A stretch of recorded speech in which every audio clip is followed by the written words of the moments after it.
Every morning, the countdown begins for the markets with meticulous research and analysis designed to help you capitalize on the trading day. Beaming live from the CNBC TV 18 Motilal Oswal studio.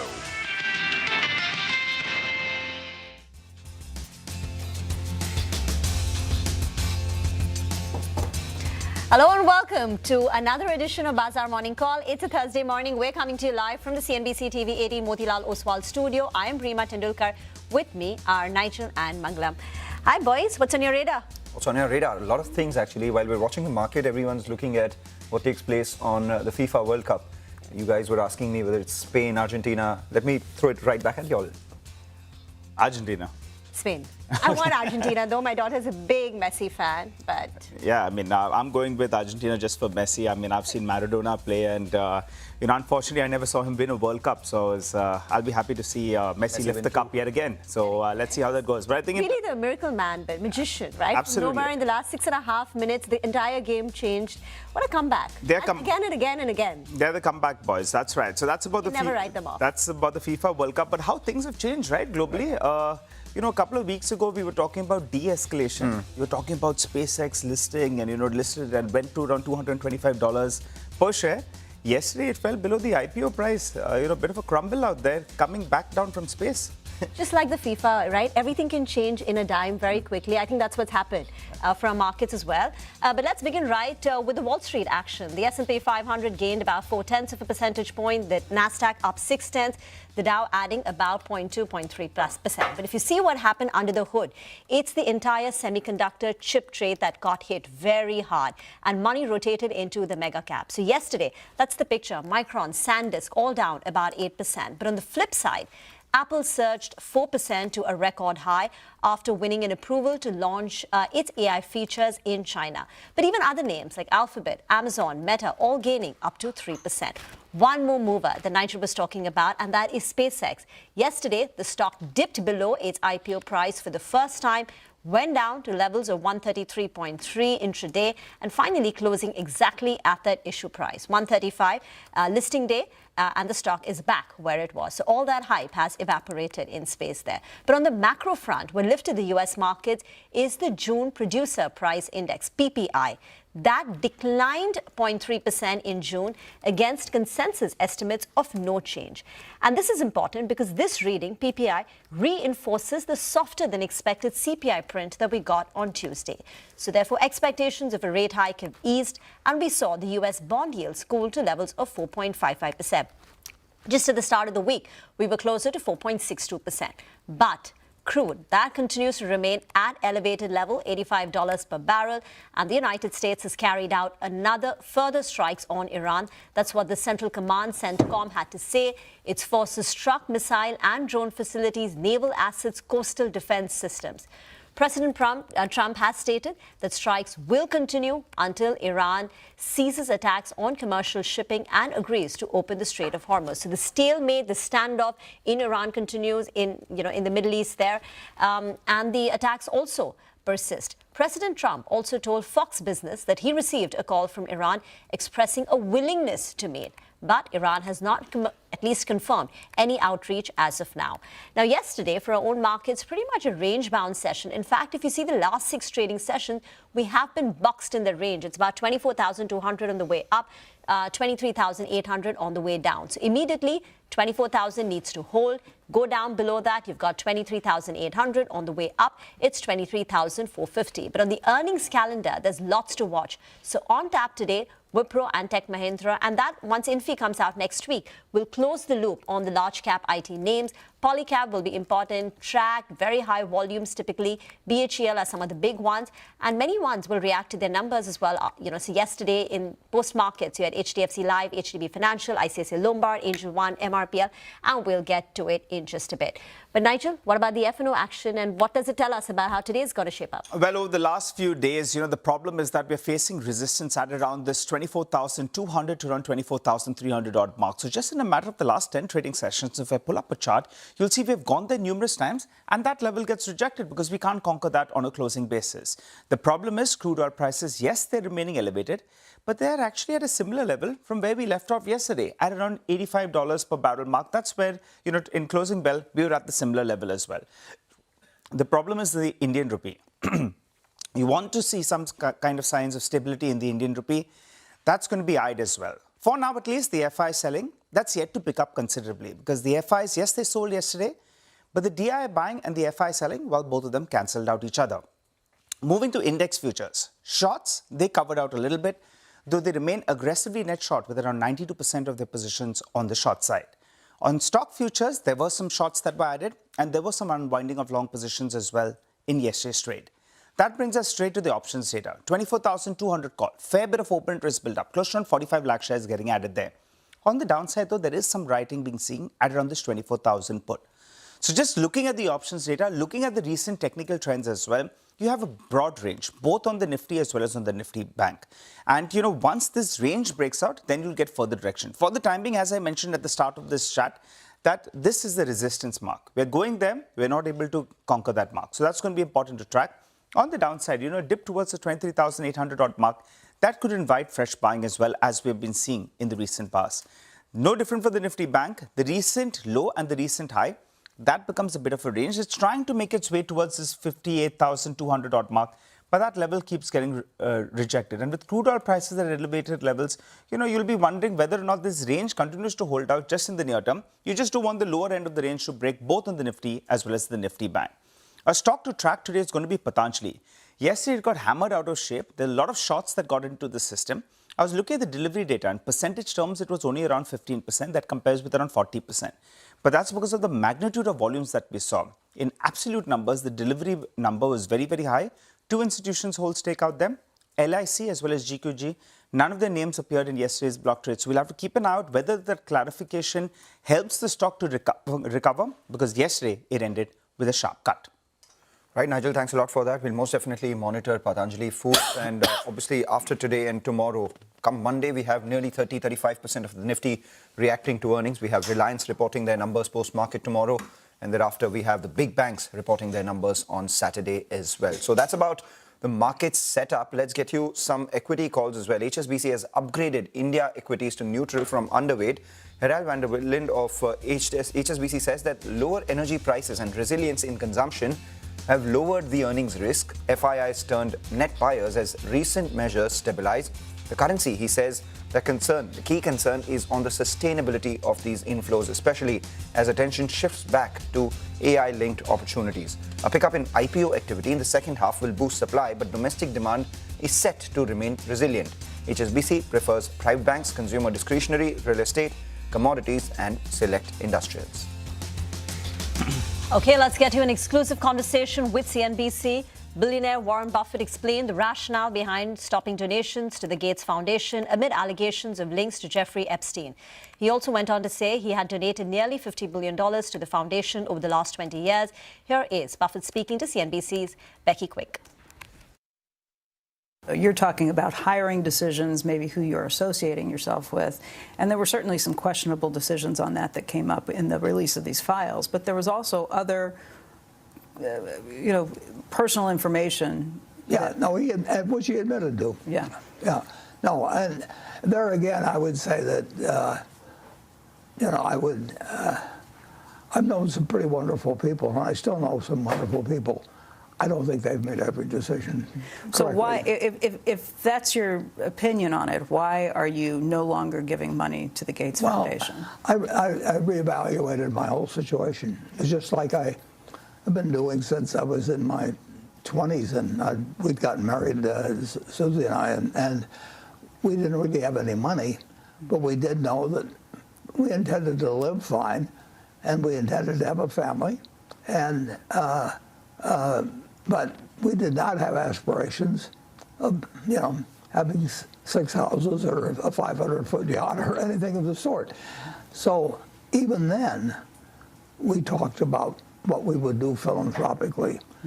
But my idea and conviction was that I would compound money at a better rate than society generally, and that Susie would give it away better than 99.9% of the people that were giving it away, and she would get involved personally with the gifts, whereas I like to do things wholesale, and she liked to do things retail. So we had a plan, but we didn't have any money. It is. All right, so that is some interesting conversation coming in. Warren Buffett, as always, Oracle of Omaha. But let's get you the latest on the US-Iran war. The US military launches 2 fresh waves of strikes against Iran, with the Central Command saying that these attacks are targeting Iranian military capabilities used to threaten vessels freely transiting through the Strait of Hormuz. This comes after the US President Donald Trump said that Iran wants to make the deal with them badly. Let's listen in. Iran, the Islamic Republic of Iran, is not happy right now. Should have been done 47 years ago. Should have been done at least during the 47-year period. And it wasn't. Other presidents didn't do what was right. They should have done it a long time ago. It would have been much easier. And they want to settle so badly. They don't like what we're doing. All right. With that, let's welcome our global expert on the show, Stephen Englander, who's the Managing Director, Global Head of G10 FX Research, North American Macro Strategy at Standard Chartered, joining in. Thanks a lot, Steve, for joining in. I mean, you know, when it comes to currency, the kind of flows that we've seen and the outflows moves towards artificial intelligence and the geopolitical uncertainty. I want your call on the dollar and the rupee. Well, in some ways, I think the dollar's the easier call because I think that the strength and productivity, the uniqueness of its situation in the AI world, the strength of U.S. earnings will attract capital to the U.S. and at the same time push up equilibrium real interest rates, not because of inflation, but because of the high return to investment. And we think that that's going to be a dollar positive, over the medium term, as long as it's the case that we're, that those types of investments are yielding what we think they're going to yield, and the U.S. stays ahead of other countries. We think it ends up being, actually the biggest dollar positive that you can find. The rupee is more complicated. I think that, like many other countries, it's not at the forefront right now of AI, although it may get there. Energy prices are elevated. There's a lot of uncertainty. In the short term, the market may well be too short rupees, but we don't see any big rupee upside over an extended period. 96.6 against the dollar yesterday, 96.25 against the dollar, Stephen. And just when we thought that the worst of the rupee depreciation was behind us, came the macro shock over the last 1 week or so, and that sent the rupee spiraling down again. Do you have a level? You said you don't see upside, but do you have a level on the Indian rupee? Actually, it's roughly, over the medium term, it's roughly at current levels, 96, 97, not very different than what we've seen. Sure, got that. We've had 2 soft inflation prints in the US, both the PPI and the CPI undershooting expectations. Now, with the rise in crude price, does that feed back into the headline inflation? And what does Kevin Warsh do next? Well, I think the US is different than most countries, that there's not an automatic assumption that because energy prices have gone up, that is going to feed through into core inflation for an extended period. So I think that the fact that the CPI and kind of the components of the PPI that feed into the PCE are coming in on the soft side, I think that that's more important in terms of the Fed's rate outlook. I don't think historically the US economy has absorbed energy price shocks through demand, not through higher inflation. That's less true in Europe, and that's less true in the rest of the world. So what the market is looking at is the good inflation numbers. Maybe they took them a little bit too literally, but that's what they were looking at. Assumed that the pressure is off the Fed. The dollar came off a little bit. We think that's going to be temporary. But equity prices, bounced significantly. So and it's a different response than you get elsewhere.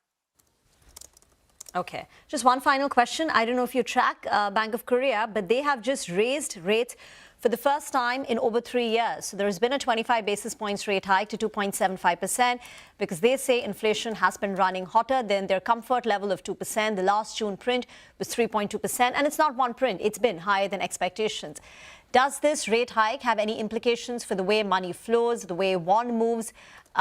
Because what happens in Korea, the inverse seems to be happening in India. Well, I think that the won has appreciated, quite significantly in the last couple of weeks. A lot of that, I think, is markets getting out of hedges that they don't want to be in. So I don't think it's a fundamental issue. I do think that the Koreans have shown signs, indications that they're very worried about the weakness of the currency, even at these levels. So I think. I don't think that they want the currency to be a one-way bet. And I think that that's the case for many emerging economies, that even though the domestic inflation picture is not very threatening, they can't afford to let the exchange rate or energy prices lose them credibility. So they hike and the Fed doesn't. Okay, the Fed doesn't hike, and that's the cue perhaps for most of the emerging markets as well. Thank you, Stephen, for joining in. Always a pleasure to have you on the show. Let's tell our viewers the interactions lined up on the show today. So 9 o'clock, we've got LKP Securities, Ashwin Patil, to discuss Hero's Aether Energy bet and the India-UK FTA impact. 9:20, Manish Gunvani of Bandhan AMC will be a market master for the day. 9:30, the management of MV Photovoltaic will join in to talk about Q1, the way forward. Then the management of ICICI Lombard will chat with us on the back of the June quarter numbers. 9:50, Nomura's Jashandeep Singh will join in to understand the impact from the cement sector in Q1. And towards the end of the show, Lata will speak to the Secretary of the Ministry of Statistics on the just released Index of Services. Time to slip into a short break. We've got a lot of stock-specific action lined up in our special Top 10 segment. I'll run you through the list for now. AGFC Life, HPD Financial, Angel One, Himadri Specialty, MV Photovoltaic Power, all of them will be reacting to positive news flow. Add to the list, Paytm and ICICI Prudential. On the flip side, ICICI Lombard, MRPL and Aether will be reacting to negative news flow. Take that break, come back into further detail on all of these names.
Welcome back. A quick check on Asia before we get to individual stocks. The Korean markets are cracking once again, 6.5% down on the Kospi at open. This is following Bank of Korea raising interest rates for the first time in 3 years. Level stands at 2.75%. So Kospi is under pressure. Nikkei is weak. That's down nearly 3%. And the Taiwanese markets, Hang Seng too, I think have got a red tick going for themselves. The GIFT Nifty, on the other hand, has been flat. But let's talk about stocks. And it's picking up. We were flat and now GIFT Nifty is up nearly 50 points. Our research team is standing by with CNBC TV 18's list of top stocks for the day. And there's going to be so much focus on insurance companies. So Yash, let me begin this one with you. HDFC Life and ICICI Lombard. How did the numbers look? Well, as far as HDFC Life is concerned, on the top line, there's been a slight miss, but as far as the value is concerned, there's been a slight beat. Overall, the numbers seem stable and moderate. As far as the new business premium is concerned, as I said, a slight miss. The number that came in was 8,143 crore rupees, a growth of 12%. We were expecting 8,433 crore rupees. Total annualized premium equivalent grew at about 9%, came in at about 3515 crore rupees. We were expecting 3459 crore rupees. Individual AP came in line with CNBC TV 18 poll, a growth of about 7%. Now, speaking about value, where there's been a slight beat to what the market was anticipating, VNB grew by about 9%, 879 crore rupees versus 810 crore rupees. Margin, there's a slight beat there as well, 25% margin versus 25.1%.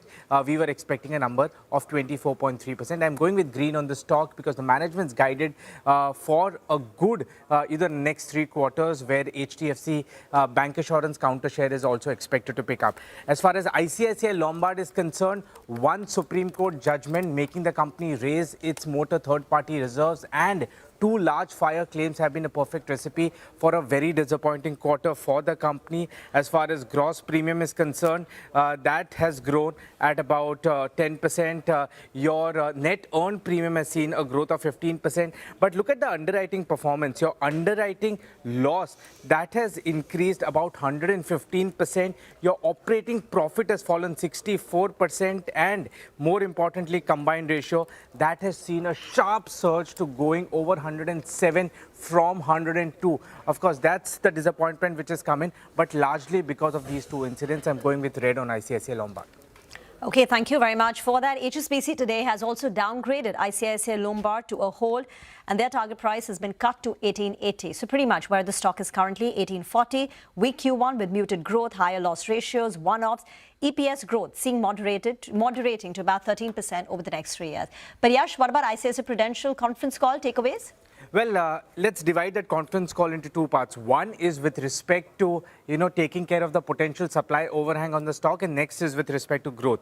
As far as the first part is concerned, the management answering a question from CNBC TV 18 said that the board has approved Prudential's request for reclassification from being a promoter entity into the company to an investor.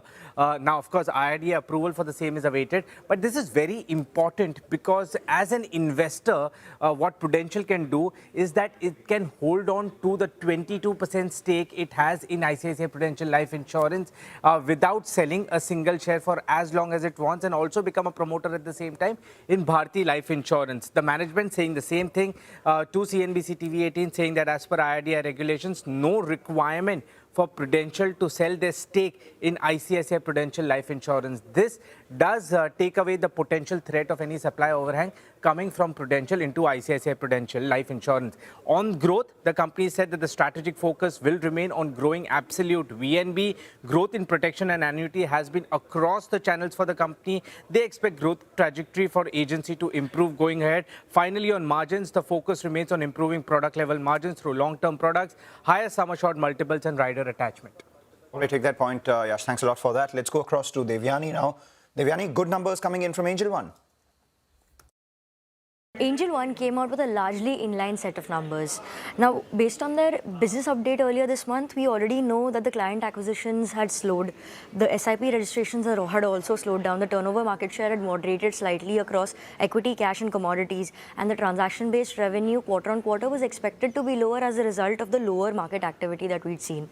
That said, the MTF-based revenue has continued growing up 3% quarter on quarter. And as a result, revenue was down 2% quarter on quarter to 1,430 crores. crores. Now, the company also spent 137 crores on IPL market expenses in Q1 and compared to 12 crores in Q4 and a 19 crore one-off in Q4. This time around, the EBITDA was expected to come in lower. Adjusted for all of these, EBITDA was down just 1% quarter-on-quarter to 498 crores.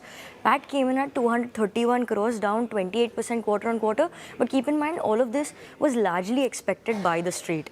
Now, the diversification has also continued, and that's a slight positive for the company. The wealth and AMC business continue to grow rapidly. Wealth management AUM has reached 13,440 crores, up 33% quarter-on-quarter, while the AMC AUM has reached 620 crores, up 71% quarter-on-quarter. So these could actually be positive for the company. Based on that, going with a mild green.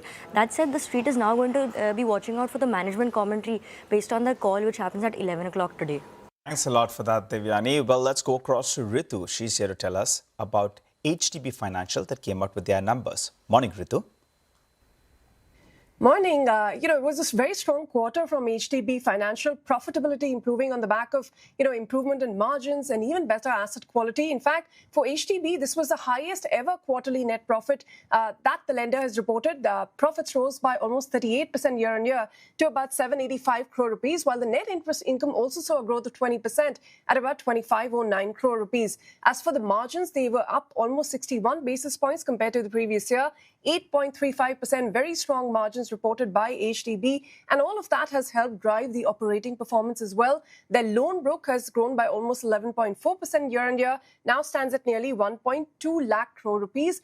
Asset quality improved. The gross NPAs have come down to 2.34% and net NPA at about 1.04%. And the credit cost has also eased to about 2.3% of the average loan book. Now, going ahead, the management says it expects the loan book to accelerate starting the September quarter further. And there's a medium-term target they've set to returning to around 18% loan growth, while also keeping the credit costs steady at around 2.3% currently. So overall, earnings are strong ahead of estimates, and that's why we're going with green for that stock. Thank you very much for that. Sonal now joins in. She's been waiting by, and she's going to tell us about MRPL and Himadri Specialty Chemicals. Hi, good morning. Good morning, Rima. Let me start with Himadri Specialty because it was a good set. Revenue growth of 28%, EBITDA growth of 17%. Profits also for the company are higher by 27.5%.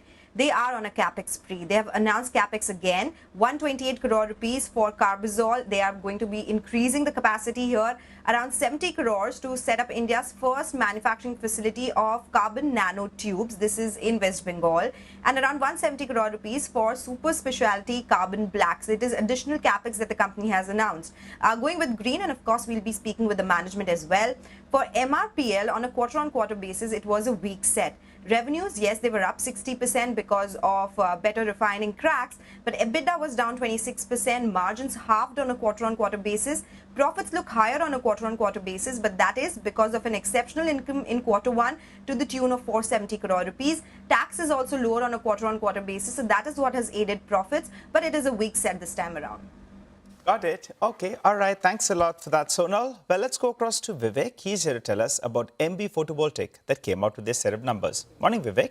Well, good morning. That stock will remain in focus in line with how the recent trend of how very strong numbers have been given by solar cell as well as module makers. MB Photovoltaic, especially on a year-on-year basis, has delivered strong growth. Revenues higher by almost 51% on a year-on-year basis. The core EBITDA is up 56%. The EBITDA margins too have improved 110 basis points, and profitability has more than doubled on a year-on-year basis. However, there's a bit of moderation on a sequential basis, and this is despite higher cell and module sales. And when the management joins us later today, we can quiz them about both the realization trends as well as whether the management will be able to maintain their guidance. So revenues on a sequential basis have fallen 11% and profitability is down a bit by 3%.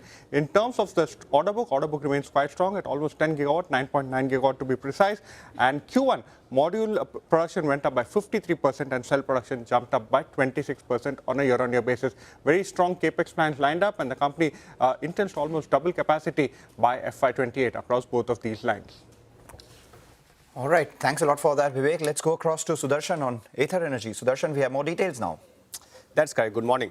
So Ether Energy had enabling approval to raise up to rupees 2,500 crore. Of that, during market hours yesterday, company had approved fundraising up to 1,200 crore via equity issuance to India-Japan Fund and via convertible warrants to promoters, including Hero MotoCorp. Now, late in the evening, company has announced the opening of QIP. Now, as per the term sheet, company is looking to raise up to rupees 1,300 crore via QIP, and as per SEBI-based formula, floor price is around 1,170 rupees per share, but indicative price is in the range of 1,200 to 1,220 rupees per share, which is at a discount of almost 7.4% to yesterday's closing price. Now, what will exactly company use these funds for? First, for R&D, marketing activities, and also for debt repayment. So the question is, will Ether Energy continue its electric run or take a bit of pause? So I feel that it might take a bit of pause before it moves further upside.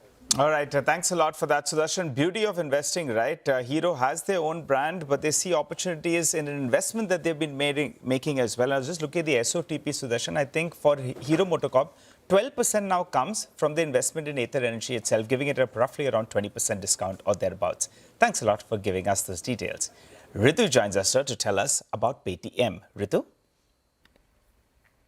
Well, Paytm is going to be in focus not just for the quarterly earnings, but this potential shareholder reward. Now, the company's board is meeting on Monday, the 20th of July, to approve the results, of course, and for the first time since its 2021 listing, consider a proposal to issue bonus shares. Now, the bonus ratio, record that, all of that will be decided once the board meets and approves, this issue. But this is important because this will mark Paytm's first bonus issue since it went public and after the company returned capital through an 850 crore rupee share buyback that had happened last in December of 2022. Look at the stock price as well. Of course, we remember that listing was not the best.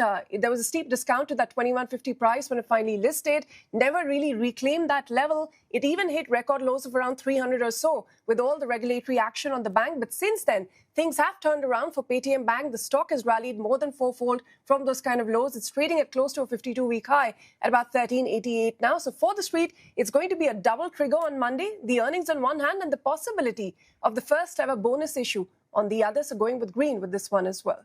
Thank you very much for that, and thank you to the entire team. Here's a quick recap then of the top stocks. Stocks with positive news flow are HDFC Life, HDB Financial, Angel One, Himadri Speciality, MV Photovoltaic, Paytm, ICICI Prudential. Stocks with negative news flow are ICICI Lombard, MRPL and Ether Energy. And not to forget, keep your eye on some of these semiconductor plays like a Kane, CG Power, because the cabinet has cleared Semicon 2.0 with a massive outlay of 1.27 lakh crore, which is a push to build India's chip ecosystem. And the outlay is 1.5 times the previous outlay of 76,000 crore. And even Mobile 2.0 has been approved with an outlay of 62,500 crores. So companies like Dixon should also be on your radar. More on that in just a bit. For now, let's go across to Manisha for a complete roundup of all the action from the world of commodities.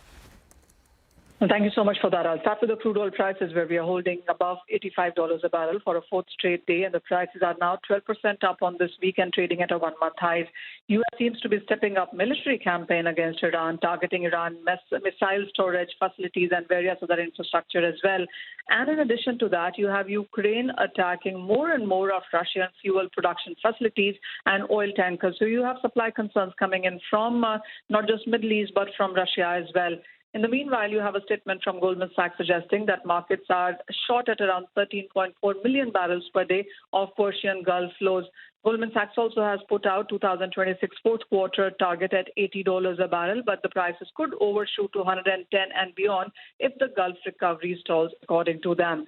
It's not just the crude oil prices which are trading firm. Well, the weak U.S. inflation data, weak consumer data, the job numbers that have come in slightly on the better side does tell you that it has reduced concerns of a Fed rate hike. So there is gains coming back into the space as well. So whether it has been about gold, silver, palladium, copper, all of that has traded in the positive in New York, and looking at some follow-through buying in Asian markets right now. Right, Manisha, thanks a lot for that. So those are some cues coming in from the commodities market. Let's take a short break on that note. On the other side, we'll discuss market fundamentals with Dipan Mehta, Director of Elixir Equities.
Welcome back. You're watching us here on Bazaar Morning Call. The Gift Nifty's increased its, opening gain. We had, when we started the show, was up around 15 points. Thereafter, steadily moved higher, and now just shy of 50 points is what the street is expecting for the Nifty to open at. And this coincides with a big cut that we're seeing in the Korean indices. But one sector which will be on our radar will obviously be the EMS sector. And this, as the government has announced, another production-linked incentive scheme for the mobile manufacturing. The new mobile PLI, which has been unveiled, will have 52% higher outlay. What does that imply for listed players, the likes of Dixon and Amber? We do have Renu Pugalia, who joins in. Renu, good morning. If you could give us a sense on the details of this one, because what I understand so far is that versus the earlier one, this one also additionally incentivizes domestic manufacturing, assembly of mobiles, along with, design, R&D, sourcing of components. We don't have much details, but how much better could this be or worse could this be compared to the earlier one and in terms of benefits? Well, hi, morning. The first PLI that we saw, which was announced 5 years back, was essentially to bring mobile assembly in India, and I think it served its purpose. Now, the second PLI version, it is rephrased and called as a mobile manufacturing program. And this essentially is focusing on exports. So to drive exports, what we understand is a portion of the corpus will be linked for mobile phones, which are targeted for exports. At the same time, there will be certain incentives which will also be linked to backward integration, which the companies will be doing, including spend on R&D, as you called out. The fine prints will still take about 2 weeks to come. But definitely existing companies who are going in for backward integration and who have exports will benefit out of it. So do you want to name these companies, Renu? And what about some of these, the ones which supply, like the component companies like Syrma, PG Electroplast, or would you play the Dixon? Can you give us stock by stock the impact? Well, for this, if we see clearly Dixon would be the first run beneficiary. They are today the market leaders in smartphone assembly. Of the 33 million units that they did last year, about 5 million was towards exports for Motorola and also for Smartoo, which they acquired. So clearly they benefit in terms of the export incentives, which will be outlined under the scheme.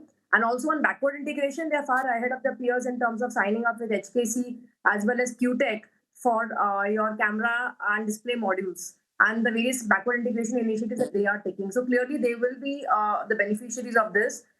Players like Amber, while they are more in terms of domestic manufacturing on licensing basis for Oppo, but the backward integration which they will pursue should also benefit under the scheme. So we still have to wait for the details, contours of how it comes out.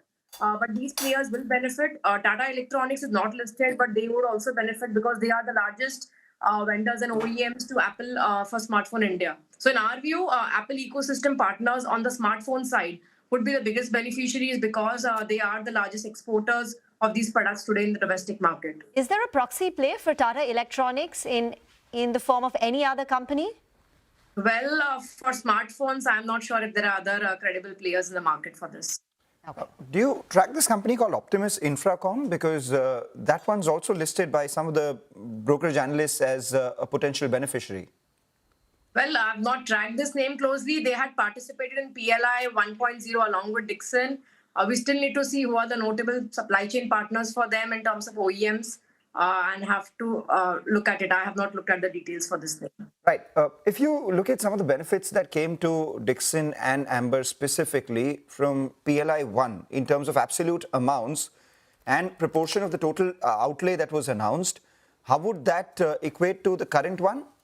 Well, Amber was not there for PLI 1.0. They just entered the mobile phone last quarter with the licensing on Oppo. So they were not present. Dixon was a sizable beneficiary because none of the other companies, including the ones which you mentioned, were able to scale up to draw down on the incentives which were there. So Dixon has not only drawn down the entire share of incentives, but they've also claims for outpacing their targets. So that has approved, and there could be a top-up to the incentive that was earmarked for domestic players. So Dixon has fully utilized whatever was earmarked for domestic individual winners under PLI 1.0 for them. So Dixon EPS would be 265, 270 for FY28. What are you working with? Well, these are the numbers. We still need to see in terms of how the details of these incentive schemes are and what portion of this will flow into the EPS. Typically, what we saw during PLI 1.0, part of the savings are also passed on to the OEMs and the vendors. So clearly, the 50 bips impact that we saw on the margins in this year, which will be seen, will be netted off by these incentives which will be coming in next year onwards. No, just wanted to understand that it's at 50 PE. Are you comfortable with Dixon trading at forward valuation multiple of about 50 times? Well, these are valuation multiples at which the stock has traded. I would say most of the concerns on the stock are already addressed. The Vivo JV has been approved. We have the incentives now. They will also benefit out of ECMS where they're going in for backward integration. So it's all a function of how the smartphone market kicks off from here. So it's a function of those elements, and I think the company should be doing well. The exuberance in the valuations have corrected, and they are reasonable at this point in time. Understandable. Just one question for on your model, when you projected, did you factor in PLI 2.0? No. And if yes, okay, you didn't. So now that this has come by, this would be an additional, boost to the EPS. Do you have any estimates of how much it could be?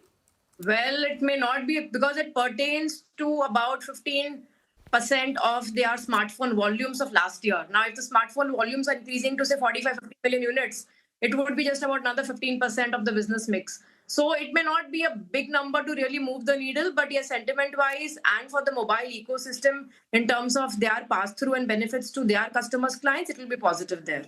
Okay. Policy tailwind always helps sentiment, Renu.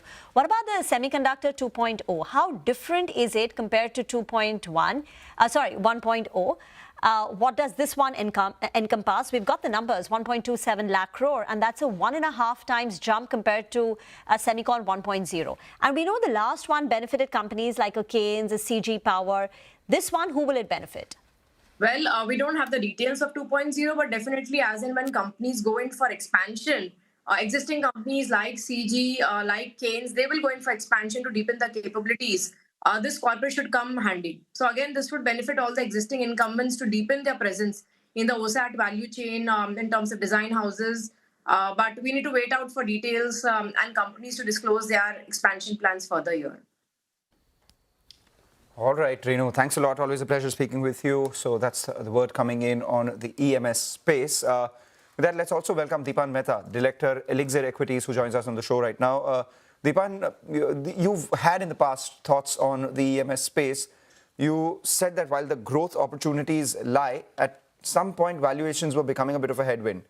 But now that these stocks have moderated, now they found favor once again, and then there's policy tailwind along with Amber going into mobile manufacturing with Oppo. We have Dixon's JV with Vivo having given the green light from the government.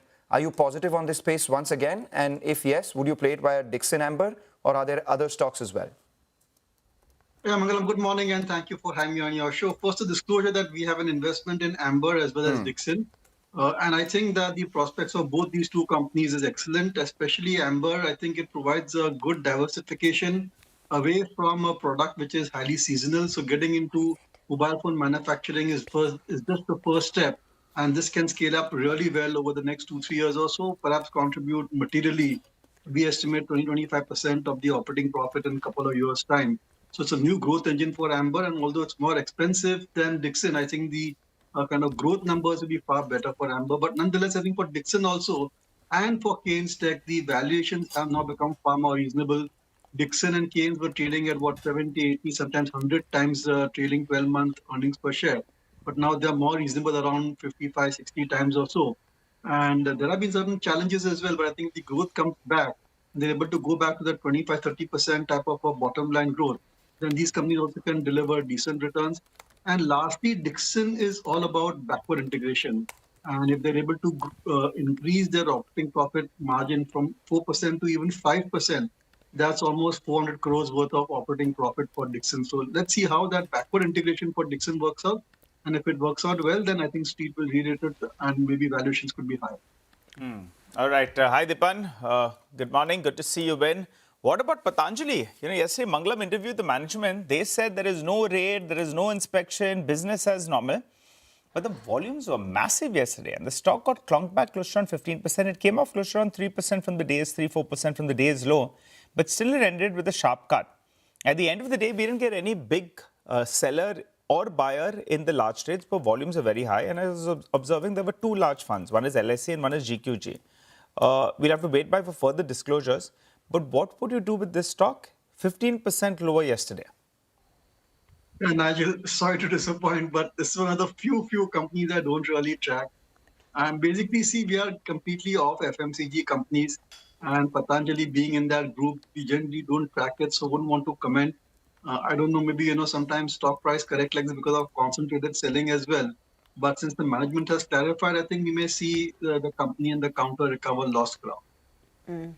Ather was a big mover, more money coming into the company as well. Hero MotoCorp is backing it once again. And it's always nice when, you see continued investment by the same company, even at higher valuations. At this juncture, after the 75% year-to-date rally, is Ather a buy? Well, yeah, I think both Ather and Ola are a bit expensive, and you need to have a very long-term view on these companies because eventually I think both these companies will become mainstream when it comes to the auto industry. And the precise point that investors are waiting for is when do they become profitable?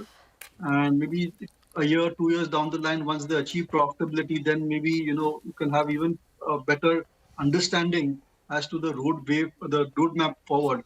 But, with the way the Delhi automobile policy has come and with the way petrol prices are, the pollution in the city, I think just a matter of time before electric two-wheelers, become mainstream.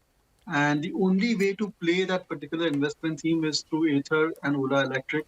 So I would say that, as an investor, I would remain invested in them. But a fresh investment, I think just wait and watch for the kind of counter to cool down. Maybe a soft quarter can happen, and that's a good entry point. What would you make of ABB India? I want your thoughts on this one in particular, largely because this is also around the time where we get ABB Global's results. The street takes note of that, and the stock is known for wild moves after any sort of inkling that comes in on India's ordering activity. Now, we're expecting the first quarter to not see a big move on either side because of the geopolitical tensions. But the stock saw an up move in yesterday's trading session. It was up around 4.5%. In fact, from the start of this year, it's been a big mover. Do you have thoughts on ABB India? Yeah, Mangalam, very positive. ABB, GE Vernova, Siemens, I think they are the 3 or 4 players who can really benefit tremendously from this HVDC investment theme. And that's a really strong one because massive investments have to take place.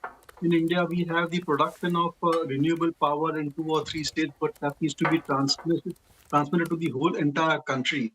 And we need heavy investment in HVDC transmission lines. And these are the 3 companies which have the technology and which have demonstrated, the skill to kind of do these projects. So I'm very positive on ABB. I know sometimes the valuation for these companies is a bit of a block, but look, for last 5 years, 10 years, 15 years, you go back into history, these companies have always traded at these expensive multiples. And now I feel that they can generate kind of a 25-30% type of growth for the next 2-3 years. So I'm very positive. And if there are any wild moves, wild swings and stock corrects, then that's a good entry point. Now, the best way to play the kind of energy transition that is taking place would be these 3 companies and ABB as well. Right. There's Kirloskar Oil as well. We spoke to the management. They were pretty sanguine on growth prospects for them. Would you look at this one too? See, Kirloskar Oil is all about data center and backup power systems, but somehow we prefer Cummins over Kirloskar Oil because Cummins eventually has got a very strong export business as well. It's a matter of time when that picks up. And now with the rupee depreciating the way it has against dollar and all major currencies, I expect Cummins to be a major beneficiary and the export engine may rev up significantly for them. And of course, I think a large portion of Cummins revenues now comes from data center. Not very clear how much Kirloskar Oil does that. So although valuation-wise more expensive, I think from a risk-return profile, Cummins appeals to us more than Kirloskar Oil. But Kirloskar Oil prospects also are very good. I think they're sitting on good order book position and great industry dynamics. All right, take that point. Just hang in there, Deepan. We'll take a short break, come back, discuss more stocks with you. On the other side, we'll also get some volume buzzers and connect with Sudarshan Sukhani as well as Mitesh Thakkar for some technical trades.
Welcome back. Hope you're having a good morning. Well, let's hop across to Hormuz. He's here to tell us about the delivery-based data that he's tracking closely. Hormuz, morning. Morning, Nigel. And yet another day, and Kalyan Jewellers continues to remain the most important, most traded stock on the Nifty 500. It's on the fourth or the fifth straight day now. And look at the turnovers as well. It's close to 3,500 crore rupees, well over their 20-day average. And most of the others as well, be it Grow, Patanjali, Aether, Nuvoco Vistas, all of them news-based reactions and some significant trading activity seen in all of these names in comparison to their 20-day average turnovers as well. And now if you take a look at Grow, you single them down as the biggest single day gain in 3 months for the stock, a positive earnings reaction for it. It's gained in 4 out of the last 5 sessions. The volumes on Wednesday were the highest in 2 months as well. 15 crore shares were traded, 5x its 20-day average.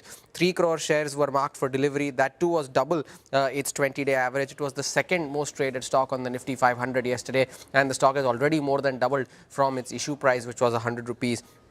Patanjali, of course, we spoke to the management as well yesterday, and after that there was a marginal intraday recovery, still ended 14% lower, the biggest single day fall since June 2024. In fact, the intraday drop of 19.5% was the biggest since January of 2020. There was a third straight day of losses for the stock. Volumes were the highest since 2022 as well for Patanjali Foods. 8 crore shares were traded yesterday, the 20-day average being around just 22.5 lakh shares. 14% of those shares were marked for delivery, so a crore shares for delivery, a 20-day average of 9 lakh shares, and the stock is at a 52-week low, has been an underperformer all through the year, now down close to 40% on a year-to-date basis. And lastly, Gabriel India was one stock that did well yesterday, the biggest single-day gain since December of last year. In fact, the stock has been oscillating between gains and losses for the last 6 sessions now. The volumes were the highest in over 2 months.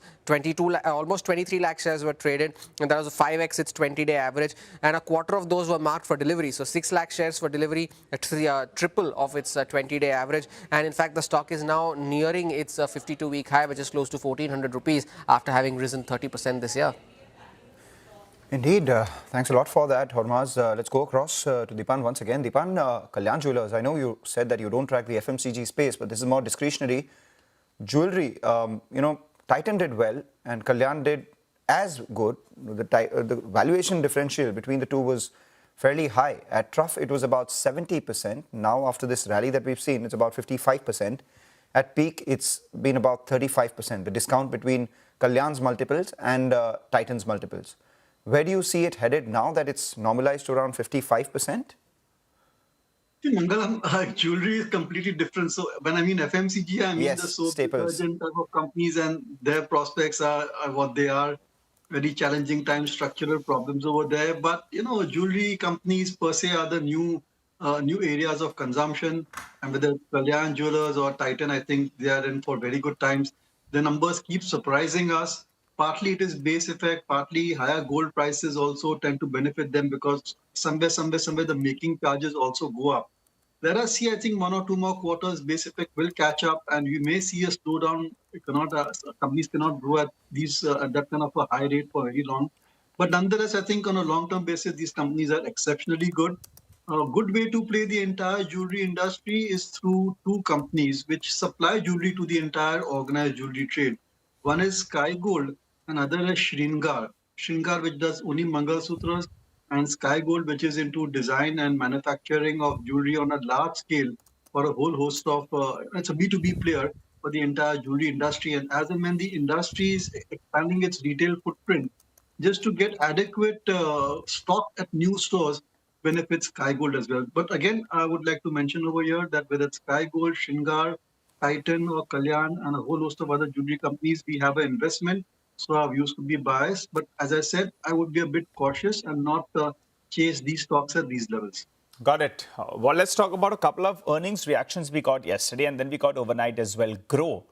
Massive move is what we saw on that stock. Yesterday, it moved up on very large volumes. And one thought that it was expensive at 150, 160, sitting at around 215 bucks. And overnight, you had Angel One actually that delivered its numbers as well. A bit of a softish quarter, but I think the street expected that. How do you view both these 2 names and is there a preference between the 2? Nigel, you have to ask Grow what are they doing? I mean, because the numbers are phenomenal. I couldn't find a single red flag. And when you compare the numbers of Grow to Angel Broking and to ICICI Securities to other brokerages which have come, you really have to wonder that what is it that they're doing that even in a market where which is so where there are so many challenges, regulatory changes, and overall, I think trading volumes also have peaked out, that the company continues to attract and grow its market share. And it's a superb operating leverage play. They've explained it very well in the investor release as well. And what I feel is that, it's just the entire engine is doing so well for them. They've cracked the code in terms of growth, even in very challenging circumstances. So very positive on that company. The only negative I find is that now the broking industry has become highly concentrated, and the scope to increase market share, I think, is very difficult because these companies grew well because getting market share from unorganized players. So now I think their performance should be very closely linked to the revenues rather than the volumes in the exchanges. But let's just see. Sometimes consistently, these companies, especially Grow, has been doing very well. So despite premium multiple, I think it's a great stock to look at very closely. Maybe look for getting into it at corrections. Having said that, again, please take these views with a bit of a bias because of our investment. All right, take that point. Thank you so much for joining in, Deepan. Wonderful talking to you on a bunch of stocks. What we'll do is take a short break on that note, come back with the pre-opening. Also with us will be LKP Securities' Ashwin Patil to discuss the heroes bet on Ather Energy and also the India-UK FTA impact. How will it benefit some of the listed auto players?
Welcome back. This is Open Exchange. We're coming to you live from the CNBC TV 18 Motilal Oswal studio, and we're counting down to market openings. We'll get the firm rates in just a bit. For the time being, you're just getting some pre-open rates that are flashing for you on the screen. A good time to invite our technical guest. We have Sudarshan Sukhani and Mitesh Thakur, as always, who are joining in to help us out with how do you trade the index. Morning, gentlemen. Good to see you all in. Well, it appears we're in a bit of a range. Sudarshan, you go first. For starters, it's indicating a bit of a positive start. How do you trade the index first? Yeah, good morning. Yes, the Nifty is in a range, but the range is pushing on the upside. See, we are making higher lows all the time. 23,200, 23,800, and now 800 is also holding in spite of all the adverse news that's coming. So my view is that it's not easy to time the market to the sense that, okay, this is the level or this is the point at which the markets may break out. It's much easier to go long in the Nifty and stay long in the Nifty, keep a stop at 23,900 and be on the long side of the market. All right. Long side of the market right now. And Mitesh, your call on the index? I've been actually, advocating that the market will be in this range for quite some time, and this view has been there for many days now. I still believe that there is no sign of a breakout or a breakdown. So I would still be, more inclined towards look at deploying range strategies, which means that you try and trade near the edges. So if you get to around 23, 850, 800, that becomes your buying zone. Around 24, 300, 350 is your selling zone. So I think that's the way we are approaching the market or the indices in the short term. Okay, all right. Let's go for individual stocks then. Mitesh, you go first. Good morning, Nigel. I have a list of 3 buys and a sell today. On the buying side are a couple of cement names. Ultratech is a buy with a stop at 11,630. Here I would look for targets of 12,200 to about 12,250. Then Dalmia Bharat Cement is a buy with a stop at 1785 for targets in the vicinity of around 1900 levels. Also a buy on ABB, which is a conventional buy. There will be a breakout if the stock starts getting past yesterday's high of 72.70, 72.80. So buy about that. Keep a stop below 71.90. Look for 74.50 as the target area. And Grasim is a negative or a sell side call. Sell with a stop at 31.21 for targets of 30.10. All right. Sudarshan, coming back to you for your individual stocks. If I remember correctly, day before yesterday, you had given a short call on Patanjali, and that worked out beautifully. 15% lower on the stock yesterday. You have any other individual stock calls and a call on Patanjali itself? No, Patanjali is either a short or an avoid. Yeah. So that view continues. I have an all buy list today. AB Capital is a buy with a stop under 395. AB Capital is also a positional trade. I assume it's going to do much better. BPCL is a buy. It's a short-term trade. Buy with a stop under 305. Concor is a buying opportunity. That stock has gone through ups and downs and is now ready for another up move, I hope. Buy with a stop under 485. And Tata Power is a short-term trade. Buy with a stop under 370. It's an all-buy list. Gentlemen, thank you very much for that. Always helpful. We'll come back to you for 9-10 calls. But let's talk about the automotive space, Ather in particular. Ashwin Patil, Senior Research Analyst at LKP Securities, is now here with us on the phone line. Ashwin, thank you for joining in. Let's begin with your view on Ather Energy, and has that changed after the massive fundraise that they're doing? Yeah, thanks, Rima. Good morning. See, Ather Energy has been one of my top picks within the two-wheeler space. And, the recent developments like the increase in the stake by Hero MotoCorp and the government also planning to increase that, invest into it. So, I have not changed, my target from what it was earlier. The stock has moved up a lot. And I think there is a lot of potential with this EV policy coming up in Delhi, and maybe some other states may follow suit. And fundamentally, if you talk about the company, then it is very strong. It is expanding its dealerships, its capacities, that new product launches are happening, the new geographies they are planning to cover and all. So, on and on, we are quite positive on the stock, and we have a target close to about 1,500 on the stock. 1,500 is the target price. Take us through what the earnings picture for Ather Energy is going to look like from here on. Because the company is capacity constrained as of now, and still they've got a market share of 16-17%. And this capacity slowly, at least the first phase, comes in by end of FY27. So what are your own volume estimates or earnings estimates and market share estimates for Ather? Well, we are expecting the volume CAGR to be up at about 48% over next till FY28. And we are expecting the company to gain market share close to about 22% by FY28. And we are expecting the company to become EBITDA positive by FY28 last quarter. And in FY29, we are expecting the company to be PAT break-even. So those are my estimates. And, last quarter, the losses had narrowed to about 100 crores on the bottom line. So we are expecting that a further narrowing of their losses, and going forward, like with the aggressive campaigning of their EL platform, and in that affordable space, they are launching this platform at somewhere between 1 lakh to 1 lakh 30,000 kind of bracket. which it has got a very big, the TAM can expand over there. And also on the margins front, we are expecting on the EBITDA front, we are expecting a very good expansion. The company is like one of the best in the two-wheeler space, and Fair enough. particularly Your EPS being on the EV side. Yeah. Got that. It's been the clear leader on the EV space, but valuations, Ashwin, are I think, what, 6 times EV to sales right now? Doesn't that capture all that you're expecting? Correct. They are at about 5.8 to 6 times, and we are giving about 7 times EV to sales. So, that is that much steam is still left, I guess. And going forward, we need to see, upgradations and, upgradations can come in the stock going forward with further enhancement of the EV policy and the government's emphasis on, on the electrification of two-wheelers, as well as the overall automotive industry. So I guess that, there is as and when the time goes forward and with the charging infrastructure improving, etc., I think Ather has got a good run going forward. Okay, and just one quick question on Ather. What will they use the money for? Expansion. That is what they are planning, the capacity expansion that they are doing, and the dealership expansion mainly in the northern region where they have got lesser presence, and also the product expansion. So all the 3 factors that I have already said, they will be using that money.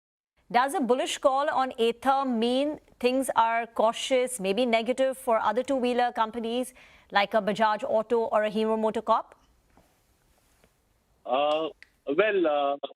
For Bajaj Auto and Hero MotoCorp, yes, there is a lot of competition coming up from Ather. EV negative, I won't say, because they are also quite positive. They are also quite strong in the EV space. TVS is the leader, Bajaj is number 2, and Ather is strong number 3 now at about 18% market share. Hero is also doing well, about 10-odd% market share they have got in the EV space. So it is the news as such, is more positive for Ather, but the others are also not, falling back too much. All right. Hi, Ashwin. Good morning. Good to see you, Ben. Ashwin, what does this mean for Hero MotoCorp? What a phenomenal investment they've made. I think over the years, Sudarshan tells me that they put in around 1,300 crores approximately for this 30% stake. And now they're doubling down on an investment that's make them a lot of money. It would be a 10-bagger for them, and now they're putting another 1,000 crores. For Hero MotoCorp, in terms of their valuations, what does this mean? I was just doing a back of an envelope calculation. I think it contributes around 400, around 500 rupees to the SOTP. How would you view this from a Hero perspective? Because they're growing their own brand, Vida, but yet they're investing in an investment that they've made, which has made them good money. Absolutely. For Hero also, it's a very, very smart move that they have done. I guess because, they are seeing that how, Ather is performing vis-a-vis Vida performing. Definitely, Ather is performing much better than Vida. So they have got this, idea of investing into Ather earlier also, and now they are increasing the stake. And it's good for them also, as you pointed out, like about, the SOTP can increase by about 400, 500 rupees. So definitely, it's a very smart move by them, and they have got, through Ather, they can get into the, maybe they can share some their dealerships in the southern markets, etc. Some plan they must be having in their minds. Otherwise, they wouldn't do such a big investment. So on and on, I guess that, Hero, also the target price can move up. So we have to work on that. So, back of the envelope calculation, as you said. So I guess that about 500 rupees can get added to the SOTP, and that can lead Hero's, multiples also to move up to some extent. Okay, and one final question. The India-UK FTA takes effect. Does that have any stock implications? If yes, can you tell us how and how much? That is a bit far-fetched thing. We need to work on that. But overall, it's a positive for the sector. But it is a bit far-fetched, and these companies, on the domestic front itself, they are doing so fantastically well. So this thing, needs to be thought of a bit more deeper from my side. Okay, Ashwin, we'll leave the conversation here. Thank you very much for joining in. Let's get in some more 9-10 calls. Sudarshan and Mitesh are back with us. Sudarshan, yours? It's AB Capital. Buy AB Capital with a stop under 395. AB Capital. Mitesh? I'll go with the buy on Dalmia Bharat Cements for targets of around 1900. Okay, got it. Thanks a lot for that, gentlemen. Well, let's focus on Hindalco. Kotak has upgraded Hindalco to buy from reduce. They have a target price of 1,120. They believe that the recent correction has made the risk reward attractive, and the stock now trades at around 5.5 times its forward EBITDA. According to Kotak, multiple earnings drivers are now beginning to align. So let's run you through it point by point. First on Novelis. They say that the recommencement of the Oswego plant, which supplies high-margin automotive sheets, should support volumes as well as profitability. Additionally, high scrap spreads in the United States and the gradual ramp-up of the Bay Minette project from FY28, they're expected only to strengthen earnings from year on. That's point number one. Point number two, the India business has visible growth pipeline as they're expanding capacities across copper, alumina as well as aluminium. That'll get commissioned in the next two fiscals in FY28 as well as FY29. In addition to that, the upcoming coal mines such as the Chakla, the Banda as well as the Meenakshi, that could eliminate external coal dependence over the next 3 to 5 years and potentially reduce the cost by around $150 to $200 per ton. Third, the medium-term outlook for aluminium, they believe the prices remain supportive. They're expecting a global deficit over the next 3 years, and they're forecasting that aluminium prices will hold between $3,000 to around $3,250 per ton. On the balance sheet front, the brokerage, they expect the net debt to peak in FY27, while leverage has already peaked at around 1.8 times in FY26. With bulk of the Bay Minette capex nearing completion, the balance sheet pressures should also ease. So put all that together, post the correction, Kotak has gone ahead and upgraded Hindalco. All right, so that's about a bunch of stocks that we're tracking. In pre-open, just pull up, this small stock that we usually don't speak about is Shankara Build Pro. It's up around 7.5% in pre-open. Earlier was locked in that 20% upper circuit mark. One of the promoter entities, Baliganj Family Trust, yesterday has launched a mandatory open offer for 26% stake in the company at a price of about 150. So this is a stock that we will monitor. Baliganj Family Trust was first classified as a promoter back in March 2026, and between that period and now, their shareholding has exceeded to 9.35%. So basically, it's increased by more than 5%, which actually triggered the mandatory open offer. So Shankara is the one that I'm talking about. That's the one which is up around 7.5%. That's come up on your screen. But a quick recap of all the other stocks that we covered earlier this morning as well. Decent performance coming in from HDFC Life, largely in line with expectations. And then you have HDB Financial, Angel One, Himadri Specialty, strong performance coming in from MV Photovoltaic. We have Paytm announcing or mulling a bonus issue. We have ICICI PruLife, ICICI Lombard, MRPL, as well as Ather Energy. So those are a bunch of stocks that we will be tracking. Sub 1 minute left for the market to open. The GIFT Nifty indicating a positive start. At pre-open as well, we've settled about 63 points higher. Important to know that the market has been facing supply at levels a little above where we currently are. So less than 10 seconds to go.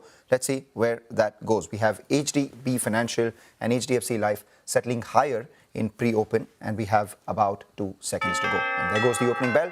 Markets opened with a gain of about 65 points, pretty much in line with what the GIFT Nifty was indicating. The Nifty Bank is flattish, flitting between red and green this morning. The mid-caps as well opened with a gain of almost 0.25%. The Nifty heat map comes up for you. We have a few more number of stocks which are advancing than the number of stocks which are declining. In the broader markets, we have about 1,200 stocks which have opened in the green as against 340 stocks which have opened in the red. The top gainer on the Nifty is HDFC Life right now. HCL Tech is the other one which is higher by about 1.5% as well. We've seen some traction on HDB Financial.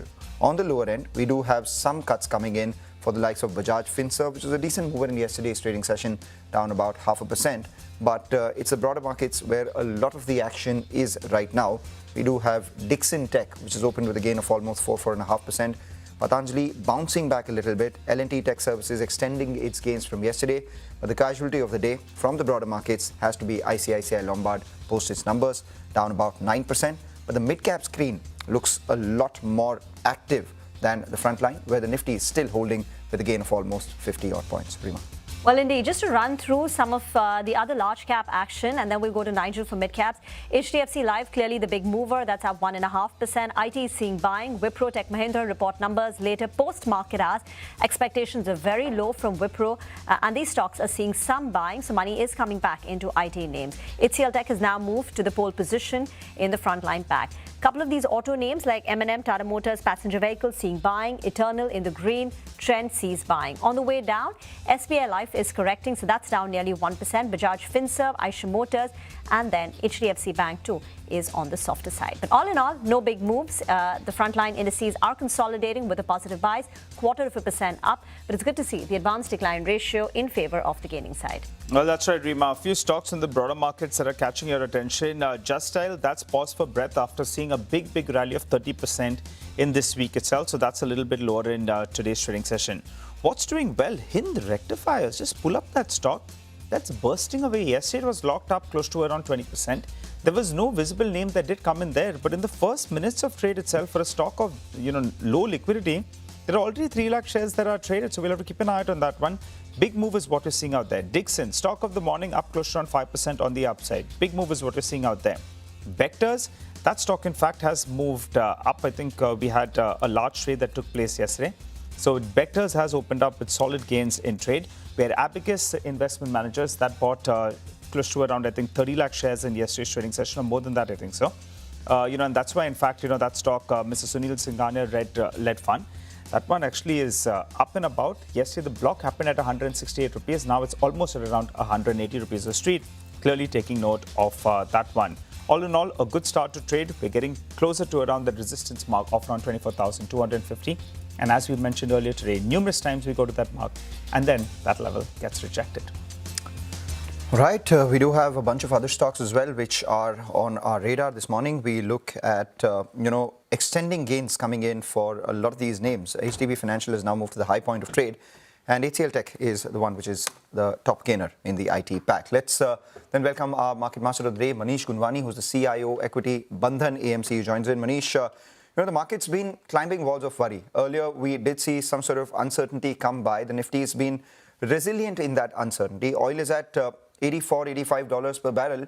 But the market continues to hold above 24,000. Yes, there is supply at higher levels, but obviously we are seeing some resilience. And the broader markets tell you a lot better story when it comes to opportunities and stock price moves as against the frontline index.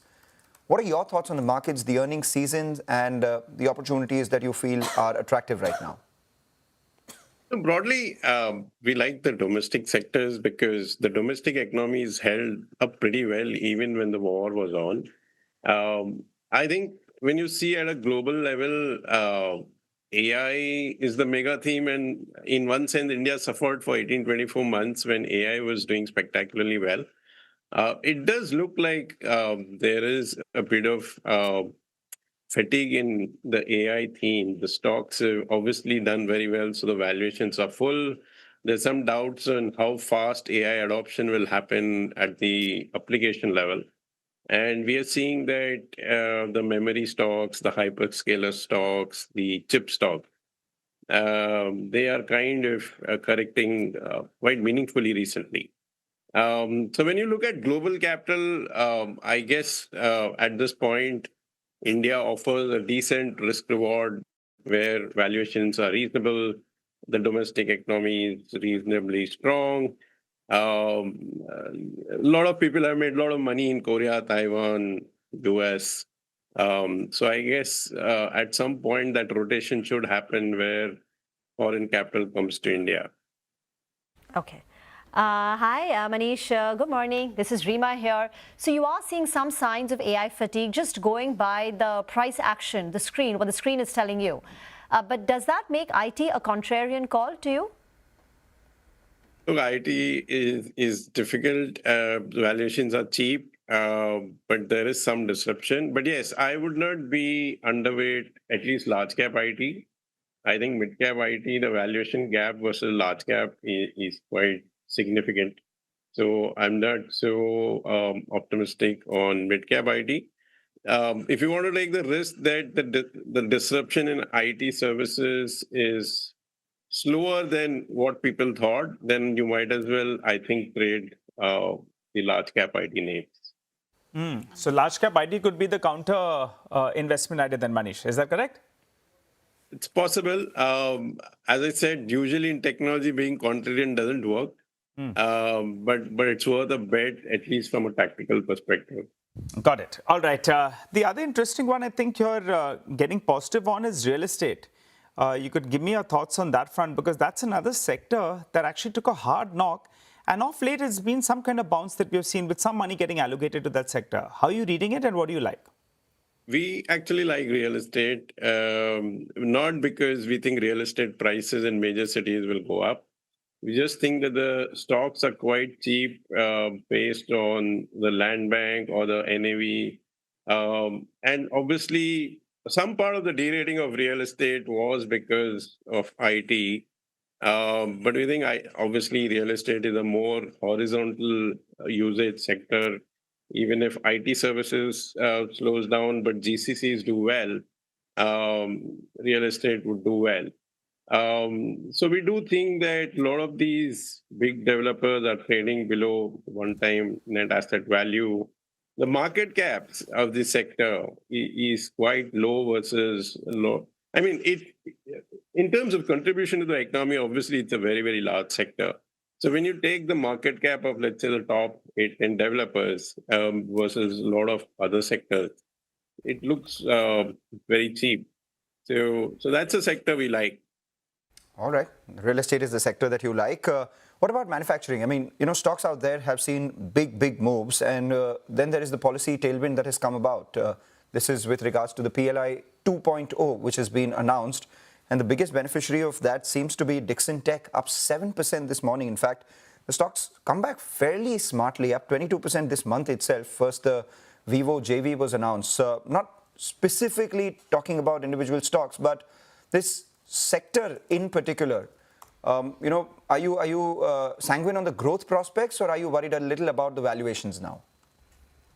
See, from a structural perspective, obviously, manufacturing has to do well in India, if India has to do well, I think, because our services exports, first of all, base is very high. Second, there is some disruption from AI.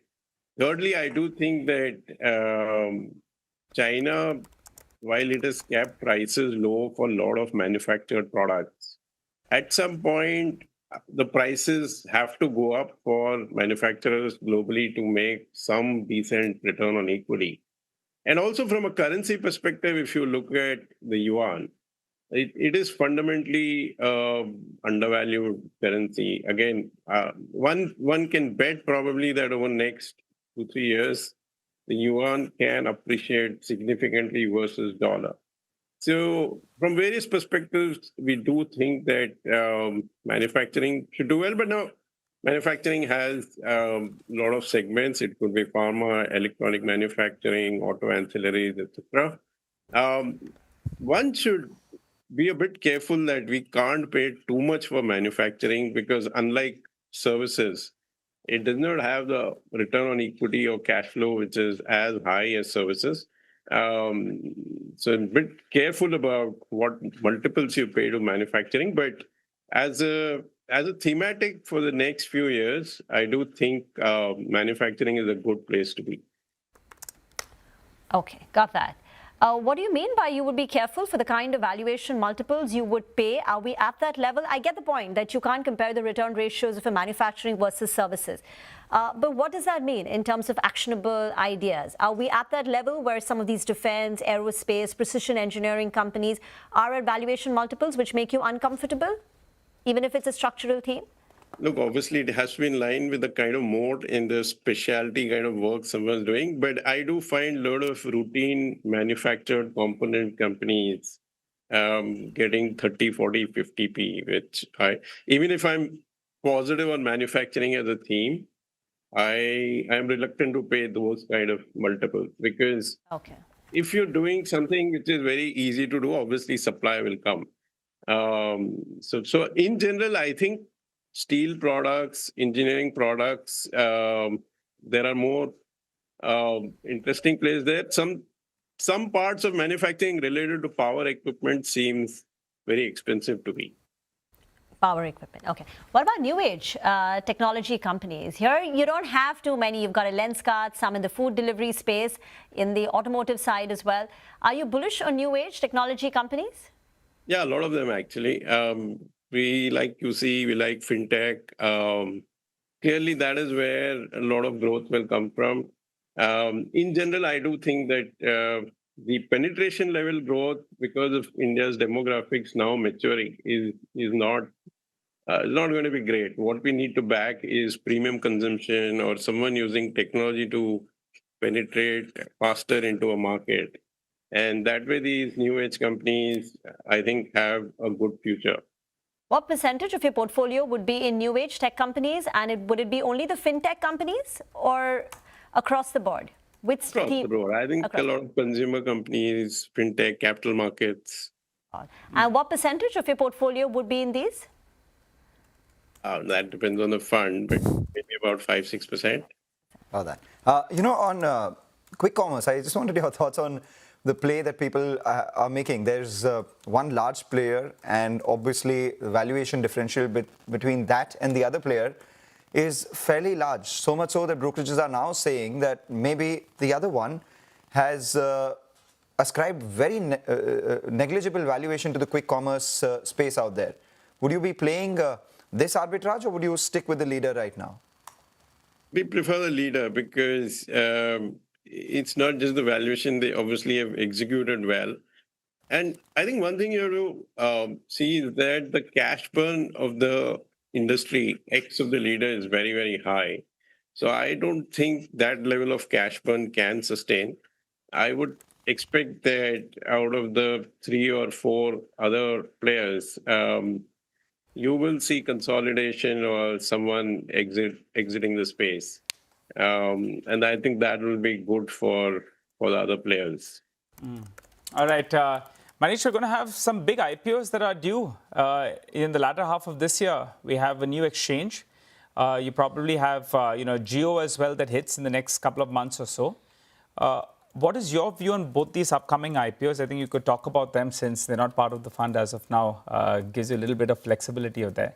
So your thoughts on that, and how do you see things play out? From a more top-down perspective, I like large AMCs because the cash flow yield is good, and because of mark-to-market, the growth is quite healthy. Telecom, but neutralish. I mean, good cash flow generating sector, but long-term growth is very, very limited. Exchanges, again, I think valuations are a bit expensive, but again, it's a good free cash flow generating sector. So we'll take it as per the valuation. But AMCs and exchanges look interesting. Okay. Manish, great chatting with you. Thank you very much for joining in. Thank you. That's a call coming in from Bandhan AMC on how he's positioning his portfolio to create alpha. Let's get in the first management on the show then. It's Suhas Donthi, CEO and President of MV Photovoltaic Power, on the back of the Q1 numbers and the way forward. Suhas, morning. Rima here. Well, Q1 numbers look strong on a year-on-year basis. Sequentially, across parameters, we have seen a degrowth. What's the reason behind this? Is it seasonal? Is it on account of the fact that maybe realizations have come down, pricing is weak? Help us understand the quarter-on-quarter numbers on these parameters. Yeah, thank you for having me here, and it's wonderful to be on CNBC again. Firstly, this has been a phenomenal quarter for MV. It's the best first quarter for us. So, we've been consistently delivering these ranges of margins at our levels, and we're maintaining the strong momentum that we have enjoyed with the operational efficiency of backward integrating into cell manufacturing. And now with the tailwinds of ALMM going strong, I think we are in line with our track record in timelines. Yeah, the reason we ask is your revenues are down 11% quarter on quarter, even though the module production was flat. So is it on account of the module average selling price? What are the prices today versus the average of Q4? Usually Q1 sales are usually softer than Q4 sales. So in line with that, what we have seen in the past few years for the industry and for MP as well, that's in line with that. But on a unit pricing perspective, it's been quite steady and strong. So in all our segments, and I think it's just the seasonality there. But our EBITDA margins and our EBITDA has been quite strong. Profit is doubled year on year. So that's something that's an important recognition. Well, indeed, margins at 35.2, it's above your range of 30 to 35%. So does that hold 35% margins? And you'd spoken about 2,200 to 2,400 of an EBITDA in FY27. Do you still maintain that? Right. I mean, I like to comment on the absolute EBITDA rather than the margins perspective. So absolute EBITDA, as I said, 22 to 2,400 crores, and I think we're in line with that. So this quarter has been another quarter to say that we're in line with what we're guiding this market. Right. One of the bigger triggers for you has been over the next few years, you will increase your overall capacity as well. Where does that number stand at right now? How far along are you in increasing this capex? And at the same time, if you could give us a sense on your current order book as well and pricing activity, which gives you visibility over the next few years for revenue as well as margins, EBITDA. Yeah, absolutely. So today our module capacity stands at 10.3 gigawatt and cell capacity at 2.94 gigawatt. We're expanding our 6 gigawatt of cell and module integrated capacity, which is going to where module will get commissioned by December 2026 and cell will get commissioned by March 2027, taking our capacity to 16.3 gigawatt of module and 8.9 gigawatt of cell. So this is going to be a substantial increase in cell capacity. And backward integrating, we're also further evaluating to add 9 gigawatt of ingot and wafer in line with the government's intention to bring in ALMM3 to ensure energy security as an overall. Right. Just to follow up on that one, on the backward integration, you are mulling, fresh capex, but you have about 5,500 crore worth capex lined up already, tied up for the announcement that you made, of which, which has been disclosed publicly. On the backward integration, what could the capex be and what could the benefit be? Absolutely. So 5,500 crores, you're absolutely right. It's the capex for our existing 6 gigawatt expansion of cell and module, and out of which we've already, the progress on the project is we've already, ordered for 60% of the hard cost of that capex. So that's all going in line. And another 5,500 crores to 6,000 crores is what we expect for 9 gigawatt of ingot and wafer, which is largely, while we're open to options, we're largely going to be funded through the internal accruals, which are strong quarter-on-quarter year-on-year for us. All right. Hi, Suhas. Good to see you in. Could you give us some details? What is the quantum of the external sale of cells in Q1? And how do you see this number move? Yeah, very nice to see you, Nigel. The quantum of cell sales, usually we don't give out these numbers, but it has increased from Q4 to Q1 is what I'd like to say. And cell sales has been, with MV being one of the most experienced TOPCon cell manufacturer in the country, we tend to be at the forefront of either the DCR modules or the standalone cells as well. So could you give us as a percentage, as you're saying, external cell sales have moved up in Q1 versus Q4. As a percentage, what it was in, say in Q4 and what is it in Q1? And from here on, will it improve further? So I'll put this forward that our DCR as well as standalone cell sales have been more than 50% of our overall sales this quarter in Q1. So which is the reason why you see the margin being on a much healthier side this time. So I think that is something that we expect to be maintaining this in the next quarter as well. And as the external cell sales improve, the mix improves, then margins as well improve, right? Yes, absolutely. Got it. Could you give us a sense about the spread between module to cell? What is it now? What was it earlier? So last time I had told you that the spread is around 2.5 rupees per watt for a non-DCR module, where it's just module, and then cell. By adding cell, it's about the cell portion will be about 6.5 rupees per watt. I think it's around the same levels, been steady, and that's something that has been going in a stronger way. Got that. Your order book now stands at 9.9 gigawatts. What's the current order and bid pipeline for FY27? Yeah, 9.9 gigawatts, absolutely correct. And our inflows of order in Q1 has been about 1.484 gigawatt, and that has been, the strongest order inflow in a quarter for MB, and that's something that is, substantially in line with the growth projection that we have with our capacities adding up. Sorry, no, what's the pipeline? We have the order inflow for Q1. You've shared that in the PPT, but what's the pipeline looking? And with that, what is the kind of visibility that you have for revenues? Yeah, pipeline is something that's looking strong. While, we as we've guided earlier that for us, we like to maintain order book of what we can deliver of next 12 to 18 months, which is close to 7 gigawatt that is there on our order book. So which is looking healthy in terms of our capacity ramp up. And usually this 9.9 would translate to a revenue of close to 12,000 crore, 12 to 13,000 crores of revenue. So yeah, that is the rough estimate of 9.9. Would you hazard a revenue and free cash flow target for FY27 for us?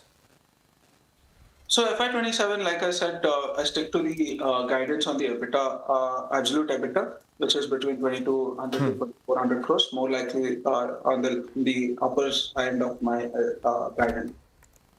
But that's the only thing that you'll speak about right now. Yes. Okay, we'll leave the conversation here. Thank you very much, Suhas, for joining in. That's the work coming in on MV Photovoltaic.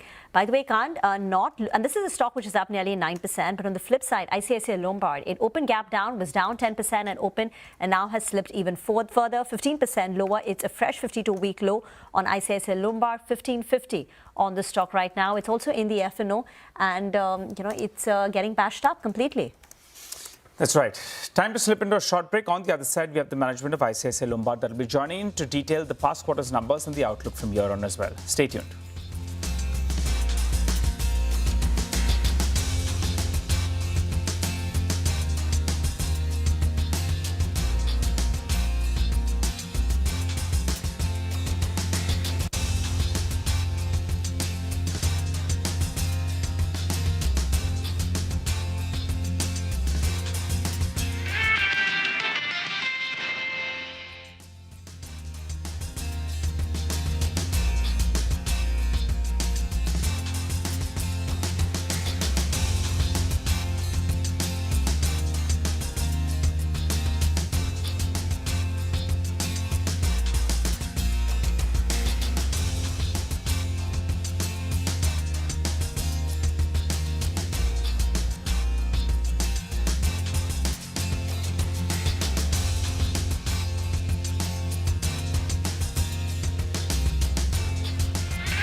Welcome back. Holding around 24,100 for the frontline index, but the stock of the moment right now is ICICI Lombard. It's taken a sharp knock on its numbers, and as we speak, it's down about 15%. It's the casualty of the day for sure, and consistently seeing further sell-off. To discuss the numbers and more importantly the plan going ahead for the company, we do have Gopal Balachandran, who is the CFO of ICICI Lombard, who joins in. Gopal, let's address the one-off first. If you look at the numbers, there are two large fire claims, and then there is the impact of the Supreme Court judgment on motor transfer pricing reserves. What would your underwriting loss, operating profit, and combined ratio look like if you exclude these one-offs? So good morning, Mangalam, and good morning to all your viewers as well. And let me just, before I kind of respond this specific, let me just put this in context.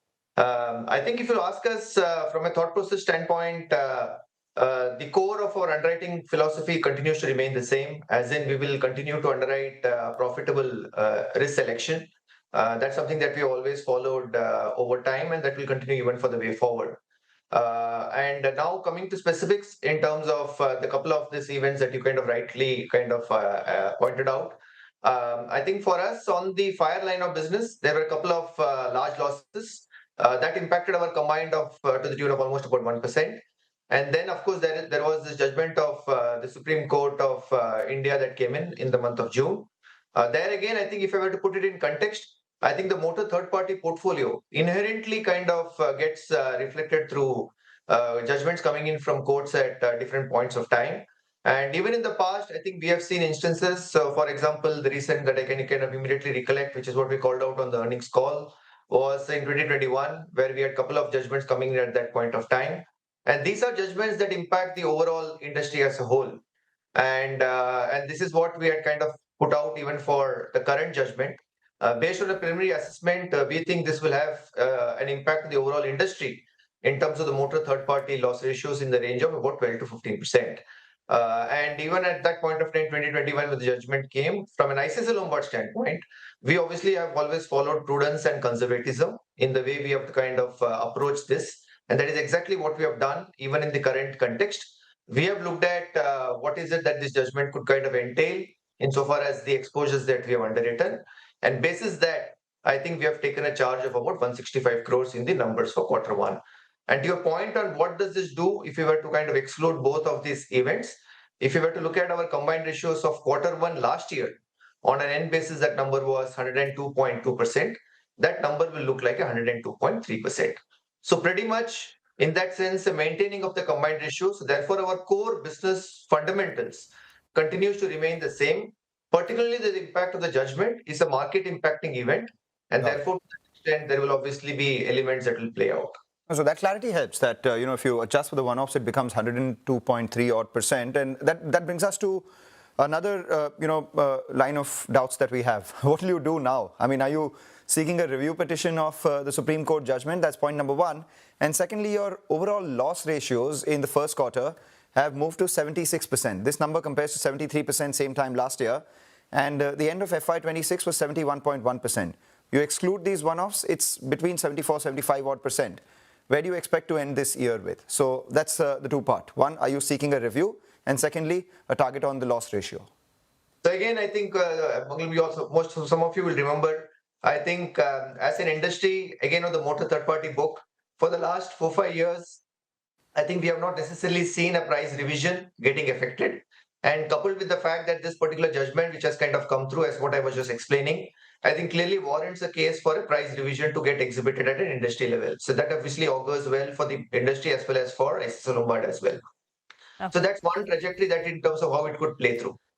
The second is, as you rightly mentioned, of course, as General Insurance Council, which is a member body of all general insurance players, we have filed a revision petition. We will obviously wait for how the outcome of that revision petition gets exhibited. So that's the second. The third, I would say that in general, when you look at the overall loss experience, as what you are referring to, there are obviously efficiencies that you can create as an organization. And that is exactly what, from an ICICI Lombard standpoint, that we have been doing even in the past. And even going forward, even in the context of motor third-party book, that is what we will kind of be working on. The last of the factors that I would equally talk about is when you look at the overall book, to your earlier point on the combined ratios, that is a function of the loss ratio and the overall management expenses. So therefore, we will equally look at what is it that we are exhibiting insofar as cost of sourcing is concerned. So hence, lot of variabilities in terms of how the effect of this judgment could kind of play through. And therefore, to that extent, obviously, we will keep the development for the keep looking at the developments in the subsequent quarters, and that will be a function of the trajectory that the loss ratio could take going forward. Which is why I said, insofar as core fundamentals are concerned, I think pretty much in line with what we have been generally talking about, as in to say that over long term, we still continue to want to exhibit that return on equity objective of 18 to 20%. ROE 18 to 20%.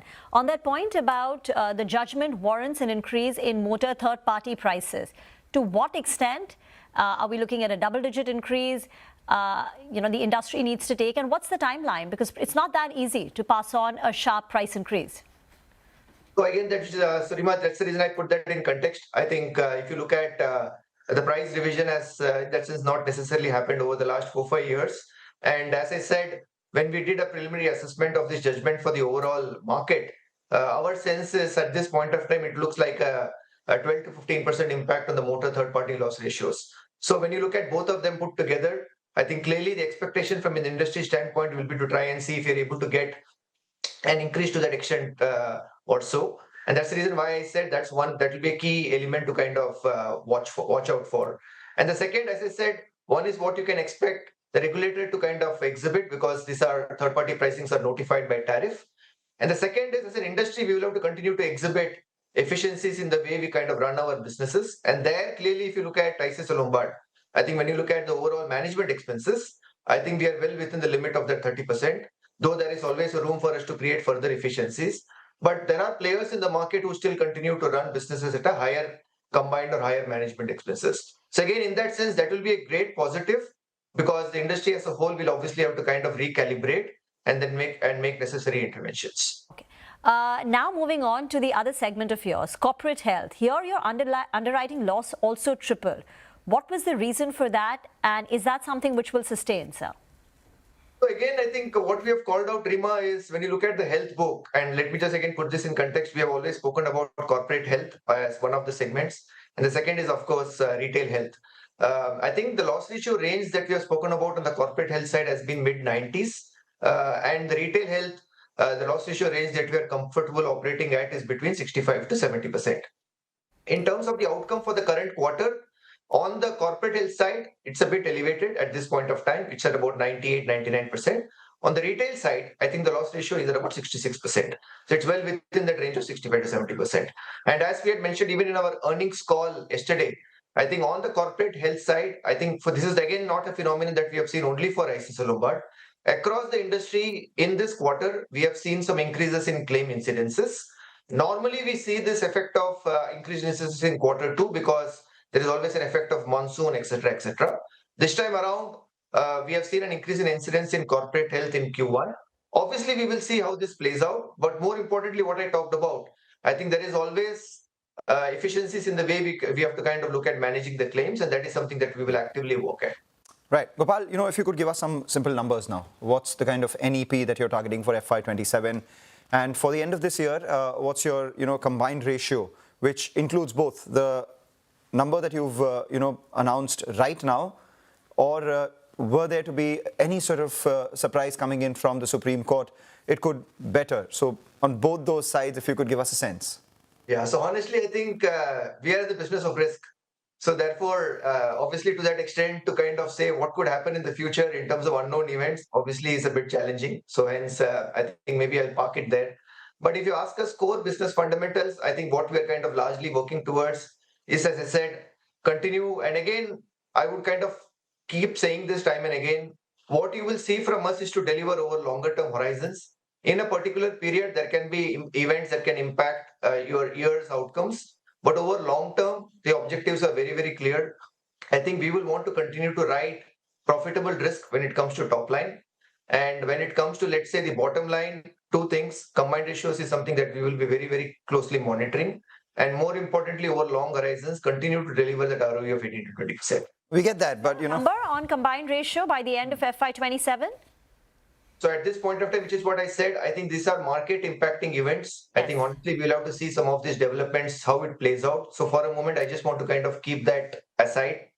Leaving aside that, I think what we have been obviously kind of working for is obviously to try and see if you're able to kind of run the overall combined within the trajectory what we have seen historically, which has been within the range of 102 to 103%. Leave aside some of these market events. Having said that, I think what you have to put this in context also is to see that the industry combined, compared to FY25, FY26, there has been an adverse development of increase of almost about 500 basis points. I think one has to look at it in that context, and that is how we would kind of see the development play out for us as well. All right, 102 and 103. And on the net premium earned, first quarter has been around 16%. Do you think every other quarter would be in the same range, 15 to 17%, or maybe you see some acceleration towards the end of this year? So Mangalam, again, I just kind of put this, if you ask me, I think the momentum on ground across business lines are very, very promising, whether you look at corporate, health or motor. And therefore, to that extent, obviously we'll kind of leverage. And that's exactly what we have started to see early signs. If you look at the month of June, I think we have clearly had an outperformance on each of the three segments that I kind of spoke about. And that's a trajectory that one would take. And therefore, what we have called out even historically, I think we'll have to obviously see how the market plays out. in terms of its outcomes, and basis which is what you will see the trajectory for our earnings playing out. All right, take that point. Thank you so much, Gopal, for joining in and decoding those numbers for us and giving us an inkling into what the end of this year looks like. The stock still down by about 11-12%. The street will watch your performance more than just the commentary in the very near future. With that, we take your leave and let's get you to another segment of Quarter Se Quarter Tak. This is where we bring you earnings expectations from each sector. Yesterday, Nigel told us about the metals pack, and now we have the cement sector, which is on his radar. Nigel. Well, the cement sector is expected to report a mixed first quarter with healthy demand growth, but profitability likely to remain under pressure. The industry volumes are estimated at around 6.5 to around 7% on a year-on-year basis during the first quarter of FY27, which is more or less in line with what we saw at around 7 to around 7.5% growth in the previous quarter. That's according to Jefferies' estimates. On the pricing front, the brokerage now expects cement prices to rise by close to around 2.5% quarter-on-quarter basis. That's a little lower than their early expectations that cement prices will move up by around 4 to around 5%. While price hikes should support realizations, higher input costs are expected to weigh on margins, leading to a decline on an EBITDA per ton basis. Among the major players, well, Shree Cement is expected to lead on the volume front with a growth of close to around 15%, but that's coming in on a weak base. Remember, their growth has been lacking what the industry has been doing over the last couple of years. But now, in terms of volumes, they're going to be rocking. The other one is going to be JSW Cement that is expected to grow at around 14%. JK Cement could grow by close to around 13%. And the big boy UltraTech Cement, they're expected to deliver a double-digit growth. Ambuja Cements on a consolidated basis, that could report a decline of close to around 6% on the volumes. That's because of the old plant shutdowns as well as lower non-trade volumes. Moving to the cost pressure as well, that's going to be the big key monitorable that we're looking at. Jefferies expects the impact of higher costs to begin reflecting in the June quarter, with more meaningful impact likely to be seen in the September quarter. The brokerage estimates a cumulative cost increase of around 300 rupees per ton in the first half of FY27.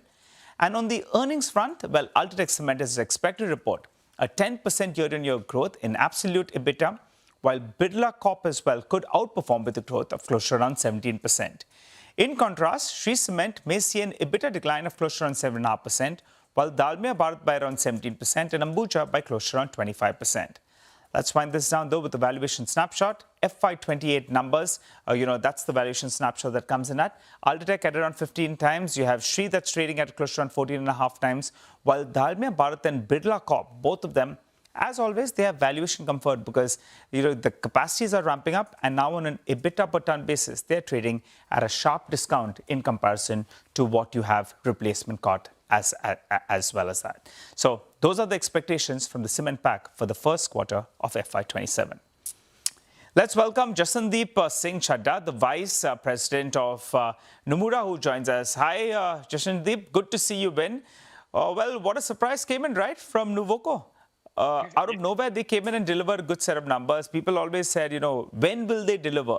It seems they delivered at least in the near term, but that was because they were boosted by non-trade prices that jumped up by close to 20 rupees on a per ton basis. What is your read-through for that? And will you be more optimistic now on the Eastern Belt? Yeah, hi. Good morning, Nigel. And I think you're right. The surprise by Nuvoco actually bred some life in this sector, for which, very long we were not seeing stocks move that much. Yes, I think you're right on that front. Non-trade price hikes, which are generally not captured by dealer checks done by, the sell side, were actually surprising. On the Eastern Belt, our read-through for the sector is that companies which are high exposed to Eastern Belt will see, higher realization than what we were expecting. And on East, we have been structurally positive, both on Dalmia and Nuvoco. So we believe, not just in short term, but in long term as well, over next couple of years, these companies should perform well. Okay. And what would your pick be? When you look at the East Belt, you have Dalmia that's in there, you have Shree that's in there. Otherwise, if you want, you could go for the bigger boys. UltraTech Cement, they have exposure everywhere. How do you approach, the theme from here on? So if you're talking specifically about East, our pick will be Dalmia Bharat. They not only have exposure to East but Northeast as well. We believe, and they are also expanding rapidly in other geographies. So Dalmia Bharat is one of our top pick. And when we talk about pan-India players, Ultratech is the go-to guy for us. So Ultratech and Dalmia are both our top picks. Jasandeep, for the first quarter, what kind of cost increase per ton are you working with? For Nuvoco, they manage their mix because, they have some operational efficiencies that they were focusing on. Also, their usage of pet coke fell from around, I think, 37% to around 27%. So they have done something at the company level. But for the industry on the whole, what kind of cost per ton increase are you working with? So for the industry and especially, the companies under our coverage, we are on an average building around 220 to 250 rupees per ton increase in operating cost.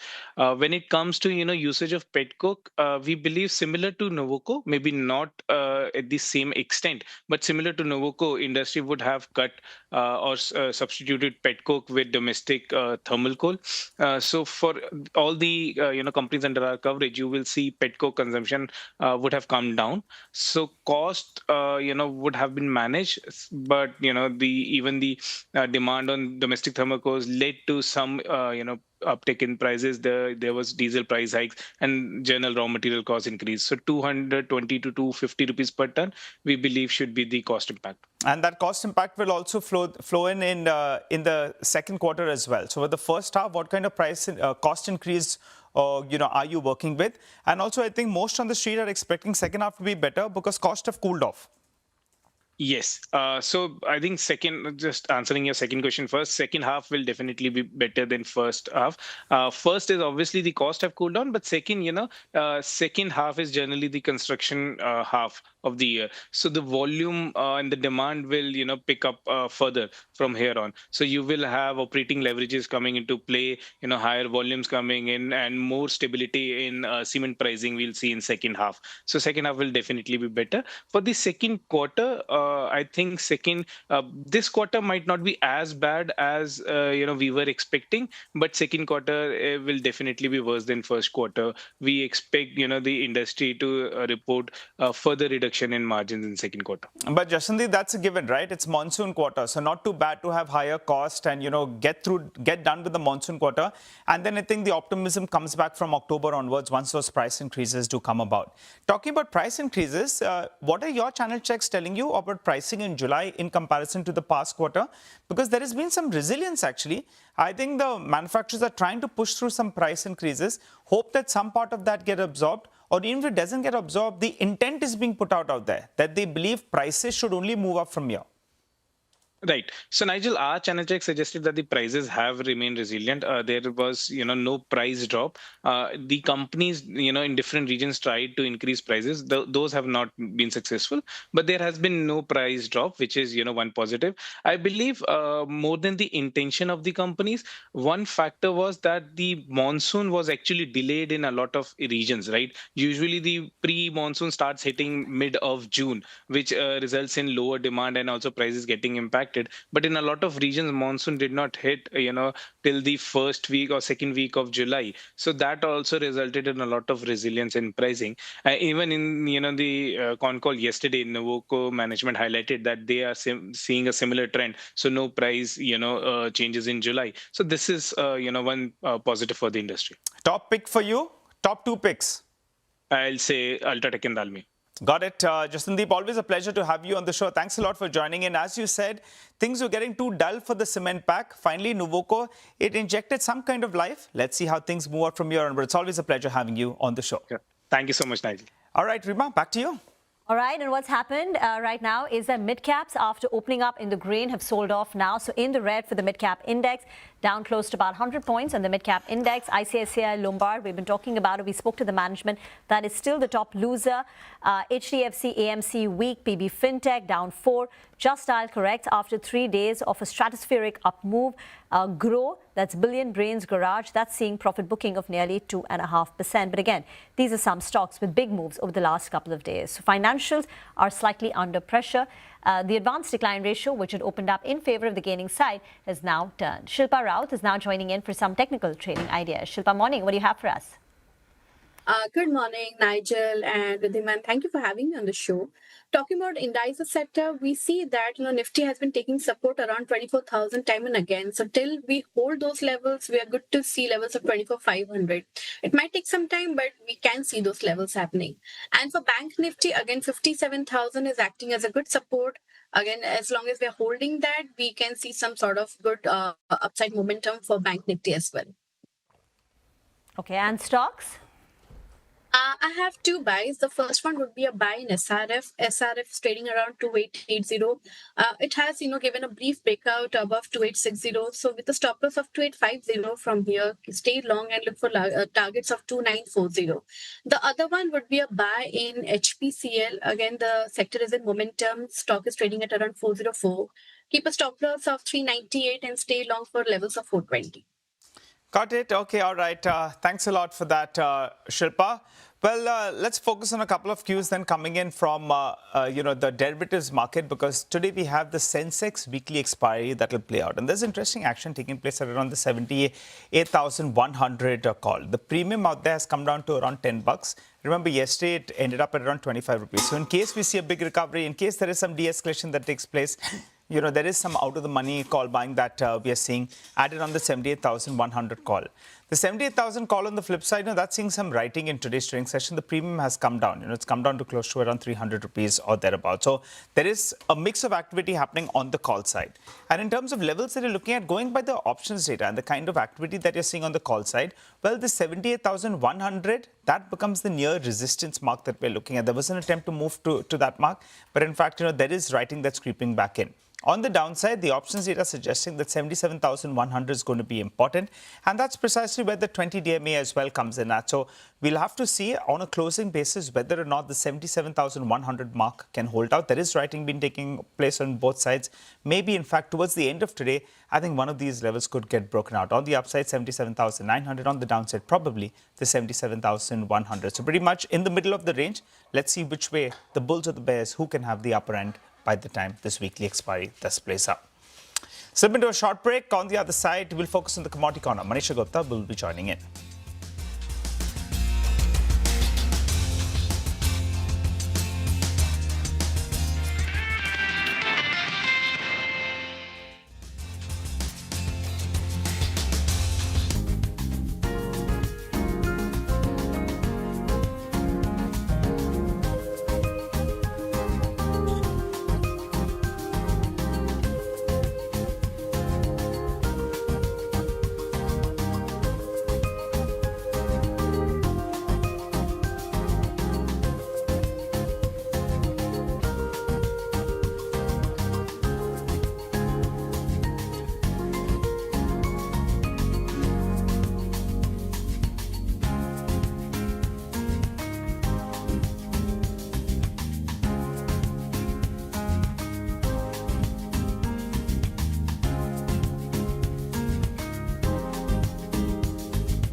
Welcome back. Laser Power and Infrastructure, a 3,000 crore market capitalization company which manufactures power cables, conductors and other transmission devices, has had a strong 21% open.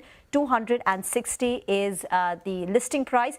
Issue price was 214. The company had raised a total of 742 crore rupees, of which 542 crore was a fresh issue. So pretty good listing, 21% up on that. But Manisha is now standing by to talk commodities. And what's the commodity that you're looking at today? Well, I'm looking at sugar and ethanol as a space, and sugar because we've seen a decline in the prices in the overnight market there. And if you look at the current week, we're down by 2%. We're trading at a 3-week lows into the markets therein. But on a month-on-month basis, we still are 4% on the higher side. The near-term decline for sugar is coming in because of two reasons. One, the commodity fund are net short when it comes to sugar futures. And then Brazil harvest seems to have accelerated, and the Indian monsoon has improved a bit as well. So that really seems to be impacting the sentiment. It also is about the Brazilian mills which are yet to hedge production, and with the way the prices are moving and with the way the ethanol seems to be taking precedence, that part is remaining and is the reason we are looking at some decline coming in there.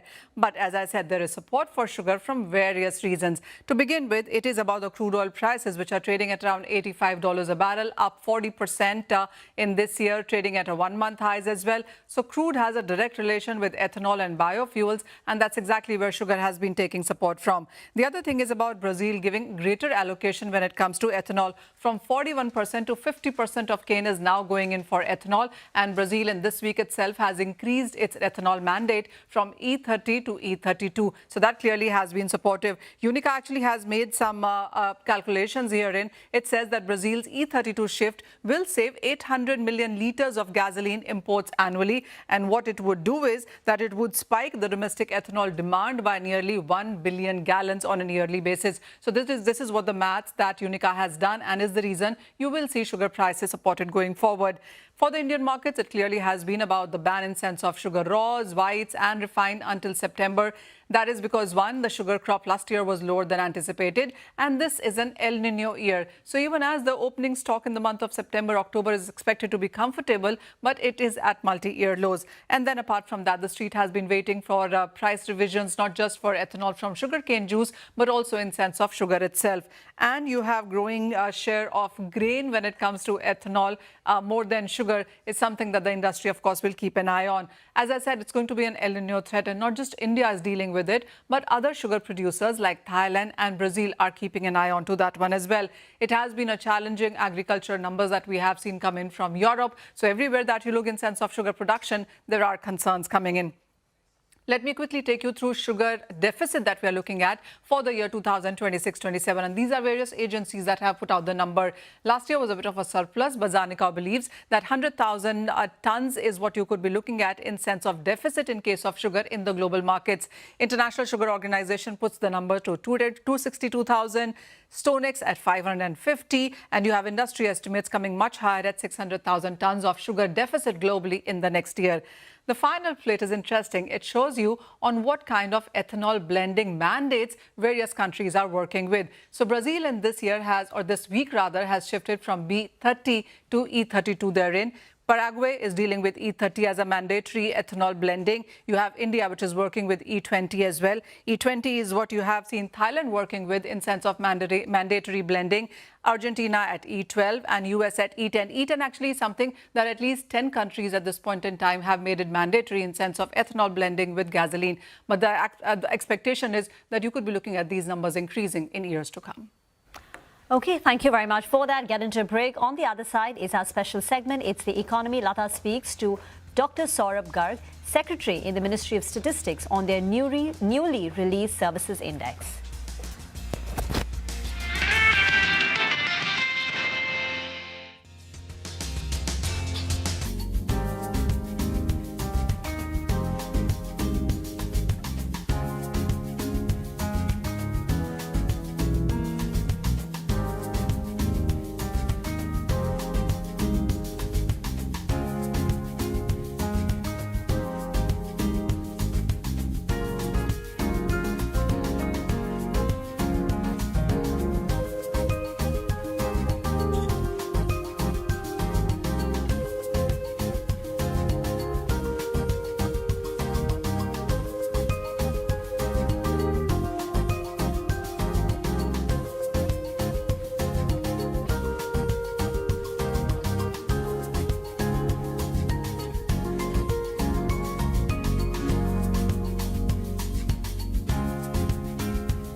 Welcome to It's the Economy, a very important discussion lined up for you. The Ministry of Statistics has just launched a services version of IIP. IIP, we are all familiar. It is the monthly index of industrial production, but this gives an idea of only the factory output. MOSPI, that is the Ministry of Statistics, has now launched the ISP to measure the growth of services sectors like trade, banking, insurance, real estate, etc. Now, it's important to note that MOSPI has not released one overall services growth number, like it gives you one IIP number. It gives us the growth of 19 separate sectors, which are services sectors, for April 2026. Now, MOSPI says that 14 out of the 19 sectors recorded double-digit growth in April, and some like retail, trade and accommodation, housing, all grew by over 30%. To understand more about the data, I have with me Dr. Saurabh Garg, Secretary of the Ministry of Statistics. Good morning, Dr. Garg. Thank you very much for your time. And first, of course, many congratulations to you and your ministry for the excellent work that you have been doing in increasing the data sources. But let me come to the services data, which came day before yesterday. This April data, for instance, retail trade 30.8% higher, accommodation, food 37% higher, real estate 27.7%. I mean, these numbers are very big. GDP is not growing so much. Even corporate earnings are not growing so much. Why are these numbers so high? First of all, thank you for having me. And let me clarify that there is a difference between this services index and the GDP numbers. And I think that's very important to have that difference. The GDP represents the value add, the difference between whatever are the input costs and the output prices and what's the value add. The services production, just like the industrial index for industrial production, is a measure of the output volumes. It indicates what has been the change in the volume and without any reference to the value add. So that's one important difference we must keep in mind. The second is that the data sources that we use for the index for services production are based on real data. Unlike some of the others which are survey-based, a majority of the data sources for the services production comes from the underlying GST returns that are filed and the GST collections that are done. But obviously, let me hasten to add, we only have access to aggregate data. We do not have access to unit level data. So I think that should be very clear to everyone that we have access to only aggregate data. Okay. So that's one. And we have administrative data, for example, for railways, airlines. We know actually the number of passenger kilometers sold in that month or other such data. So the data that we have is hard data, is data where firms have actually put in that kind of funds and given in the GST returns. Now, why the difference? A couple of areas I would just like to mention. Number one, if you look at the growth rates, for example, on the manufacturing side of automobiles, of cement, of steel, they have been in double digits. It's not that many of the underlying manufacturing base figures are very different. Services obviously are much more differentiated, and therefore the margins would vary from depend on the differentiation of services that is there. And even if you look at the export services, I was just looking at that data, which has just come out for the previous month. Services exports have been over 20% growth.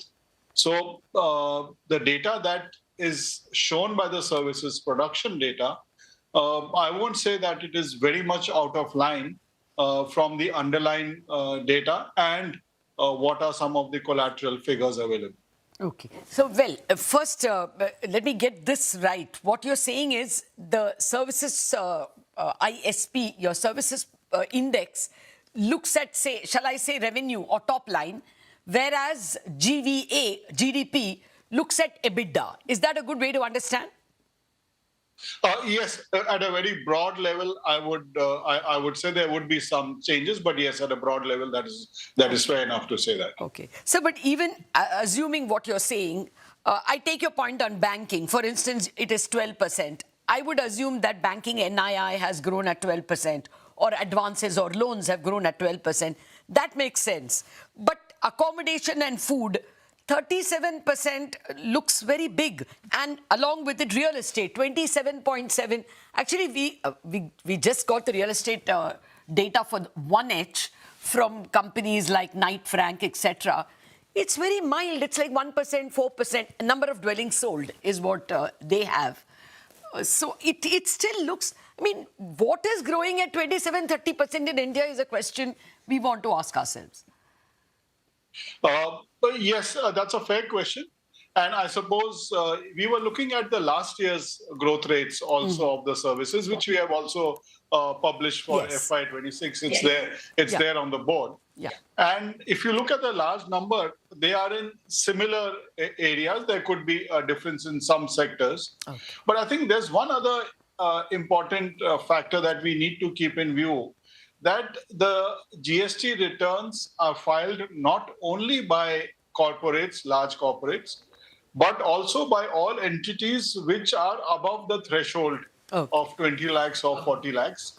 And that may not necessarily only be companies. There could be other entities registered under acts. Okay. And the second thing I would like to highlight is that some of the top line data that we get on a high frequency is perhaps limited to certain larger urban areas, certain larger companies, and the penetration of that across India in tier 2, tier 3, tier 4 cities and towns might be limited.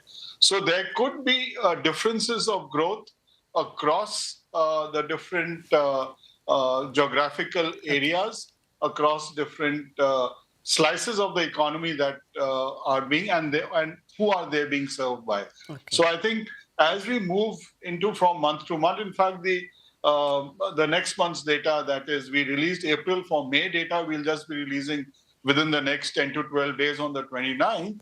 I think once we have a set of data for a few months, a lot of these kind of issues will get resolved. Fair point, sir. It is just that I went back now when you were speaking. I Googled the March, April GST collections itself. Since you say the source is basically GST. In March, the GST collections was 8.8% higher. In April, it grew by 8.7%. So even then, some of these elements like 27, 30, 37 are looking out of sync. So I want to know if you're planning any tweaks, and if you are at some point planning an overall ISP number like we have an IIP number. Yes, that is the idea. At the moment, the ISP covers about 60% of the services. Okay. Services are about 55% of the economy. And what we have released now covers about 60% of the 55%. So somewhere around slightly more than 30% of the overall economy. And perhaps some of the larger numbers that you are mentioning, for example, food, accommodation, the overall weight would be in single digits, obviously. Okay. So to that extent, when you look at the overall figures, there would be sync in what the GST numbers that you spoke about. Fair enough. We would bring out an overall number. We just want to give it a few months also for the system to stabilize, for us to see what are the changes. And we have the weights available from the annual survey of the service sector industries, and we have the national accounts weights. Keeping that in view, we hope to bring out a single number. Okay. Simultaneously, we are also looking at how to add on 2 or 3 sectors of the services. Health is not there as of now. Education is not there as of now. And another big chunk is ownership of dwellings, self-ownership of dwellings. These 3 sectors itself would raise the coverage to more than 80%. So we are working on this, and let's hope that within a few months we will be able to bring out a single number. Yeah, so much of this is in the non-formal sector. So I can imagine, especially ownership of dwellings, it would take time. Okay, so by when do you think you will be able to use the ISP data to calculate the GVA? Let me put it in two parts. One is at the annual level when we bring out the GDP. A lot of the data anyway gets incorporated because we have a large number of sources for the annual GDP estimates, and the services sector fully gets covered. It's in the quarterly estimates, which are based on indicators, where really the index for services production will help, because in the quarterly estimates, now we will be able to incorporate the services sector to a much greater extent to the fact that we have these high frequency indicators. So I will not commit that we will have it in the first quarter of this year. We hope to bring out those numbers by the end of August, but we will try. But definitely, I assume from the second quarter onwards, we'll definitely have it. Okay. Sir, let me now bring out some, I mean, people actually messaging me with questions. One question that comes from everyone is, when will you give us the back series for GDP in particular? In fact, for CPI, everything, others as well, you know, where you have given us a new base year. The past GDP is needed to know where we are in the business cycle. So when do we get it? Yeah. So two things. One, let me reiterate that we have the past numbers for the last 4 years. Yes. From 22-23 onwards. Yes. So for comparison purposes, we have last 4 years data, both whether you look at the CPI or the GDP. As far as CPI is concerned, we have given the linking factor for the previous index. And you must note that in the current CPI, we have increased the granularity to a great extent. Earlier, at the second level, apart from the headline number, we were only giving it the data in 6 groups. Now we give it in 12 divisions and further on into the subgroups. No, I will come with the new... Yeah, I take your point, sir, but this gentleman who's messaging me, I think, wants GDP. He's saying the absence of a long cycle GDP, comparable GDP, makes you unable to know where you are in the business cycle. Sure. So we've mentioned it at the time of the GDP release also, that we will release the back numbers by the end of the year. It will take us that much time. Sure. But we hope to provide more color, more data in the next few months itself. But by the end of the year, we hope to bring out the entire back series.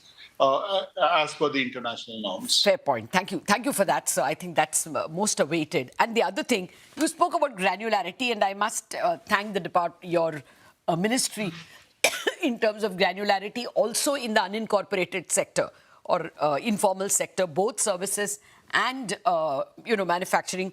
You all have done a lot of granular work. But one thing that all of us lack, my pet peeve, is capex. You gave us one standalone, investment intention survey. That's not that helpful. We need a cycle. We need a comparable annual series. And what you give us by way of that, the investment number in GVA, by the time you give us the granular data, it is 24 or 36 months later, 2 years later. Can you all give us a regular capex index?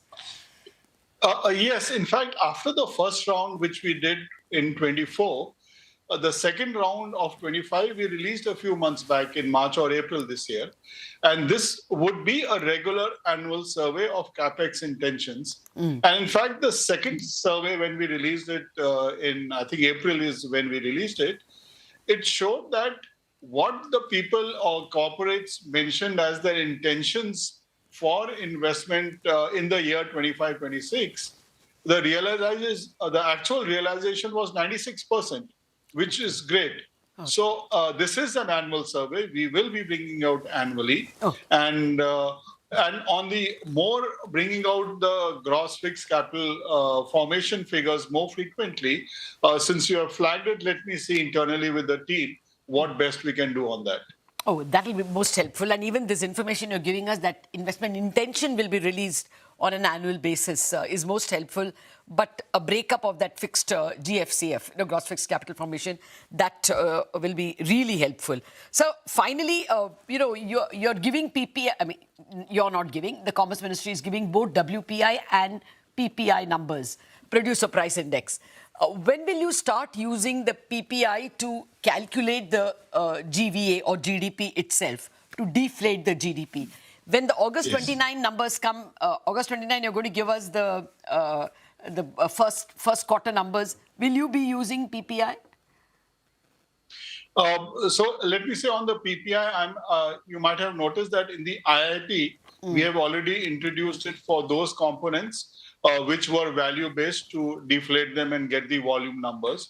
So when we released it, the IIP earlier this month, we have already incorporated the PPI. On the GDP, the work is going on. We are hopeful that when we release it in August end, we should be able to do it. The only reason I'm not committing, because there's a lot of background work required, but that is our intention, that we hope to include the PPI in the August numbers. Just in case we are not able to do it by that time, it will definitely get introduced by the second quarter. But I'm hopeful for the first quarter. Okay, that's good to hear, sir. I can imagine it's a lot of work, because even comparable numbers will have to be deflated with the PPI. Yes. There is work to do. Thank you very much, Dr. Garg. Pleasure having you with us, and for the wealth of information you're giving us as to what we should expect from the BOSP. Thanks a lot for joining us. Thank you. A pleasure to be here. We have to wrap up on Bazaar on that note. After a break, Chartbusters.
ICICI Lombard is the accident of the day. The stock slumps over 10% as underwriting losses rise, reflecting a higher combined ratio, while return on average equity more than halves. The management, speaking to CNBC TV 18, says the combined ratio would be lower excluding one-offs. HDFC AMC shares slipped despite an inline first quarter as the equity and AUM market share moderates and expenses rise by close to 19% sequentially. Nomura issues a buy call on the stock, while HSBC has a hold rating. Dixon Tech rallies over 5%, now up around 4% as the government approves the second mobile manufacturing PLI with 62,500 crores in outlay. HSBC also upgrades the stock to a rating of buy with a target price of 16,000 rupees a share. MB Photovoltaic reports a strong year-on-year revenue growth while margin as well expand. The management tells CNBC TV that they expect to hit an EBITDA of around 2,400 crore rupees in FY27. The stock is up close to 10%. Himadri Specialty Chemicals, the stock rallies on strong first quarter numbers. The revenues and profit both rise 28% each, where the company also announces a 360 crore capex. In fact, the management joins us shortly to discuss these numbers. You want to stay in for that.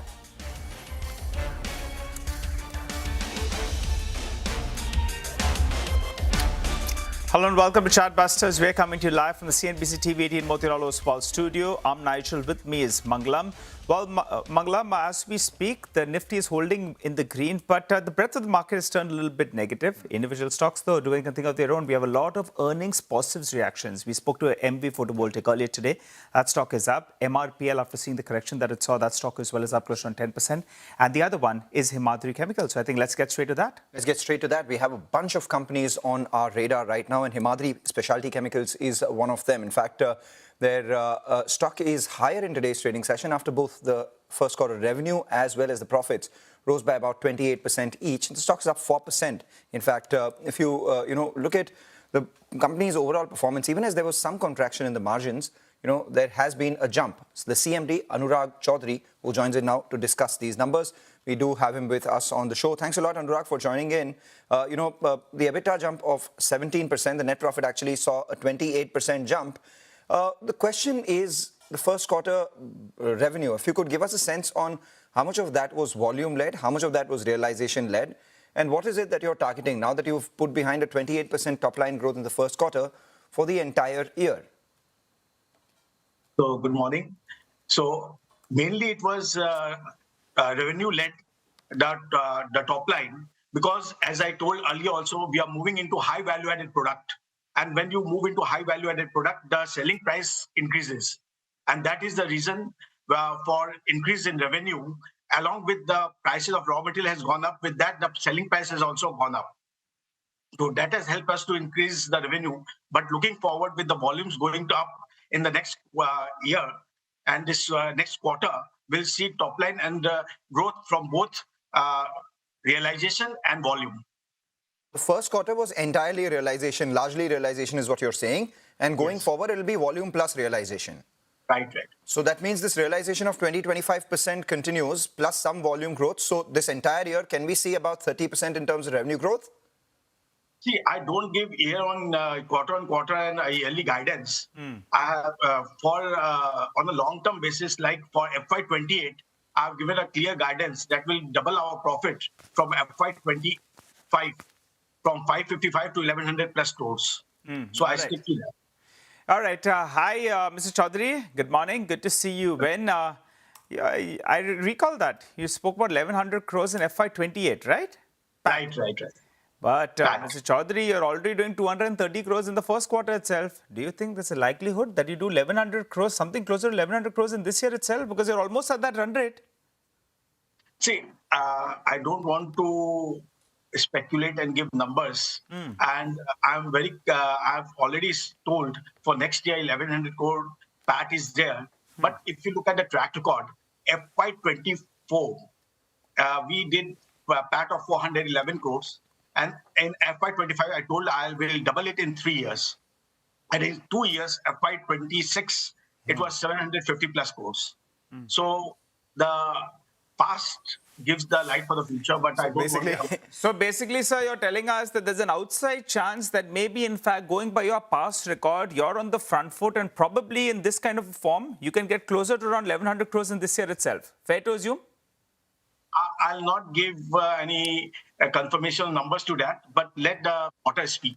You know, the last 12 months, if I look at the trailing 12 months, you're at 1,060 crores already. So I think that's a foregone conclusion. I don't see that as a reason for you to, you know, be doubtful of the fact that you'll do 1,100 crores in this year itself. But, you know, a word on the margins. You were earlier in low teens, then you rose to about high teens. Now you're in 20% band. Year on year, obviously, there's some moderation. But what's a normalized margin range that we should work with for a business like yours, especially now that value-added products are coming to the fore? Yes, with the value-added product coming in, the right way to look at Himadri is not the EBITDA margin, but to look at the PAT margin. PAT margin is 16% this time because we don't have interest costs. We have other income where we deploy fund and get interest. So overall, if you look at the company, the right way to look at is PAT. 16% of PAT margin, what we have achieved in this quarter. Okay, all right. Let's get a couple of other details now in terms of the revenue number. How much did battery contribute in the past quarter? If you could tell us what is the run rate likely to be. And the tire business as well, what is the current revenue run rate? So tire business, we are ramping up. Last year, 29th May, we started production. And last full year, we did a top line of 180 plus crore. This quarter, we did 127 plus crore of top line in tire business. And quarter on quarter, you'll see the ramping up coming up. So for the year, going by that sort of a run rate, you should end the tire business with around 700-800 crores of revenues or more? I think, I don't give a year-on-year number, as you know. But definitely, if you ask me on a long-term basis, 24 years down the line, we feel 3,000 crore top line from tire business is very comfortable. But currently, what is the sort of run rate that you're doing? Currently, run rate is 127 crore this quarter. And this jump to 3,000 crore will be linear, or will it be front-ended or back-ended? Or it'll be, okay, 120 crore this year, 250 crore next year, then it'll go to about 500 crores. Yes, it will be linear. Okay, so that gives us a sense. And battery business you were telling us as well. Yeah. Let's finish that point. Regarding? Battery business. Yeah, battery business, we have started a 200 metric ton anode material plant. And that we are sending samples to our customers globally and in India. And now we will have the response. So sample B has already gone. So with that, looking forward in future, we'll start getting revenues from FY29, full on revenues from our LFP plant. And LFP, Q3 FY27, LFP 2000 metric ton is going to commence production. We're looking at about 30,000 crores in battery technologies and revenues over the next 2 to 3 years, right? Are you still on track for that? No, not 2 to 3 years. It was 5 to 6 years. Okay, so 5 to 6 years. So that's about 2032, 2033. Yes, yes. So we are very much confident of 30,000 crore top line in 5 to 6 years from our battery business, LFP and anode and silicon carbon together. All right. Okay. All right. Let's talk about the cash conversion days then. That's increased a little bit, but the working capital days have improved. On both these two, what kind of numbers will you be looking to maintain? So if you look at the working capital is optimized around 27 to 31%. And we always work on how to reduce the working capital. At times it happens during quarter end, you have some vessels coming in or something like that, which increases or changes the number. But on a broader way, 27 to 31%, that is the broad idea. 27 to 31% of working capital. Can you give us more clarity into that? What 27 to 31% of working capital days are currently is around 60. Do you think you can maintain it at around 60? Yes, yes, yes. Got it. All right, take that point. And what about some of the capex that you've announced? You know, 128 crores for expanding some of the manufacturing parts for anthraquinone and carbazole. You have a 70 crore capex for carbon nanotubes and 170 crores for super specialty carbon black. When do these come on stream? What do in the near term do to your ROCE? And what's the kind of incremental revenue that we should expect from these plants? So these are very interesting capex that we have announced and a game changer for the company. Total capex we have announced is 368 crores. First is carbon nanotube. So carbon nanotube, first I want to, this is the first project for carbon nanotube which is being implemented in our country. And we will be among the few selected companies globally to manufacture CNT. And the best part is the entire technology has been developed in-house through relentless R&D efforts. of the company. So carbon nanotube is graphene rolled into seamless cylinder, forms CNT. To make it in very simple form for everyone to understand, it has 100 times strength of a steel and conductivity of a copper. That's a game changer. It's steel 100 times the strength of steel, conductivity of copper, and very light material. So it find application in EV, in semiconductor, in composites, in aerospace, where light composite material is required. Got it. Okay, all right, Mr. Chaudhary, it's a pleasure having you on the show. As you spoke about the strength in the steel, I'll tell you what, the stock has been very, very strong. In today's trading session, it's up close to around 4%. And in the last 6 months, the stock is up close to around 50%. So your shareholders will be very, very happy, but they'll be tracking the numbers that you're giving us as well. All the best for the coming quarter, and we catch up rather soon. Well, time to slip into a short break. You come back, we'll focus on the newly listed company. Laser Power Infra made a steady debut in today's trading session. The managing director is waiting for us on the other side.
Welcome back. As promised, let's focus on Laser Power and Infra. It's made a good debut, actually. We should get the stock up for you on the screen. There's the lovely visuals of the team, the family, those little children out there coming in there to ring the bell. Historic moment for the company. To help us out with the way ahead, we're joined by the Chairman as well as the Managing Director, Deepak Goel, who joins us.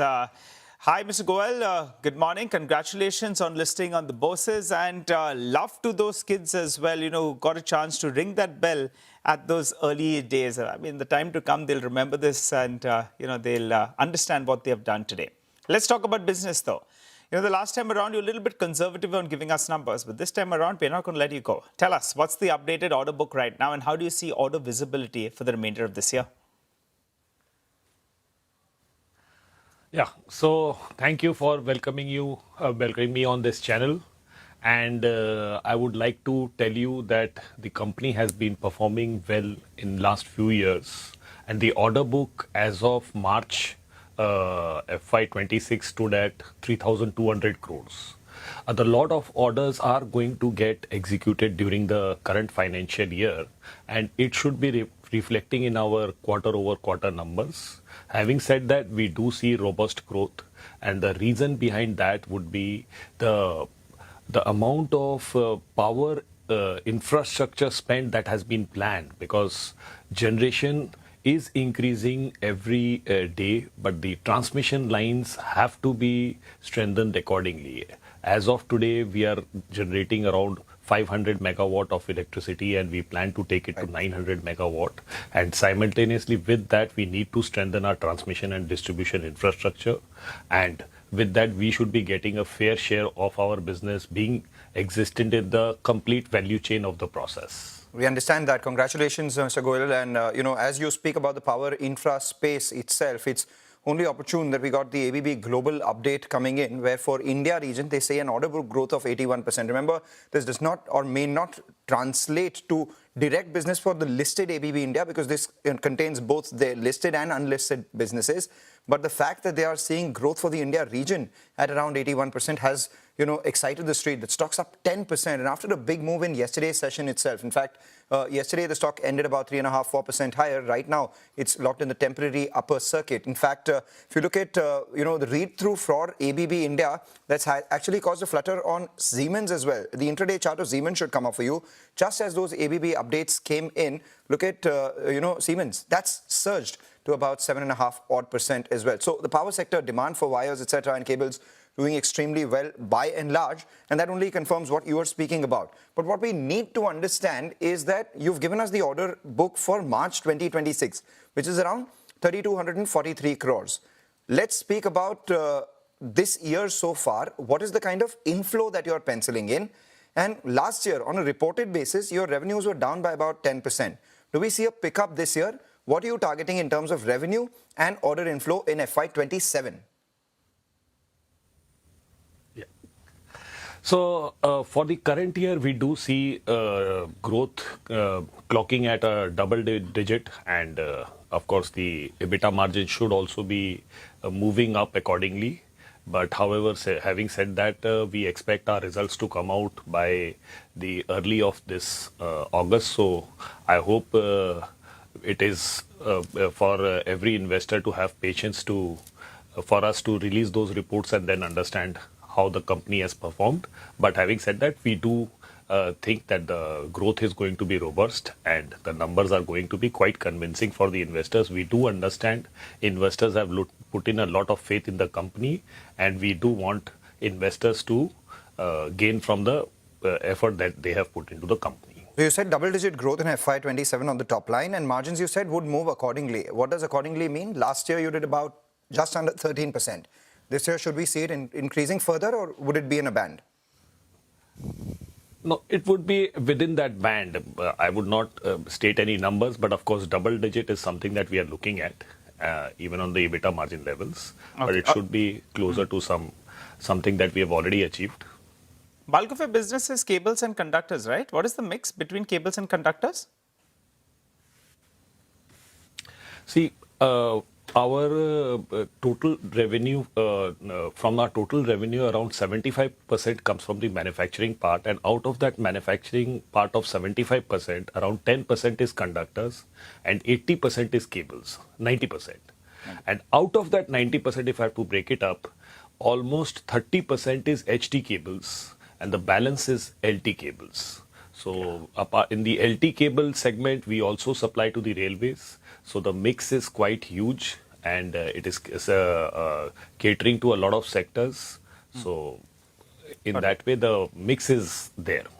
And conductors as a proportion of your mix, I remember you had said that you will increase it. But what is the target here?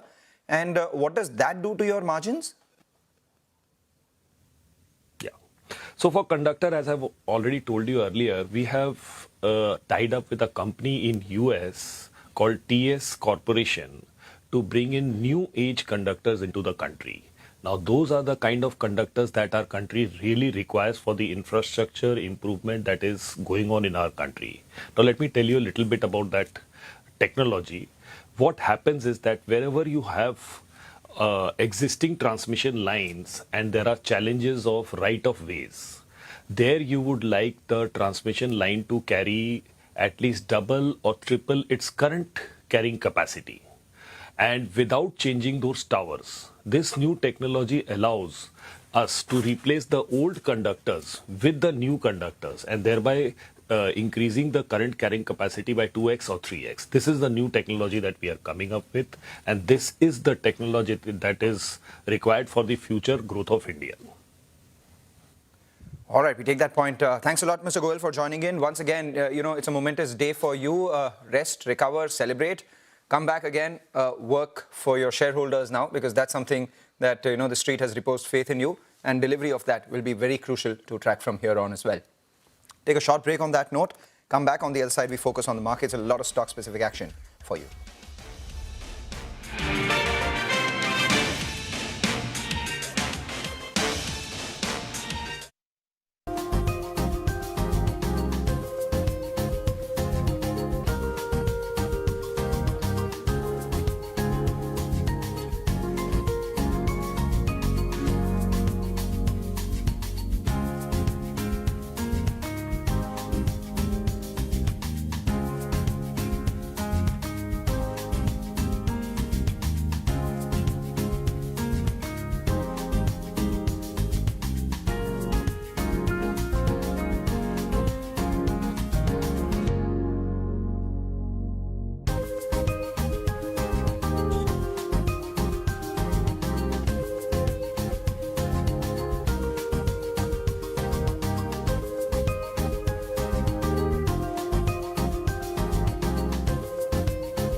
Welcome back. Well, let's turn our attention then to some ideas for profit from Money Control Pro. Let's go across to my colleague, Varsha, who's joining in to help us out with just that. Varsha? Today we are discussing Dooms Industries, which continues to expand its presence in the organized stationery market through capacity expansion, product innovation and strategic investment. A key development is the Umbergaon manufacturing facility, with the first phase expected to commence commercial production by the end of Q2 FY27. The new plant will enhance production capacity, improve operating efficiency and support expansion across existing as well as new product categories. Another important development is the acquisition of Reynolds Global Writing Instrument business assets for US $3.7 million. The deal enhanced manufacturing scale, brings advanced technology and further expands Dome's presence in the writing instrument segment. The near-term challenge remains crude-linked raw material inflation. Nearly 40% of Dome's raw material basket is directly linked to crude, while a further 30% is exposed indirectly. However, organized players like Dome's are better placed to benefit as small players struggle to absorb higher input cost. Looking ahead, capacity additions, manufacturing expansion, and a broader product portfolio should drive market share gains. At around 43 times FY28 earnings, the stock continues to command a premium valuation, reflecting confidence in its long-term growth potential. Okay, all right. Thanks a lot for that, Varsha. On that note, though, we'll wrap up on this edition of Chartbusters. You stay with us. The team of Trading Hour is standing by.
Good morning. It's time for Trading Hour. Here coming to you live from the CNBC TV 18 Motilal Oswal studios. I am Hormus Patakia. Joining me is Ritu Singh. Ritu, good morning to you. We are heading into the three most busiest days of the week in terms of earnings today as well. And then, of course, the Super Saturday that you are very keenly awaiting. But it's been a good start for the markets so far. As a 100-point up move on the index. And, well, we are nearing that 24,200 mark yet again. That very, very familiar resistance zone. But, of course, the last last 30 minutes have been good for the bulls. The index has now moved to the highest point of the day, 100 points higher. And the broader markets too, after the initial dip that they had seen, they too have recovered from the lows of the day, both the mid-cap index and the small-cap index. The mid-cap index is now in the green, and as the small-cap index too is doing fairly well for itself. The advanced decline too has now crisscrossed, and it's now more in favor of the advances compared to the declines. Ritu, morning. Good morning, Hormaz. Yes, a bit of a recovery in the broader markets. The Bank Nifty also, which has been, swinging between the red and the green, now trading with gains of about 64 points. That's where the Bank Nifty is at. So we'll have to see if there's a further up move there. They're a bit of an inch up in the last half hour or so. As for the advanced decline ratio, yeah, you still have more stocks that are advancing than declining. But there is pain in certain pockets that you can still see. The private banking space, for instance, not doing too well. The insurance pack as a whole is reeling under pressure. So is the PSU Bank Index, but Bank Nifty overall still in the green. Apart from that, what's doing relatively better today in trade is things like the Realty pack, the PSU pack, of course, now broadly, just about in the green as we speak in the last half hour or so. The metal pack also doing decently well, and the IT pack, of course, where Tech Mahindra and Wipro are set to report earnings. That is another one we'll keep our eye out on. But let's get the individual movers and shakers, and Hormaz is standing by with his list. It's a good last 30 minutes that we have had, but of course then now we are heading back into that 24,200, 24,250 resistance zone, and today being the Sensex weekly expiry, the bulls would be hoping for action on the upside compared to the downside. Of course, we'll see that in the second half of the trading session, and the broader markets too have recovered from the lows of the day. The advanced decline has moved in favor of the advances, and both the mid-cap and the small-cap indices have now moved into the green. The earnings reactions have been interesting this morning. MV Photovoltaic and Himadri Specialty, we heard from both the managements just a few minutes earlier. MV Photovoltaic is up 9, Himadri is up 6.5, and Jana Small Finance Bank, we'll hear from the management in just a bit, 3% higher on that one as well.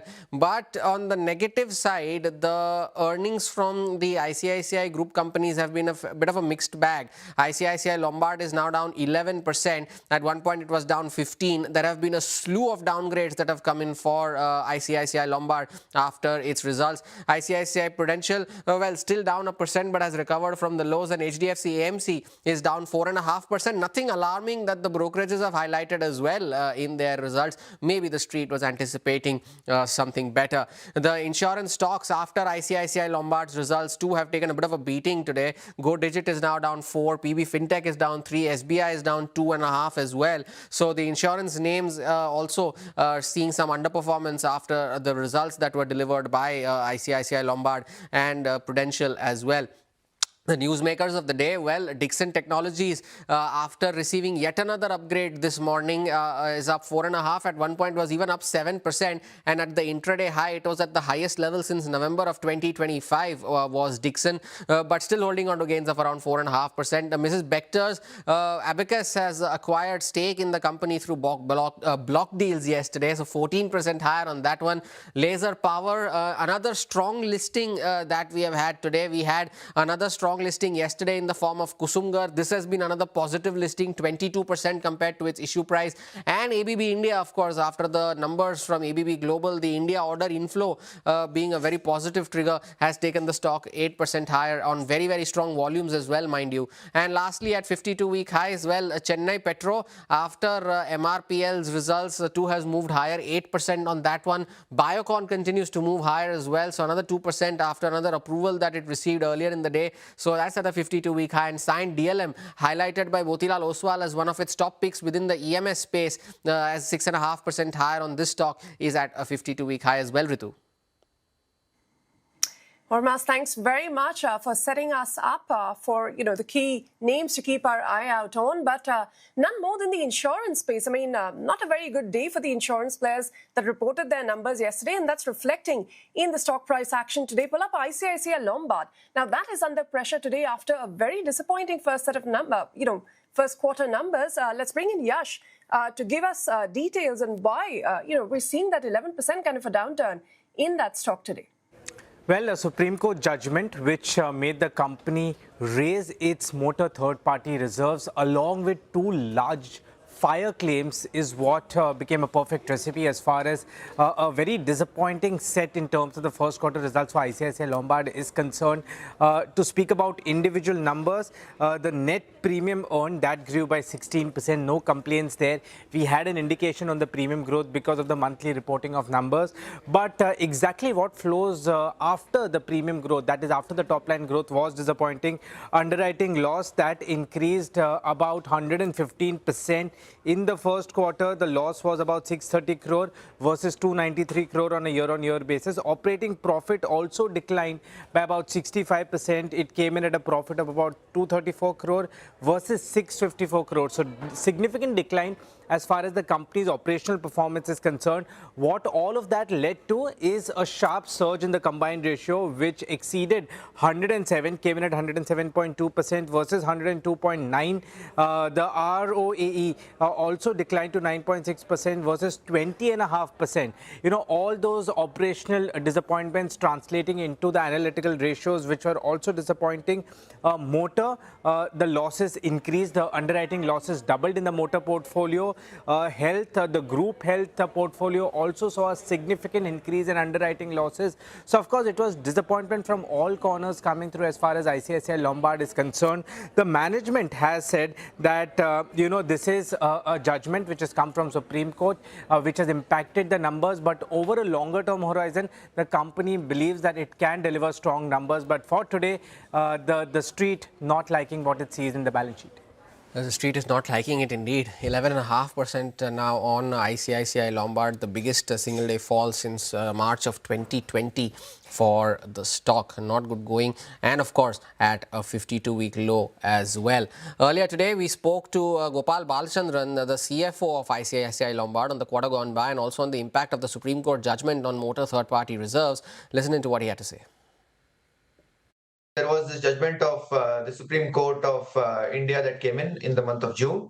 There again, I think if I were to put it in context, I think the motor third-party portfolio inherently kind of gets reflected through judgments coming in from courts at different points of time. And these are judgments that impact the overall industry as a whole. And this is what we had kind of put out even for the current judgment. Based on a preliminary assessment, we think this will have an impact on the overall industry in terms of the motor third-party loss ratios in the range of about 12 to 15%. We have looked at what is it that this judgment could kind of entail insofar as the exposures that we have underwritten. And basis that, I think we have taken a charge of about 165 crores in the numbers for quarter one. All right, that's the management of ICICI Pru talking about that Supreme Court judgment that has impacted some of their numbers. We'll slip into a break, but up next, we're going to focus on the bond market with Manisha Gupta. Stay tuned.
Welcome back. As promised, let's get you all of the action from the bond market. And Manisha Gupta, as always, joins in to fill us in.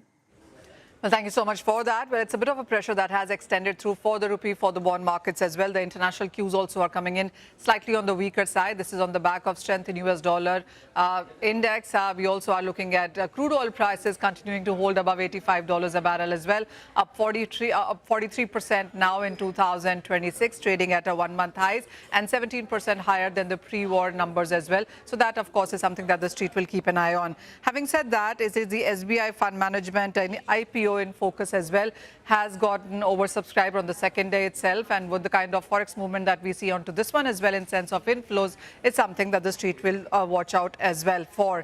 Interesting report then from CRISIL, I'm putting it forward for you, which says that the Indian banking system will not be able to single-handedly fund the country's ambition of becoming a 300 trillion plus economy by 2047. CRISIL goes on to say that India Inc. will require 130 to 140 trillion of debt funding, which is between the period of FY27 to FY31 as well. CRISIL report also goes on to say that the India's non-sovereign debt will rise from around 84% currently to around nearly 150% by 2047. And corporate bonds, securitization and municipal bonds will have to play a larger role in financing this economic growth. Interesting report, is getting a lot of views as well, is what the markets are looking at. And finally, look at the private bond issuances that are coming in or hitting the screen today. First of all is HDB Financial Services. Well, they are looking to raise up to nearly 5 billion, and they're doing it via maturity of bonds which are maturing in 2031. Pardon me. The second company and the final one on the list also is TVS Motors. They also are looking to raise 5 billion. The bidding for that happens today, and they are coming via 3 bonds which are maturing in 2021 for this. Manisha, thanks very much for getting us up to speed with the latest action on Bond Street. Let's move on and tell you more about an upgrade that India has got from HSBC from underweight to neutral. The rationale behind that, Hormaz joins in to tell us. It's an upgrade that has come in just 3 months after the initial downgrade that HSBC had done for Indian equities back in April at the height of the first phase of the Iran war, when oil prices had gone past $120 a barrel. And now with the oil prices cooling off, they have again upgraded India's rating to neutral from the earlier rating of underweight. And of course, they have also revised the price target on the Sensex to 84,000 from 80,500 earlier, and that's projecting an upside of around 8.3% from current levels. Now, why have they done so? First is the fact that after the correction that the markets have seen starting September of 2024, the valuations have normalized. They say that the growth risks that were higher due to the energy prices have also eased, and the fact that the consumer demand in the country has been fairly resilient, and that is evident from the business updates that companies have put out, auto sales numbers, jewelry sales numbers, and the measures that the Reserve Bank of India had announced has helped stabilize the currency as well. But they still remain neutral, and that's because of the fact that even if the growth outlook has improved, the earnings are still lagging a lot of their emerging market peers, and despite the correction, valuations may have normalized, but they still remain on the higher side. And of course, even as FIIs have turned net buyers in the month of July, there are concerns over the sustainability of these flows, especially because the focus will now shift back to the AI-related themes, particularly because of the sell-off in the chip companies. And lastly, HSBC also goes on to say that they expect a flurry of IPOs in the second half that will increase supply in the market, and that could put a lid on any potential upside.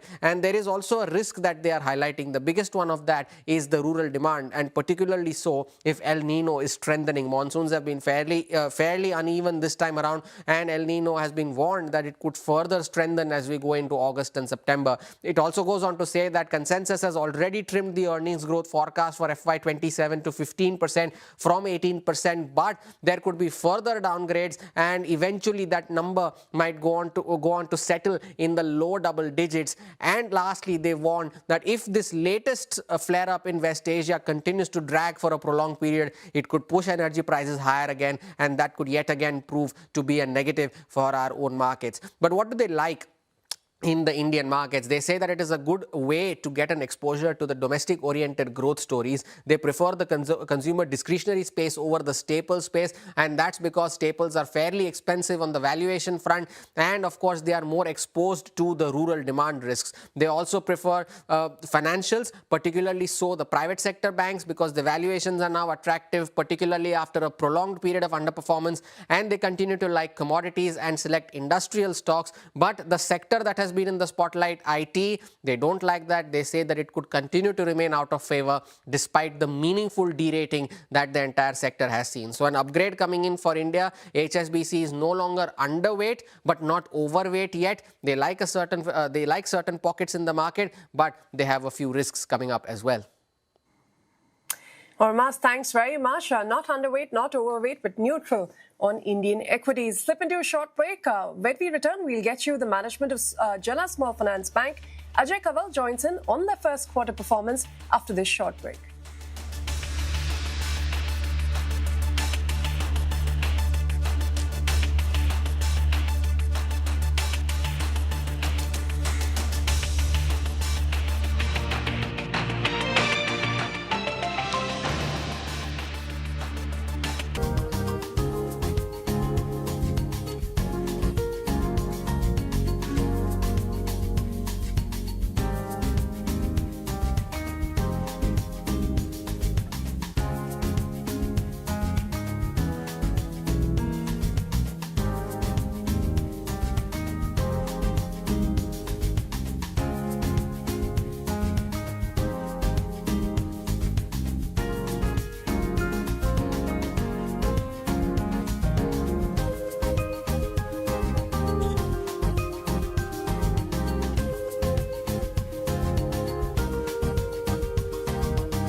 Welcome back. The markets have come off the high, 24,154 for the frontline index. The bank Nifty has, slipped marginally in the red now as we speak. So bit of a volatility seen there. But as promised, let's focus on Jana Small Finance Bank, which has reported a strong first quarter earnings, and it also guided for a stronger 19 to 21% loan growth, 23 to 25% deposit growth, and more than 80% profit growth for FY27. Let's bring in Ajay Kaval, the MD and CEO, for more on their first quarter performance and the way ahead. Ajay, thanks very much for joining us here on CNBC TV 18. Profits are up more than 50% year on year. NIMs have recovered as well, and the credit cost is pretty contained. Would you say that turnaround you've been speaking about is now complete? And what gives you confidence that this kind of a momentum that you've shown in the first quarter will sustain through FY27? Confidence comes from, if you see quarter four was the first quarter we did a PAT of 140. we showed a declining slippage, we showed an improving SMA book. And so quarter one was very critical. One was it was a continuity from quarter four. And quarter one is always the most difficult quarter when it comes to, there is always a slight increase in delinquency and things are a bit more difficult because people are kind of after their March performance kind of take a bit of a relishing moment. So quarter one was really pivotal for us. We worked very hard and we are glad that we have a quarter where our credit cost quarter one to quarter four is actually flattish. Right, Mr. Kamal, your asset quality, now coming to that, your gross NPAs have come down, slippages as well. What's the full FY27 looking like? Have we entered a normalized credit cycle or do you still see pockets of stress, particularly in the microfinance and the micro LAP, which you had flagged earlier? We had only one real stress, which is the MFI book. Microlab book was something we were watching because there was a lot of discussion in the market and from everybody else saying, how is MFI book impacting microlab book? So we had become cautious on it and never caused us any real concern. And so where we are is from December of 2025, the collection ratios have always been in the 99% plus range, marginal drop at 98.8 in a month or so. So that book has done very well. That has caused the slippages to change completely, and it's significantly changed. I don't expect us to go back for any reason because we are already on 15th of July. We've already finished most of the collection cycles, whether it's NASH, SI, and the field collections. I would think in July is probably as good as June, if not slightly better. So I would be very comfortable saying that we've probably seen the worst. What would I call out? Nothing in particular, really. Got that. But, just if you could give us some numbers on, how asset quality will pan out for the full fiscal year. So let's say quarter one is 0.45% is a credit cost. Last year, if you take the full year, it was around 2.3 odd percent. Our first quarter, which is the most difficult, is 0.45. Even if you multiply that by 4, you're probably sitting at about 1.8%. So I would say that you should give it a 1.8% at best, being the credit cost for the year.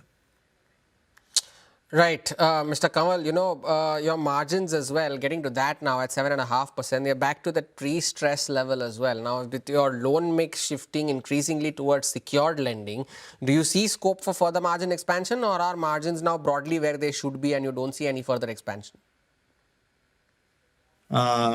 On NIM side, we basically had struggled with NIM because NPAs went up and we're interest in suspense, unsecured book had turned negative, growth, all that is back. But I wouldn't like to position our NIM as more than 7.5% for the rest of the year. I think it's a safe bet to say that we will stay the course of 7.5%. Okay, 7.5% margins are targeted, but let's talk about your loan book as well, because now nearly 73% of is secured. Do you think this mix will evolve further? Will the share of secured go up even more? And to what extent will unsecured grow? There are 5 secured engines: affordable housing, micro LAP, MSME, gold, and vehicle loans. Vehicle loans includes two-wheeler and used car. And these 5 are pitted against one engine, which is MFI. So there is no chance MFI will ever outpace the growth of 5 engines put together. And which is the basic design. We moved our capital allocation, we moved our resource allocation, all towards secured. And so now we have 5 running engines. I don't see any mathematical way that our secured business will not grow year on year. I can only tell you that one change that we had not imagined in the past is the whole thing of putting a floor to our losses by using a guarantee program. And I think that is, to my mind, a significant change because you really are thinking of making the bank 80% secured assets and 20% unsecured has got a floor with a guarantee program. So, technically it will be a timing issue, but you're really working on a 7% NIM with a 100% secured book. Right, Mr. Kamal, what about the universal banking license? Then in the fourth quarter, you had mentioned that work had begun on resubmitting the application. Where does that process stand today? There are a few open boxes that we just need to close off. We haven't reached that point. So you'll have to give us more time to come back and confirm on the Universal Bank. I just want to say on the Universal Bank, a primary upside was on the deposit franchise. Asset was always supposed to run the way it was. And in our numbers that you've built for our guidance for this year, there is no Universal Bank baked into the numbers. Got that. Mr. Kanwal, finally, before we let you go, you've had that investment coming in from TVS Capital in the quarter. Beyond strategic benefits, how do you expect some of the synergies from this investment to play out? And also, secondly, if you could address some of the reports that have been suggesting that Jana Small Finance Bank is looking at potential mergers with other small finance banks. If you could address both of those. The second one is speculative and no comment on that. The first one, very important. See, the TVS Group, very well respected, very dynamic, and becomes a very strong, steady, long-term shareholder for the bank. So very delighted that we could really get their buy-in and they're on board on the bank. Of course, their 9.9 in application has to be approved by RBI, where they have made the submissions. Strategically, we are in the two-wheeler business. Will it open more doors for us in the TVS dealerships? Yes. Will you do more inventory finance and supply chain with them? Absolutely, yes. Will a lot of their group companies and other friends be interested to do business with us? Yes. So I think if you take any facet, I think really getting the TVS Venue Group as our large shareholder is very, very beneficial to the bank, both as we go along and certainly in the future. Mr. Kanwal, pleasure having you today. Thank you so much for sparing time and joining us. I wish you good luck for the rest of the year as well. The management there of Jana Small Finance Bank on the various aspects of the business. The stock now at 504, 3% higher in today's session. The markets, though, are slightly off the highs. Again, in familiar territory, yet again finding resistance at 24,200 and have now cooled off towards that 24,150 mark. Good time to get in Somil Mehta from Mira Asset Share Khan for a quick chart check and some trading ideas as well. Somil, good morning. Thank you for taking out time. Same question yet again, 24,200, 24,250, familiar territory, still not having enough legs to cross it. Is that now a distant possibility considering the turn of events that are lined up for the next 2 days? Do you expect this sideways movement to continue? One, and of course, your trading ideas for the morning. Good morning to everyone. Yes, absolutely. I'm expecting a sideways movement to continue. Resistance is around 24,300 and the support is around 23,780 to be very specific. It has been consolidating since last probably almost one and a half month now. There were only 3 sessions when we broke out of this range and headed towards 24,500, but that did not last. We saw a very sharp correction after that towards 40 daily exponential moving average, and since then we have been very sideways, and I'll be expecting absolutely sideways moments. However, the concern here is that the crude is around 85, 86 levels, rupees around 96 depreciating. So that is where the concern is. If it crosses the highs again, then it becomes a little bit of concern, and I'll be a little cautious here. If it crosses below, if Nifty crosses below 23,800, that will be a negative sign for the markets, and we probably would see a sell-off. However, in this sideways movement, which we are expecting at the moment, we'll see a lot of pockets doing really well. Pharma is doing really well. I think even IT has started bouncing back, which is a good sign for the market. So these are the 2 pockets I'm looking out for, definitely. But they've already risen a lot in the very short term. So I'll wait again for a little bit of confirmation. The 2 stocks which I've chosen for today is first one is Motherson. Motherson has been in the uptrend now in the very short term. In the last couple of weeks, been consolidating near 40 daily exponential moving average, and I'll be expecting a good move on the upside. My stop loss would be 139 and my target would be 153. The second one which I've chosen is Siemens. Siemens is doing really good today's session. In fact, in the last 1 week, it has started forming high top, high bottom formations, trading above 20-40 daily moving average. Last week, it has taken support at 200 daily moving average, and that was a very crucial support. Now my targets on the upside would be 4,000 and my stop loss would be around 3,550. Okay, Madison Sumi and Siemens. Somil, thanks very much for getting us those ideas. Let's now bring in Sudarshan for the latest F&O trends from that space. Sudarshan. Not a bad day so far for the market. We did see a recovery and Nifty at one point was around 24,200. But in the last few minutes, again, it is slightly off highs, but still holding on firmly above the levels of 24,100. Two sectors that are supporting the market. One, that is the IT. Majority of the IT stocks are high in the trade. And one stock ahead of the earnings is seeing fresh longs and lifting the market is one of the major contributors is Reliance Industries.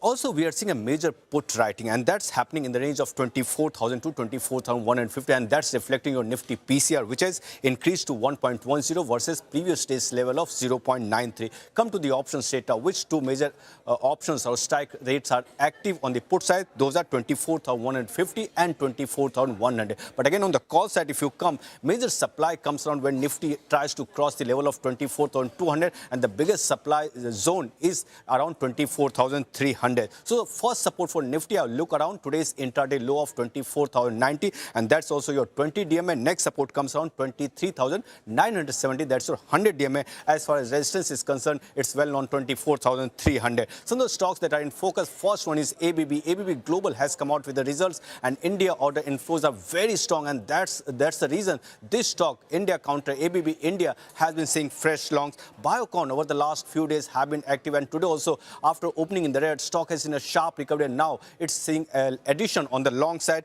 L&T ahead of the earnings has been weak over the last almost 2 weeks. The stock has been seeing fresh short addition. Reliance, as I told you, is the biggest contributor to Nifty today and is seeing long addition as well. Fresh longs seen in Reliance Industries ahead of their results tomorrow. Sudarshan, thank you for putting that together from the F&O desk. Take a short break. Continue our conversation with the markets with Rakesh Vyas from Quest Investment Managers. Stay tuned.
back. Let's bring in Rakesh Vyas from Quest Investment Managers, who joins us now to discuss market fundamentals and his top sectoral picks. Rakesh, thanks very much for joining in here. Let me start with the IT pack. We can't seem to move away from it, and now we have more earnings that are coming in. Wipro, the big one today, and Techem, of course, later, and then next week Infosys. Do you think now the valuations are looking attractive? Is this something you'd look to increase allocation in? It's your third or fourth largest holding in your portfolio currently, as I see it. Yeah, hi, good morning, and thanks for having me on the show. You're right. I mean, at least for the IT services companies, we have been fairly underweight or negative for a large part of last 2 years. But with the recent fall in the overall market, and especially on the IT services companies, particularly where stocks have got meaningfully derated, we found opportunities to invest in companies which have been growing reasonably very strongly compared to the sector in general, and where the valuations have become much more palatable now. So yes, we have increased our holdings in some of the mid-cap IT services companies and also the financial services IT product company. Also, although it gets classified as IT services in the overall scheme of things, but we have increased our or entered the holdings for electronic manufacturing services company, which also becomes part of that portfolio. So I think at these levels, as the growth starts to pick up and there is a reasonable visibility of growth, at least for the mid-cap IT services companies going forward, the valuations do warrant us to look at it more positively. Do the valuations also make you optimistic on the EMS companies? There have been plenty of updates with regards to the mobile manufacturing schemes, the semiconductor push as well from the government yesterday. Dixon finally managed to get that long-awaited JV approval as well with Vivo. The stock has almost, do you believe that Dixon A has priced everything in now, considering the fact that it is at a 7-month high? And two, within this EMS space, do you have any specific preferences, if not Dixon? So yes, we do have exposure to a company called Avalon Technologies, in which we entered this name almost 6-7 months back. And this is despite the fact that this company's 50% business actually comes from US, and for large part of the last year, we had meaningfully higher tariff from US. But the company continued to grow very strongly with improved margins. And our thought process is that as the US-India tariff gets negotiated at a much lower level, this company will become far more competitive compared to other players in this segment, which are more from Vietnam, Thailand, etc. And therefore, they will not just get the higher market share in US, but also better margin profile. Especially on the EMS side, I think manufacturing as a space, and particularly government focus on increasing the electronic manufacturing, continues to remain favorably placed in terms of our overall thought process on the sector dynamics, because that's how we look at from top-down perspective. However, we have bet on Avalon. I probably won't comment directly on Dixon, but I think the price run-up has been reasonably strong, and most of it seems to be fairly priced in, and that's why it doesn't become part of our portfolio. But there are other interesting names that we can continue to look at as well. Rakesh, your biggest sectoral allocation is to consumer discretionary. Now, there's a lot of concern on the street about rural demand, especially with what happens with El Nino. Are you positioning for a broader recovery? What are the pockets that you like? And, what are the specific themes that you would be playing? Sure. Yeah, you are right. And I think this is a theme that we have been fairly positive on for last almost 1.5 years or so. I would classify them more likely to be tilted towards urban consumption, so to say, which is where, autos, the convenience and quick delivery, quick commerce, food delivery part of the business is also captures in that part of the configure. And then you have also have retail segment, and which is where we believe that there is lot of premiumization, especially from the street fashion to organized fashion, that is moving or taking place. So these are the larger set of segments where we remain fairly positive. On the rural side, the exposure of these companies to rural segment is fairly limited, and our thesis is that if you see what the both the RBI and government has intended to do is to give more disposable income in hand of larger urban consumers, which actually is starting to reflect more into the mid and large ticket item purchases, so to say, and also backed by very strong credit growth. So credit growth numbers are now running at far higher levels than what was anticipated earlier. And some of these are actually figuring out into the ultimate consumption pattern of the consumers, especially on the urban side. Rakesh, one final question from my end. What about a lot of these defense names that have been gaining traction over the last few days? A lot of announcements have come in place in this sector as well with regards to the procurement approvals and so on and so forth. Where within defense does your preference lie? The larger names, the BELs or the HLs, or the smaller names or the part contributors like the MTARs, the Midhanis and so on and so forth? So I think you are right. I mean, there is a lot of push by the government to do more of indigenization, more of defense procurement, and that's all because of the geopolitics. And therefore, I think there is reasonable visibility of this sector continue to gain momentum over next few years. However, when you look at between the large caps, especially which are in the PSU space, there is a fairly limited growth opportunity that we believe because the sizes are already very large. Therefore, the meaningful opportunities in terms of very high growth numbers are more likely to be in the overall ecosystem, and which is where some of the names that we have, and although these companies may have started more as auto ancillary manufacturing companies, but migrating more into airspace defense segment. For example, we have Sansera Engineering as one of our holdings, which is actually transitioning into ADS segment, largely to capture that whole opportunity, not just in India, but also globally. So I think we probably would prefer to play it through some of the niche names where the growth profile because of the spending is much higher. All right, Rakesh, thank you very much for joining in today and sharing your thoughts with us. Always a pleasure to have you. We'll take a short break on that note, but when we return, we'll get you more on the markets and stock-specific action as well. Stay tuned.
Welcome back. Now, battery maker Amara Raja has commissioned a customer qualification plant at the Giga Corridor in Telangana. It is a 500 crore rupee 60 megawatt hour facility that will make lithium-ion cells for testing and validation ahead of commercial production. My colleague Rashna spoke to Amara Raja's executive director Vikram Gorineni on the company's ambition to reduce import dependence and erasing skepticism over made in India cell products. Listen into what he had to say. The initial cell that we're commercializing is a 2170. It's a small cylindrical cell. It's mainly used today for two-wheeler application on the automotive side. Then there's some other niche applications like drone. They can go into power tools, some other smaller commercial applications. We're talking to all the different electric two-wheeler OEMs, and obviously I think many of them are very open to take cells from us and qualify them. But obviously there's a lot of skepticism also because they're kind of wondering whether Indian manufacturing can meet the type of pricing they're used to as they import cells from mainly China today. All right, so how do you deal with the skepticism? I think hitting it head on. We're definitely not going to be cost to cost competitive with China on day one. I think like many industries, when you're getting started in your nascent stages, it's very difficult to compete with somebody who's been doing this for a long time and built really global economies of scale. So I think there is definitely a premium that they're willing to pay to have made in India. And there's also an apprehension that there's likely localization norms that the government will start to push further and further. So how do you build an ecosystem where from what I understand right now, there is also dependence on China for these battery packs until these cells at least come up. First, how do you cut that dependence? The answer would be maybe when you have your own cells, but how do you compete with that? Because like you said, it's not going to be cost to cost. So how do you maintain margins, profitability, all while doing this and pushing it to your customers without policy support? Well, it's definitely challenging. I think there is some policy support that's come in, whether it's through the form of PLI. We're not part of the PLI, but there's other things. You have the Delhi EV policy that's come. There's a lot of things the government is very successfully doing to create demand. And I think on top of demand, there are kind of subtle signals that localization is going to start to become more and more important. So on top of that, I think when you look at our pack facility, we make many different types of packs, many formats. We use many different types of cells.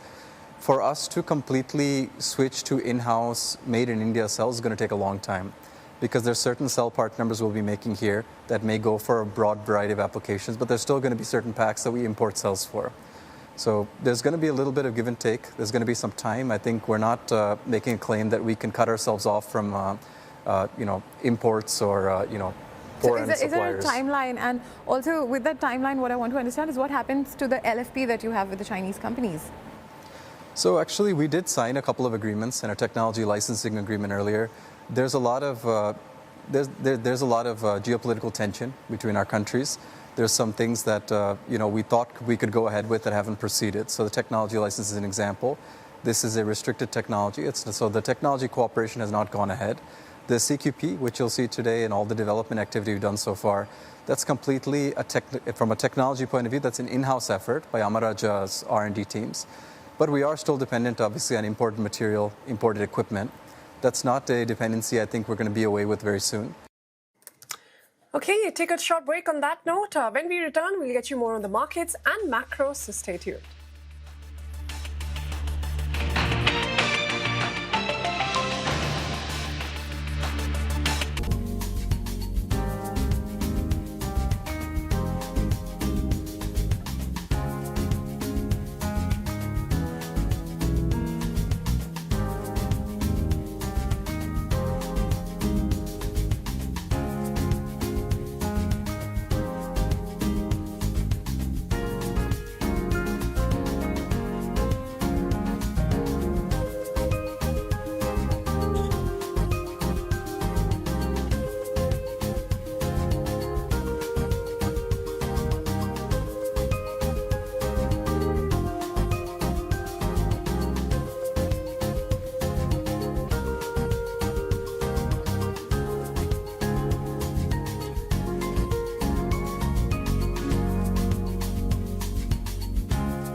Welcome back. IT major Tech Mahindra is going to report its first quarter numbers later today. The company is expected to report higher growth than its large cap peers in FY27. Reema Tendulkar joins us now with what exactly to expect from these numbers. Reema. For Tech Mahindra, revenue growth of 1% could be higher than peers because of the two large telecom deals that the company won in the second half of last year, and they will ramp up. Margins for the company have been going up. For the last couple of quarters, they have a project Fortius running by which they have been expanding margins. So this quarter, 14.3% is consensus expectation, an expansion of 50 basis points, and puts it closer to the company's target of getting to 15% margins by Q4 FY25. And that will help. A revenue growth plus margin expansion will help in a profit jump. Now, the company has guided for that, as a part of the 3-year turnaround plan under Mohit Joshi, the growth this year will be above industry average and EBIT margins hit 15%. Is the company on track to achieve it? Is the key question. Stay on, Reema, because Wipro is also going to be reporting numbers. What are the expectations there? Wipro has been reporting weaker than peer growth for the last couple of quarters, and this quarter will be no different. The street is working with a revenue decline of 1.5% on a quarter-on-quarter basis. Remember, in the current quarter, a TCS had a 0.4% growth. HCL Tech declined by 0.5%. So once again, Wipro is likely to underperform, and this is despite the benefit or the contribution coming in from that Mindsprint or the Olam contribution. That acquisition closed on 15th of May, so there was that 1.5-month contribution. Growth is weighed down by insourcing at a specific key client and weaker discretionary demand. Because of a decline in the company's top line, margins could come under pressure further. 16.9% is a CNBC TP18 poll, a decline of 40 basis points. And plus, there is a 2-month wage hike impact, which will hurt. The key for Wipro is what they guide for Q2. Remember, Wipro gives you a quarterly guidance. Estimates range from -2% to 0%, 0 to 2%. A -2% to 0% may disappoint the street. A growth up to 2% may positively surprise. I think -1 to 1 is what the street is working with. But remember, again, this guidance will also include an inorganic component. And also in the past, the company has spoken about the comfortable band, the guided band on margins is 17 to 17.5%. Can they maintain that? Because in Q1, according to our poll, they're likely to drop below it. Reema, thanks very much for getting us, what to expect from both of these IT earnings later today. Now, it's time to get you the macro signal for the markets, of course. 24,148, that's where the market is holding. It's off the day's high. The Bank Nifty slipped into the red, trading with cuts of about 135 points. But, look at some of the key macro indicators. The rupee is trading weaker today, 96.32 against the dollar after opening nearly flat this morning. Remember, it's declined by almost 1.7% so far this month, thanks to the higher crude prices. Now, as far as oil prices are concerned, they continue to rise now for the 4th consecutive day. The Brent trading at around $85 a barrel because of what's happening again in West Asia, reacting to some of those supply concerns, and prices now have climbed steadily this week, reversing much of the second quarter decline that followed, that interim peace agreement. Meanwhile, the 10-year GSEC yield is trading at about 6.74%. They've recently pulled back from the 3-week high of 6.79%, but the decline remains capped by the rise in oil prices, and it is expected to remain range-bound in the near term as well. But Hormaz, for the markets, holding steady. Well, steady, yes, but yet again, that very brief recovery that you saw from the low recently has been sold into yet again. So we are back at that 24,150 mark on the index. Just pull up a couple of names before we call time. Prestige Estates is one of them. The pre-sales update just came out a few minutes ago, and that stock has now moved to the lows of the day, down around 3% for Prestige Estates. And DB Corp numbers came in just a couple of minutes ago as well, and that stock too had surged as much as 6%, holding on to those gains as well. Take your leave on this edition of Trading Hour from Ritu and me. Thank you for watching. Halftime report on the other side.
Stocks hold firm even as uncertainty lingers over passage via the Straits of Hormuz. Consumer durables and IT are the big drags, while realty and financials also see some bit of a pressure. EMS stocks jump after the cabinet clears Semicon 2.0 with a 1.27 lakh crore rupee outlay and the mobile PLI 2.0 for 62,500 crore rupees, while the production target for chips is around 4 lakh crore rupees. That for mobiles is around 39 lakh crore rupees in the next 5 years. ABB Global reveals an 81% surge in India region orders, which includes both the listed company, ABB India, and its other arms. While the extent of attribution to the listed arm is unclear, the news charges up the stock in the sector. ICICI Lombard gets a hit after the Supreme Court judgment on motor third-party insurance set a new benchmark compensation that can have 10 to 12% impact on motor insurers. The insurer hopes rates for motor third-party will be hiked soon.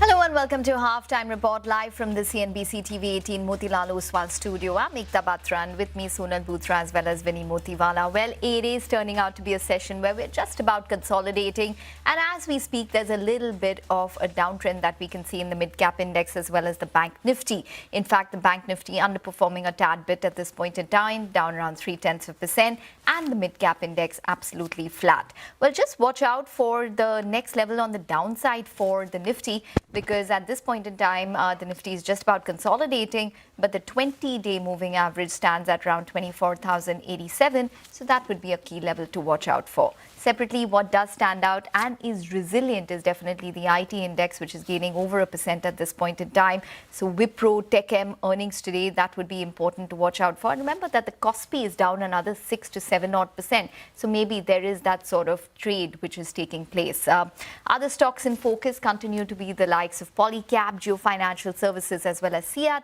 all of them releasing their Q1 numbers today.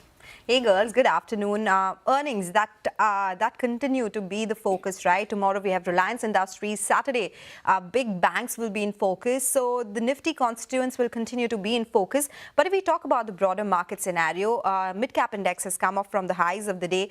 We do have realty stocks which are under pressure. Nifty realty index is down around 3% this week itself. But we do have some of these chemical names which are doing really well. Himadri Specialty Chemicals on the back of good numbers. It has lifted other chemical names as well. SRF, for instance, after being an underperformer, is up around 5%. And we'll talk about the standalone refiners as well. That space is doing really well. But again, it is a very stock-specific market. While the headline index is consolidating, big action in the broader space. Absolutely big action in the broader space, and earnings is going to keep us on our toes as well. But obviously that advance-decline ratio today also, let's watch out for that. And seems like at least for the Nifty side, it's more in the favor of advances versus declines today. And overall also, we are seeing a bit of a crisscross that's happened through the day for the advance-decline ratio. Again, it's nearing now whether declines come ahead of advances. That's something that we'll keep an eye on in the second half of the trading session. But we have Aurum PropTech, that's at the bottom of your screens in terms of flashes. Keep an eye out on that. They're expected to issue around 1.9 crore equity shares as well as some convertible warrants to promoters, and this is at 231 rupees per warrant. That's for the convertible warrants, and this is to acquire housing.com for 458 crores to be completed by September 2026. That's some flashes at the bottom of the screens. But that's the update there. Let's move on and talk about what's lined up on the show for you all today. We'll focus on a slew of buzzing stocks in trade today, whether it's Jupiter Life, MRPL, as well as ABB India in our movers and shakers segment. Then we'll move on and we'll also focus on the IT pack that has emerged as a top sectoral gainer today. Heavyweights Tech Mahindra as well as Wipro are set to announce their results today. So we'll take that conversation forward with Sandeep Agarwal of Sualio Investment Managers on the IT sector. We'll also have ICICI Lombard as well as Himadri Specialty Chemicals, where we're seeing divergent moves coming in post their Q1 earnings. So we'll discuss that, what's worked and what's not worked for these companies, the management commentaries. Stay tuned in for that, as well as in our Commodities Corner segment, Manisha will put the spotlight and focus on precious metals. So that is going to be interesting, what's happening in the gems and jewelry space with the Export Promotion Council. Stay tuned in for that as well. But first up, let's go across to Vivek to take us through the stocks that are moving around in the trading session. Good afternoon, Vivek. Well, good afternoon. Well, we are shrugging off all of the concerns as far as Asia is concerned, especially if you look at the market breadth advance-decline ratio, very much in favor of the advances. Individual stocks, individual sectors, what is it that you're tracking? Can't look past ABB India. And 81% growth is what ABB Global says that the India business has grown by, while there could be some divergence as far as ABB's India's listed companies' order inflow could be there. It's still much above what the quarterly run rate that the company generally does deliver. Dixon Technologies is the other stock on the radar. That particular stock seen as a key beneficiary as far as the mobile PLI 2.0 scheme is concerned. Look at the entire IT pack. Most of the stocks today have recovered quite sharply. So names like HCL Tech, LTM, Persistent, all of these stocks up anywhere between 1% to 3%. Laser Power and Infra is listed today. Again, a very strong listing, continues with the trend in the last 2 weeks where we've seen very strong listings come about. And MV Photovoltaic, we also had the management, a very strong Q1, strong capacity expansion plans in place, stock higher by 7%. On the other hand, quite a few drags as well. Can't look beyond ICICI Lombard, a shocker as far as the combined ratio is concerned. And also, when you're looking at some of the one-offs that the company has seen, this particular quarter has been a bit of a howler. HDFC AMC, again, one of the sharp drags, equity market share loss in some schemes. That is something that the street doesn't like, almost 5% lower. Kalyan Jewellers has been a strong mover upwards, but today seeing a bit of profit booking. RBL Bank, one of the top F&O laggards in the session today.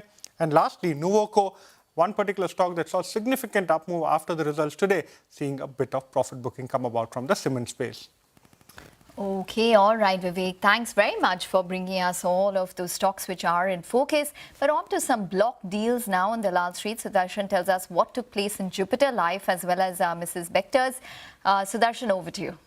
So Mrs. Bector's and another stock, that is Jupiter Life, both these stocks are sharply higher in the trade after the block deals that both these companies had seen yesterday. Mrs. Bector's currently up almost 15%. It's because of sharp move, it's higher than some of the key levels. So block deals, if you talk about Abacus Investment, has bought more than 23 lakh shares and the buying price was ₹169 per share. Coming to Jupiter Life, HDFC Mutual Fund has bought more than 9 lakh shares via block deals, and here buying price was more than ₹1,483 per share. And if you talk about the seller in Jupiter Life, it was Mithul Nitin Thakkar who had sold the stake in the block deals. And because of the block deals that had seen yesterday, both these names are higher in today's trade.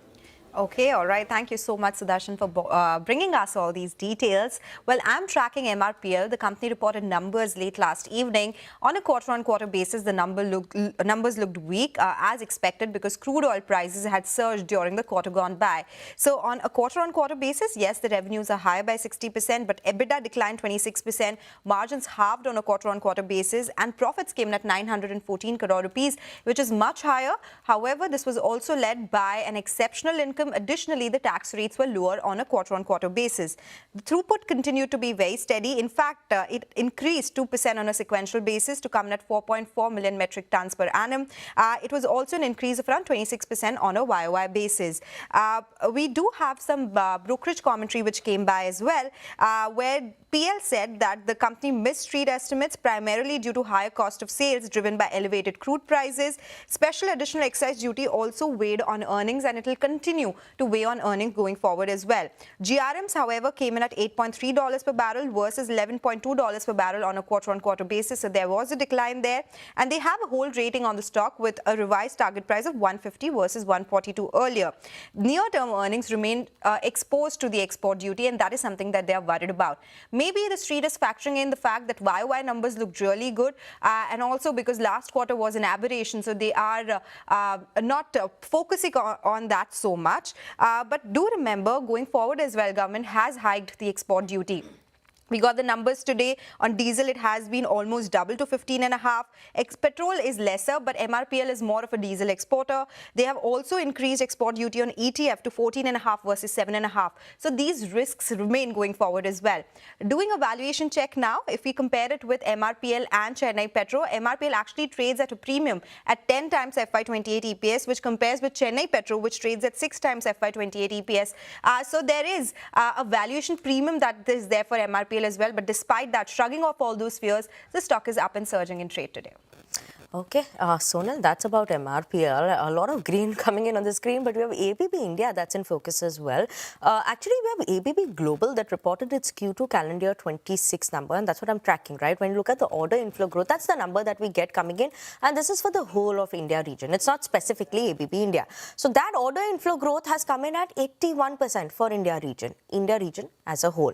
A disclaimer or just a note that comes in for our viewers. ABB Global's India order inflows includes ABB India, the listed entity, as well as a lot of other unlisted entities that it has, and its other subsidiaries, other non-listed players are included for ABB India Global in the India region. Now, the expectation for this was around a 15-20% growth on the global front in terms of order inflow. This is much better than expected. Incred analysts believe that, they expect ABB India to showcase 5,200 to 5,500 crore order inflow for this quarter, that's Q2, calendar 26. Just in terms of the past trends that I've been talking about, right? If you look at it on your screens, when you look at it for calendar Q2, calendar 25, where global region, the global company reported a 9% growth for India region. In the ABB India, the listed entity had a 12% decline. I beg your pardon, decline on both the fronts, but it was a 12% decline. Then Q3, calendar 25, it was a 7% decline that they reported in order inflow on the global front. We saw only a 3% decline. Even when you compare it on the growth basis for Q1 or Q4, it's not absolutely correlated, but yes, there is some bit of a relation that's coming in terms of these numbers, but it's not a direct correlation. Apart from that, this time in the press release, they've also mentioned that India's Cochin shipyard had awarded ABB Global an award and contract for supply of some power and propulsions of 2 electric trucks. Now, whether this goes to the listed entity or the unlisted players, that is something we have to keep an eye on, but that is the order that is included overall in this India region as well. So it'll be interesting to see this one in the trading session. Okay, all right. Thanks very much for that. So that's a movers and shakers segment on Halftime Report. A lot of these stocks which are buzzing: Jupiter Life, Vectors, MRPL and ABB India. We'll do one thing. We'll take a short break. But up next, we're going to focus on the space that is outperforming today, the IT sector. Sandeep Agarwal of Sowilo Investment Managers will join in with his view and a preview on Wipro and TechM. Stay tuned.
Welcome back. You're still tuned into Halftime Report on CNBC TV 18. One sector which is buzzing on the upside is IT. A lot of interest there.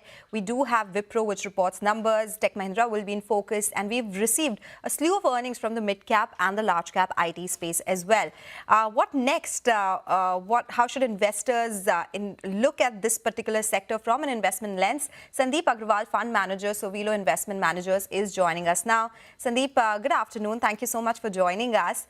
Well, that's the big question. We've been getting some opinion that these stocks are below their intrinsic value. We've had conversations with you as well. It's been one day up and one day down for the Nifty IT, right?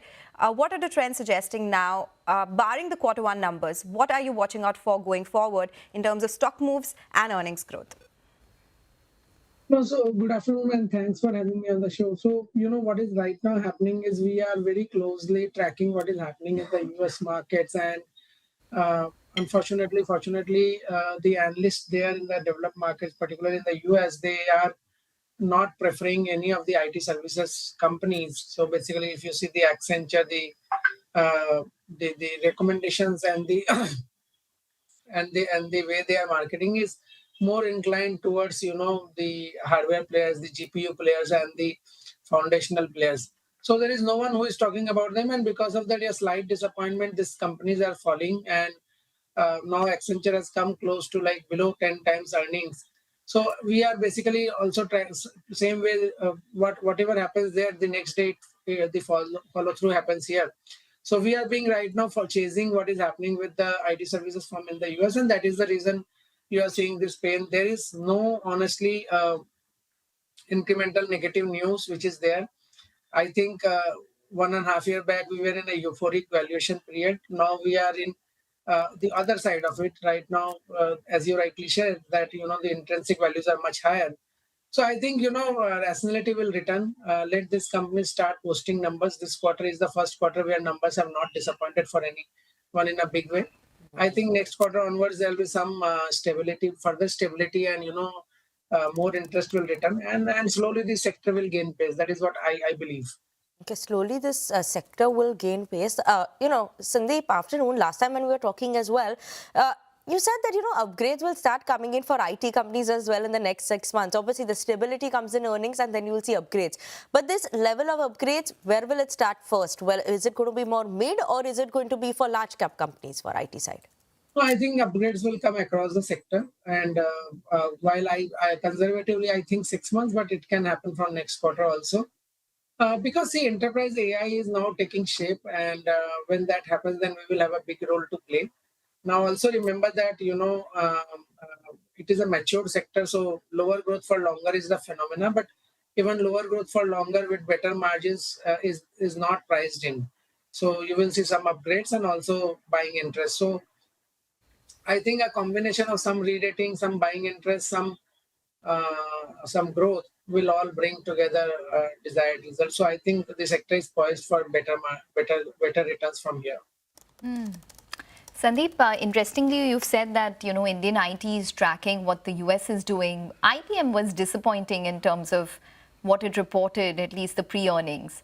What was the read-through for Indian IT according to you? So on IBM particularly, I think, it was more to do with the algos which run in US, not really, we have no interlinkage with the disappointment which was there in IBM versus where our ruler, we are not there in that space. So I think what is happening is that if any negative news is coming, then across the board, the algos on their own probably go and take positions. And because of that, and you could have seen that, while the ADRs were down sharply, we have not seen that downside in India.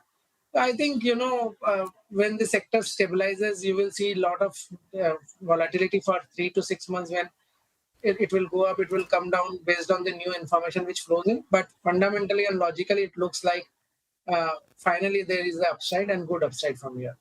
Okay, so there could be an upside from here. When you say that there could be upgrades going forward, you're conservative when it comes to 6 months. This could be as soon as next quarter itself. Is it largely in the large cap space? How do you compare the two, the large caps versus the mid caps? Because even the mid caps have reported mixed earnings for now. What's your take between the two? Actually, we are not seeing the sector now, large and mid cap, that we used to see before 2021. Since then, because the deal sizes have got shortened and the execution periods have got shortened, I think, in fact, mid-cap and small cap has been benefited in a big way, and that will continue for a few more years. Having said so, I think ER&D is one space where I'm a little cautious, but non-ER&D, that is the traditional IT services where, all the large companies operate and a lot of mid-caps are there. I think that space is going to do well with enterprise AI opening up. In ER&D, I think there are two problems. One, the multiples are still very high. And second, I think a large part of disruption there has to play out. So I believe that we will not buy right now any of the ER&D plays, but IT services definitely look good. Okay. Sandeep, we were also talking about the HCL Tech foray, the data center side as well last time. And you said, this is something that could give better returns. Are there more such deals or such situations in the work for other IT companies? Is that something we can expect more from these IT companies as well? Well, I think that the way when the international banks, global banks and all, what they did is they opened up GCCs in India, and at the same time they outsourced a large portion of their work to Indian IT services firm because they wanted a small backup in form of GCC also. Same thing you will see in the data center side. I think, all these companies, because they are the best to run those data centers, they are the best to run intelligence layer on that. So I think, the next round of outsourcing will be in this space, and that is what these companies are spending and doing capex. Our companies and management has never been vocal about what they want to do and all. And that is one more reason why, the investors are worried, because they are not getting direct information what is happening. What they are getting is, in terms of stock reaction in the US. And that is one more reason why, there is panic and all this thing. I think companies are in the right direction. And definitely, rather than distributing as dividend or putting money in FDs for 5-6% return, this business will have much higher return than that. And they are well equipped to do this business. Do you look at a couple of the smaller IT companies, say, for example, the L&T Tech Q1 numbers that they reported? They seem to be quite optimistic about FY27. Tata Elxsi, where there was a huge margin miss that came through. I want to comment on any specific company. My only worry in the ER&D space is that, ER&D space is still not priced in all the deflation which will come because of AI. And second, they are very expensive. So I will be a little worried on the AI, on the ER&D space. And what about the data center bet by HCL Tech? I know you can't talk stock specific, but if there is more expansion or diversification, so to say, by these companies, you think that is a good capital allocation policy? Yeah, definitely. Because see, I think this is the right approach, and they are going into the right direction, because that cash which they have, they are anyways not able to utilize it for any business purpose. So this is a better business, because that will give them annuity revenue, and they will be able to build the intelligence layer on that, which can be offered as service. So I think it is a very, very good step which all these companies are doing, and all of them will go into that direction. That is what my belief is. Sandeep, a quick one in terms for overall IT sector for FY27. What is the growth rate that you are anticipating now for the full year in single digits? Will it be mid-single digits or low single digits? So I think we will be mid to low single digit, because, as I said, that till September quarter, we will stabilize, and after that, you will see growth. And unfortunately, the third quarter has a lot of holidays and furloughs because in the manufacturing part. And then the fourth quarter has less number of days in February. So you may not get a big delta. But let me put it this way, the year-over-year quarterly growth in December and March should be better.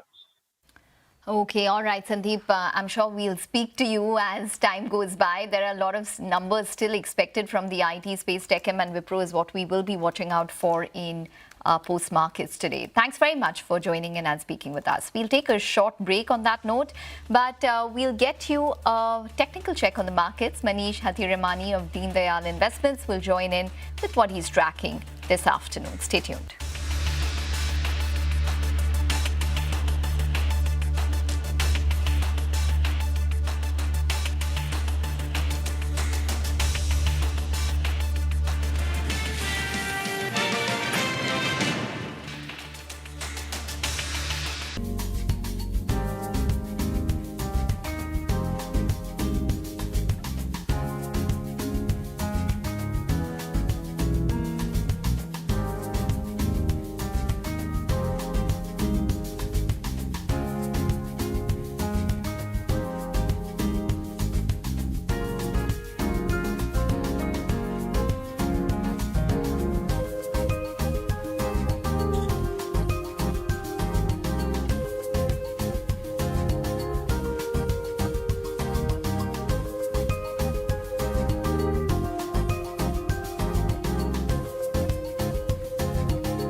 Welcome back to Halftime Report on CNBC TV 18. Nifty as of now at 24,150 level, 72 points up approximately in the trading session, 80 points up in the trading session, 0.3% again. Seen a bit of a spike up in the last few minutes, so let's watch out for that. The bank Nifty today is a bit muted. That's down 0.1% in the trading session, come off significantly from the day's highest point. At one point of time, you look at it, it was in the green and then it suddenly saw a sharp fall as well. But it's trying to make a comeback. But let's understand what's going to be happening on the technical front, what you should keep an eye out on in terms of levels. We have Manish Hattiramani of Deen Dayal Investments joining us right now to take us through his trading strategies. Manish, good afternoon. Thank you so much for joining us on the show. In terms of levels, what are you keeping an eye out on today? We have the Nifty that's bit more in the range this week rather than any sharp moves, but levels to watch out for today. Good afternoon, Vinny. Thank you so much for having me on the show. Well, the Nifty index has actually got trapped in a range, 24,250 on the upside and 23,800 on the downside.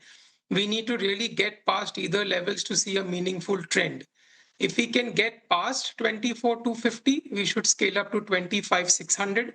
If we break 23,800, we could drop to 23,500. Okay, all right. Well, Manish, in terms of specific stocks, there's a lot taking place in terms of the IT space as well as specific result reactions. ICICI Lombard, for example, is quite an accident in today's trading session. What's your thought in terms of specific stocks and how you would play them today? Well, I'm actually working with two stocks from the IT pack. My first one is on HCL Tech, which is a buy for a target of 1290, stop loss of 1130. We are noticing early signs of a bottom formation where there's a breakout above the resistance levels of 1150. This has also been accompanied with inclining volume. The second one is on Tech Mahindra for a target of 1720, stop loss of 1450. This stock has taken support at 1340, and that's where we bounced from.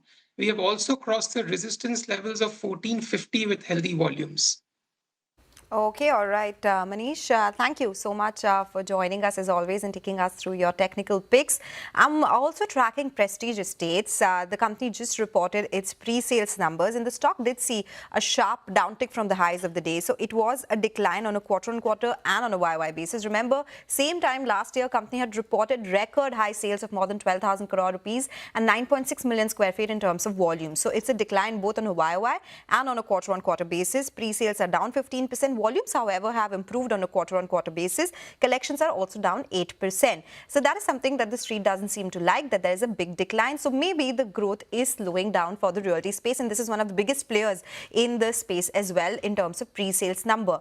In terms of internals, the company launched 4 projects with a combined developable area of 20.16 million square feet. It has a gross development value of approximately 12,000 crore rupees. And this time around, Hyderabad was the biggest contributor to their overall sales, 49%.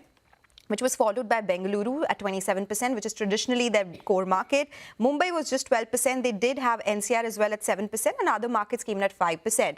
But the fact that they've come up sharply from their record high last year and on a quarter-on-quarter basis as well, this is something that the street doesn't like. But of course, there were war-related issues that we saw in the quarter gone by that could have delayed some sales. The stock has recovered from the lows, but still sharp fall from the highs of the day. And with that, we'll slip into a short break. On the other side, Manisha Gupta will join in with Sabyasachi Ray of Gem and Jewelry Export Promotion Council. Stay tuned for that conversation.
Welcome back. On the show with us now is Sabyasachi Ray. He's ED at GJPC. Mr. Ray, hi, thank you so much for joining in. First of all, the FTA with UK, and that clearly has started with a lot of fanfare. We've seen we've seen start of exports already from India to UK therein.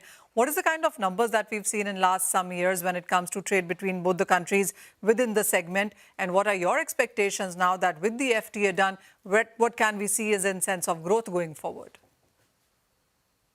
Thank you, Manisha. Yes, it has generated a lot of enthusiasm, at least in our sector, because you know that we were suffering with the tariff, with G7 sanction, all these issues, and of course the FTAs which has come recently are, of course, Oman, etc., is a smaller FTA, but UK is a very big FTA, and if you look at the total market of UK is around $20 billion. I'm talking about gems and jewelry. I'm not talking on the metal market. If you take it, metal market and etc., becomes very big. So what our Honorable Minister also tells Mr. Piyush Goyal that this is a FTA which complements both the countries' trade. Now, how it complements in our sector, I will tell you. We primarily import silver from there or gold from there because UK is a big trading market for these metals because LBMA, London Bullion Market Association, is there, and our export is $764 million currently. What we are looking at when I'm looking at the figure, we are looking at to grow in 764 to 2.5 billion in the next 3 years' time, and we are very confident. So yesterday we have seen from 6 ports or 2 SEZ, we have seen some $6.5 billion of exports have taken in, and some 32 export consignments have happened in the first day itself. So this is where we stand. And you also know that in UK, the market, how is the market? UK is a market which is a composite market where you find South Asian community. And when you talk about South Asian community, it is exactly like the Indian market. Now, in the Indian market, whatever ethnic jewelry goes, the handmade jewelry goes, the plain gold jewelry goes, all this, for this, UK is a very good market for the South Asian community and what our, traditional jewelry makers manufacture. So that market is already there. Beyond that, of course, when you talk about the Western markets, those markets maybe they were taking from Europe or maybe other parts of the world. Yeah. That part will now come to India because there is no difference because before they used to take from Europe because there's a duty advantage there. Now there is no duty advantage between India and Mr. Ray, would you say that UK perhaps is the first step and this gives us an opening in some sense to Europe as well? The Europe FTA, of course, is yet to start being executed, but would you say this is a step in that direction also? Europe is happening. Europe has already signed. I think by the end of the year, EU will happen. What it is a different. UK, the Brexit happened.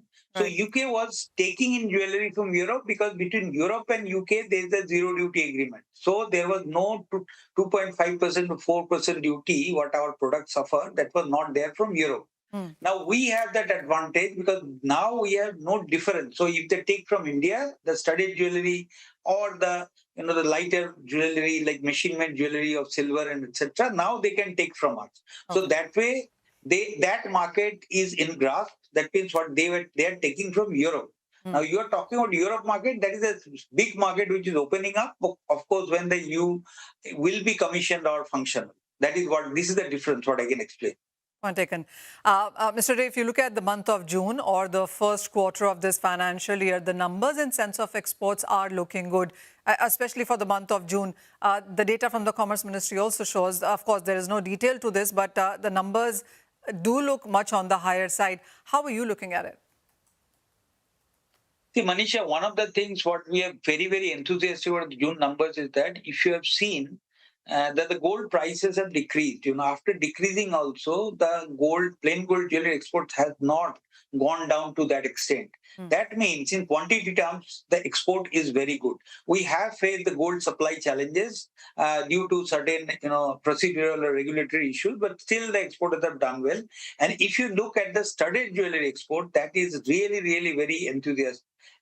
We are very enthusiastic about that. Not only that, the diamond export also -6% in this type of market, and you have seen that recently the Rappaport price also in some grades have shown increase after maybe 2.5 or 3 years.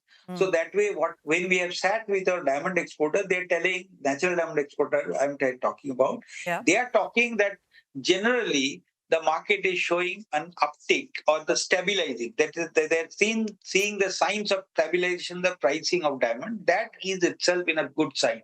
And lab grown, as usual, laboratory grown is doing very well. Laboratory grown diamonds, if you see the studded jewelry exports from thieves alone, is showing very well, showing very good numbers basically. So that way, overall, we see that the June is a very good month for us. Let us see how it continues.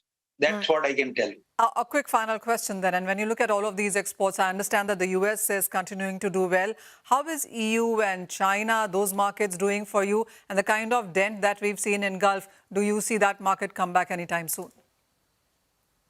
See, China is one market where we are still not seeing growth, I can tell you, and it is not coming back. So we do not know. That is a longish period, what we understand from the different analysts. 1 or 2 year period, they can reach some figure. But of course, Europe is a very enthusiastic sign. I can tell you that Europe is, of course, looking good. Like Europe, a lot of people, we understand that maybe a lot of shift from in Europe, in sourcing in Europe, is seeing that it shift from China or Hong Kong, etc. That is a positive sign in itself. So this is what is happening, I can tell you. Because of that, Europe is showing good and US is doing very well. And I'm telling you, US is market is doing very well, and US exports are good. All right, take that point, Mr. Ray. Thank you so much for giving us a sense of what the demand is looking like globally. And thank you, Manisha, for taking us through that conversation. With that, we'll slip into a short break. When we come back, we'll get you more on markets. I'll talk about some stock-specific moves as well. Stay tuned for that.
Welcome back. Well, you're still tuned into Halftime Report on CNBC TV 18. The markets are just about consolidating and mixed at this point in time. So let's focus on specific stocks. And this is our Inside Edge segment on Halftime Report, where we are tracking ICICI Lombard and Himadri Speciality on the back of their Q1 FY27 earnings. First up, ICICI Lombard. That stock is down sharply in today's trading session. Yash joins in with more details on this. Yash, go ahead.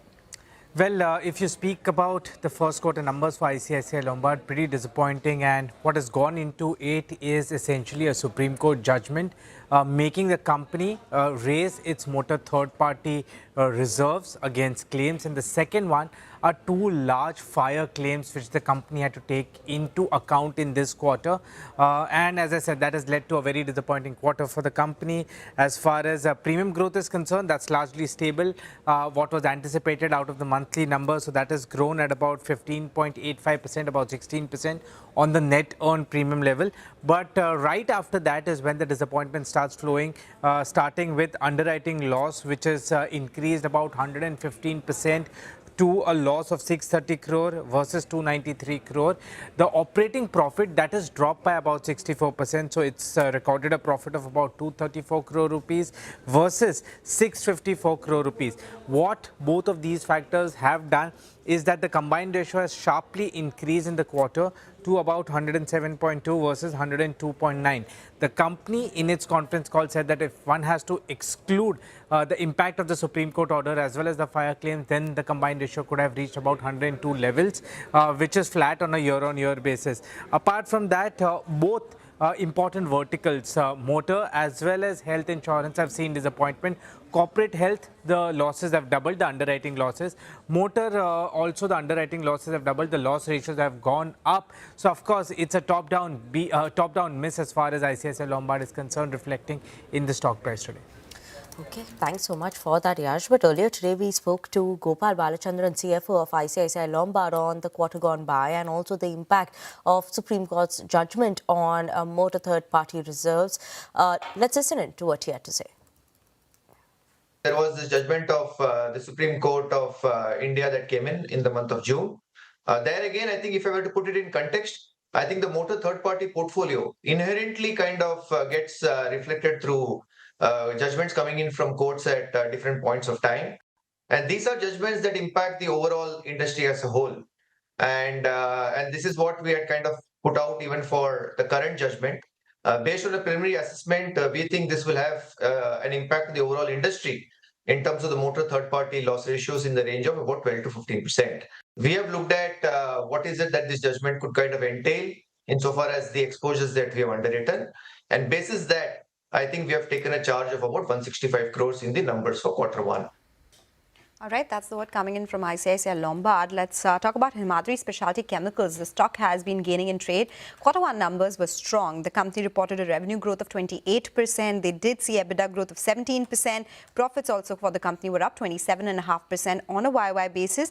Margins lower, but then of course that's a factor of the top line and the EBITDA number in absolute terms. Company continues its capex spree. Remember, company did announce a huge capex for acquisition, for getting into battery chemicals, and now again in this quarter they have seen and announced capex of 128 crore rupees to expand the capacity to manufacture carbazole from 2600 tons per annum to around 5300 tons per annum. Around 70 crore rupees announced for India's first manufacturing facility of carbon nanotubes. They also talk about 170 crores of manufacturing of super specialty carbon black. So the capex spree continues. They said they want to keep the return on capital employed between 31 to 33% going forward. Additionally, a lot of these capex announced earlier will come on stream, so that list will be there for you on the screen. For Specialty Chem, there are two of them, which one will start in quarter 2 of FY27, the other one will start in quarter 2 of FY28. So 3 of these capital expenditures announced earlier will come on stream in FY27 and the rest will come in FY28. Management continues to be quite bullish. They say growth will be led by realizations and volumes, and they say that 1100 crore rupees is the profit that they are looking at in FY28. Let's listen in to the management on the results and the commentary going forward. Looking forward with the volumes going up in the next year and this next quarter, we'll see top line and growth from both realization and volume. So tire business we are ramping up. Last year, 29th May, we started production, and last full year we did a top line of 180 plus crore. This quarter we did 127 plus crore of top line in tire business. 24 years down the line, we feel 3,000 crore top line from tire business is very comfortable. Okay, that's about the stock there. But we have Nugent Software that's just reported its numbers during the quarter gone by.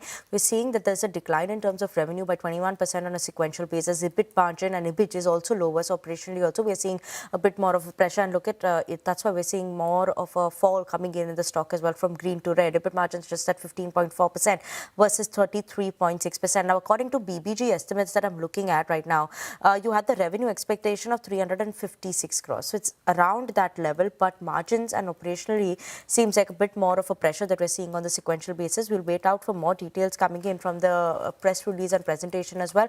But as of now, the stock has seen a sharp fall and at the day's lowest point. On that note, we're going to slip into a very short break, and after the break, we'll come back with more on the markets, more on stock-specific action. Stay tuned.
Welcome back. You're still tuned into Halftime Report. Well, let's talk about some more stocks. IEX is buzzing in trade as IGX has filed for IPO. That's the gas exchange. Vivek is joining us with more details on this one. Vivek. Well, that's right. For the last two trading sessions, IEX has been in focus, and there's been a bit of a recovery from the recent beating that the stock has taken. This is on account of the fact that the company is planning to do monetization of its stake as far as its gas trading platform is concerned, known as IGX, or the Indian Gas Exchange. Now, talking a little bit about IGX and what exactly is the street excited about. Remember, it's promoted by IEX, almost a 47% stake from IEX, close to 50% stake held by other strategic investors, including NSC, ONGC, IOCL, GAIL, Adani Total Gas, as well as Torrent Gas. It's the only authorized gas trading exchange in the country, and it provides market-based alternative to what essentially is a bilateral contract-based market as far as India is concerned. Now, talking about the trading volumes that IEX currently enjoys, close to 241 MBBTU since inception. 2.8% of the total traded volumes as far as gas contracts are concerned. Then the share is seen rising up to 7% by FY30. Now, talking about IGX's product suite, they have 10 standardized natural gas contracts. And remember, the company also operates GIXI, which is the Gas Index of India, which allows for gas price discovery. Now, talking about the strategic tie that IGX has with NSE, they have a data licensing agreement with NSE, which will allow NSE to launch gas futures as well as derivatives linked to GIXI. Now, that will provide another earnings boost as far as IGX is concerned once that comes into effect.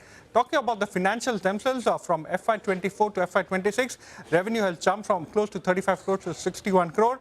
Profitability has almost doubled, 23 crore to 42 crore. And when you're looking at the EBITDA margins, given the low expenses, close to 94 to 97% is the kind of EBITDA margins this particular company has.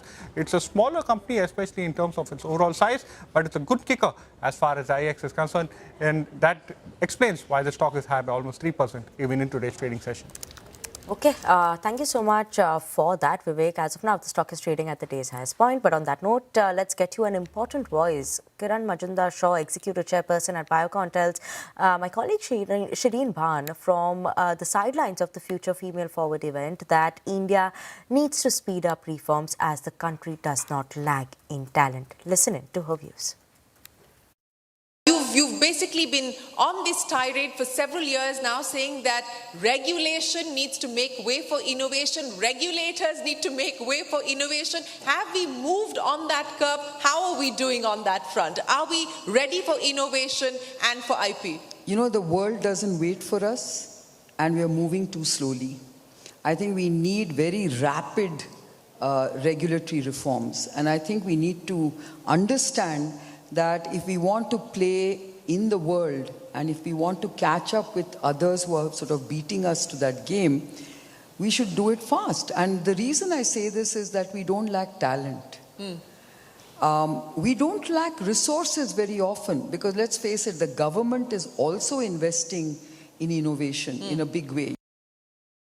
I think there's enough money coming into the space for backing innovation, but I think the regulatory reforms that I'm seeing to really leverage that innovation and I mean leverage that the incentives to really translate into big successes is not there.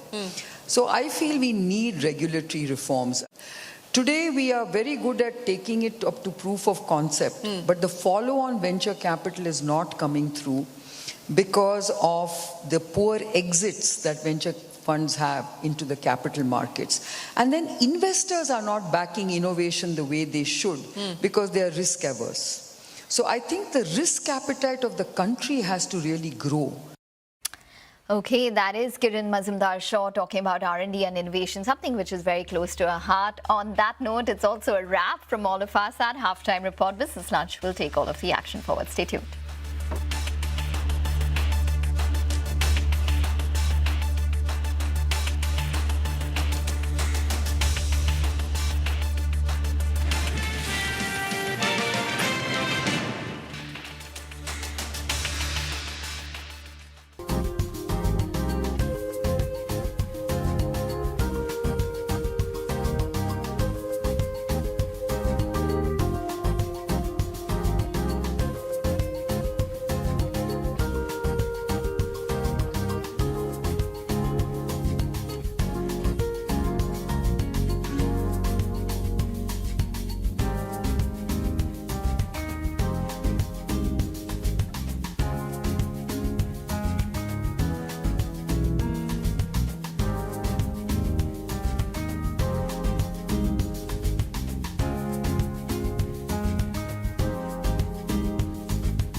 Stocks hold firm even as uncertainties linger over the passage via the Strait of Hormuz. Consumer durables and IT are the big gainers while realty and financials drag. EMS stocks have jumped after the cabinet cleared Semicon 2.0 with a 1.27 lakh crore outlay and the mobile PLI 2.0 of 62,500 crore rupees, while the production target for chips is 4 lakh crore. That for mobiles is 39 lakh crore rupees over the next 5 years. ABB Global has revealed an 81% surge in the India region orders, which includes both the listed company ABB India and its other arms. While the extent of the attribution to the listed arm is unclear, the news charges up stocks in the sector. ICICI Lombard gets hit after the Supreme Court judgment on motor third-party insurance sets a new benchmark compensation that can have a 10 to 12% impact on motor insurers. The insurer hopes rates for motor third-party will be hiked soon.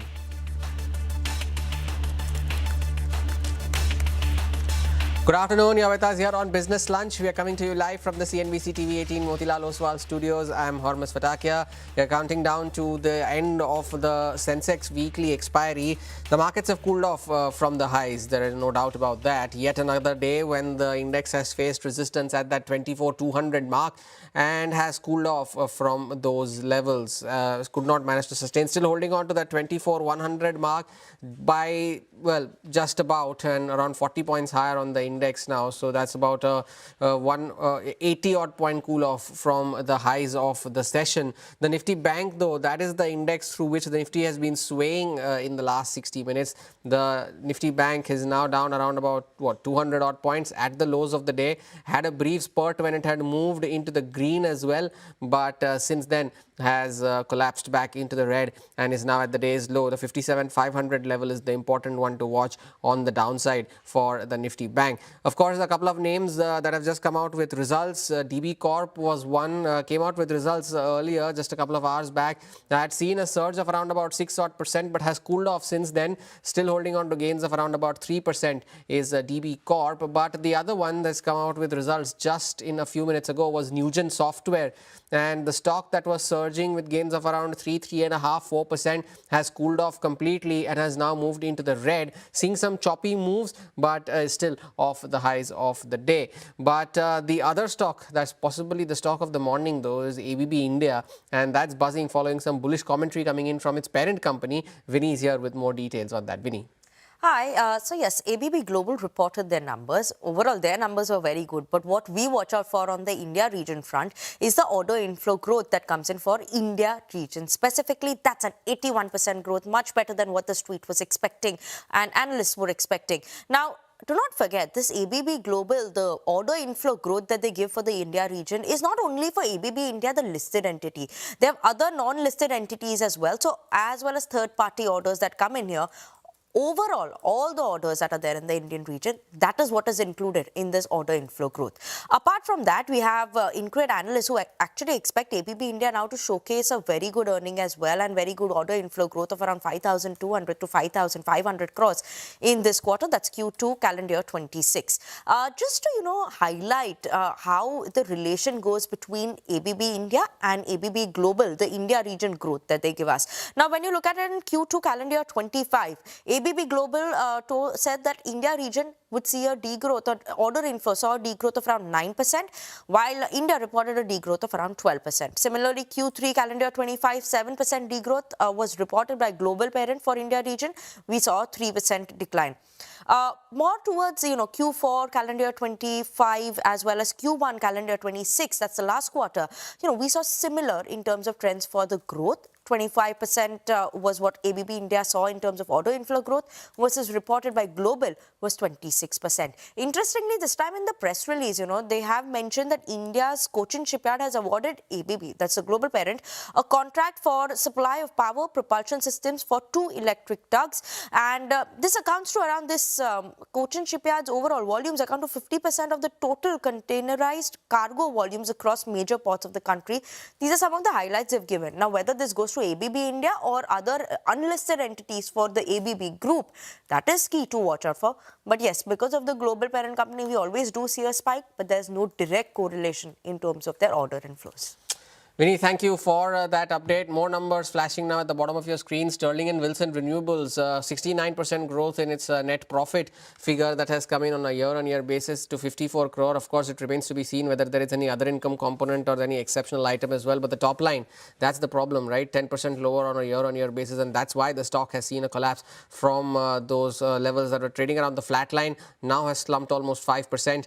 And, well, it'll be interesting to see what the EBITDA and the margin figures throw up as well for Sterling and Wilson Renewables. For now, the stock continues to sell off, 5% lower on the stock. What is also continuing to sell off is ICICI Lombard, and although it's not down almost 15% as it was in the earlier part of the session, still down around 11%. The company reported a 46% year-on-year drop in its profit for the June quarter. Earlier, we spoke to Gopal Balachandran, the CFO of the company, on the quarter gone by, and also on the impact of the Supreme Court judgment on the motor third-party reserves. Listen to what he had to say.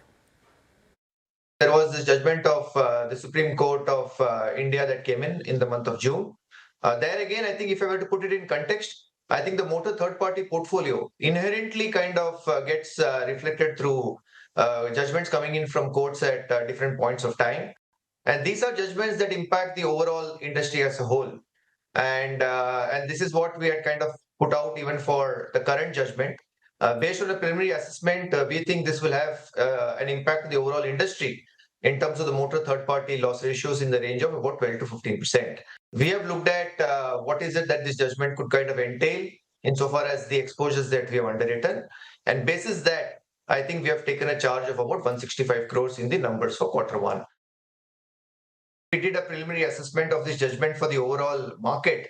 Our sense is at this point of time, it looks like a 12 to 15% impact on the motor third-party loss ratios. So when you look at both of them put together, I think clearly the expectation from an industry standpoint will be to try and see if you're able to get an increase to that extent or so. And that's the reason why I said that will be a key element to kind of watch out for. I think the loss ratio range that we have spoken about on the corporate health side has been mid-90s. And the retail health, the loss ratio range that we are comfortable operating at is between 65 to 70%. In terms of the outcome for the current quarter, on the corporate health side, it's a bit elevated at this point of time. It's at about 98, 99%. The management of ICICI Lombard, they're 11% lower now on the stock. But moving on, it's an interesting upgrade that has come in from HSBC. Earlier in the day, they have upgraded India, and 3 months after they had downgraded the Indian equity market in the month of April at the height of the first phase of the Iran war. They had downgraded it to an underweight rating. Now they have upgraded it back to their earlier rating of neutral. And while this upgrade, they have also raised their target on the Sensex to 84,000 from 80.5, and that implies a potential upside of 8.3% from current levels. Now, why have they upgraded? The first one being the fact that the valuations have now normalized after the correction that the markets have seen from the record highs that they had surged to earlier in the year. The second bit they mention is the fact that the growth risks due to the high energy prices have also eased. Oil prices may not be at 125. They are still at 85, but they are not at 125 as they were at the heights of the Iran war. The third one being the fact that consumer demand has remained resilient, and that is evident from all the business updates that you see from FMCG companies, from auto sales, and from a lot of these jewelry stocks as well. And the last one, the fact that the Reserve Bank of India, the measures that they announced, that has helped stabilize the currency as well, and therefore they have upgraded the equity markets. But why have they not upgraded it to an overweight? They say that the growth outlook has improved, yes, but the earnings are still lagging, and they are lagging compared to a lot of their other emerging market peers. And despite the correction in the valuations, which they say have now normalized, they are still rich, and they are also concerned about the fact that even though FIIs are now net buyers in the month of July, they are concerned about the sustainability of those flows. The more so because the focus will now shift to the AI segment value, especially considering the sell-off that you have seen in the chip names. And they also say that there will be a flurry of IPOs in the second half of the year that will increase supply, and that could cap any potential upsides for the market. They have also highlighted one other major risk, that is rural demand, and that is going to be an even bigger risk if El Nino continues to strengthen further. They've gone on to say that consensus has already trimmed the earnings growth forecast from 15% to 15% from 18% for FY27. But they say that there could be further downgrades and that number will eventually settle at low double digits. And they also go on to warn that this latest flare-up that you are seeing in West Asia, if that continues to drag, that could again push energy prices higher, and therefore that could be another negative for our markets. But what do they like in India? They say that it's a good way to get an exposure to domestic-oriented growth, and therefore they prefer consumer discretionary over consumer staples because of the fact that the staples are still expensive in terms of valuations and are more exposed to the rural demand risks that they have highlighted. The standout for them is financials, more so private banks. After the prolonged underperformance that they have had, they are attractive on the valuation front. They continue to like commodities and select industrial names, and the big talking point of IT, they continue to expect it to remain out of favor despite the fact that the sector has seen a very, very meaningful rating. So yes, HSBC has upgraded India. They are no longer underweight, but they are not overweight either. We'll take a short break. We're back with more on the other side. Stay tuned.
Welcome back. Now, stocks of EMS companies like Dixon and Amber Enterprises are surging after the government cleared the second tranche of the mobile manufacturing PLI scheme with an outlay of over 60,000 crore rupees. Ashmit is getting us more details on this. Ashmit. Well, we saw some big major cabinet announcements today between the ISM 2.0 and the mobile manufacturing scheme. The total outlay, 1.9 lakh crore rupees. As far as the mobile manufacturing is concerned, this was a long time coming. The mobile PLI phase 1 had expired and there were questions being asked, what about the road ahead? This has been the government's response. The outlay is significantly higher. At the first time when the PLI had first come out, it was about 22,000 odd crore rupees. That had been expanded to 40,000 crore rupees. Now this phase 2 of the mobile mobile manufacturing scheme comes in at 62,500 crore rupees. A couple of important takeaways to bear in mind. The government, the top of the mind of the government is export-led growth. So while we're yet to see the fine print of this mobile manufacturing scheme, it will be notified in about 20 odd days. What sources within the government are telling us is that this will be geared towards ensuring that exports are pushed. It will be export-led. The incentives will be curated as per the exports, the incremental exports that are seen by manufacturers. That's one. The second is that there will also be heavy focus on indigenization, on localization, on ensuring that the local ecosystem for components is used. And importantly, another aspect of this scheme is that going forward, there will be a focus on building an Indian brand. What has been missing so far in the journey has been that while there are other large companies that have done well, there are contract manufacturers that have grown, there is no Indian brand. That is something that, in fact, the government is keen on pushing, both from a design-led perspective as well as manufacturing-led perspective. The government wants an Indian champion to emerge by the end of this second leg of the mobile manufacturing scheme. So those are the big takeaways coming in from the second leg of the 62,500 crore rupees mobile phone manufacturing scheme. Ashmit, thank you for that update there. Now, the India-UK Free Trade Agreement opens up new opportunities for exporters while seeking to protect sensitive domestic sectors. Commerce Secretary Sunil Barthwal explains how the agreement balances market access with India's strategic interests. Listen in. We have opened up 89% of our tariff lines. There are 1,300 odd tariff lines on which no concessions have been given. And most of these tariff lines cover the sensitive areas that we normally don't open up under any trade agreement. So those have been very well protected. In government procurement also, the discussions and we have got government procurement market of UK, which is a big market, opened up for Indian businesses also. At the same time, from Indian side, this was the first agreement where we were giving some market access. So we have calibrated it carefully to see that the class 1 suppliers where the major procurement takes place in India, those remain completely protected from competition. And in class 2 supplier also, the competition has been opened up only above a certain threshold. Take a short break then. More news and updates follow on the other side. Stay tuned.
Welcome back. Now, billionaire investor Warren Buffett is critical of the current landscape on Wall Street. Speaking exclusively to CNBC, Buffett said that it is increasingly driven by speculative trading instead of long-term investing.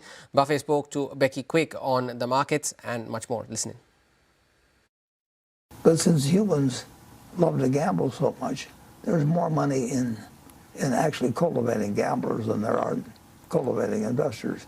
If somebody bought Berkshire 40 years, 50 years ago, a guy would have made one commission.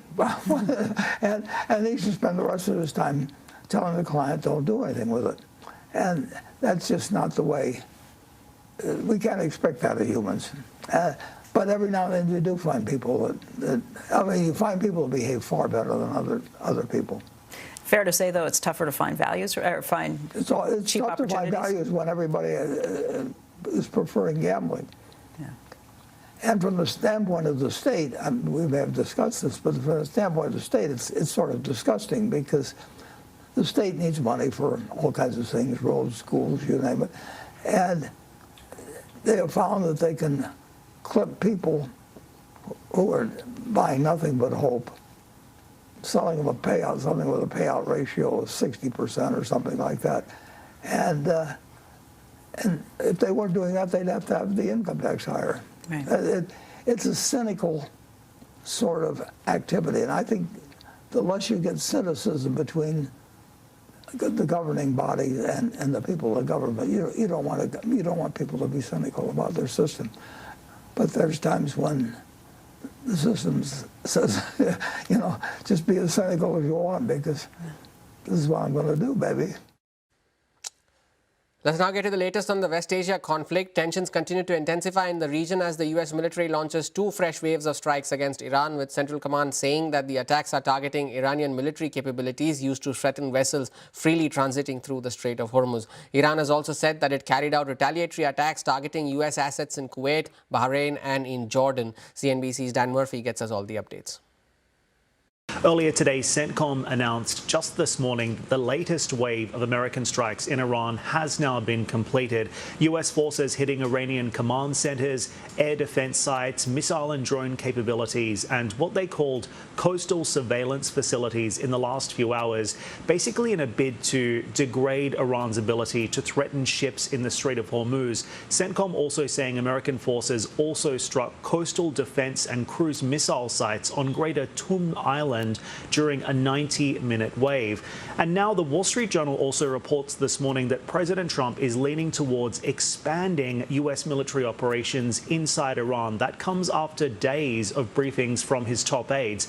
According to the Journal, Trump held a Situation Room meeting on Tuesday evening on seizing Karg Island. Remember, this is Iran's main oil export hub and other territory, it says, along the strait. No final decision has been made yet, and the president has, of course, walked back these big threats before. Here's what he said in Pennsylvania overnight. Take a listen. We'll have Iran defeated soon. They'll be defeated very soon.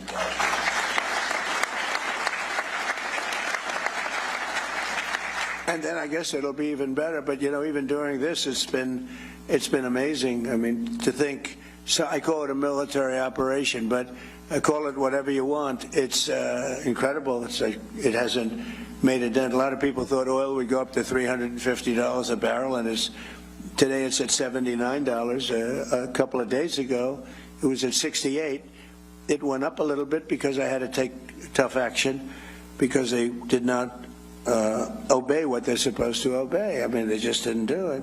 So we took a little action, but it'll all, when that settles down, I think you're going to have $55 oil, which is all great for what you're doing, maybe less than that.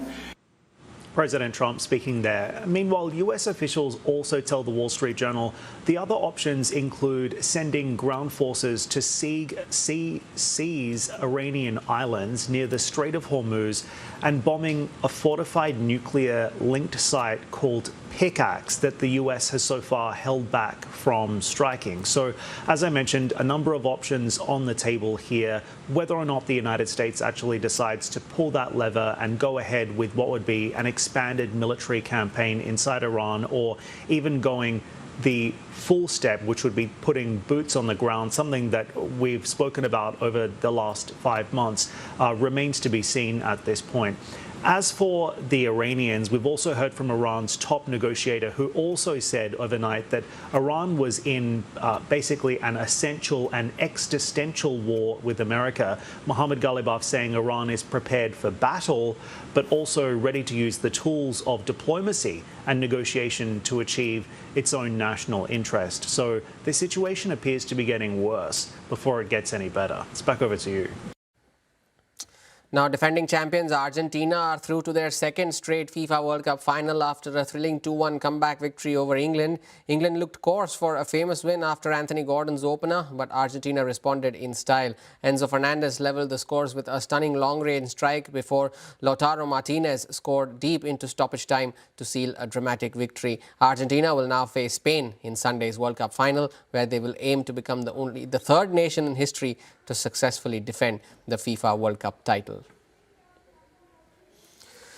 Well, the markets have cooled off even further now, still holding on to 24,100, but only by just 27 points higher on the Nifty.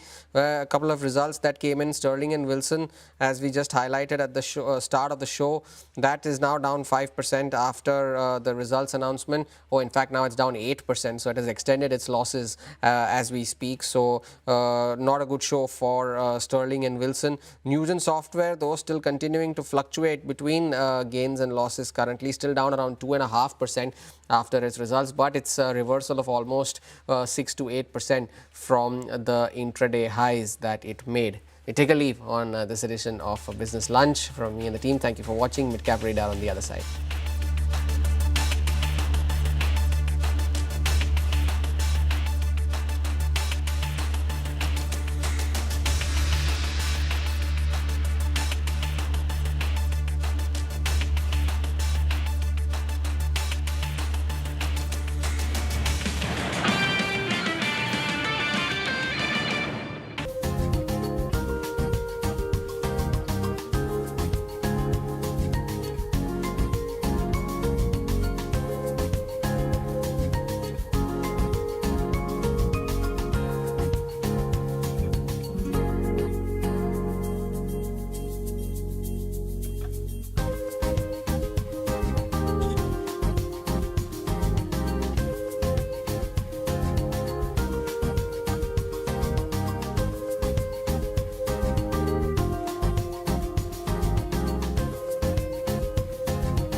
Good afternoon. Welcome to Midcap Radar. We are coming to you live from the CNBC TV 18 Motilal Oswal studio. I'm Sonal Bhutra. With me, as always, Vivek Iyer. Vivek, good afternoon. Been consolidating. The Nifty is up is higher as we speak. There has been some volatility, but for now, quite steady and consolidating above or very close to that 24,100 mark. That's right. Cooled off a little bit from the day's high, especially in the last hour or so, especially when you're looking at the advanced decline ratio. Cooled off a little bit. Earnings coming in thick and fast.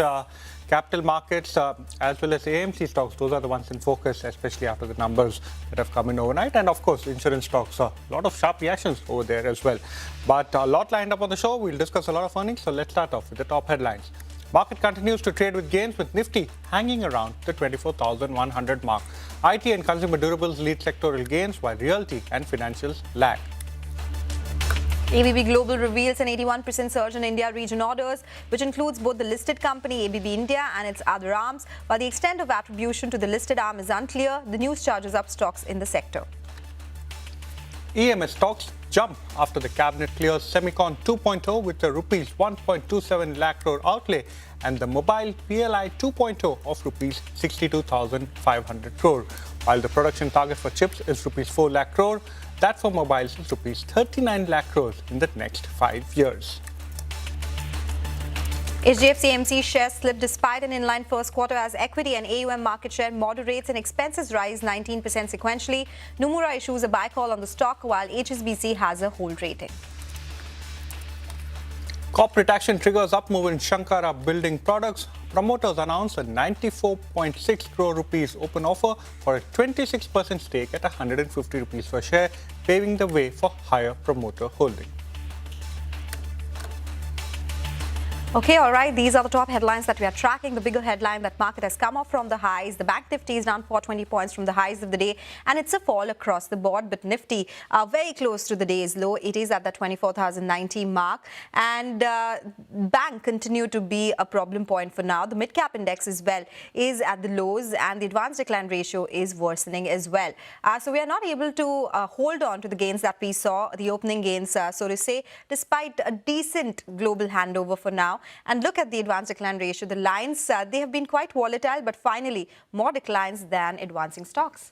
That's right. More declines than advancing stocks, especially in the last half hour or so. From 1 p.m. onwards, we've seen quite a bit of a sell-off, especially as far as the broader end of the market are concerned, still outpacing Asian peers. But this is our special segment, Midcap Movers. Hormaz is standing by the wall to take us through all of the mid-caps that are moving around in the session.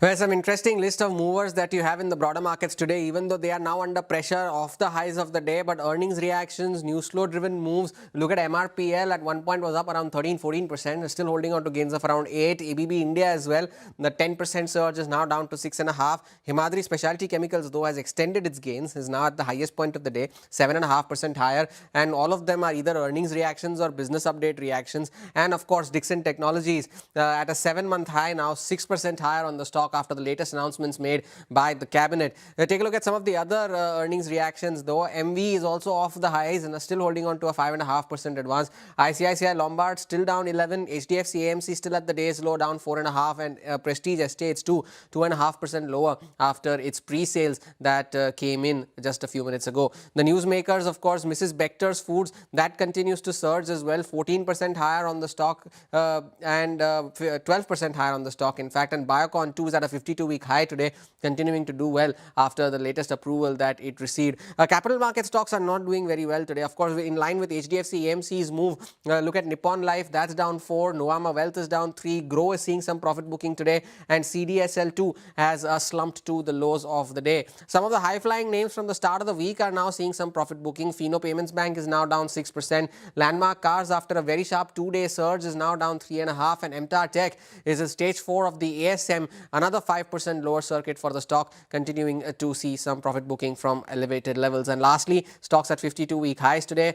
Signed DLM highlighted by Motilal Oswal as one of its top EMS picks. Unimec Aerospace, where again Motilal Oswal, Unimec Aerospace was the stock that I wanted to talk about, not Unichem Laboratories. Filatex India continues to do well, as does Jana Small Finance Bank. That's another earnings reaction as well, but at a 52-week high. Okay, all right. Thank you so much, Hormuz, for joining us as always. So an interesting list of big movers in the broader markets. Pritesh Mehta, Executive Vice President of Yes Securities, is joining us for a quick technical check. Pritesh, what do you make of this fall that we've seen from the highs and 24,250? That continues to be a resistance. We've come off from the highs, but still above the 24,000 mark. How do you see this day ending? Yeah, good afternoon. I think market is taking a bit of breather. Nothing much to talk about. And again, we have been maintaining a stance that, it's better if you look beyond the Nifty stocks, beyond the top 10 stocks, and we see to hold on to the stance. If you look at something, a Nifty Next 50, that is Nifty Junior, On YTD basis, it has gone up by 3 to 4%. In comparison, Nifty is down by 7%, 7 to 8%. So it tells us that there is more action, more traction, outperformance from the stocks beyond Nifty 50. And I think that should be the focus. And the way the breadth is improved over market, today could be an odd day. We can say some profit book creeping in the likes of mid-cap or small cap. But if you look at the Nifty micro cap, Nifty mid cap, they are trading at 52 has all-time highs. So there is trend or performance in broader markets. So Nifty not in much demand right now, better to focus on the broader markets. Well, absolutely, Pritesh. Nifty not much in demand, as you say, and even as you speak, the sell-off is intensifying, especially in the mid-cap and small-cap space. But Pritesh, what are your individual trading picks for the day? So we have our customized cement index, and that is moving lower. But there is one outperform within the basket, that is Shree Cement. Now, Shree Cement, we have seen a bullish anchor column, and thereafter breakout coming in. We have seen a bullish breakout also taking place. So I'm expecting a move towards 30,000 levels. And the second one that I buy that we like is Aptus value. Again, so that is we have one housing finance companies index, and that is moving higher. And within that basket, Aptus looks very interesting. It has just given a ABC breakout on the Pontifical chart. We can see a rally towards 350 from here on. Made a stop around 280. Okay, all right. What do you make of some of these IT names, Pritesh? Some of them have been buzzing. We do have numbers expected today. What's your take? I see IT has gone through a lot. This space has been struggling for a while. But rather than going all out and buying stocks, I think ITBs would be a better way to minimize the risk. There is strong support around 28, but of ITBs. From here on, we can see this particular index ITBs ETF is sustaining about 29 level mark. Once it starts moving on 32, we can see most. Well, Pritesh, we appear to have snapped that connection. But ITBs is what you're suggesting instead of looking at the Nifty IT index directly. Thank you so much for your views, Pritesh. Well, we now slip into a short break. Up next, we'll be joined by Girish Agarwal, Promoter Director of DB Corp, to discuss their Q1 results.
Welcome back to Midcap Radar. Well, as promised, Girish Agarwal, Promoter Director of DB Corp, joins us now.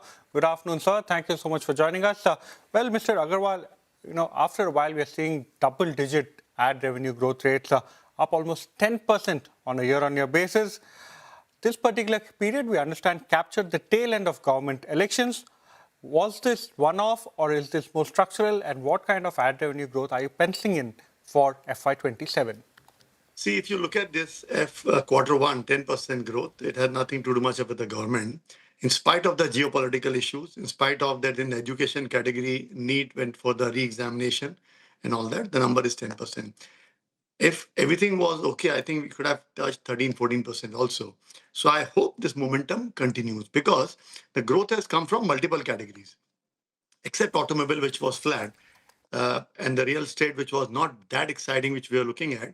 Most of the categories have shown a very strong growth. So I think, which means the overall momentum is very much there on the ground. So, Mr. Agarwal, you think that 13 to 14% ad revenue growth is a possibility in FY27? Since you said if not for geopolitical tensions, it could have been that number. See, quarter two generally is a slightly dull month because this year the Diwali is in the month of November. So the Navratra advantage, which last year was in September, will be pushed to October. So I'm not talking about a particular quarter, but I'm saying the whole year, if you look at next 9 months also including, I think I'm very optimistic. Okay. Give us a number on that optimism. That's all I wish to understand. Will it be more than 10%? Will it be 10%? Me and my entire team is working on a strong double digit. And let's see where do we land. Okay. Mr. Agarwal, the other important part is you now have a significant presence even as far as digital platforms are concerned. So when we are talking about ad growth rates, give us a split. What is it that's coming in from the traditional business? What's it that's coming in from digital? And can you also give us a split in terms of expectations for the growth in both of these separate verticals? So my 95% business right now is in print. The entire growth, what you're looking at, is coming from print because digital is a minuscule business right now for us. And radio also this quarter was around 8% growth. But large chunk of the growth is actually come from print. Okay. So, the last time when we had spoken, you did indicate that you will be able to do strong single-digit top-line growth in FY27. Do you stick to that, or do you think because of the ad growth that you're seeing, you can actually look at strong double-digit growth on the revenue front as well? And also on the margins, because you expect newsprint prices also to go lower. What happens to margins then? Okay, two things. One is that, are we looking at strong double-digit? Answer is yes. But will I commit anything to you so that you can hold me responsible? Answer is no. Coming to the newsprint prices, the quarter one, we have seen almost 19% increase in the newsprint prices. Quarter two would slightly go up, but from quarter three and four, the numbers will start coming down. So if I look at the annualized basis, there should be some respite on the annualized basis. You did see 23% margins in quarter one, despite 19% rise in newsprint prices. What would you end the year with? If not an exact number, if you can give us a range of margins that you're looking at. See, as you notice over the last so many years, our company is a very, very cost-conscious company. So we've ensured that there's no unnecessary flap around anywhere. And there's a reason, except newsprint, which is not in our control, which is a commodity, everything else is in a control, cost-wise. So we believe that cost control is helping us. It will continue like that also without compromising on the product quality. Okay. Mr. Agarwal, last time when you spoke to us, we did nudge you about any plans of monetization as far as digital is concerned. You did mention digital continues to remain a minuscule portion. But going forward, apart from ad revenue growth, will you look at monetization in any manner? And also, you spoke that radio business saw around 9% growth. How's the trend, especially in that particular segment, given the fact that quite a few other radio channels actually are facing significant stress? Quite loaded questions. So number one, let's talk about digital. So digital, are we looking at monetization in a longer run? Answer is yes. But for that, we need to ensure that we have the critical mass of the readers with us. They are spending enough time with us. So I think the entire effort is being going in that. Like today, we have huge, we almost upload 14,000 stories on a daily basis on our digital platform. We upload almost 1,800 videos on a daily basis. That makes us like by far the largest in the, I would say in the world actually, the number of stories what we are uploading. So give us some more time for readers to get really coming to us on a daily basis for quite maybe 15 minutes a day or 10 minutes a day, I think that would be the time where we would say, yes, now it's time to monetize it. Coming to the radio, coming to the radio. So radio, frankly speaking, with all the cost control, they are able to maintain their EBITDA growth, EBITDA and all that. But I really, unless until government opens up news in the radio, how long you will keep listening to the songs and the RJs and all on the radio? I think there's a high time they need to look at it. So you think for radio business to expand, there needs to be newer avenues of content on that particular medium? Correct. And we've been requesting through your channel to all the government that please look into it. Don't let this industry die. Because if you look at the other players also, most of them are struggling. One of the guys shutting shop also. Right.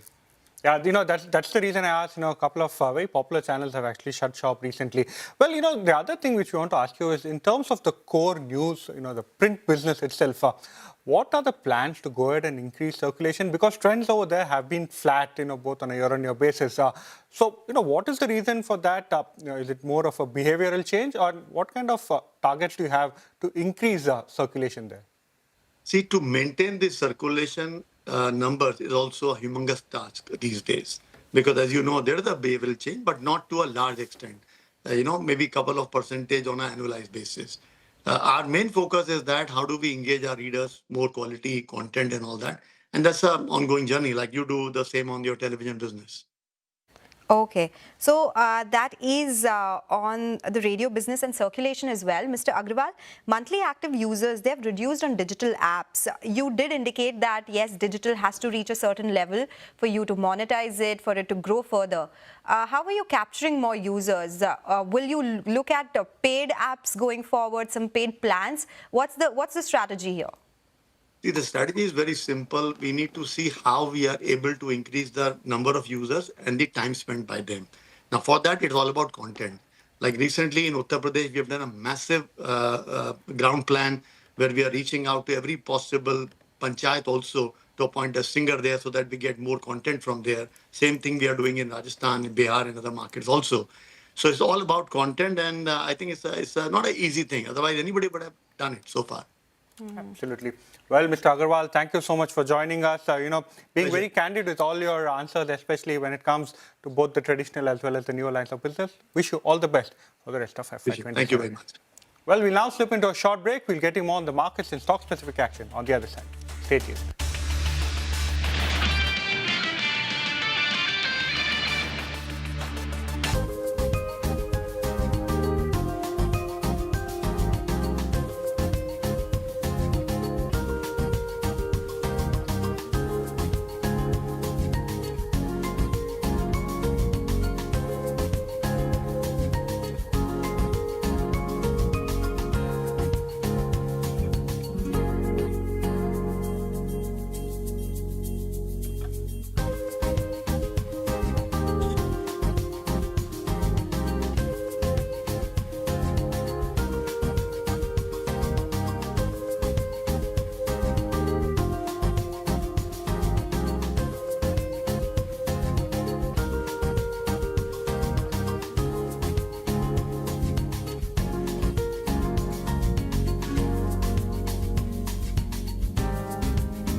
Welcome back. In the red for the Nifty, we are now down 15 points. The Midcap index is down 0.4%. The Bank Nifty too is down around 0.5%. There's been a sharp and continuous fall in last couple of minutes itself.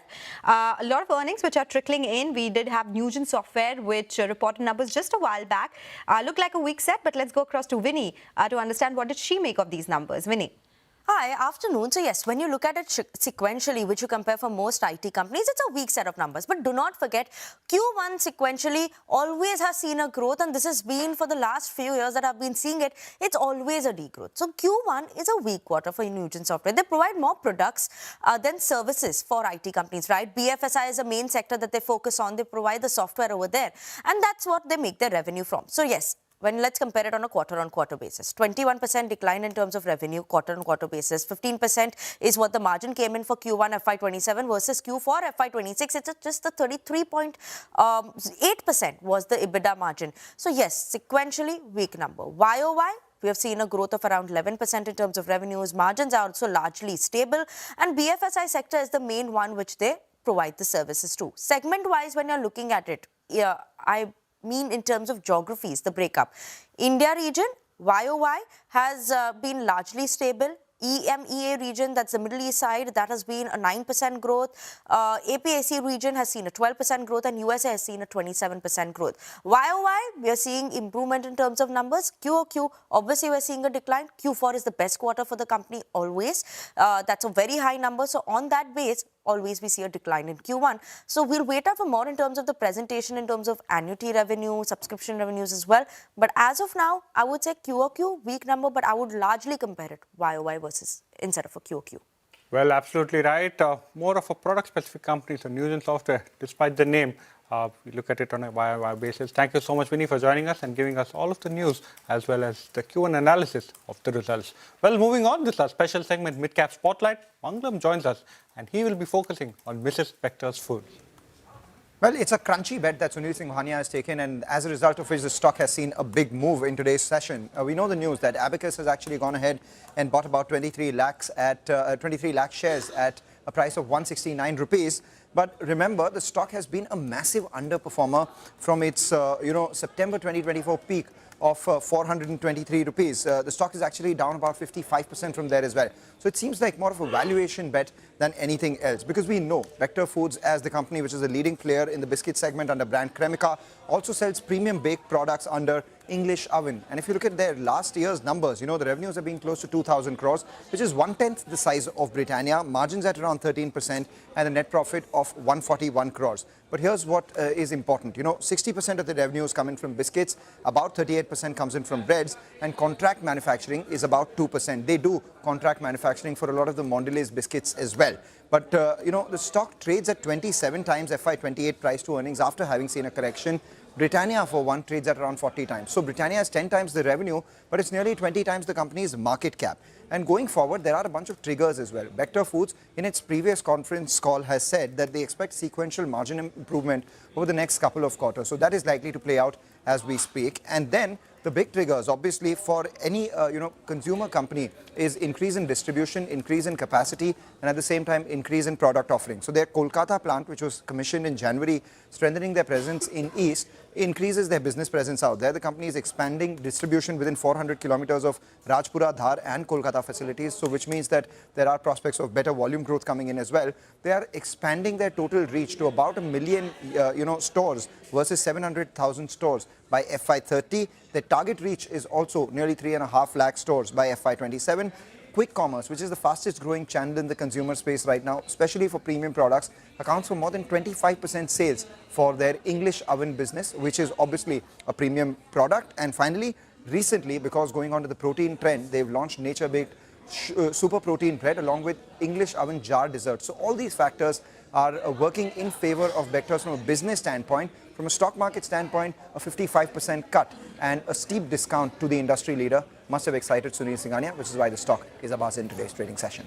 Well, absolutely right, Mangalam. And even as we see the results of Polycab at the bottom of your screen, appears to be a beat as far as the profitability is concerned compared to the CNBC TV18 poll. Well, we'll wait for more numbers, but HDFC AMC came out with its numbers yesterday.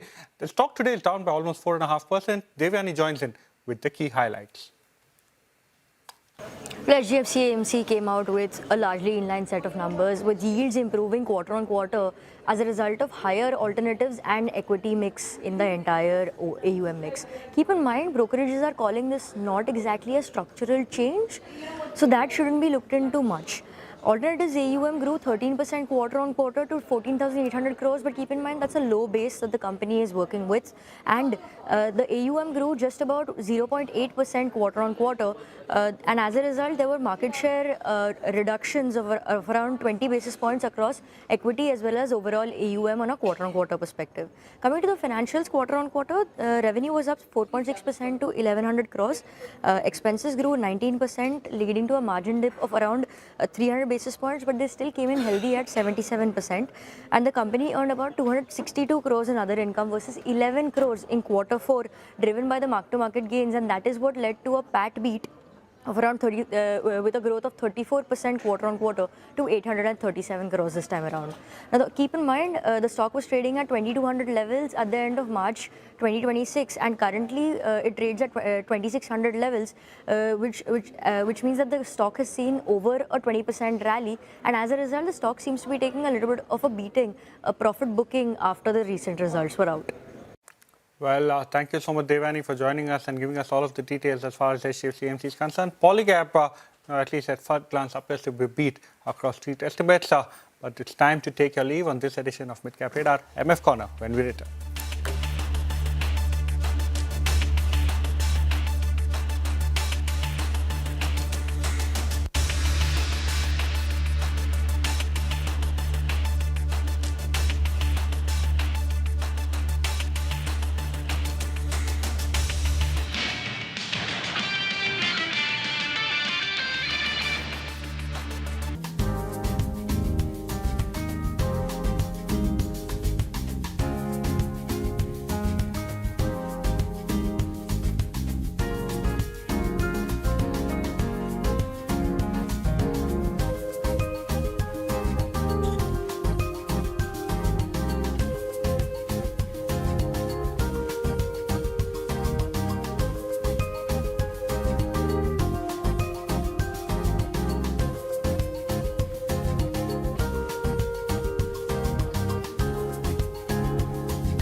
Hello, good afternoon. You've tuned into MF Corner on CNBC TV 18. I'm Vinny Motiwala. With me is my colleague Sonal Bhutra, as always. And Sonal, good afternoon to you. Good afternoon, Vinny. And today on the show, we are going to be discussing quantitative and algorithm investing and how it can help navigate different cycles. So to do that, today we have with us Bhautik Ambani from Alpha Grep Investment Management. Bhautik, good afternoon. Thank you so much for joining us. And let's understand the strategy here, because Alpha Grep is known for quantitative and algorithm investing, largely on an institutional level. How will that DNA translate into products for retail investors, and how should retail investors look at this particular asset class or this particular strategy? Sure. First of all, thank you for having me here. It's my pleasure to be here. So, see, the fact is that for 16 years, Alpha Grep has now been building quantitative investment strategies. And largely to a large extent, what we've been doing this for institutional investors, and not just in India, for around the world. Now, today, what we're wanting to do is take the same research-driven philosophy and now making it available to everyday investors, which means retail investors, through the mutual fund route. See, people kind of often think that quant investing is about computers replacing humans, whereas we kind of see it differently. If you think about it, like, look at modern aviation, right? Like, a pilot is still in control, but no one would kind of choose to fly without a sophisticated instrument, right? So in our case, what we're doing out here is using AI, data, models, which are those instruments. And what the fund manager is doing is always remaining accountable. And the difference is that the everyday decision is supported by evidence rather than instinct or emotions. And that's exactly what we're trying to do with our first maiden NFO, which is the multi-asset allocation fund, which to our mind is the first expression of that philosophy. So, Bautik, what gap do you believe exists in the current mutual fund industry that your company, AlphaGrep, is actually filling and can fill? Sure. See, the fact is that India has built one of the world's fastest growing mutual fund industry, right? But bulk of the investing that still kind of depends on individual judgment. And we believe that the future is about combining that human expertise with AI, with machine learning and systematic research. If you think about it, like today we are like bursting out of seams with the kind of data which is available to us, right? And our whole idea out here is to kind of replace, active management, but in such a way that we're trying to combine humans with, better data, better technology, and disciplined process. Okay. So, Bautik, make us understand. One, many investors, as you said, they associate quant investing with hedge funds and sophisticated institutions. How will you make it accessible and make it more comprehensive for retail investors? And we do have some quant funds already in the market, right? Are you different from that? Is this going to be easier for retail investors to approach? Give us a sense of why would someone look at AlphaGrep from an investor viewpoint, from quant investing strategy perspective? Sure. So see, the way you look at it is that if you think about it, most of us don't know how the smartphone kind of works internally, right? Yet we kind of use it every day because it makes our life easier. So the way I think about it is that quant investing in some sense is similar. So investors don't need to kind of understand every algorithm or every logic that goes into it. But what they simply need is confidence around the fact that the decision which is being taken out here is backed by research, extensive testing, and a disciplined process. And to a certain extent, I think the biggest misconception is that computers are kind of trying to make that decision on their own, which they are not. So in our case, if you think about it, it's researchers who are developing like an hypothesis. They're testing them over years of data, continuously improving them. So the models simply execute those decisions consistently and without any kind of behavioral bias. So this is something that, again, AlphaGrep has been doing this. This is in our DNA for the last 16 years. We've deployed similar strategies in our AIF products, in our PMS products for the last 4 years. People can come and, see that performance, how that track record is. So in that sense, I think the DNA, the core of what AlphaGrep does, I think was what makes the biggest difference out here compared to what you generally see with others, where, for most of them, quant might be like a satellite activity or a non-core activity, but this is something that we've been doing for a number of years and been pretty successful at doing this. Absolutely. Bautik, you did mention one of the misconceptions, but are there any other doubts or queries that, your investors or institutional investors actually come to you with in terms of a worry for quant investing?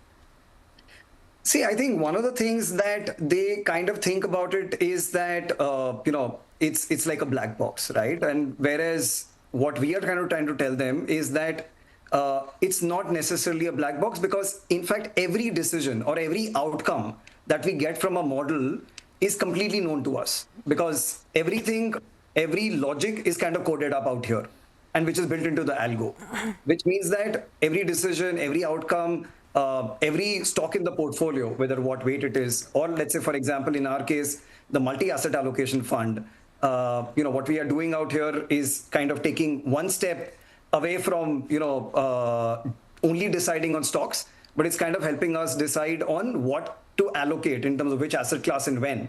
And that's something that it's helping us do.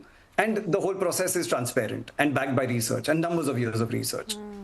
I get that point, and I'm just trying to make it easier for the viewers to understand as well, because we do have markets which are often driven by sentiment, right? We've been talking about West Asia crisis. Maybe your economy is doing well, maybe something's happening in the US, but Indian markets will get an impact. There's so much news flow, geopolitics. So can AI models really outperform human fund managers? And what does it do to the industry, which does have so many fund managers?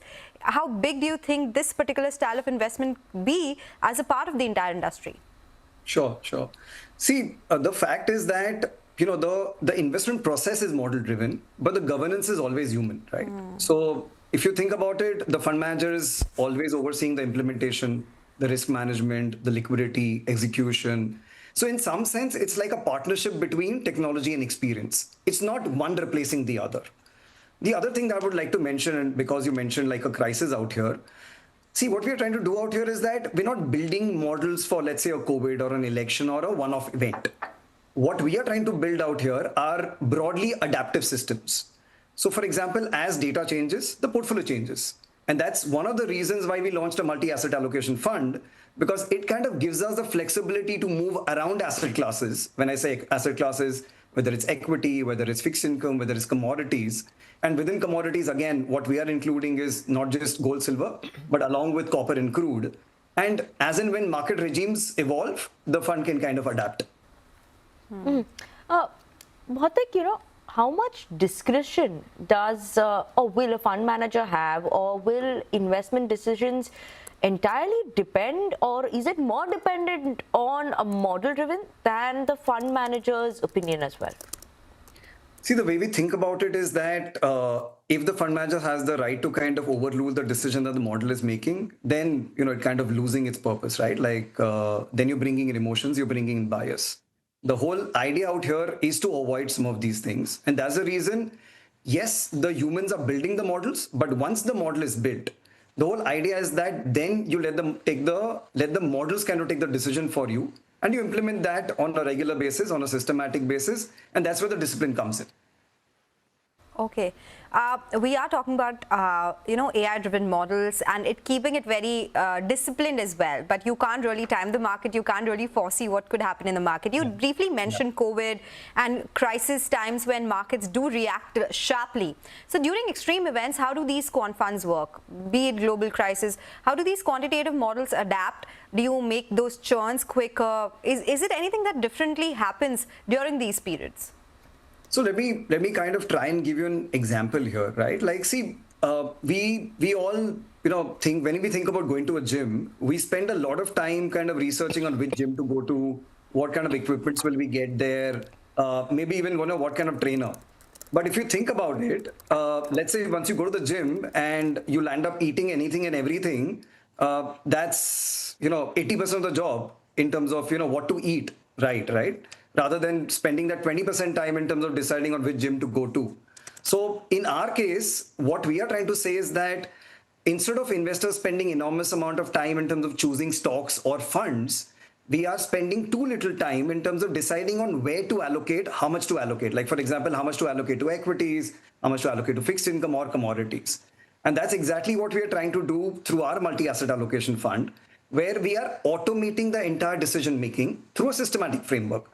And this is, kind of designed to help investors stay invested for a longer period of time while kind of adapting to market changing conditions. Okay, let's just talk a bit more in terms of your multi-asset allocation fund. You were talking about it right now as well. I want to understand why start with a multi-asset strategy than an equity fund. What was your thought behind that? See, the whole thought here is that, and there is enough and more research to prove this, that over a period of time, 90% of returns can be explained by having the right asset allocation rather than, spending time on which fund to invest in. Like, again, kind of take an example here. In 2008, if somebody was fully invested in equity markets, they would have probably lost close to 60% just in large caps, right? Because that's when you had the global financial crisis. Now, let's say if somebody had spent a lot of time deciding on one fund versus the other, they maybe would have, generated a positive or a negative alpha of around 3-4%. Now, at the same time, had somebody kind of thought of asset allocation beforehand, okay, and maybe reallocated assets between equities, fixed income, or commodities for that matter, that same year, if I'm not wrong, gilt funds generated a return which was closer to double-digit returns. So imagine the delta one could have had between choosing one asset class versus the other, rather than trying to spend time on within one asset class, which fund should I be buying? And am I buying the number one fund or the number two fund or not? Okay.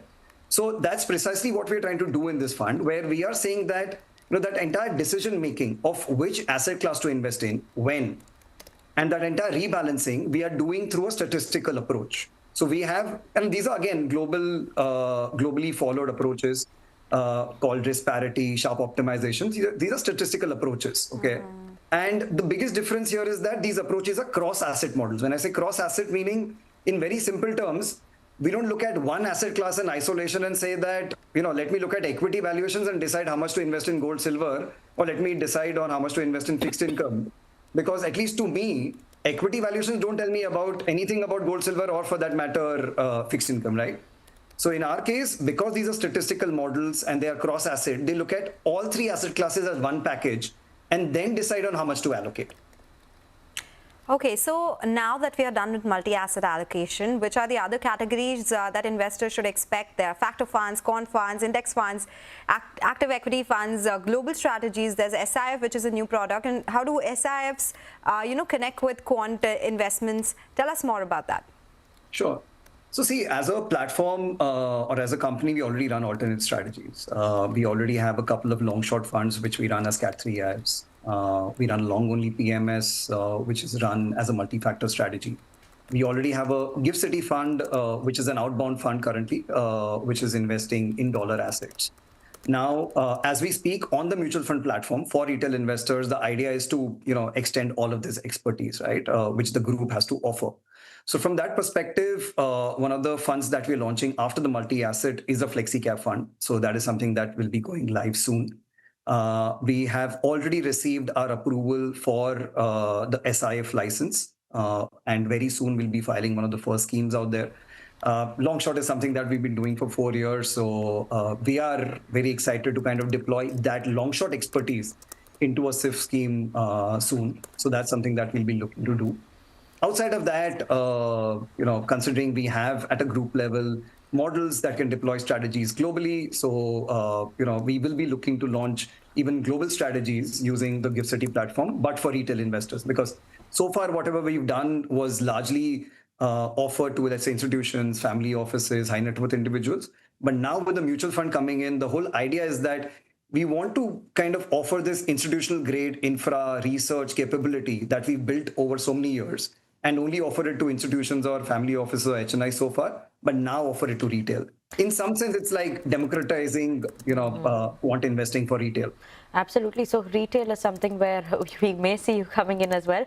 Bhatik, a quick one. Are there areas of markets where you believe quant strategies have a clear edge over the traditional active management? See, the way I look at it is that I don't think it's one versus the other. But the fact remains today that just think about it, right? Like today, we all believe for a certain point of time that sentiments drive stock prices, flow drives stock prices. So there is so much more data which is available, which is moving markets, right? It's not necessarily only fundamentals. So I think an area where, a house or a fund manager can access a lot more data in terms of breadth of data, and kind of use technology to effectively use that data in terms of identifying patterns, identifying certain historical, ideas in terms of historical certain moves. And when you can kind of combine the two, which is that, the experience that a fund manager has along with data, I think that is what is going to make the big difference going forward. And whoever can do that effectively is ultimately going to benefit in the long run and in the coming days. Okay, take that point. Thank you so much, Bhatik, for joining us today. Pleasure speaking with you and understanding Alpha Grep's investment strategy as well. We'll slip into a short break now. On the other side, we'll talk about ETFs. We'll talk and cover and understand some of the new updates from the mutual fund industry as well.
Welcome back. You're still tuned into MF Corner on CNBC TV 18.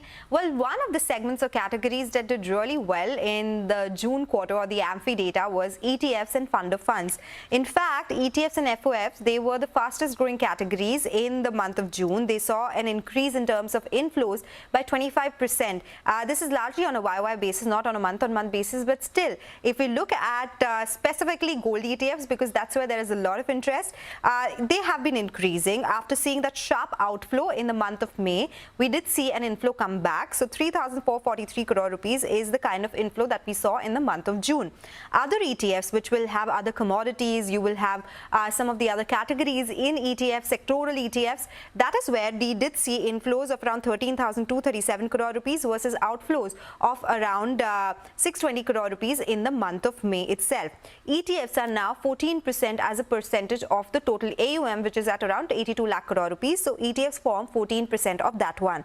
Now let's talk about ETFs performance in India. The commodity funds or commodity ETFs have done really well. Nippon India Silver ETF that has seen returns of 123% on a one-year basis. We do have Motilal Oswal Nasdaq 100, which is up 37%. Bharat 22 ETF has seen gains on a 5-year period, that is around 257%. We have the PSU Bank Bs from Nippon, which has seen an increase of 45%. There is Junior Bs, which is up around 117%, which is Nifty Next 50. There is Nifty Bs, which is up 98%. Bank Bs is up 96%. So across the board, some of these ETF sectoral ones have seen big increases.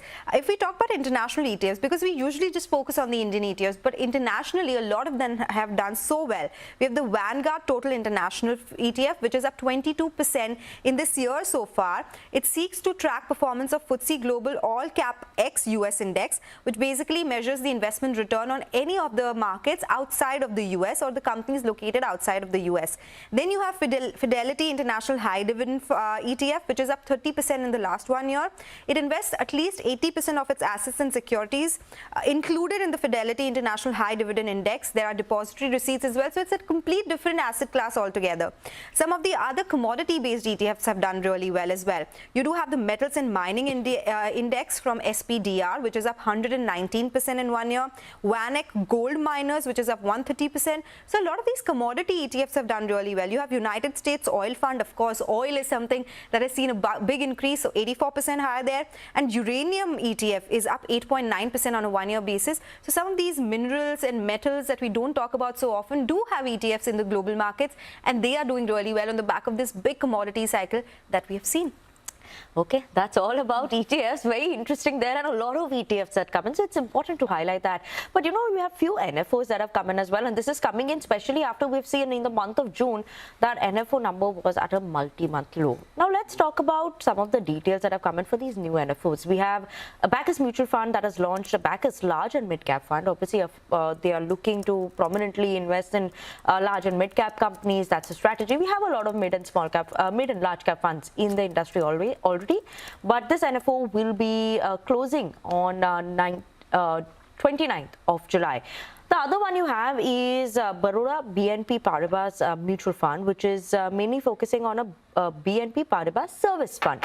What is the aim of this fund, or where will they be looking to invest? In fast-growing service economy of the country is where they'll be investing in. The NFO has been launched and will be closing on 28th of July. Do not forget, you know, there's a recent update that has just come in as well, and that is from the HDFC mutual fund side as well. And this is an interesting one. Why? Because this is a fund that is opening up mainly for the GIFT City. This is HDFC Mutual Fund launching first 2 outbound funds in GIFT City. One is HDFC Developed Market Equity on MSCI World Fund, and the other one is HDFC Emerging Market Equity, which is obviously on the MSCI Emerging Market Fund. So that is all about the new launches that have come in. This is the GIFT City Fund, but the other one is the 2 new launches. The other update that we have in the world of mutual funds is ICICI Prudential Mutual Fund has relaxed investment restrictions in its mid-cap fund. So they've removed the 2 lakh per PAN monthly limit for a fresh SIP. This limit still continues, and the restriction still continues for lump sum, but for the SIP SIP front, it is being lifted, and this is coming in from 16th of July. That's today. So Sonal, that's the update that we have in the world of F&O. More news flows in the world of F&O as well. Okay, that is good to know and understand. But with that, we are completely out of time on this edition of MF Corner. But do stay tuned for Closing Bell to take you through the last hour of trade.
Go beyond market headlines to understand the reasons for the day's movers and shakers.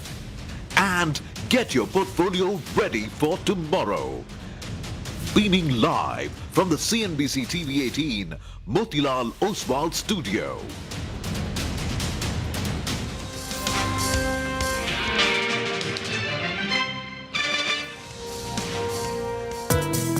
Taiwan index has opened up with cuts of 1.1%. Iran is not happy right now. Should have been done 47 years ago. Should have been done at least during the 47-year period. It's the entire semiconductor chip trade that got hit very hard. Few stocks in the broader markets that are catching your attention. Just Dial, that's paused for breath after seeing a big rally of 30%. The retail health, the loss ratio range that we are comfortable operating at is between 65 to 70%. To look at Himati is not the EBITDA margin, but to look at the PAT margin. PAT margin is 16% this time. And we do want investors to gain from the effort that they have put in. We are nearing that 24,200 mark yet again, that very familiar resistance zone. That order inflow growth has come in at 81% for India region as a whole. You know, the world doesn't wait for us and we are moving too slowly. I think we need very rapid regulatory reforms.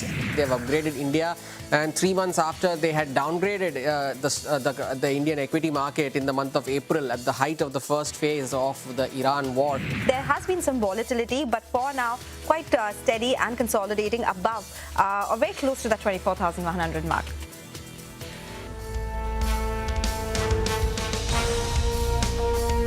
Well, that was the day so far. Hello and welcome to Closing Bell. We are coming to you live from the CNBC TV 18 Motilal Oswal studio. I'm Nigel. With me is Mangalam. And a bit of a lackluster day, Mangalam, because at higher levels, we are seeing some selling pressure. We're trading in the green, yes, but the breadth of the market actually is in favor of the number of stocks declining, and plenty of stocks actually are reacting to numbers. I think Polycab, that's one result that just came out. The stock actually has moved to the low point of the day as we speak, so just keep an eye out on that. We started with more number of stocks advancing, but now that, in fact, has turned around. But otherwise, Mangalam, plenty of winners as well. We spoke to the management of Himadri earlier today. That stock is up and about. MB Photovoltaic, that stock as well is flying away. And the new listing, Laser. So quite a few of those names doing well. A bunch of names doing extremely well in today's trading session so far, Nigel. But, we've been talking about that range, right? 24,000 at the lower level to about 24,200 at the upper level. Yesterday's low on the Nifty was 24,000 and the high was around 24,210. And today, as we speak, the low on the Nifty, 24,051 and the high is 24,186. So you said lackluster indeed. A range of almost 140, 150 points on the frontline index. Lower for the Nifty Bank, just around that 57,500 mark. It'll be crucial to hold on to the 200-day moving average on that index as well. But a lot of stocks buzzing around. The IT stocks actually have come up in today's trading session ahead of the big numbers that we're tracking post-markets. And we are seeing some traction in a couple of these auto names as well, Maruti for one and M&M. In fact, yesterday as well, we did see some outperformance coming in from the auto names. So how should you position yourself for trade in the last hour? We do have Mitesh Thakkar joining in. Mitesh, you've been saying that the market's going to be in a range-bound trade is what we're seeing. But amidst all of that, there are a bunch of trading opportunities as well. With the kind of moves that we're seeing, if you get one or two of those right in the direction, then there's big money to be made. Yeah. Good afternoon. So I think that is the way the market is kind of evolving. The headline indices are very quiet, and it is the mid-cap and the other stocks which are showing momentum.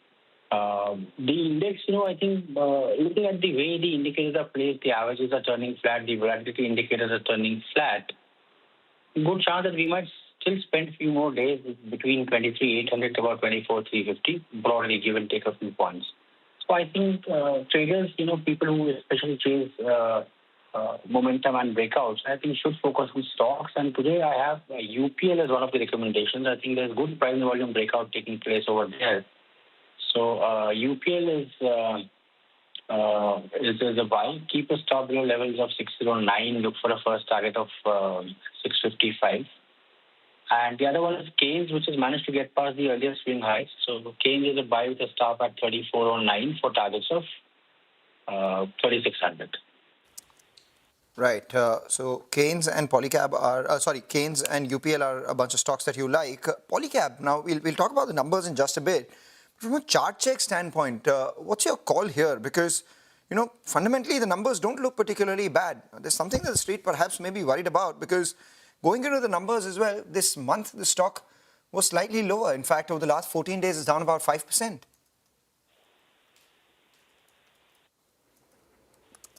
Mitesh?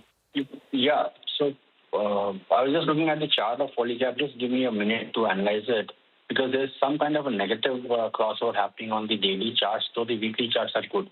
I think, the idea is that, one, there should be some more correction. The stock has already started declining from levels of 10,100 plus to now at about 9,100. And the weekly supports kick in around this 8,800 to 8,700 zone. So I think that's the area where you will see the stock head towards, and then maybe look at a bounce back. Right. You have a couple of, other names as well which are buzzing around in today's session. IEX, there is obviously a value unlock coming by with the gas exchange. They've perhaps, looking at some sort of an IPO out there as well. IEX, the stock's moved higher. Obviously, been a big underperformer, and always the decoupling issue, the market coupling issue keeps impacting that stock. But what do you make of the move that we're seeing today, and do you think it's tradable? IEX? Which stock is that, money? Sorry? IEX. Yeah. So IEX, I think, again, we have seen after a big fall which has happened, the stock has kind of got into a very narrow range. It's doing about 115, 112 on the downside and failing to sustain about 130, 131. I think, again, for the timing, it still looks like that, it might head towards the upper end of the range to about 130, 131. Traders who have either a long exposure should look to take profits around those levels. Closing about 131, 132 would suggest further upside, but I'm still not sure of that. All right, we take that point. Meanwhile, you spoke about Polycab. Let's look at a couple of these numbers that came by in just the last hour or so. So Polycab, for one, the stock is currently lower, but if you look at the numbers, they aren't particularly bad. Overall revenue growth has been around 39%. The street was anticipating that sort of growth as well. And a large part of that has come in on account of the prices in the cables and wires business. There, 38% growth. The margins have compressed from the same time last year, from 14.7% to about 13.3%. But that again was on expected lines. The only thing that the street perhaps is fearing is that the company would be stuck with some high-cost copper inventory as well going forward. So maybe there could be limited visibility on margin improvement in the cables and wires segment going forward. That's the only thing that explains the kind of dip that we're seeing in the stock post these numbers. If you look at the FMEG business, that is the star of the show. Obviously, a large part of that led by operating performance, and it's a strong summer, so it's a 68% revenue growth on a low base. EBIT has jumped from 10 crores all the way up to 60 crores. Margins have expanded from 2% to about 8%. EPC, the revenues have declined by about 11%, again, understandably because of execution challenges out here. But the EBIT out here is improved from 27 crores to about 34 crores. Margins increasing from 7.5% to about 11% as well. What the company's internals are, wires and cables, they said growth has been coming in on account of resilient domestic demand on account of the Project Spring that the company had taken. The international wires and cables business is down by 13% year on year. FMEG, all-time high revenues of 761 crores. Solar products, which has again been a great growth driver for them. Low base, but very fast-growing business that's grown 2 times. And they are on track to achieve their targets of 8 to 10% for FY30. So that's something that we will monitor. This is 8 to 10%, I suppose, on the FMEG business. That's their project, Operation Spring target. EPC business is lower due to the timeline of project execution. Currently lower on the numbers, but or after the numbers, but nothing in the numbers that would suggest a big gash on the stock, Nigel. Yeah, that's right. I think. Okay, all right. I think we've got. Okay, Mangalam, tell us about, just one more point. The OCF, the operating cash flow, opened the press release, and Sonal Sachdev, head of research, is alerting that the operating cash flows, they have come in lower on a year-on-year as well as on a quarter-to-quarter basis for Polycab, and that's come in the presentation that's got uploaded. So that could be another reason.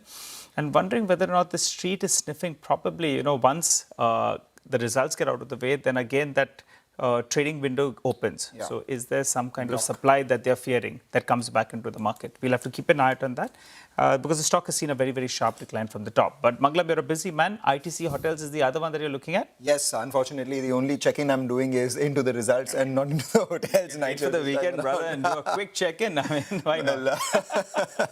But, ITC Hotels is down about 5%. If you look at it, it's a 9% revenue growth that we've seen year on year for the company. It was a geopolitically impacted quarter. So it's steady set as expected from ITC. But, all the other hotel companies have actually reported or suggested that this quarter will be a double-digit growth for them because they have the benefit of a lower base as well. Same time last year, we had the Operation Sindoor. We had, the Air India incident that took place, which impacted tourism and hotel companies' businesses. So that would have been negated by the geopolitical uncertainty that we saw this time around. So double-digit growth is something that the street would have liked, but the company did high single-digit, and which is why, obviously, we are seeing a bit of a decline. And more importantly, the EBITDA has grown by about 10%. We've seen an 18% jump in their net profit. Add to all of this, the company has gone ahead and made an acquisition. They've gone ahead and bought Welcome Hotel, Ahmedabad, which has about 130 keys for an enterprise value of 155 crores on a cash-free, debt-free basis. The FY26 revenue of this business is about 35 crores. This compares with about 31 crores. The only reason here the street does not like this acquisition is because it's not a new property that they're buying. The owners of GHK Hospitality already ran Welcome Hotel Ahmedabad with about 130 keys. So now what was earlier an asset light model, you've gone ahead and paid money to own that asset, as against, expanding your asset somewhere else. So maybe that could be one of the concerns why the stock has been lower. In fact, from its peak, the stock has seen a fair amount of correction. So let's see how ITC Hotels goes. Again, here too, growth is slightly lower than the industry, even though it is fairly steady on a geopolitically impacted quarter. Got it. Okay, all right. Thanks a lot for that, Mangalam. Well, let's go across to Gurmeet Chadha, Managing Partner and CIO of Complete Circle, who joins us on the show. Hi, Gurmeet. Good afternoon. Good to see you in. Polycab, the numbers came in there. Mangalam said the numbers are pretty okay, but it appears at least the OCF has come down on a year-on-year as well as a sequential basis. And the other factor is you're always fearing whether or not there's a pending large trade that gets out of the way since now that cooling off period is off. So then you have to wait for maybe a few trading sessions to see whether or not that was a pending overhang on the stock. But your view at around 9,000 rupees, I recall you were very, very positive on Polycab earlier. Yeah, hi Nigel. I think we've been invested since the IPO, so it's been a good journey, and there have been hiccups, including the tax issue which happened, and then competitors getting into cable and wires, including Adani and Birla. But I think the structural demand remains intact.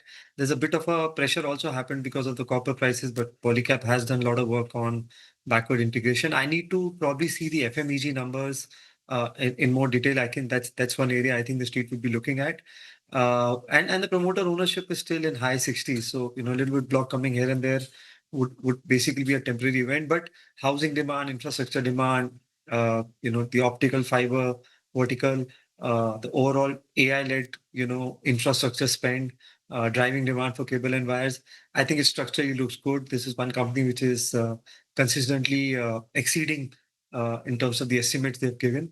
So we'll be a buyer in case there is any reasonable dip in the stock. I mean, 2-3% here and there is fine. All right, 2-3% here and there is fine. The last 6 months, it's up around 28%, but from the peak, we've seen a bit of a correction, about 10% as well. And since you spoke about FMEG, I'll just, update you on the numbers once again. Gurmeet, the reported revenue growth in FMCG has been about 68%. The EBIT has grown by about 538%. From 10 crores, it's gone all the way up to 61 crores. Margin expansion of, 600 basis points from 2% to 8%, which is basically pretty much the Project Spring target of 8 to 10% by FY30 on this business. And looking at the presentation out here, they're saying that it was led by, resilient domestic demand. At the same time, it was led by basically the solar business, which saw a 2x growth. It retained its position as the largest growth driver within the company.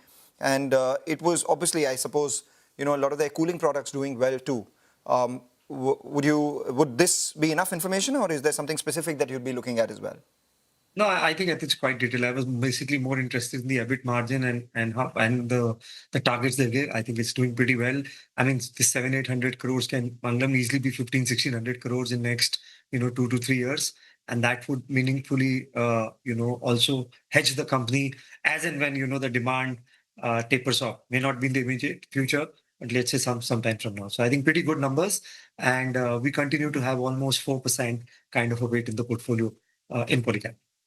All right, take that point. But you might want to say back for this one as well. We have Dixon Tech, which has been buzzing around. We've also seen some traction in Amber over the last few minutes. Amber as a stock has seen some buying from lows. It's actually moved higher. So Dixon and Amber, both of them on our radar. Cabinet has greenlit an outlay of nearly 1.3 lakh crores for the Semicon Mission 2.0 with a focus on mobile manufacturing. So Darshan joins in with the details of that one and explains why these stocks are abuzz. Focus after Cabinet yesterday approved PLI 2.0 for mobile manufacturing, and also talk about how exactly mobile manufacturing done in FY26. So total production related to mobile was worth 13.1 lakh crore, and exports value, if you talk about it, was rupees 4.2 lakh crore, and mobile was single biggest export item in FY26. Now, PLI 1.0, it has exceeded all the targets related to investment, production now, and that has encouraged government to come out with PLI 2.0. So For PLI 2.0 outlay, overall outlay is 62,500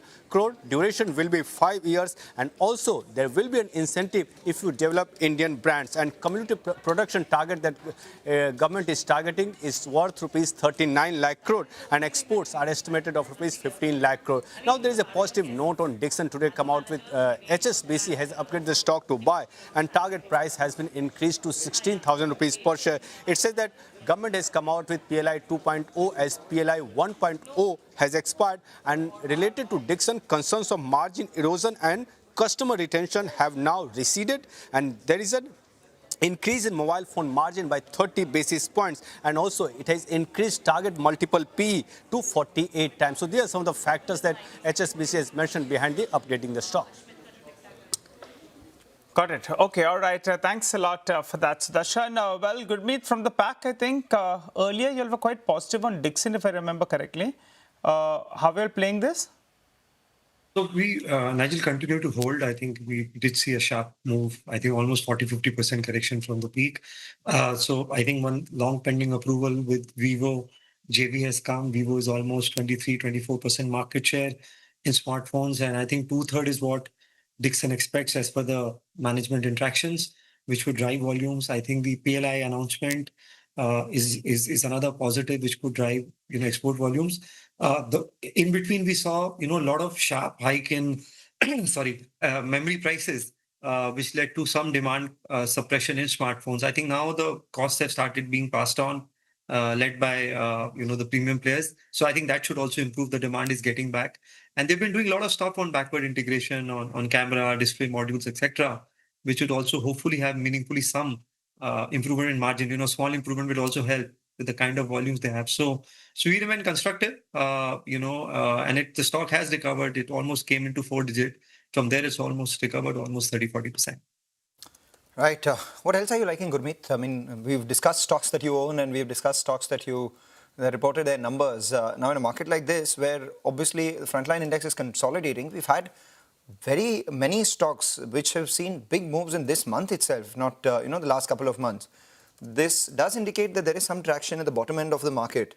Is there some fishing that you've done there? Absolutely. We got a bit lucky in March and April in terms of getting into good names. We picked up some auto ancillary names like Sandhar Technology, which again now TVS is 50-60% market share.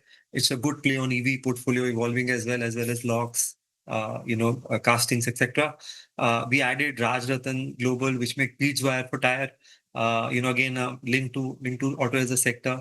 We were benefiting some of the pipe names, which did extremely well.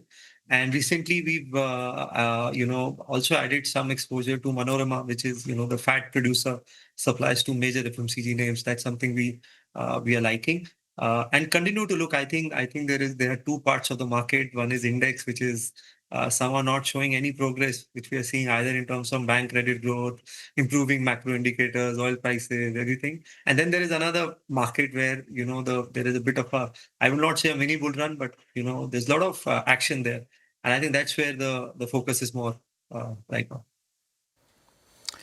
Got it. Okay, all right. Gurmeet, what's going on with Hind Rectifier? Last couple of trading sessions, stock has suddenly perked up. I mean, no much news flow, but from yesterday to today, I think the stock is up 25%. Yeah, I mean, we've been lucky in terms of being there now for almost a year and a half, Nigel. I think its main thing is it's differentiating itself from normal locomotives. Now they are moving into memos.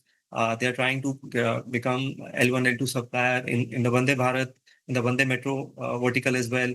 They're really focused on power electronics and trying to diversify from railways. And there's a lot of backward integration they have done. They come up with a copper plant, which through backward integration, they're making some products which are part of transformers, which earlier they were importing, leading to margin, improvement. So good work in progress. But as I said, long way to go. This one looks good for the long term. I think we have a pretty long view on this.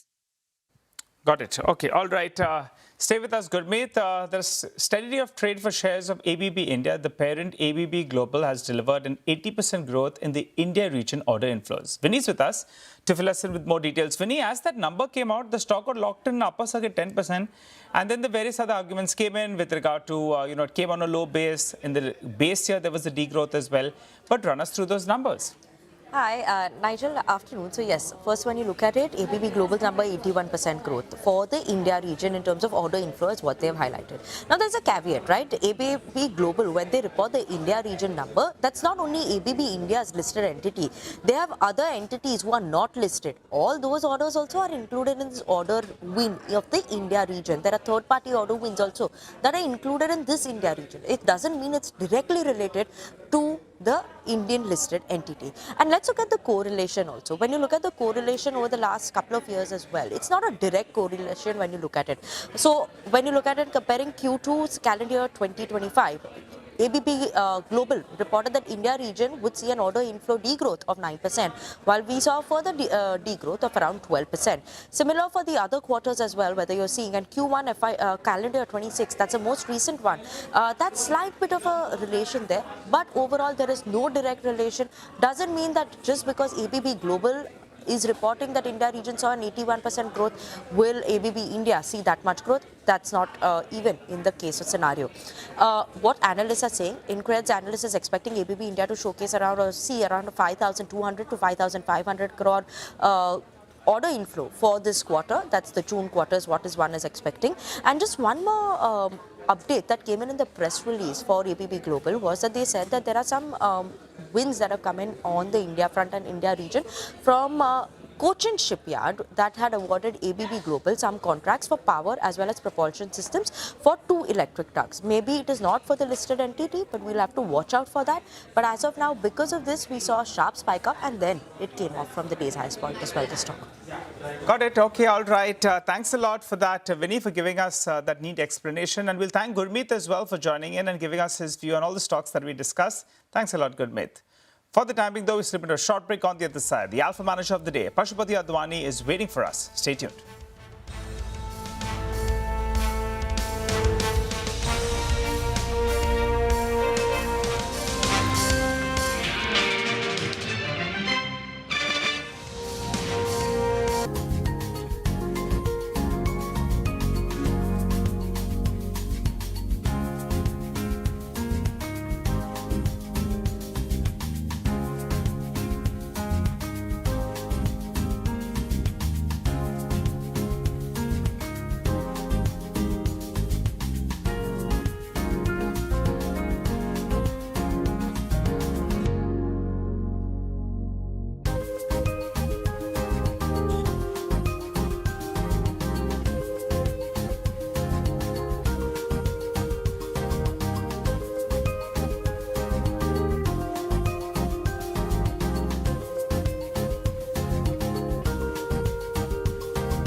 Welcome back. You're tuned in to Closing Bell. You're on CNBC TV 18. By the way, just keep an eye out on a couple of stocks. RK Forgings, I think that should come up for you on the screen. You know, the volume today is closer on 1 crore. You'll say, what's significant about that? Well, today it's 1 crore. Yesterday it was around 27 lakh shares.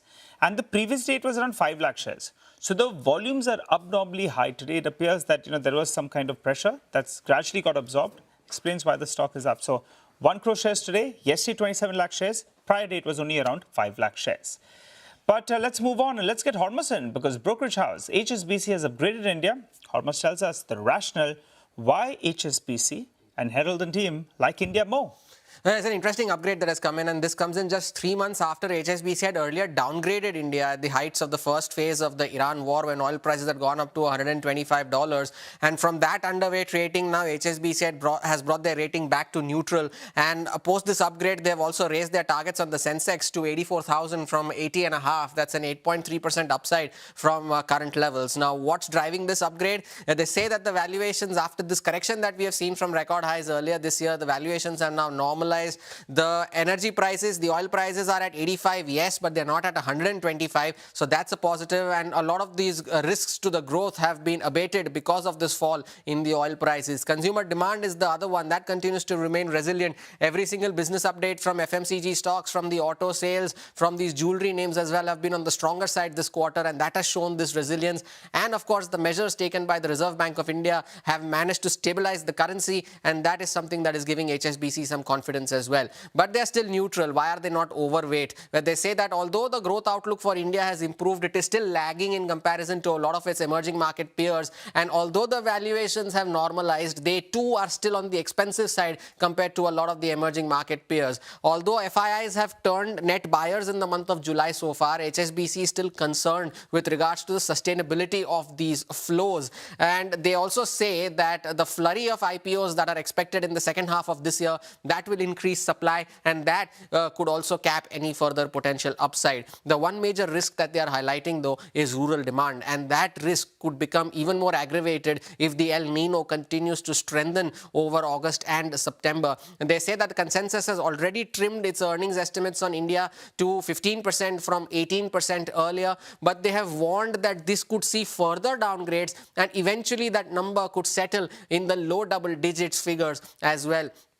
And they also come with a caveat that if this latest flare-up that we are seeing in West Asia, if this continues for a prolonged period, that could lead to a further rise in oil prices, and that could again be a negative for our markets. Now, what does HSBC like? They say that India is a good way to get exposure to domestic-oriented growth. They prefer consumer discretionary over staples, more so because staples are more expensive on the valuation front and are also more exposed to the rural demand risk. On the valuations front, they prefer financials, more so the private banks. That's also because of the prolonged period of underperformance that they have had, and they continue to like commodities and select industrial names. But on possibly the hot sector, IT, they say that it will continue to remain out of favor despite the fact that the sector has received a meaningful derating from the top. So HSBC has upgraded India, yes, but they are no longer underweight, but they are not overweight either. They like some pockets, but there are a couple of risks that they are highlighting as well. Got it. All right. Thanks a lot for that, Hormuz. By the way, keep an eye out on BHAL. That's actually the stock of the last few minutes because it was trading in the red. And from the lows, the stock has rallied close to around 4.5%. Big move is what we're seeing on that name. And just to highlight a couple of other stocks, the graphite electrode players, they are popped up in trade. But, you know, the stocks are not running away. And there is that news piece that has come in that, you know, Tokai has gone ahead and increased prices. But the stocks, why are they not running away? Because the benefit of any kind of price increase is still 3 to 4 months at least away. Probably by the end of this year, earliest by January, you'll see a price increase coming in for India. And bulk of this price increase that Tokai has taken is basically to offset the higher input costs, needle coke prices and other input costs as well. So that's why though the stocks are up, they're not running away. Both HEG and graphite, they have popped up a little bit. The news piece is of yesterday, you know, and the street is taking note of it today. But all of this price increase may not flow through to the EBITDA performance because input costs itself have gone up. And for our Indian makers, most of their prices will be tied up for the next couple of quarters at least. So that's why, in fact, you know, these stocks that are as have corrected a big deal from the top, they're not running away as we speak. That said, let's get in Pashupati Advani, founder and chairman of Global Foray, who joins us on the show. Hi, Mr. Advani. Good afternoon. Good to see you in. Well, you heard what Hormuz had to say. HSBC as well is getting a little bit more optimistic on Indian markets. Are you bullish now? Well, I think one has to be a little more optimistic simply because the RBI has taken some steps to introduce a new set of FCNRB. And I think a lot of people are waiting on the sidelines to watch that money flow. I think once they get the program right, it will actually bring in quite a lot of money. I would say at least 100, 200 billion, more, maybe more. In terms of money, and that money has to come somewhere. Some of it will come in the market, some of it will come in real estate, but it will, push up things in general. And I think I'm optimistic that that's going to happen in the next 30 to 60 days. And you're optimistic on the Indian markets as well from here on. Is that correct? Yeah, as a result, because, you've got this money and it has to come into the markets and we're going to benefit from it. Okay, that's all for right. sure. Got it. And hopefully earnings as well pick up and we don't hear any kind of scare coming in from the US with regard to Mr. Trump, either with regard to those tariffs or even blowing up that Middle East tension situation that's gradually started flaring up of late. So let's keep that aside. Hopefully things remain stable from here on. Let's talk about a couple of fresh issuances that are coming in there. The street has been waiting for these, right? Geo, NSE, and that's going to be coming out in the second half of this year. You believe that this actually could be a bit of a risk? It will suck out liquidity? Or the other counter argument, Pashupati, is that, there could be a fresh wave of foreign inflows because these are investments they would like to make probably. How would you see it? Well, I think having large IPOs and particularly IPOs that are going to come into the big indices quicker rather than slower, are definitely good for the country. As you said, new foreign buyers may come in. But the reality is that it does suck liquidity out of the market. It sucks liquidity out of retail.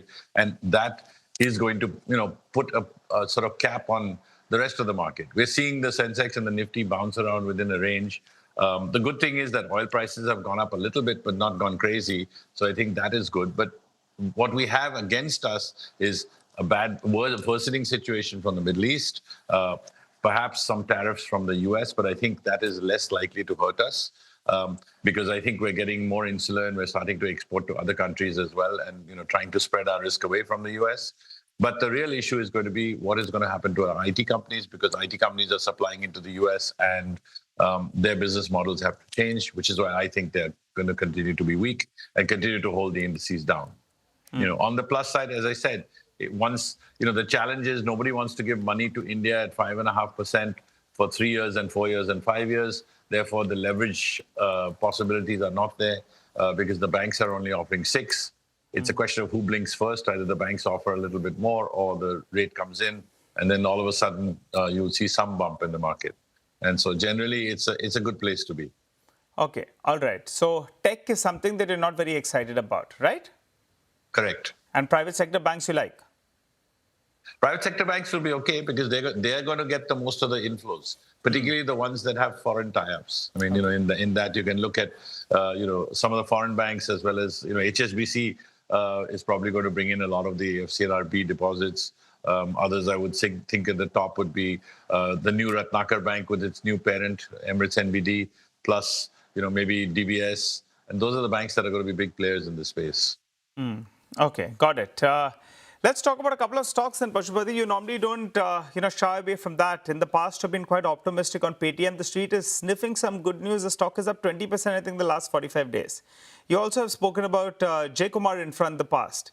Let's leave the past in the past. What's new? Tell us a couple of fresh ideas.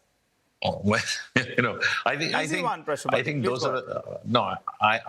those are the fundamental stocks that are going to do well are going to be ones that are actually manufacturing things that are helping our country. And, it's going to be the hard assets. One that I'm kind of closely following is one called Sirma. That seems to be doing well. They're doing, manufacturing equipment. They're delivering value to our economy. Apart from import substitution, they're also delivering real value. So I think you look at companies that are actually adding, take away the companies that are not going to do well are those which are just financial or just providing a service. They are going to do less well. But, if you're a food company or if you're a, manufacturing company that's got a niche, you're going to do really well in this cycle. Okay. All right. Got that. Then tell us some other themes that you're liking. There was a lot of hue and cry about the Indian rupee that was depreciating, which for the time being, as you explained earlier, that the RBI seems to be getting the piece together, and the government as well has made various measures that you'll see some stability in the Indian rupee. But that's made India comparatively more viable, for select companies because of the depreciation we have seen in the Indian rupee, and the Chinese currency actually has shown some strength. Anything you like from there? Textiles, pharma, chemicals? I mean, they're all good, solid companies to be in. I mean, you mentioned pharma. I think pharma is a sector that will always do well with a weakening rupee. That's going to be better for our exports. They're going to get a bigger margin. So I think that's definitely going to help. We are also finding that we have the numbers certainly for at least generic drugs. So within India, they've also got good markets. But I think that the challenge is the price of oil. The challenge is the West Asia issue. And if oil has gone up from low 70s to 80s, 85, if it goes up to 100, 110, we're going to be in trouble again. And again, I think that we've heard a lot about ethanol blending and things like that. At this level, ethanol blending doesn't make much sense. But if obviously oil goes up over 100, 110, then it will make sense. But, I think that the consumer should get a choice, but it doesn't look like it's happening. Got it. Okay. All right, Pashupati, always good speaking to you. Thanks a lot for joining in. Thanks. And giving us Nigel. all of those inputs. Thanks. Time to slip into a short break. As always, on the other side, Nimish will be waiting. He'll be telling us what he's picking up in East Room Chatter. We'll also get in our technical expert to tell us what to buy or sell. Stay tuned.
Well, after a brief bit of a recovery, the market moved back into the red. Right now, the Nifty is down by about 8 odd points. It's this narrow 150 point sort of range that we've been around, but a lot of stocks which continue to do well. We have, SRF, which has now moved higher at the high point of trade, and BHEL. After the results that came by, the stock saw an initial dip, and thereafter, that dip has been bought into, and we're seeing a big surge on BHEL. It's up 6% from the lows of trade. But it's that time of the show where we get you our D-Street chatter. Nimesh gives us an insight into the dealing room chatter. Nimesh.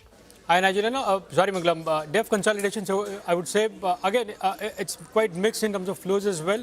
The broader market looks a bit under pressure, but that's largely because of earnings. Some of the earnings have been disappointing, and that's dragging the overall mid-cap index down. But I believe there is equal amount of buying as well, or interest as well in some of the select mid-cap names. Even from a flow perspective, by senses, there is a bit of buying again in select PSU names. So not only PSU bank stocks, but across the board, there is a bit of buying in the PSU stocks from larger institutions today. Technically, 24,300, 350 is acting as a strong resistance, so that's playing out. But I guess in today's trade, while the Nifty has been consolidating, it's quite mixed in the broader markets from a flow perspective. Okay, all right. Nimesh, what about individual stocks? We were just talking about RK Forgings, and I think that's one of the top stocks that you're tracking. Who bought? Is it a fund? Is it the big HNI investor? Nigel, looks to me that it's not that whether large fund or an HNI is bought, but more so from the fact that if you look at the last 2 days delivery data, it suggests that maybe the selling pressure from a leading long-only fund is largely over. I don't think any of the larger funds or HNIs have managed to bought in today's trade. So it was supposed to be a block, but it's the entire deal probably is executed in the open market on the screen, and looks like that selling is over, and hence you've seen a bit of an uptake in today's market in RK Forgings. So that's the first name. The second stock is Sigma Advanced System. Again, the stock has been consolidating with a positive bias, but the street is now anticipating a large order win for the company very soon. So that's something to track in Sigma Advanced. The third name is NIT Learning. A stock which we don't discuss too much about, not much in terms of movement as well. But slowly, I believe one of the leading domestic mutual funds is looking to accumulate NIT Learnings at current levels. And the last is RSI Magnesita. Again, the stock has been consolidating in the last couple of weeks, but I believe there could be a block in RSI very soon. Non-promoter entity could be a potential seller, but a large block is expected in RSI in days to come. Right, Nimesh, thanks a lot for that. So, large seller likely in RHI, Magnesita, and all the other stocks that he spoke about. Meanwhile, just look at Torrent Pharma. That stock's zoomed ahead, up around 5% from lows right now, and most of the gains came by just in the last 15 minutes or so. If you pull up the intraday chart of Torrent Pharma, you'll see the kind of move that we're seeing. Yeah, there you have it. It was lower, and just moments ago, it's recovered from what, 4,800 all the way up to 5,070 thereabouts. So it's a 6% jump from the lows. But let's get Mitesh back for the tomorrow trade. Mitesh, what are you recommending? Naukri is gone to the latest high. That's BTST. Keep a stop below 1193. Look for target on 95. And on the against it is L&T Finance. It's an STBT with a stop at 312 and a target of around 305, 304 can be looked at. All right. So L&T Finance is a sell, is what you said, right? STBT. Okay. STBT for L&T Finance, and InfoEdge is BTST. Let's speak about the insurance space. Then ICICI Lombard has slumped in trade, being the accident of the day after reporting a weak set of first quarter numbers. We also spoke with the management earlier. First, Yash gets us all the details and tells us why the stock is correcting. Thereafter, we'll go across to listen to what the management had to say. Yash. Well, absolutely. The numbers indeed were disappointing. From whatever parameter you look at those numbers, the stock, of course, sold off in early trade, and since then, there has been no sign of recovery. If one has to identify three important reasons what disappointed the street, then the first one has to be, in the details of how the company performed on a segmental basis. The weak underwriting performance in the motor and the health portfolio individually was the biggest reason. Both of these verticals put together contribute nearly 75% of the total book as far as ICICI Lombard is concerned. Motor underwriting loss, that increased 1.3 times on a year-on-year basis. The loss ratio in the motor segment has gone up to 69.1% versus 67.8% on a year-on-year basis. Underwriting loss in the corporate health segment, the next big segment, that increased almost 2 times. The health loss ratio, that has gone to 83.5% from 80.8% on a year-on-year basis. As I said, motor and health together form a major chunk of ICICI Lombard's book, about 73%. This is what the management clarified as far as the performance going forward in these two important verticals is concerned. As an industry, again on the motor third-party book, for the last 4-5 years, I think we have not necessarily seen a price revision getting affected. And coupled with the fact that this particular judgment, which has kind of come through as what I was just explaining, I think clearly warrants a case for a price revision to get exhibited at an industry level. So that obviously augurs well for the industry as well as for ICICI Lombard as well. So that's one trajectory that in terms of how it could play through. The second is, as you rightly mentioned, of course, as General Insurance Council, which is a member body of all general insurance players, We have filed a revision petition. We will obviously wait for how the outcome of that revision petition gets exhibited. So that's the second. And therefore, to that extent, obviously, we will keep the development for the keep looking at the developments in the subsequent quarters, and that will be a function of the trajectory that the loss ratio could take going forward. Which is why I said, insofar as core fundamentals are concerned, I think pretty much in line with what we have been generally talking about, as in to say that over long term, we still continue to want to exhibit that return on equity objective of 18 to 20%. Well, the second reason that came through as a disappointment for ICICI Lombard is that there is no indication even today in terms of when a motor third-party price increase will come through. This has to come from the Ministry of Road Transport and Highways, but no indication which the companies also had as far as this particular aspect is concerned. Now, absence of motor third-party rate revision with severe Supreme Court judgment which has come in the motor third-party portfolio can impact this business severely. It is a large business. Motor premiums contribute about 34% to ICICI Lombard. Now, general insurance industry as together body has sought about 12 to 15% average revision in the motor third-party rates. But as I said, no indication from the Ministry of Road Transport, if at all, there is any revision in store as far as the motor third-party premium is concerned. Motor loss ratio in Q1, that went up to about 70.6 from 68.7%.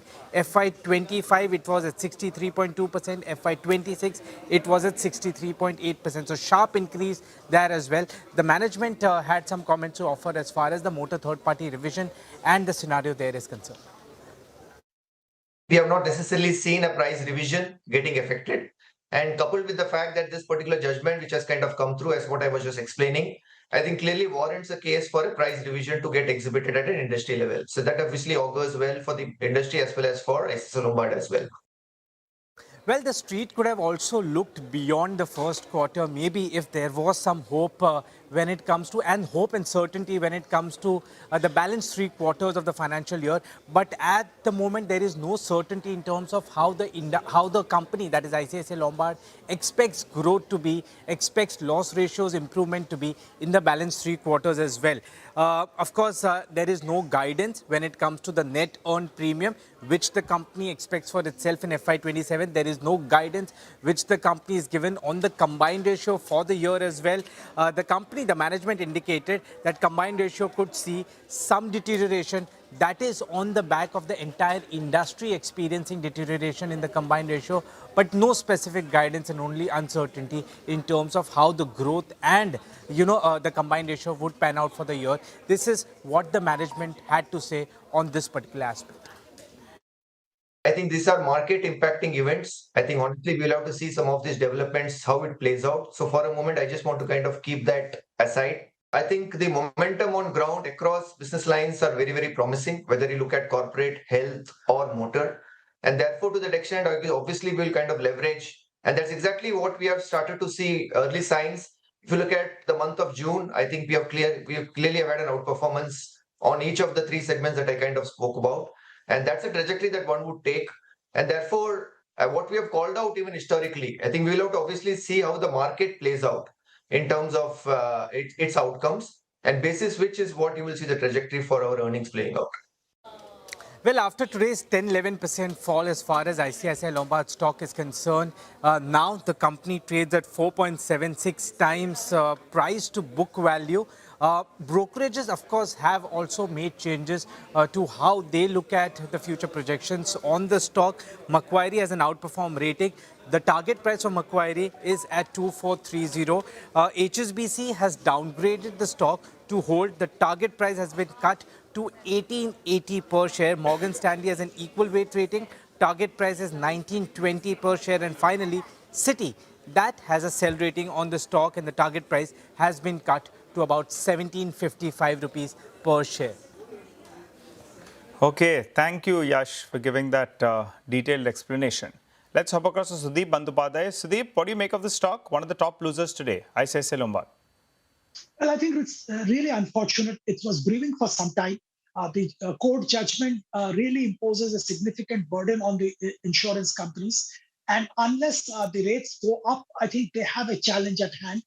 And, the insurance companies, general insurance companies who have a larger part of motor third-party insurance policies issued will be adversely affected, and that's exactly what is happening for ICICI Lombard. Unfortunately, the uncertainty is a bigger problem than the hit they have taken or the projected hit which they may have to take for the foreseeable future. A certainty or some kind of announcement from the government regarding the third-party motor price revision should take away the uncertainty and help the companies to move ahead. At this stage, I think I will avoid these counters till there is some clarity. All right. Would you buy the EMS counters? All of them doing extremely well after the PLI 2.0 was announced. Well, Mangalam, I think definitely interesting. And the PLI 2 was very, very good. Also, the recent spate of approvals which some of these companies have, particularly Dixon has got under Vivo, and earlier they got some approval as well. I think it's very interesting. The government is all out to support this industry, and the future definitely looks good. The unfortunate part why I would hesitate is the valuation. While there may be still some amount of upside left, but it's very difficult to predict when that upside will come and whether that upside will sustain. While the sector does look good, I am a little careful because the valuations are very rich. Got it. Okay, all right, got that. Thanks a lot for that. Sudeep, bid, hold on, stay with us.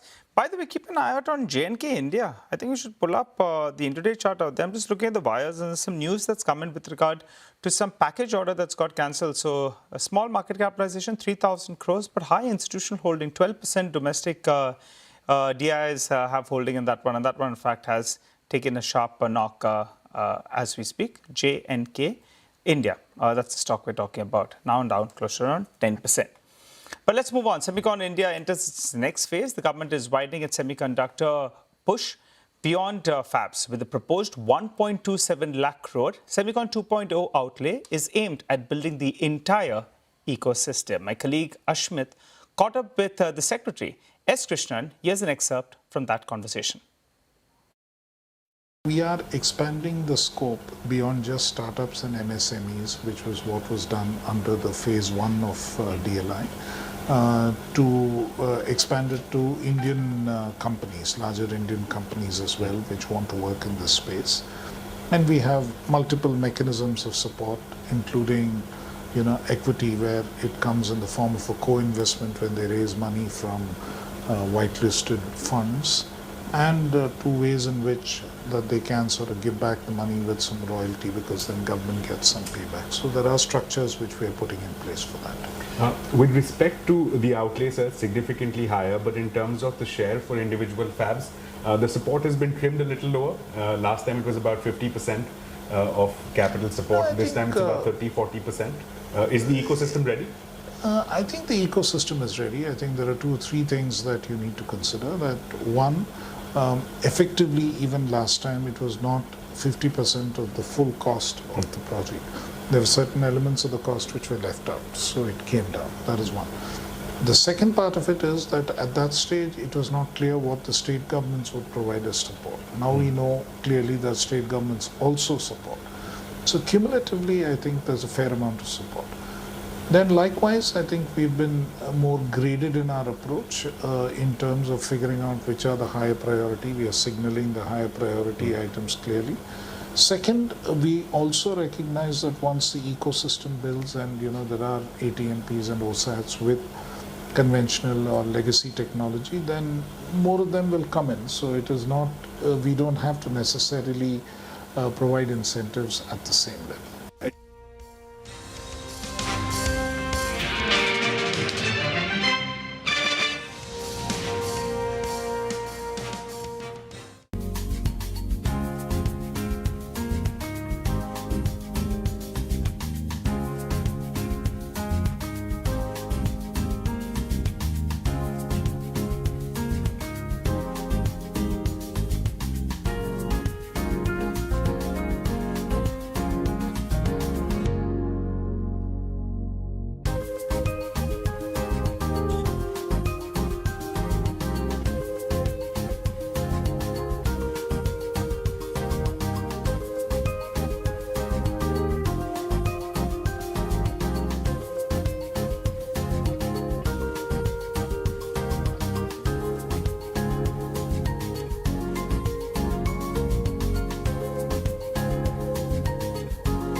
Back, we do have about 4 minutes to close for trade. The Nifty is now down about 25, 26 points, but the stock which is surging right now is BHEL, up around 5%.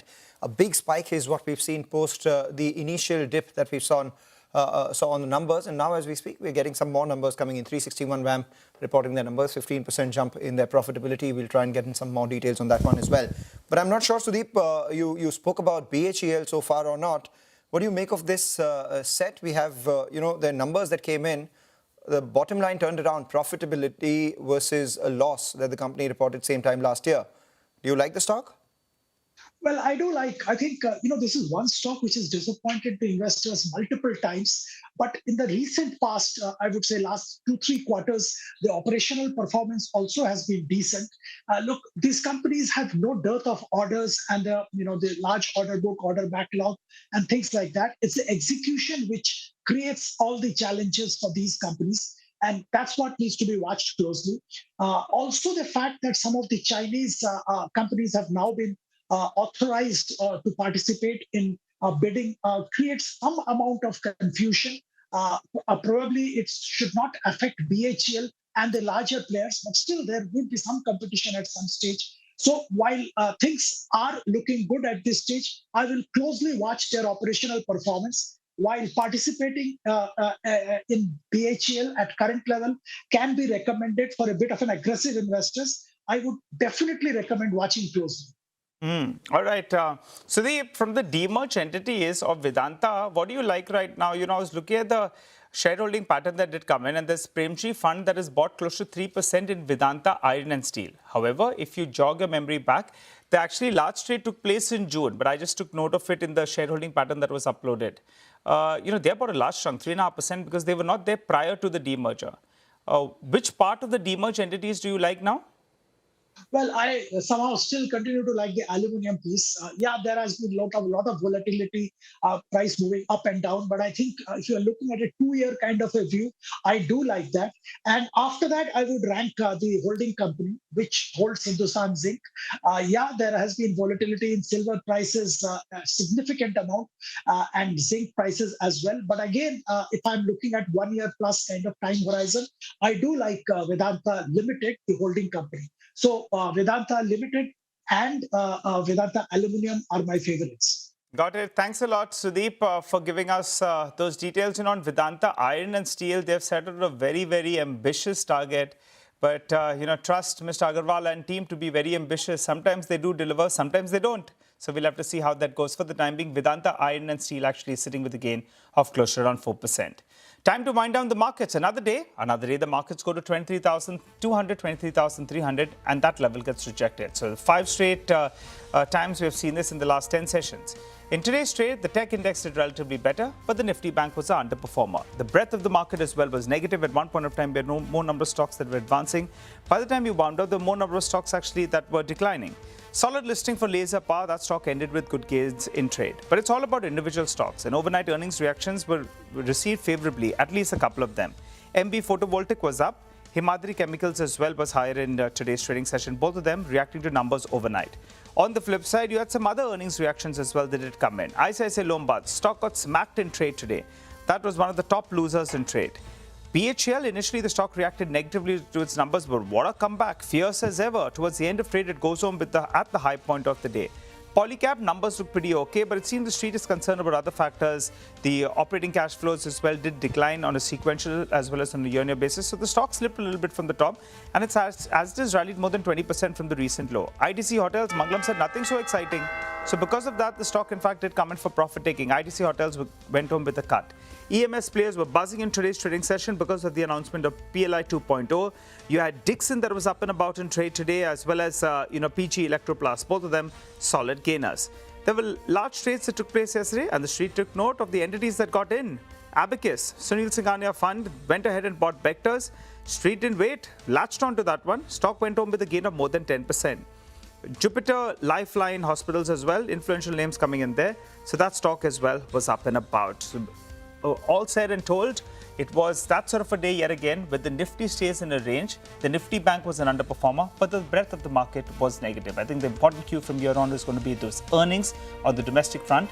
And the next 3-4 trading sessions, close to 30% of the Nifty will be reacting to its numbers. So it's going to be interesting times with regard to the headline index. We'll wrap up on this edition of Closing Bell. Don't go anywhere. The team of Markets Forward is waiting for you on the other side.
Markets give up early gains to end largely flat. The Nifty manages to hold above the 24,000 mark while broader markets underperform. ICICI Lombard gets hit after the Supreme Court judgment on motor third-party insurance sets a new benchmark compensation that can have a 10 to 12% impact on motor insurers. The insurer hopes rates for motor third-party will be hiked soon. And a lot of earnings-driven action on the last street. BHEL beats estimates led by strong growth in the power segment. Polycab also delivered an all-round beat, while Nugent Software reported a sequential contraction in a seasonally weak quarter.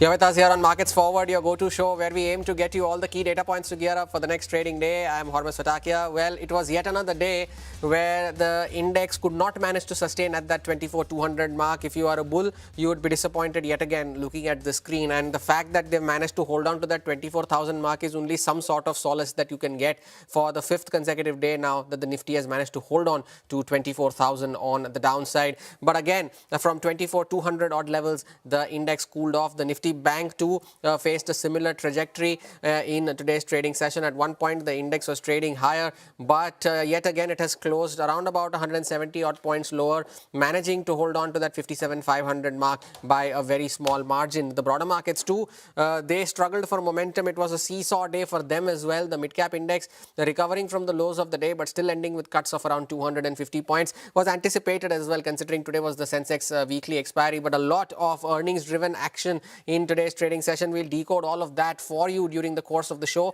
But here's what we have in store for you today. We start off with the top movers and shakers with Sudarshan. It was an earnings-heavy day. We break down some of the numbers shortly. And last but not the least, we delve into the key market events to watch out for going into tomorrow's trade. Over to Sudarshan now, who's here with the top movers and shakers at the big wall. Sudarshan. It was a flat end to the day, but at the end of the day, Nifty managed to hold on to the levels above 24,000. So first, talking about the major moves amongst Nifty stocks, top gainer, Indigo, Interglobe Aviation. Because the crude moved, crude continues to hold to the levels around 85. So there might be some certainty, and that has led to a sharp uptick in Interglobe Aviation, up almost 2%. All the IT stocks were buzzing in the trade, and they have lifted Nifty, but at the same time, financials have dragged. If you talk about IT stocks, HCL Tech and Wipro, top Nifty gainers, up 2% each. Eternal, after moving 3% higher today, closed with a cut of almost 3%. And SBI Life, all the insurance packs were lower. You talk about ICICI Prudential, HDFC Life, all the other names too. And SBI Life amongst top Nifty losers.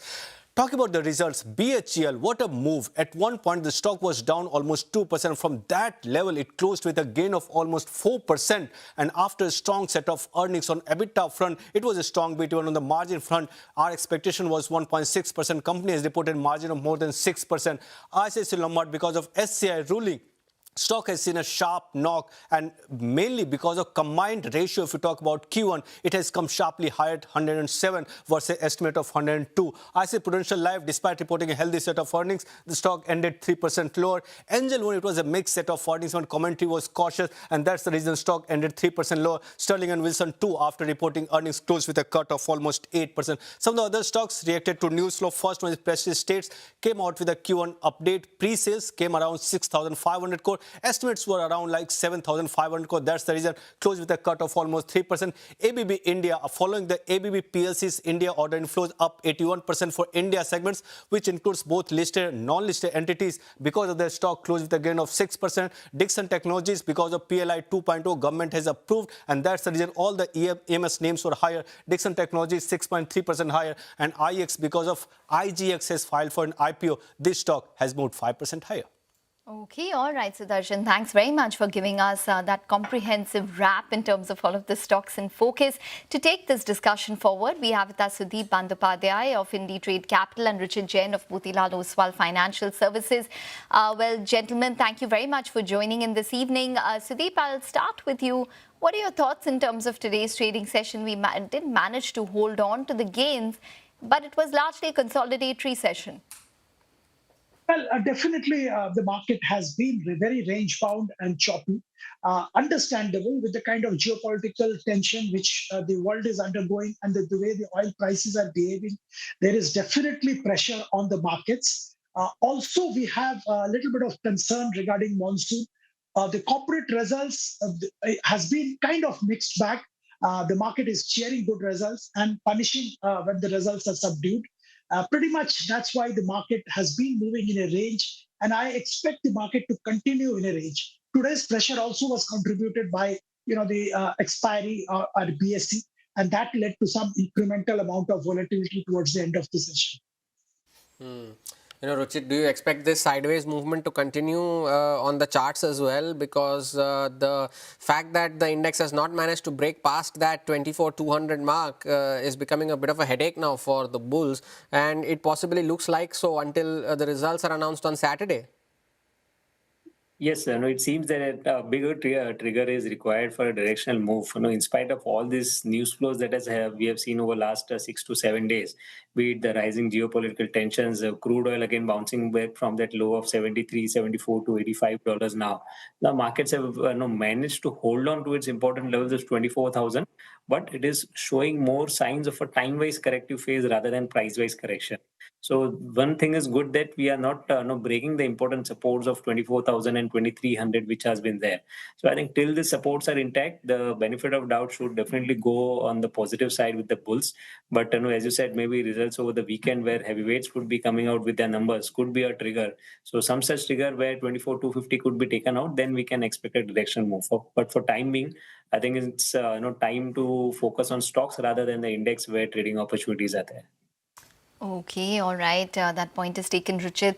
Well, shares of ICICI Lombard, in fact, were in focus today. It slumped over 10% after Q1 numbers were hit by the Supreme Court judgment on third-party payout. Yash joins in with the numbers. Well, just two things. The first thing was the Supreme Court judgment, which essentially made the company raise the reserves in the motor third-party claims. And the second one was two large fire losses. Both these were like the perfect ingredient for a disappointing first quarter as far as ICICI Lombard is concerned. The premium growth, the net earned premium growth, that came in at a decent 16%. This was largely known because of the monthly reporting of the numbers. What followed after that in that order was the disappointing part, which was the operational part. So your underwriting loss, that increased 115%. The loss came in at about 630 crore rupees versus 293 crore rupees. Operating profit fell by about 64%. The number that came in was 234 crore rupees versus 654 crore rupees. Both of these things led to a sharp increase in the combined ratio all the way to about 107 versus 102.9. I mean, the reason behind this sharp escalation in the combined ratio was the large provisioning which was made in the motor portfolio, minus which the combined ratio would have been around 102.2 or 102.3. This is why the stock reacted negatively. If you look at the segmental performance also under the motor portfolio, the losses increased almost 2 times in the corporate health segment. Also, the losses, the underwriting losses doubled. The loss ratios in both these segments have escalated. So, of course, finer details were negative. Overall headline numbers were negative. All of that leading to what we saw in terms of the stock performance today. The biggest single day fall in 6 years for ICICI Lombard. Yash, thank you for breaking the numbers down for us. In fact, we did speak to Gopal Balchandran, the CFO of ICICI Lombard, on the quarter gone by and also on the impact of the Supreme Court judgment on motor third-party reserves. Listening to what he had to say. There was this judgment of the Supreme Court of India that came in the month of June. There again, I think if I were to put it in context, I think the motor third-party portfolio inherently kind of gets reflected through judgments coming in from courts at different points of time. And these are judgments that impact the overall industry as a whole. And this is what we had kind of put out even for the current judgment. Based on a preliminary assessment, we think this will have an impact on the overall industry in terms of the motor third-party loss ratios in the range of about 12 to 15%. We have looked at what is it that this judgment could kind of entail insofar as the exposures that we have underwritten. And basis that, I think we have taken a charge of about 165 crores in the numbers for Q1. Okay, well, Sudeep, what would your thoughts be on a stock such as ICICI Lombard? Would you venture in at these levels? Well, it's not the numbers, that the numbers were not good, numbers were subdued. I think the uncertainty which surrounds the stock and the entire, motor insurance business, which I think will lead me to avoid. I think we need to wait for some announcement regarding the increase in the third-party policy rates, which should come, and that's what the expectation is. Only when that comes, I think there'll be some a roadmap and there's some clarity on the future. Without that clarity, it will be extremely difficult to take a view on the stock at this stage because they are losing 12 to 15% based on the current rates and the Supreme Court judgment once they factor that in. Ruchit, what about you? On ICICI Lombard, the stock had made a 52-week high of over 2,000 rupees. Now it's down to 1650. Do you see more downside in store for the stock? Well, the structure clearly seems weak. The stock has breached its weekly 200 EMA for the first time after May 2023, and that too with very high volume. So whenever we see such volume-based selling happening, those stocks can tend to underperform in short to medium term. Major support would come in around 1500, 1450. So I think we may see some more underperformance in the stock. Okay, all right. So that's on ICICI Lombard. But from Polycap to Newgen Software, it was an earnings-heavy day today on the large street. Vinny joins in with a wrap.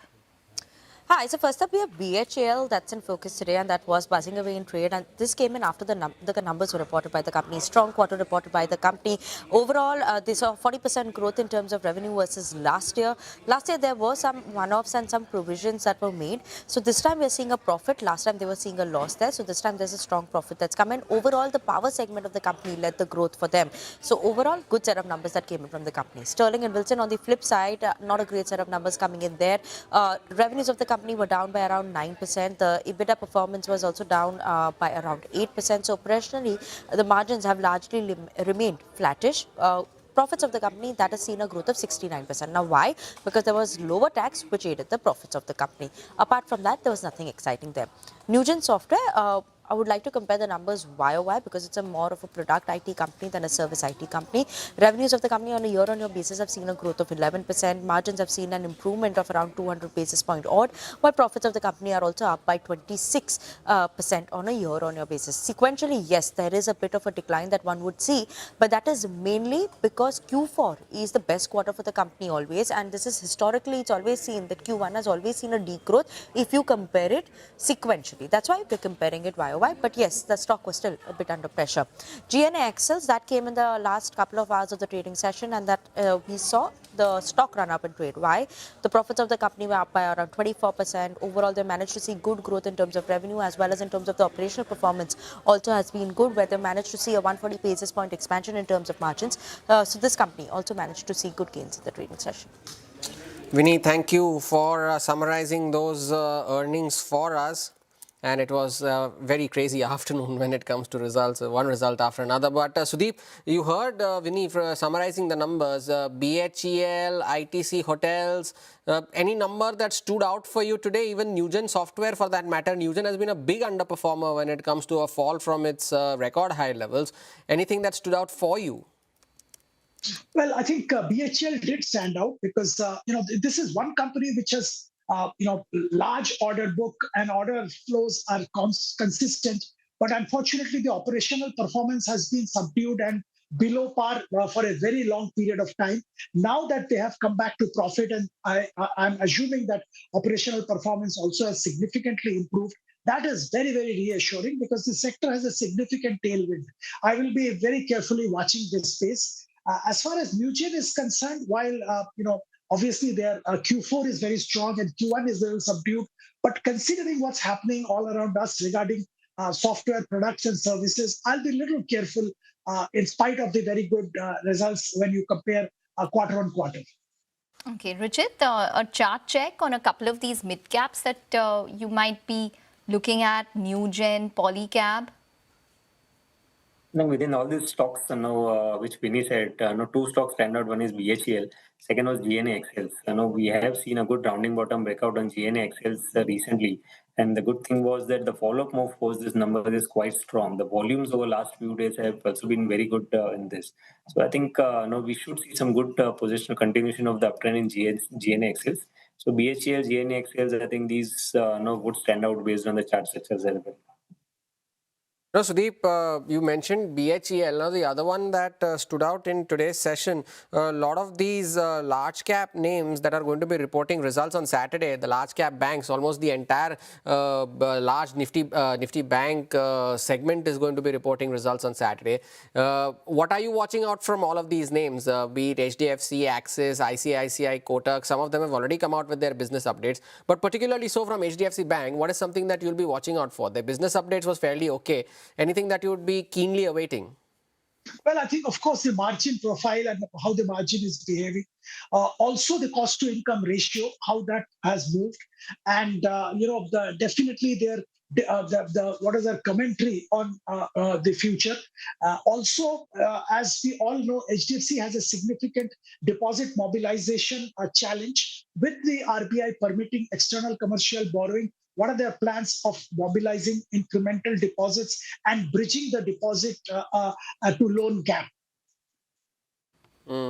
Interesting. We'll be watching out for that. Numbers from Wipro will be on your screens in just a few minutes from now. We'll get in Rima as well for more granular details. But Ruchit, on the Nifty Bank, in comparison to the Nifty Bank has been the fairly stronger index, although that too has now not managed to sustain at higher levels. At 58,500 is one where it's continuing to find resistance.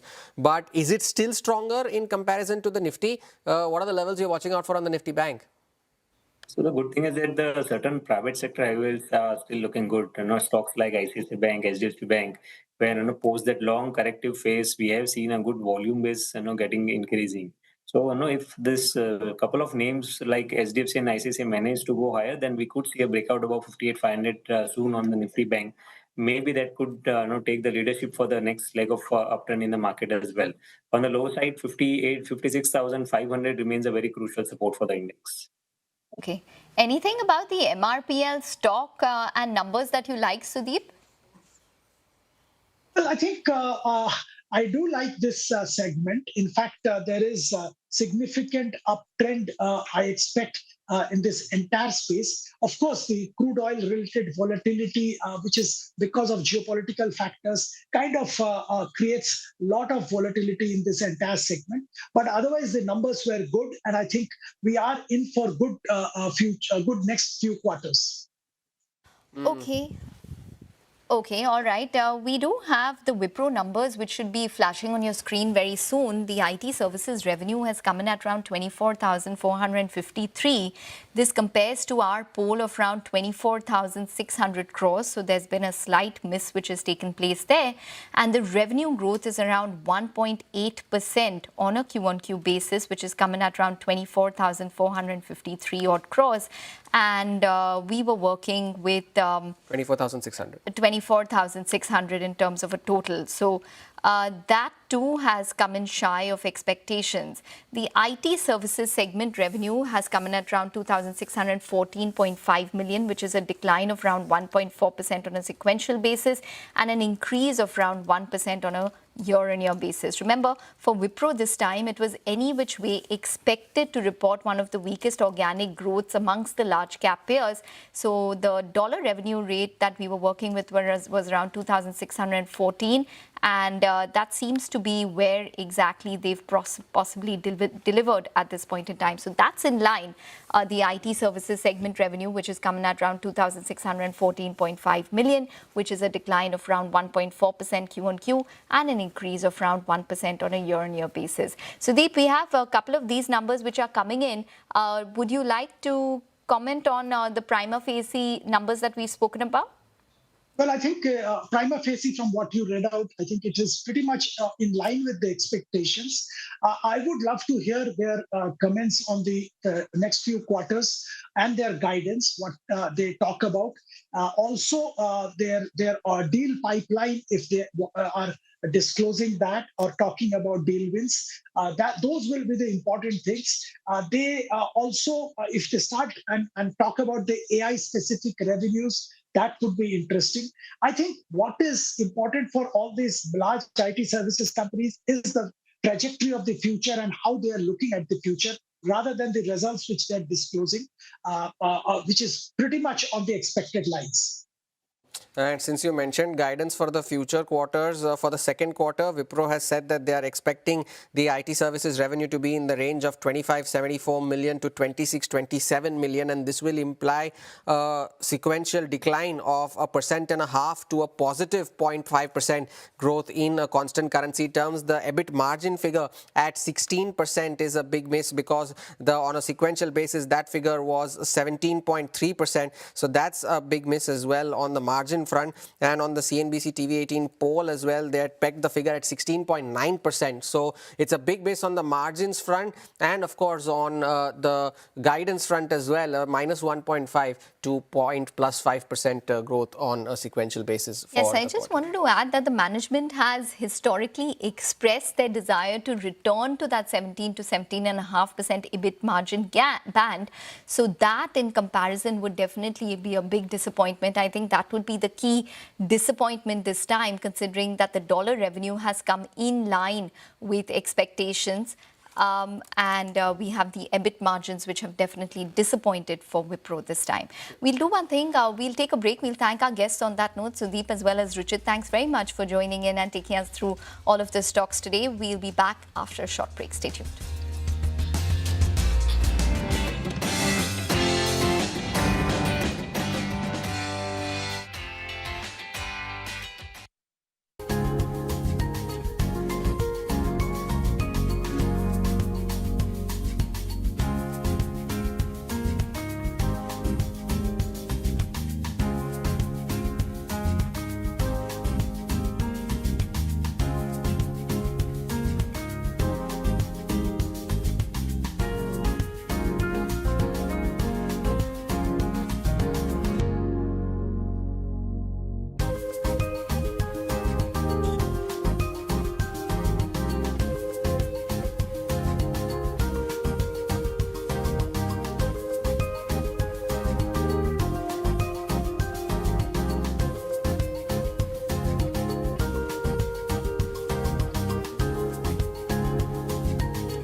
Welcome back. Well, let's bring you some key market events to watch out for. Divyani is standing by with the key events. Let me start with the global events first. In the US, the industrial production, housing stats, and the preliminary University of Michigan consumer sentiment data is set to come out for the month of July. Now, from Europe perspective, the final June inflation data for the Eurozone is expected to come out. And from an earnings perspective, AB Volvo, Burberry, Swedbank, and Yara International all come out with their earnings tomorrow itself. Now, from a domestic stock market perspective, Q1 earnings for Reliance Industries, JSW Steel, Federal Bank, Havells India, Heritage Foods and Muthoot Capital Services are all expected to come out tomorrow, as does the AGM of Welspun Corp. Now, Caliber Mining and Logistics is a new IPO that's coming out with an issue size of around 450 crores and the price band is set at anywhere between 402 and 424 rupees per share. The issue closes on the 21st of July. Now, coming to other events, PM Narendra Modi is set to flag off India's first hydrogen power train between Jind and Sonipat, and he's also expected to visit Haryana, Chandigarh and Punjab, where he'll be launching development projects worth around 25,000 crores. Devyani, thank you for those updates there. We head into the final trading day of the week by taking her leave on this edition of Markets Forward from Ekta and me. Thank you for watching. News and updates continue on the other side.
Hello and welcome to CNBC TV 18 Energy Forum. I'm Sonal Bhutra.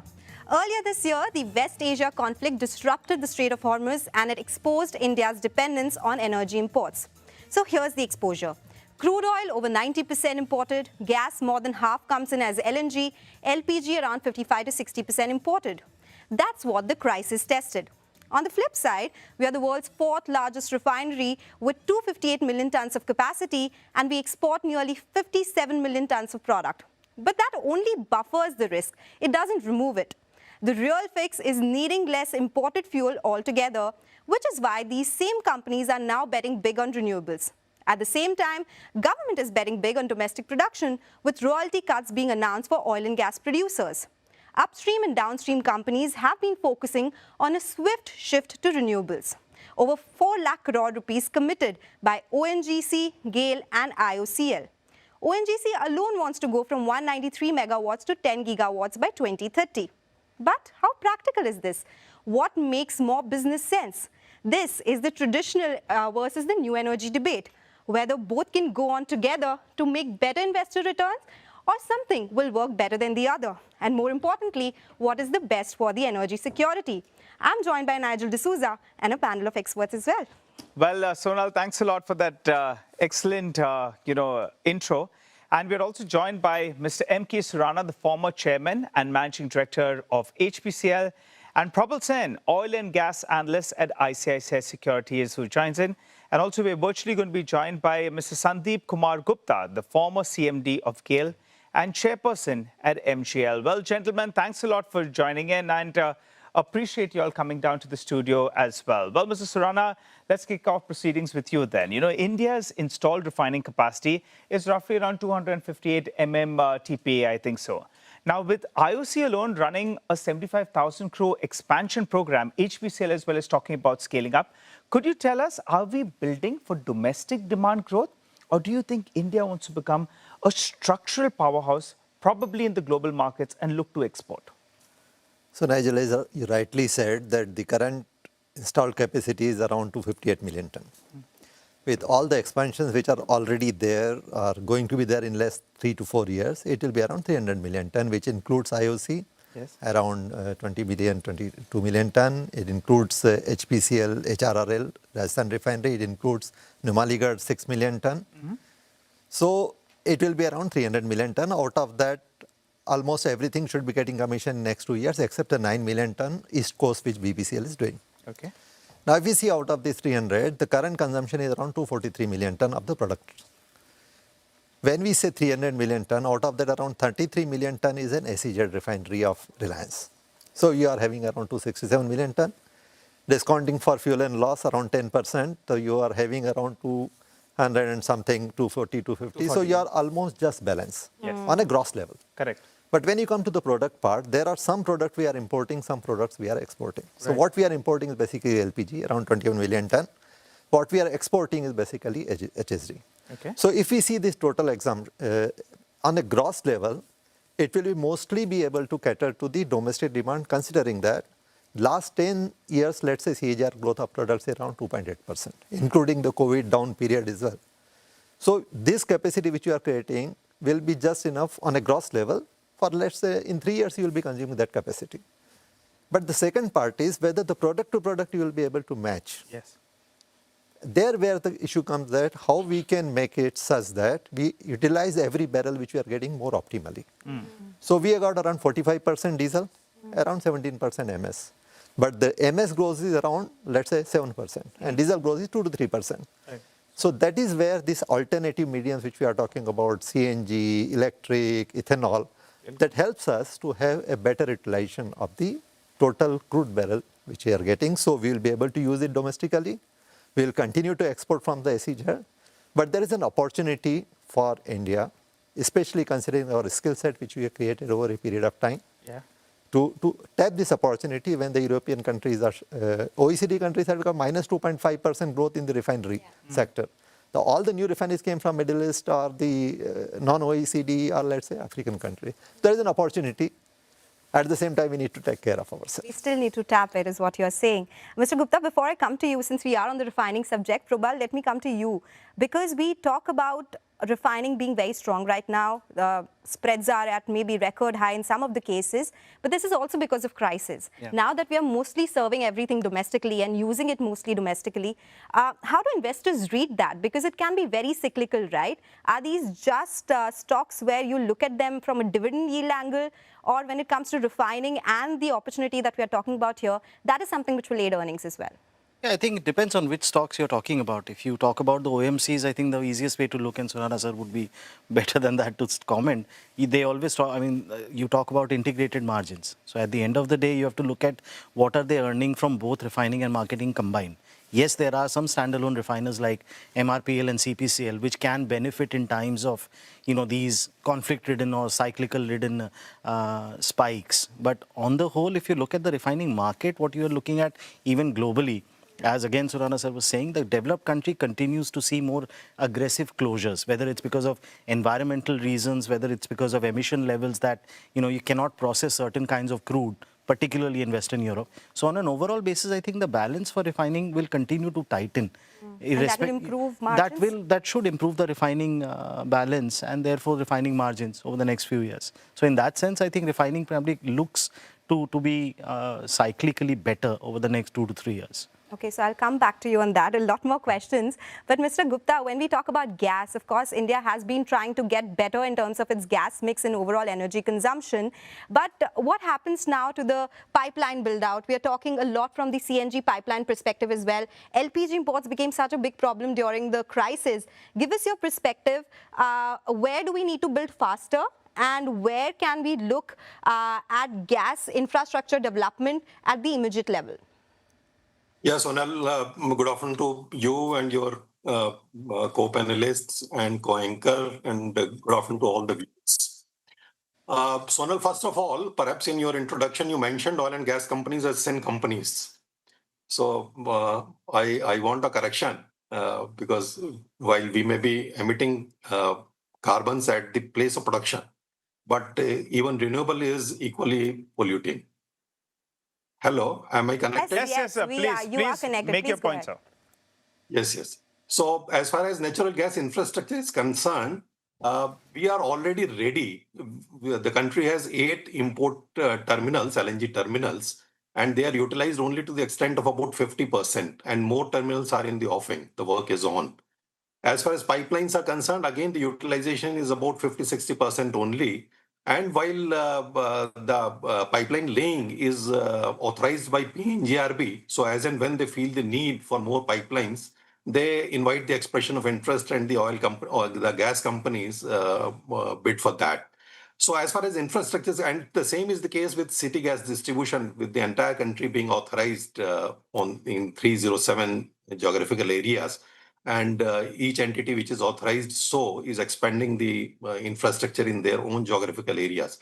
So I believe there is no dearth of infrastructure, and infrastructure in country as it should be has preceded the consumption.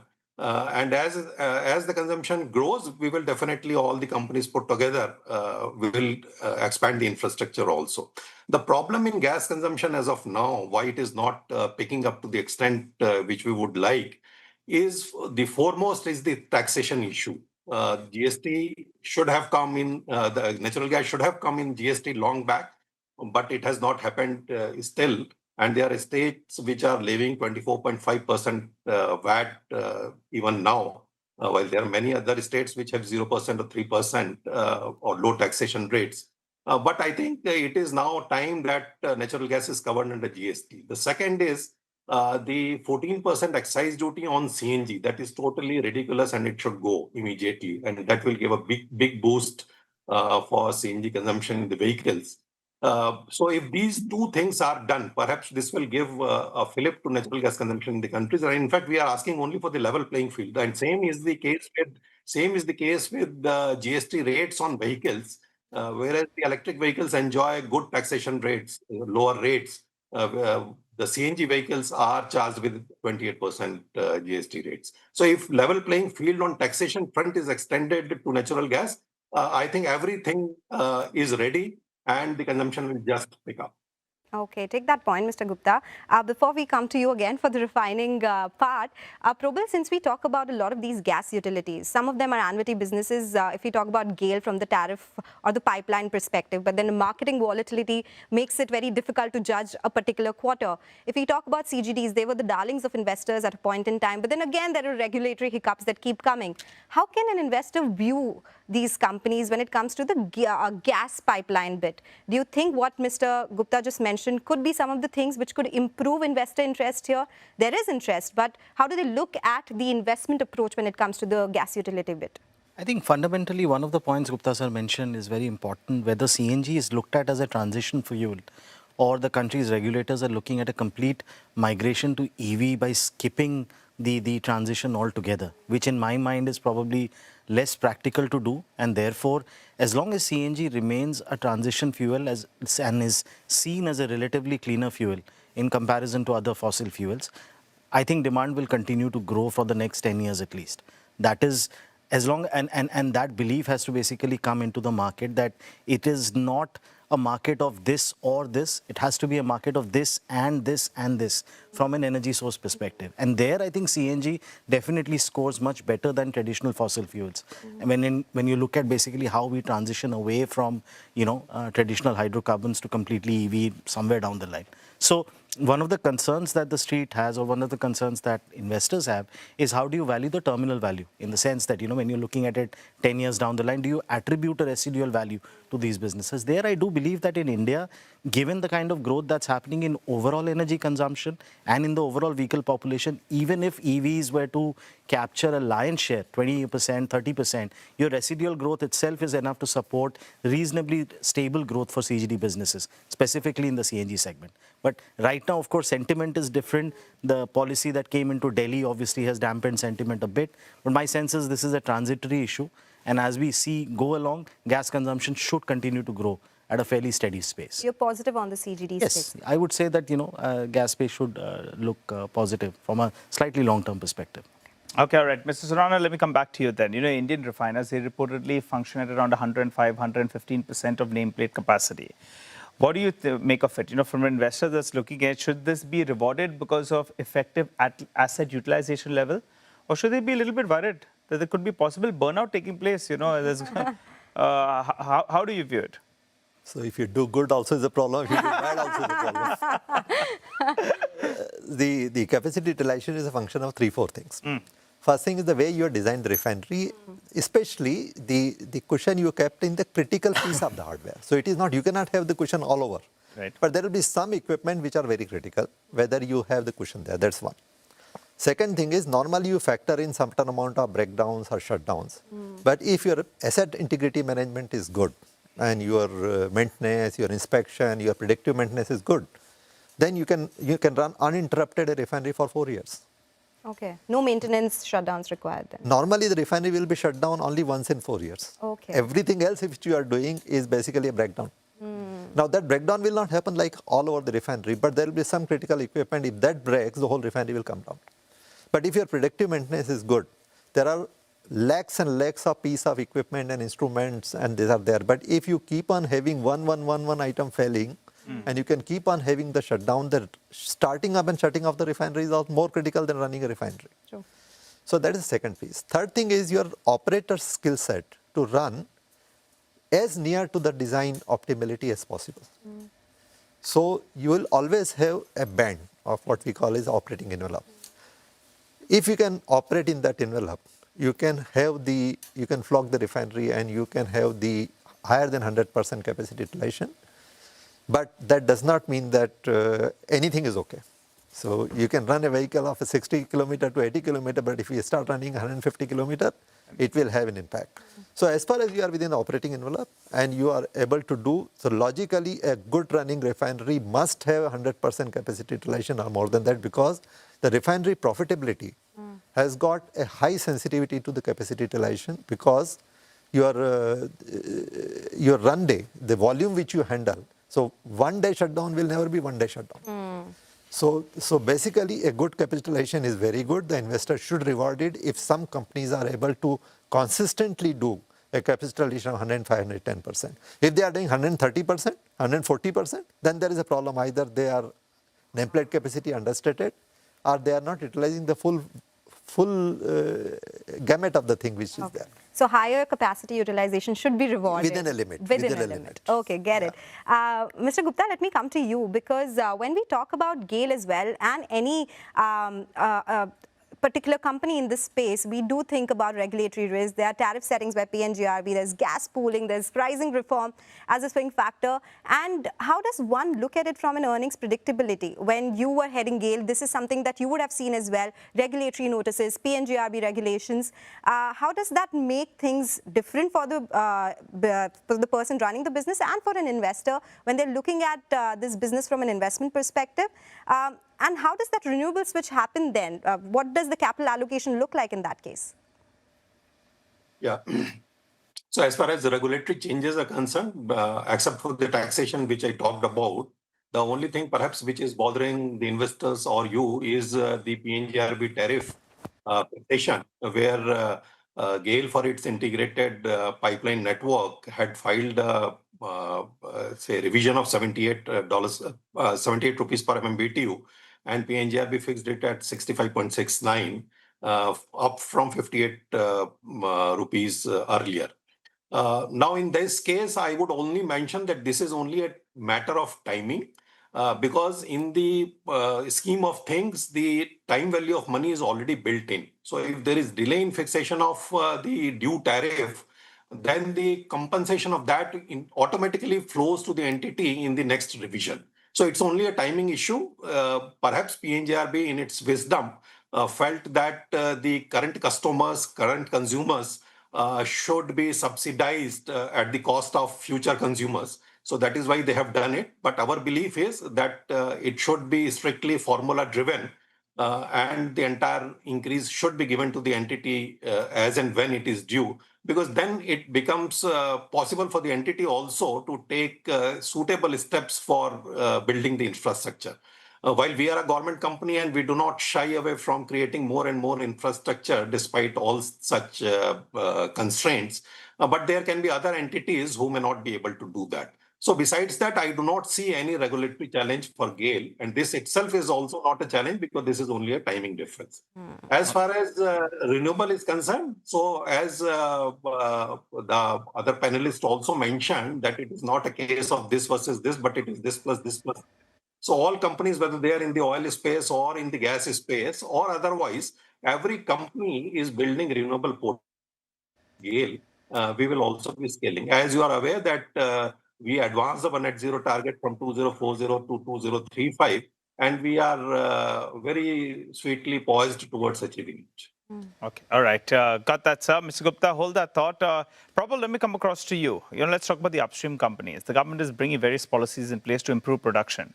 In this sort of a backdrop, and since pricing at least has improved, hopefully the war doesn't come back, but at least there is some kind of base to pricing because of what we have seen.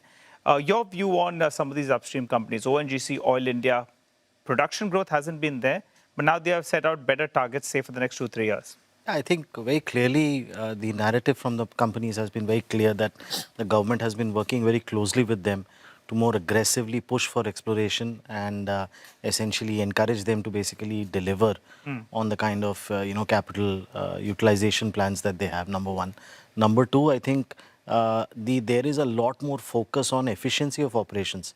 Alongside exploration, I think there's very clearly a focus on basically looking very closely at the costs and improving the operational efficiencies across the board in terms of budget utilization. Number three, what this may prompt, and I'm only guessing here that in the kind of environment we are in, with the better cash flows that are now going to be accrued to them, because with the changes in the oil field regulations, windfall taxes of the sort that were put in place in the context of the Russia-Ukraine crisis, those have not been imposed, which is, I think, very encouraging. So net realizations are probably on track to deliver a decade-high number for this financial year, if crude prices were to remain in this $80-85 range for the rest of the year. So that should basically, encourage them to even go on the inorganic route and acquire more upstream assets overseas as well. And again, this is just a thought on my part. Basically, it's about securing upstream resources. If you can do that through domestic sources, great. If you can do that through overseas sources, even that is good. Mozambique Area 1 is going to start operations in the next 3 years. That's a big project in which BPCL, ONGC, Oil India all have a stake. So that should provide us some equity. LNG as well to a significant extent. So all of those things should help, boost upstream operations to a certain extent. Okay. So, Mr. Surana, when this is a question I asked Mr. Gupta as well, because all these companies are making a switch towards renewables. They do have targets in place, and that would require money, right? So, one, how do returns differ when it comes to traditional businesses versus new energy? Because generally it is lower in new energy. Traditional businesses have good margins, and dividend is something that investors like about all these oil marketing companies or GAIL or gas companies as well. How does it differ for the two businesses? So the question is whether you want a Kodak moment in the business or you want to keep on evolving and adapting.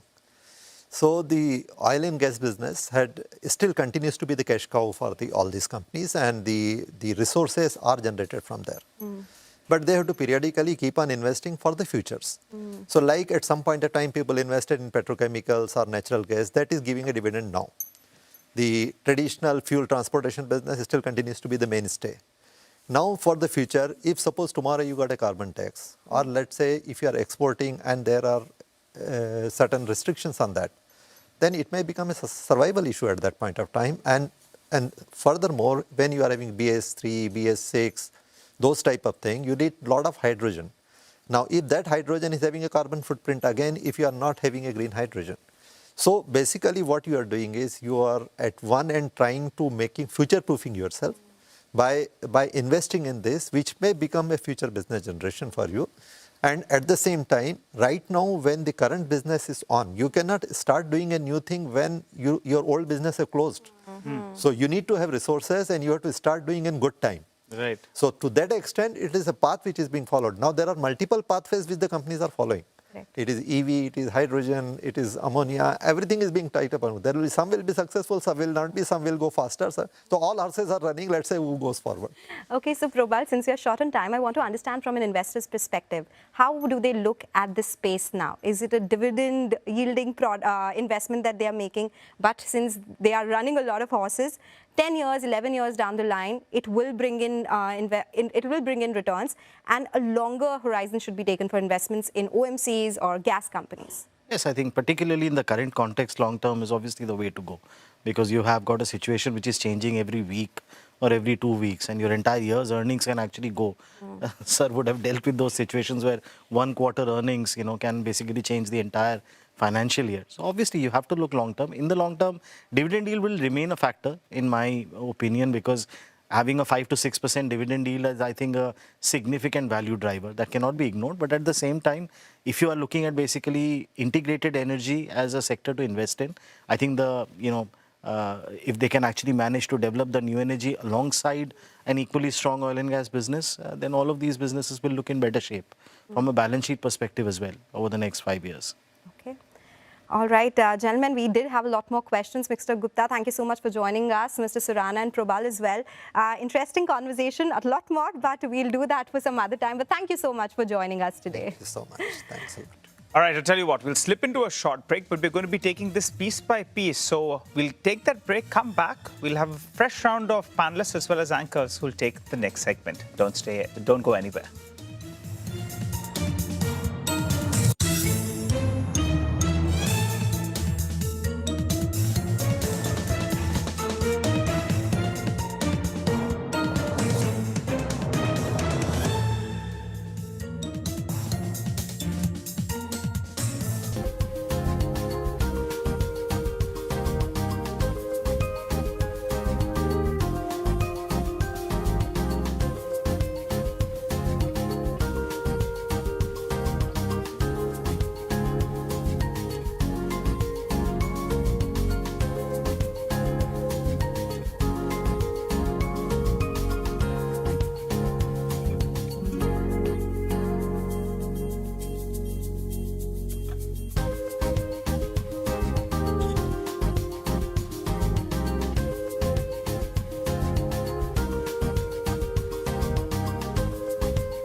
Welcome back to the CNBC TV 18 Energy Forum. I'm Vivek Iyer. India's green hydrogen push has successfully transitioned from a policy framework into an active, large-scale execution being done at scale.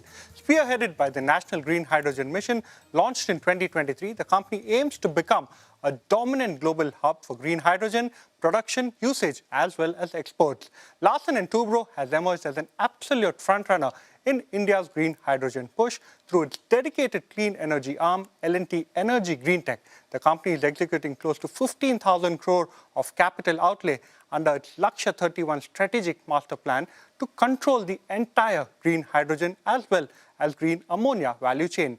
Indian players now have emerged as a partner of choice for global players, especially in Japan, with Japanese markets seeing significant tie-ups, which have been led by tie-ups done with both Reliance as well as L&T. Malu too joins me with the panel of experts. Manglam, over to you.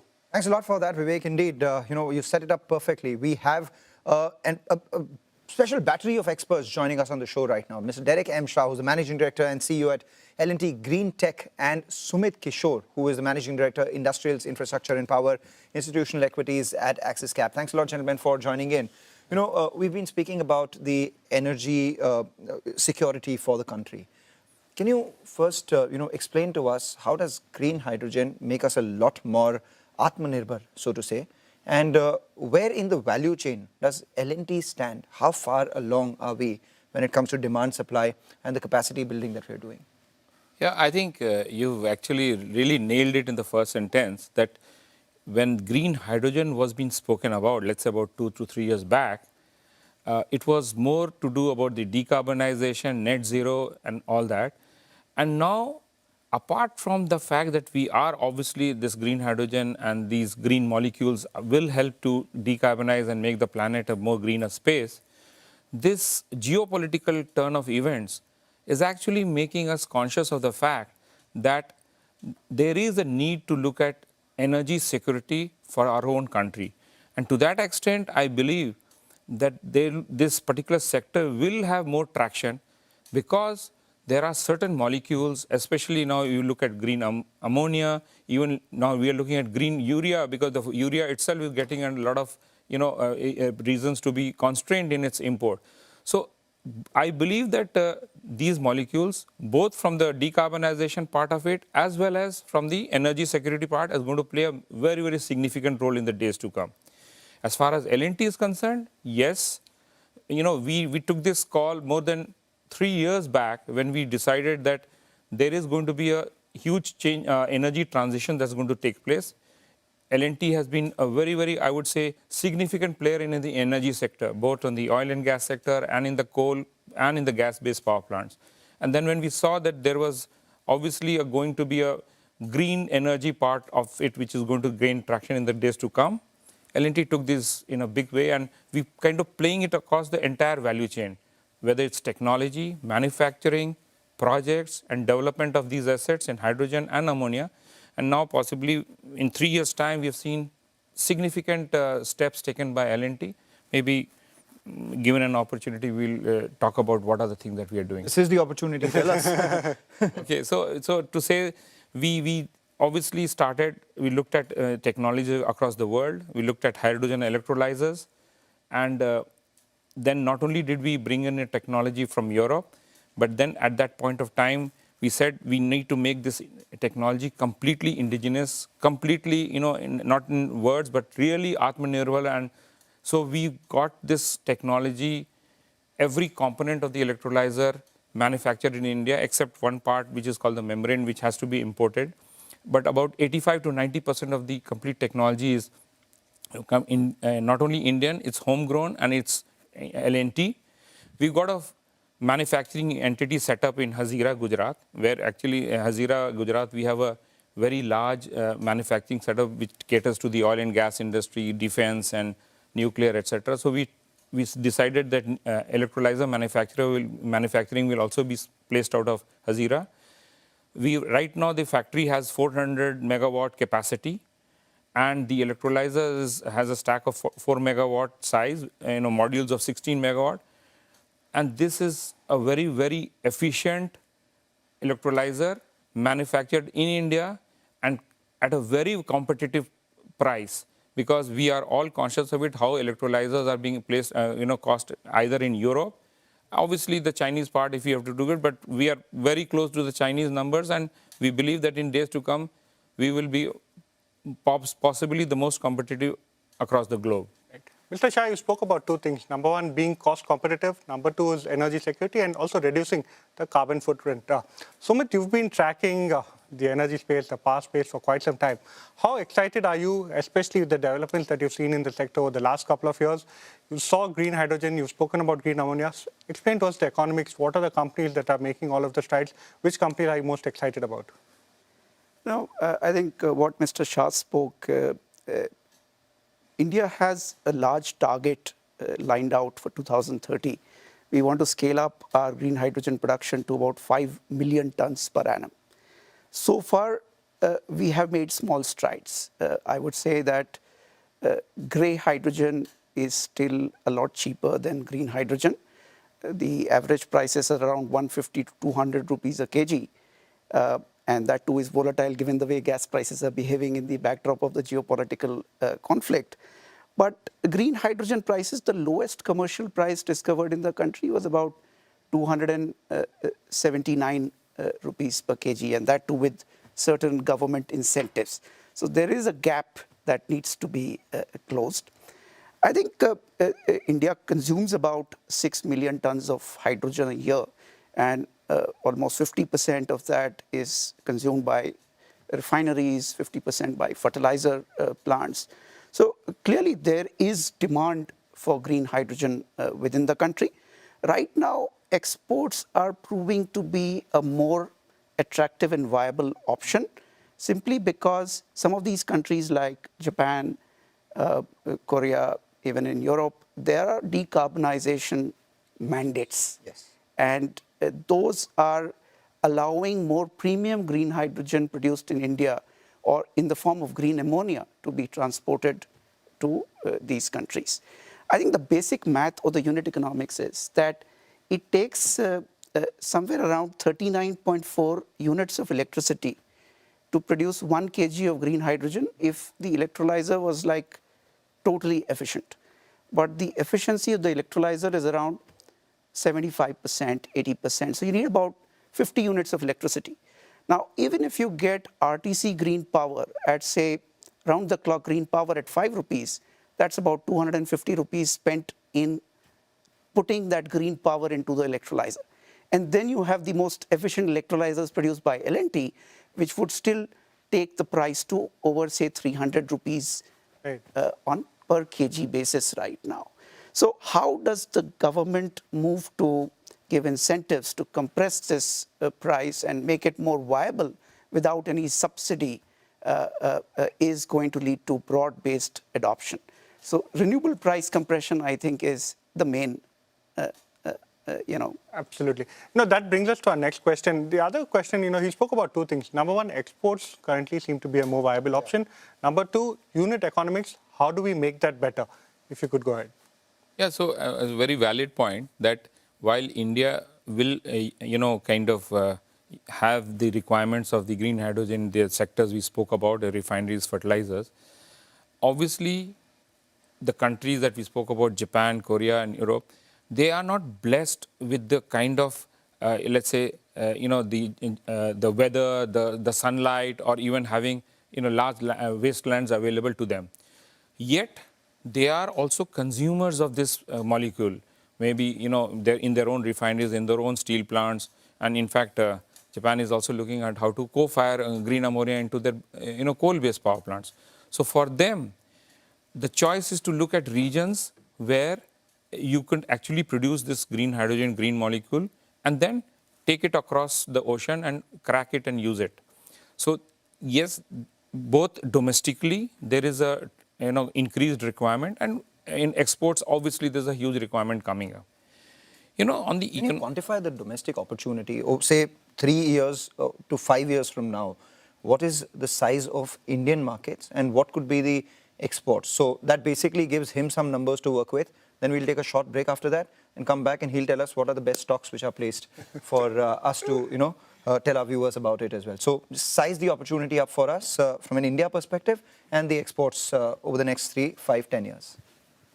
So if you look at it, while the National Green Hydrogen Mission spoke about the numbers in terms of everyone knows the 17,000 odd crores that was in form of incentives, but quantifying into the KTPAs, that means kilotons per annum, it has been clarified that the oil marketing companies themselves have to come out with tenders of 200 KTPA, of which right now only about 30 KTPA has come out. That means 10 for Panipat, and for HPCL and BPCL and Numaligarh put together about 30 to let's say 40 KTPA, which itself is about 16 or let's say 15 to 16,000 crores.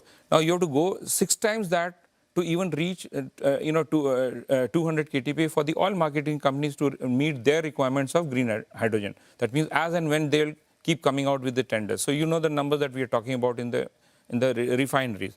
Similarly, the fertilizer companies came out with 739 KTPA of green ammonia, which is what's the number it translates to, and you understand that the next tranche of 730 another KTPA of green ammonia is going to come out, and there's a new tender being drafted for green methanol, which is going to be also about 500 KTPA of green methanol. So if you look at it in the hydrogen, in the ammonia, in the methanol itself is the very, very sizable, and while you were talking about all these numbers, he was making the calculation. 3 stocks before we get 3 plays on this particular.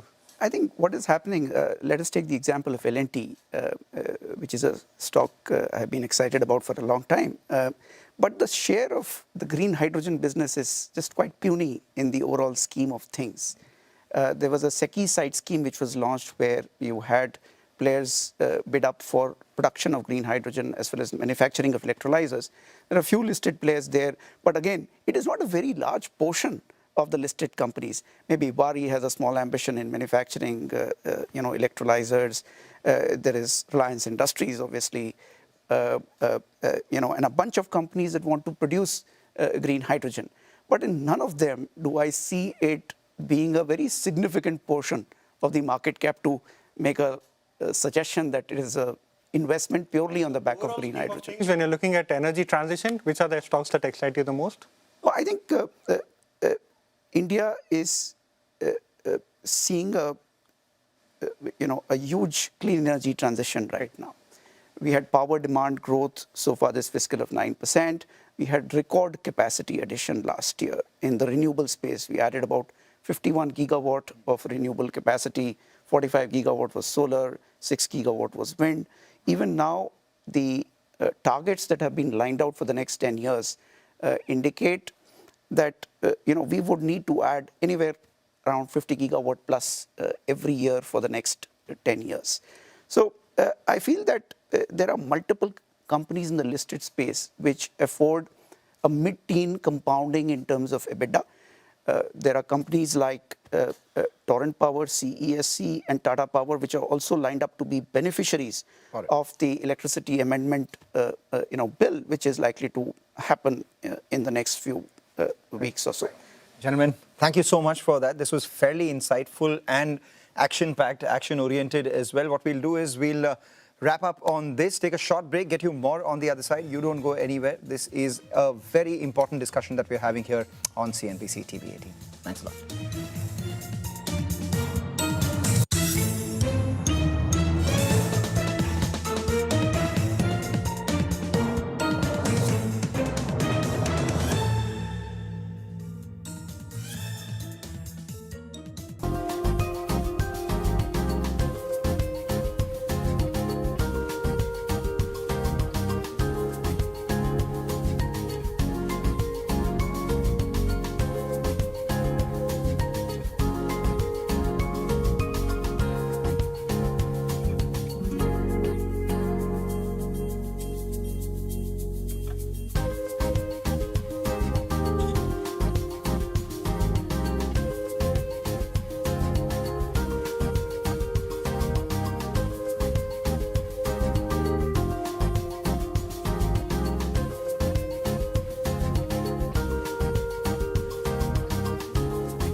Ethanol blending is India's fastest executed energy policy to date. The original target was 20% ethanol in petrol by 2030 under the National Policy on Biofuels.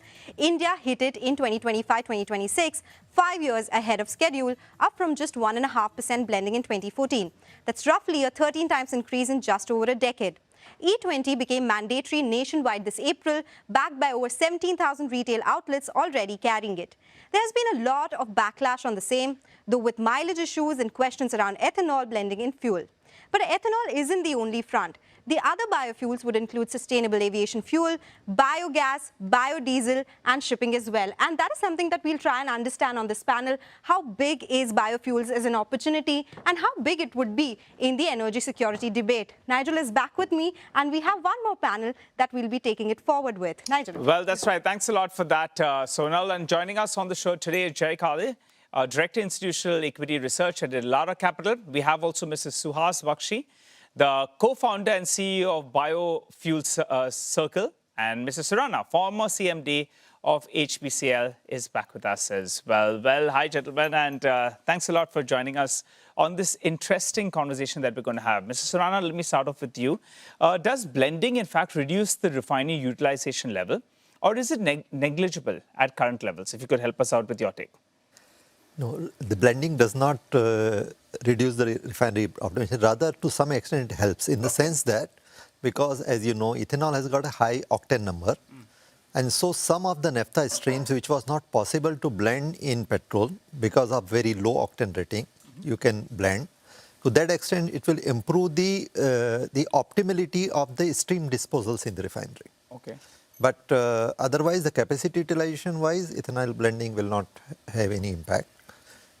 Okay, there's no impact, but we have spoken about mileage issues. So before I come to you, Mr. Bakshi, Jay, let me come to you, because today there was an order by the Supreme Court where one of the companies was asked to change the engines because of maybe some mileage issues because of ethanol blending. Is this something that could become a cost for automakers going forward? They'll need bigger capex going forward because of something like this. See, I think if you see from an auto perspective, most of the vehicles now, especially are manufactured after 2023, are already E20 compliant. So to that extent, you have, there will be mileage issues. ARAI puts that number anywhere between 1 to 6%.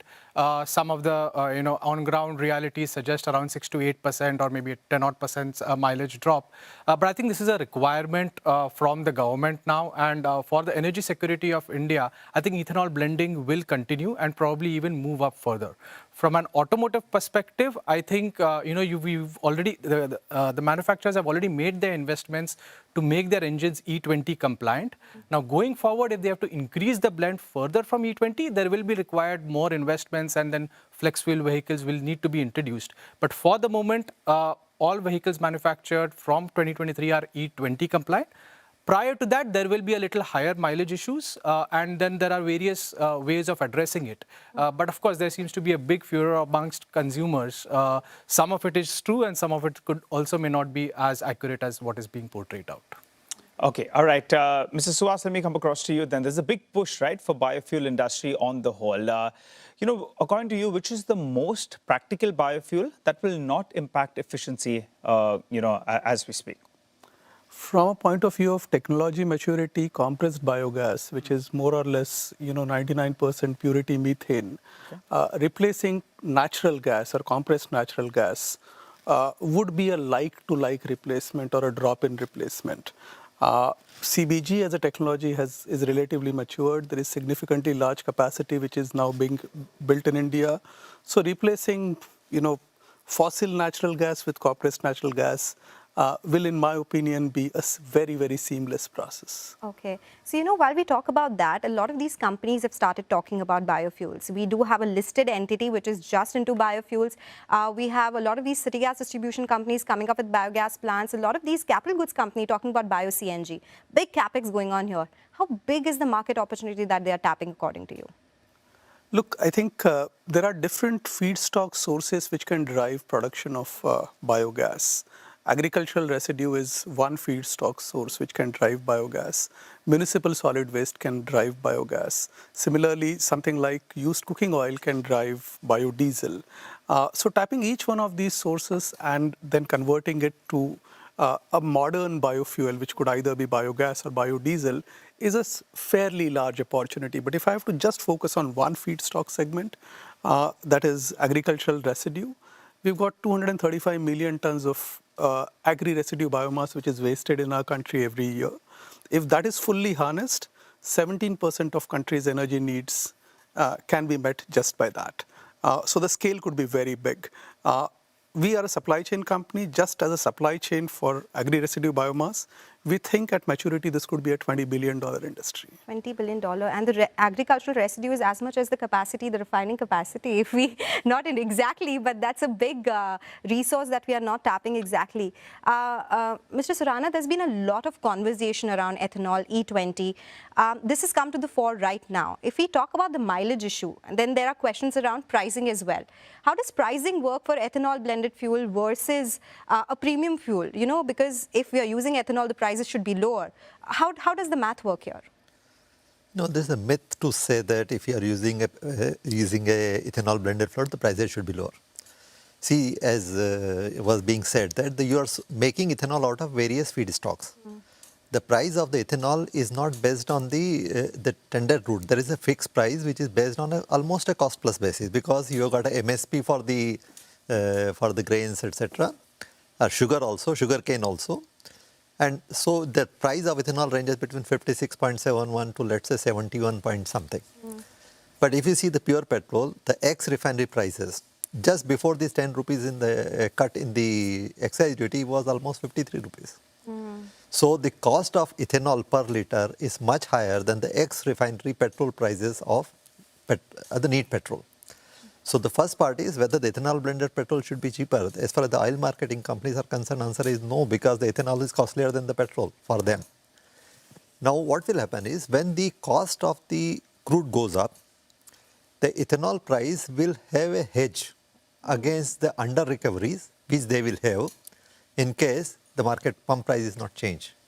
So overall, but at the same time, if the crude price is lower, the ethanol will become even more costlier for them. So ethanol, in a sense, for oil marketing companies, acts as a hedge when the crude prices are high to reduce their under recoveries, and at the same time will give a stability to the market if the crude prices are lower. They will not benefit it, but at the same time they will have more stability in the pricing. Okay. Okay, all right, Jay, let me come across to you. Well, are OEMs having to redesign engines, fuel systems, and supply chains as well? If they have to, then it comes at a cost, right? Will it impact their profitability? So see, if I have to look at E20 engines as we have compatible today, they've already made those investments, and those vehicles are on road today.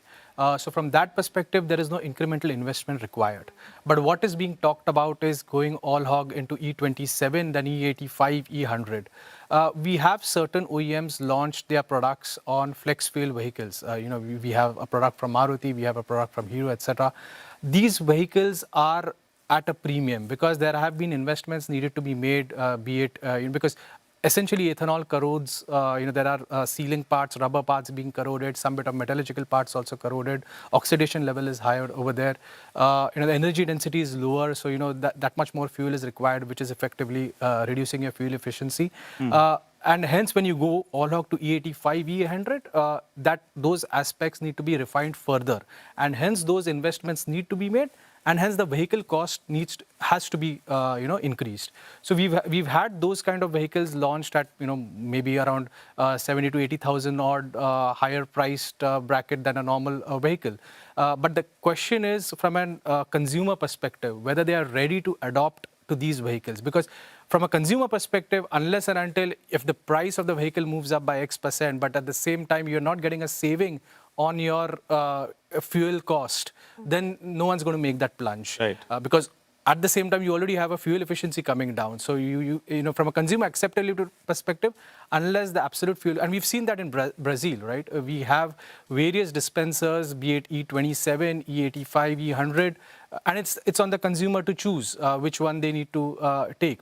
If you see the average blending, while E27 is mandatory in Brazil, the average blending, because most of the consumers also select E100, the average is close 50 E50 plus from a consumer demand perspective.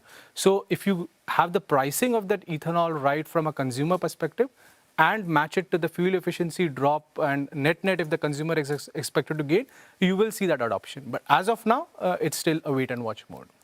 Mr. Surana, is higher than E20 already being tested? Can we go to levels of E100 like it's happening? What happens then? I mean, if it becomes a possibility? No, if it becomes a possibility, it depends on from which perspective we are seeing. As far as India is concerned, actually we need to adopt everything which is possible considering the energy needs which we have. So whether it is ethanol, it is EV, etc., etc. So, but you cannot have multiple type of things happening simultaneously because whether it is E10 or E20, because some of the claimer goes that the customer should have a choice of choosing. But the question is that if you have got that choice, on the petrol pump you need so many underground vessels for each type of blend. In the terminals you should have designs that the amount of investment which you will need, amount of space which you will need, and the possibility of adulteration becomes that much higher when you have got a various part of things are available. So we can adopt whichever, E10, E20, E25, whichever it is, but you should not have multiple possibilities simultaneously coexisting in the market. That's the first part. Flex fuels are not a good option? No, the flex fuel is a different issue. Okay. I'm telling you the blended fuel with a multiple option should not be there. Now the flex fuel is entirely a different issue, whether E85 or E100 is more pure ethanol with a blend of petrol rather, let us put it this way. Then there may be another dispensing station for that, which is ethanol dispensing station. Or you may have, another ethanol tank per se. But if you are blending at the terminals and you are having 20, 10, etc., then there is a definite issue in terms of infrastructure, in terms of inventory built up, in terms of cost, in terms of possibility of adulterations. So I think that may be a difficult proposition, even though people may try to say that. That's one aspect. The second aspect is there is a lot of confusion about this what will happen if 2025, etc., etc. But actually, slightly to differ from you, actually the ethanol doesn't cause any corrosion. It is the water which causes corrosion. So that can happen even if it is in petrol. What it affects is basically the rubber components. That's one part. As far as mileage is concerned, if the car is designed, there is a lower calorific value, there will be 3 to 6% drop. 3% is the calorific value on a 10% blend, so 6% let's assume. But if it is designed for E20, then the better oxygen gives better fuel efficiency. So actually your loss of efficiency is lesser than 6%. Okay, all right. That's another viewpoint on this big debate. Mr. Bakshi, since a lot of listed companies are investing in this particular space, we had a conversation with Thermax. They said bio-CNG will be a big growth area. For somebody who's looking at investing into projects like this, what kind of returns do they expect? How does the business work? And there are some issues. When you said some of the waste is unused, the supply chain issues, do that become a big dampener when it comes to fructifying the opportunity that we are seeing here, $20 billion? So I think focusing on bio-CNG and say, is it reached a point where lots of developers would start thinking in terms of this is a good return on investment, capital, and I would set up this plant? Have we reached that stage? And I would say we probably may have another couple of years before we reach that stage. Let's say like solar power, over a period of time, once the technology was proven, once the cost economics was proven, then it just ramped up. Have we reached that stage in bio-CNG? In my opinion, we may have a couple of more years to reach there.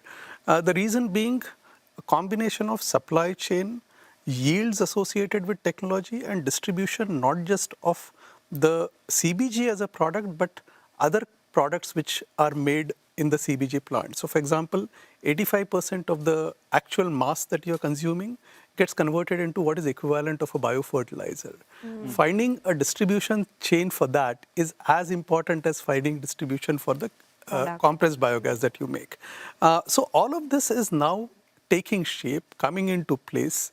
And I would say a ready opportunity to make investment, not just for large companies, but for smaller companies would be available in next 2 to 3 years' time. Jay, let's get an opinion from you then. What should investors be bracing for? Because as you said, many of these OEMs, they've already done most of the innovation that they need to do as of now, what is accepted. But do you see there's an argument that capex could go up drastically for some of these companies as they look to innovate, as they look to keep up with times? Or from an investor perspective, what are the top factors that you'll be tracking? See, I think from an investor's perspective, you have to look at that OEMs have to adopt to the changing regulations and, of course, the environmental standards. And it's not only about ethanol, it's not only about biofuels, right? We've had CAFE norms that are expected to come in where there is an inherent requirement of certain EV components. So I think India is going to adopt a multi-fuel strategy. It's going to be petrol, CNG, ethanol, biofuels, so to say, EVs, hybrids. The challenge more is that most of the OEMs have to invest in most of these technologies. So it's a combination of investing in almost all of those technologies. We've had certain OEMs stay away from one set of technology, but eventually, so to say, seeing that market demand for that technology, have been forced to put money into that. So it's actually the challenge lies in that they have to actually invest in almost all of the technologies and then wait and watch that which technology really picks up. So I think that is key from an investor's perspective, that which OEM is tilting towards which technology and where do you believe that the real future lies in. So that's something that we need to keep a watch on. That is a general conversation I've had with people who invest into green businesses, that some of the technologies are yet to pick up. So we don't really know what kind of returns we can expect on that.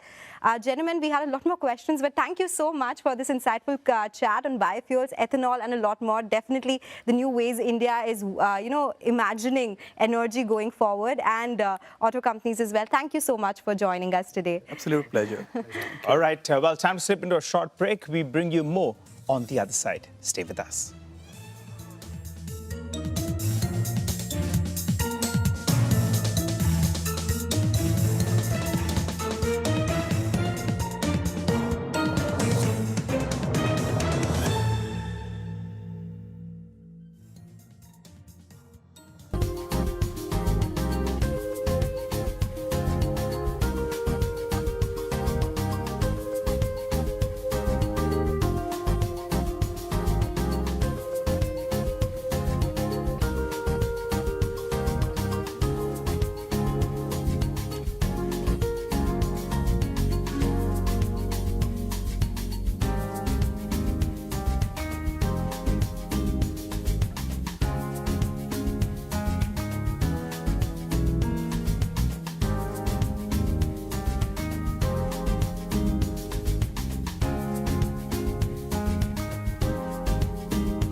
Good evening. Thanks for joining us on Business 360. I'm Shireen Bhan. The top stories that we're tracking for you this evening. The US and Iran engage in hostilities for the 6th straight day. President Trump tells Tehran it better behave after a fresh wave of strikes. Iran targets US military sites in Bahrain, Jordan and Kuwait, calling it an existential war. Oil prices hover around the $85 mark. Sensex and the Nifty failed to hold on to early gains. End the day flat. Midcap see sharper cuts. The rupee continues to weaken against the dollar, stays above the 96 mark. Wipro's Q1 revenue meets estimate, but margins drop to the lowest levels in 15 quarters. Tech Mahindra beats estimates with constant currency revenue growth of 2.6%. A district consumer court in Raipur orders Maruti Suzuki to replace an old model of the car sold to a doctor with a new E20 compliant vehicle. The court says the Grand Vitara car manufactured in 2023 was not compatible with E20 fuel. Maruti Suzuki says it will challenge the order. The Indian Space Research Organisation titles rules governing resignations. A new memorandum says resignations by senior scientific and technical staff will not be treated as a matter of routine. The move follows reports of more than 100 resignations at ISRO in the past few months. The 11,700 crore rupee SBI Funds IPO sees strong bidding on its third and final day. Overall bids are 42 times more than the shares on offer, demand largely led by qualified institutional bidders. I said, the CV is not enough. Let me see how you build a company. And so that's why I told her, earn your stripes. And she's earned it.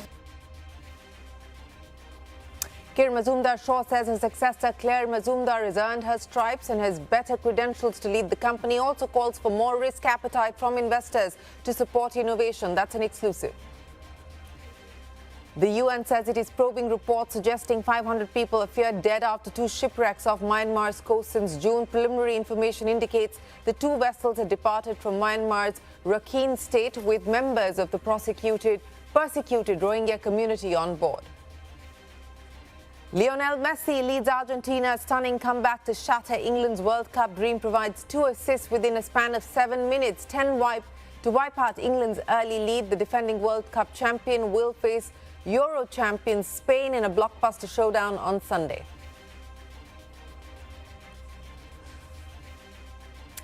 Well, let's start with the big earnings of the day, and Wipro starting its first quarter numbers with margins dropping to the lowest level in nearly 4 years. On the other hand, Tech Mahindra has managed to beat expectations with a 2.6% constant currency revenue growth compared to expectations of just 1%. Rima is standing by here with the Q1 report card for both Wipro and Tech Mahindra. Rima, let's start with Wipro. As you rightly pointed out, for Wipro, there is a big margin miss. Margins for the company have contracted by 130 basis points quarter on quarter to 16%. And these are the lowest margins that we've seen in the last 15 quarters. For a very long time, even in challenging times, the company managed to defend that 17% band. But this quarter, it's cracked, and it's cracked a fair bit. The company, the CFO in the press release says that as the company navigates the evolving technology, the company has to make investments, and that will create margin volatility. We've also seen an increase in the on-site percentage. More number of people are staffed. Maybe as the company executes on these large deals, they need to have more people in on-site, maybe in the US, maybe in the Europe, and that creates margin headwinds. Revenues for the company have declined by 1.2%. That's on expected lines. This is weaker than pure growth. And revenue growth continues to remain negative. Even the Q2 guidance doesn't inspire growth. For the second quarter, September quarter, the company is guiding for minus 1.5 to plus 0.5% top line growth. Tech Mahindra, on the other hand, has reported a very strong quarter, much ahead of expectations on revenues, margins. Revenues for the company have gone up 2.6% quarter on quarter, year on year up 6.6%. And just to put the numbers in context, right? We spoke about Wipro revenues down 1.2%, TCS had a 0.4% revenue growth, HCL Tech had a decline of 0.5%. So in that context, a 2.5%, 2.6% revenue growth is very strong. Tech Mahindra margins continue to expand. They've been executing on their project Fortius. So this quarter, 14.4%, expansion of 60 basis points. And the company seems to be on track to get to that 15% exit margin rate by Q4 of FY27. And finally, billion-dollar deals continue. The deals remain strong and above that $1 billion mark. The demand situation in the market has not changed. And if I look at our pipeline, which I called out is healthy, is mostly on the cost optimization and vendor consolidation, and the clients are taking the cost out for a lot of investment going into AI. So the discretionary spend is becoming more intense, and it's also something that we are watching out. That reflects our Q2 guidance, taking that into consideration. Well, that's the Wipro management on the quarter gone by. The big global story this evening, drones and missiles are flying across the Gulf region for the 6th straight days. Tensions continue to simmer between the US and Iran. Let's bring you up to speed with the latest developments of the day. Now, the US military launched a new wave of strikes on Iran, which lasted 6 hours. The US claims the attacks across multiple locations were aimed at degrading Iran's ability to threaten commercial vessels in the Strait of Hormuz. Explosions were also reported in Tehran. This is the first first time Iran's capital has come under attack since both nations agreed to a ceasefire. Iran retaliated by targeting U.S. military bases in Kuwait, Bahrain and Jordan. Kuwait's military said it intercepted drone attacks, while Bahrain's interior ministry told citizens to remain calm and head to the nearest safe place. Iran's military claims to have targeted U.S. communication systems and fuel storage facilities in Jordan. The Strait of Hormuz remains effectively blocked as tensions intensify. The U.S. attacked an oil tanker at the strait, which was reportedly heading towards Iran's Karg Island. U.S. unleashed Hellfire missiles on the tanker after the U.S. claims it ignored repeated warnings. Iran's military has responded to U.S. threats to attack civilian infrastructure in the country. Iran's military commander warned all infrastructure in the region will come under attack if the U.S. follows through on its threat to attack Iran's power plants and bridges. Amidst all of this, President Trump claimed that Iran has released an American citizen who had been detained for more than a year. Trump was attending an event in Pennsylvania where he announced new defense projects worth $10 billion. He also warned Iran, saying they better behave and return to the negotiating table or face further action. You're on a deadline before you start bonding. I don't like giving deadlines, but they pretty much know. They know the story. So you mean they better behave? They better behave, that is President Trump. Well, a fresh tariff tussle has now started between the U.S. and Brazil. The Trump administration has threatened to impose a 25% tariff on imports of certain goods from Brazil from the 1st of August. Now, the U.S. claims to have found Brazil adopted unfair and discriminatory practices and disadvantaged American farmers. This is the U.S. claim.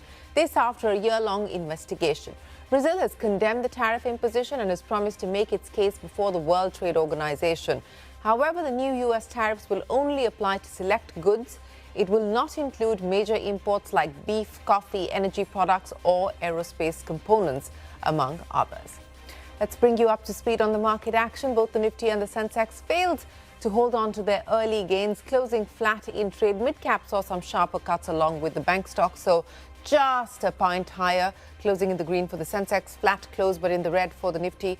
Midcaps down 250 points and 170 points lower for the Nifty Bank. In the money market, the rupee continues to weaken against the dollar. It's lost 9 paise against the greenback, remains above the 96 mark, and the 10-year bond continued to rally in trade thanks to investor appetite, yield softening to 6.7% in trade today. That is the money market action for you. The dollar rupee at 96.34. SBI Funds Management IPO has seen strong bidding on its third and final day. The issue received bids 42 times more than the shares on offer. The demand was led by qualified institutional buyers. The QIB portion was subscribed a mammoth 140 times. Retail subscriptions stood at more than 3 times the share on offer, and non-institutional investor portion also drew strong demand with subscription of more than 22 times. State Bank of India has appointed former LIC CFO Sunil Rammukal Agarwal as its next Chief Financial Officer. Agarwal, who stepped down as LIC CFO on the 14th of July, joined SBI yesterday. He will formally take charge as SBI CFO from the 1st of August.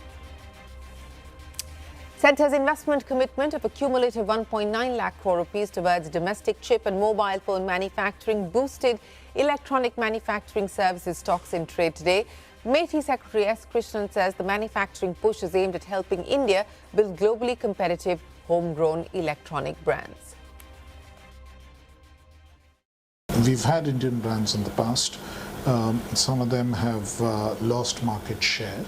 So there are many paths that we have learned. If you look at, say, our northern neighbors' trajectory in this particular space, it's because the global value chain started manufacturing there and got anchored there that it promoted or it enabled them to develop local brands, which now are doing well.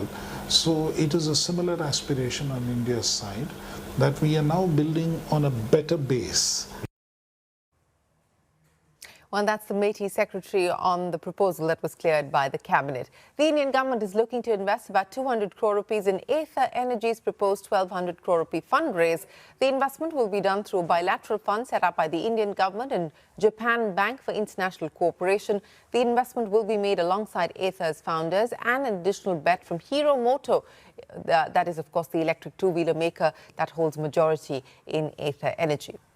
Now, in what could have a huge ramification for the country's push towards ethanol-blended fuel, a district consumer court in Raipur has ordered Maruti Suzuki to replace the complainant's car with a new E20-compliant vehicle. The court, while passing its order, said that Maruti did not clarify that the Grand Vitara car manufactured in 2023 was not compatible with E20 fuel. Shivani joins us now to decode the order and what the implications could be for the auto sector. Of course, this is a lower court, Shivani, but take us through what the court has said in its order and what we can now expect.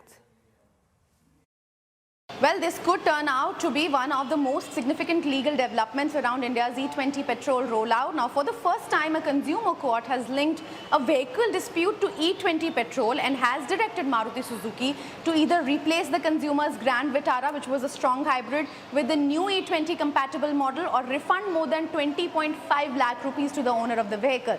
Now, this case is basically of a Raipur-based doctor who alleged that after driving around 22,000 kilometers in his brand new SUV, repeatedly started developing engine faults and stalled on the road despite multiple repairs and workshop visits.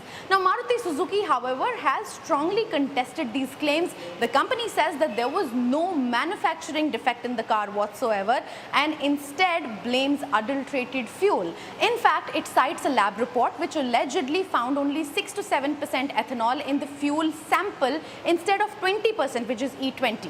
Maruti also says that the E20 was never part of the original complaint and has decided to appeal this order in a higher court. But the Consumer Commission has held that Maruti Suzuki and its dealer failed to clarify whether this particular January 2023 model was actually compatible with E20 petrol, terming it as deficiency in service and unfair trade practice. While the order is now likely to be challenged in a higher court, it raises larger questions around vehicle compatibility, fuel quality, and accountability as India moves towards higher ethanol blending. Back to you. All right, Shivani, many thanks for joining us. The big newsmaker today, Baikon's Kiran Mazumdar-Shaw, says her successor, her niece Claire Mazumdar, has earned her stripes and has better credentials to lead the company. Speaking exclusively to CNBC TV 18, Kiran Shaw also called for more risk appetite from investors to support innovation in India. I have a very, very talented family. Okay, I have Claire, who's got everything and more than what I have in myself, because, you know, she's a biotech entrepreneur who's very successful. I handed the reins of the company to her in Boston. She's made it into a great success. Earn your stripes, and she's earned it. So once she did that, I felt she is the worthy successor. And I also have a brilliant nephew who is an AI guru from Caltech. I think there's enough money coming into the space for backing innovation, but I think the regulatory reforms that I'm seeing to really leverage that innovation and I mean leverage that, you know, the incentives to really translate into big successes is not there. So I feel we need regulatory reforms. Today, we are very good at taking it up to proof of concept, but the follow-on venture capital is not coming through because of the poor exits that venture funds have into the capital markets. And then investors are not backing innovation the way they should because they are risk averse. So I think the risk appetite of the country has to really grow. Risk appetite and risk capital much needed. That's Kiran Mazumdar-Shaw. And speaking of risk, the Indian Space Research Organization has tightened rules governing resignations. Why is that? We'll tell you. A new memorandum says resignations by senior scientific and technical staff will now not be treated as a matter of routine. Now, this move follows reports of more than 100 resignations at ISRO just in the last few months.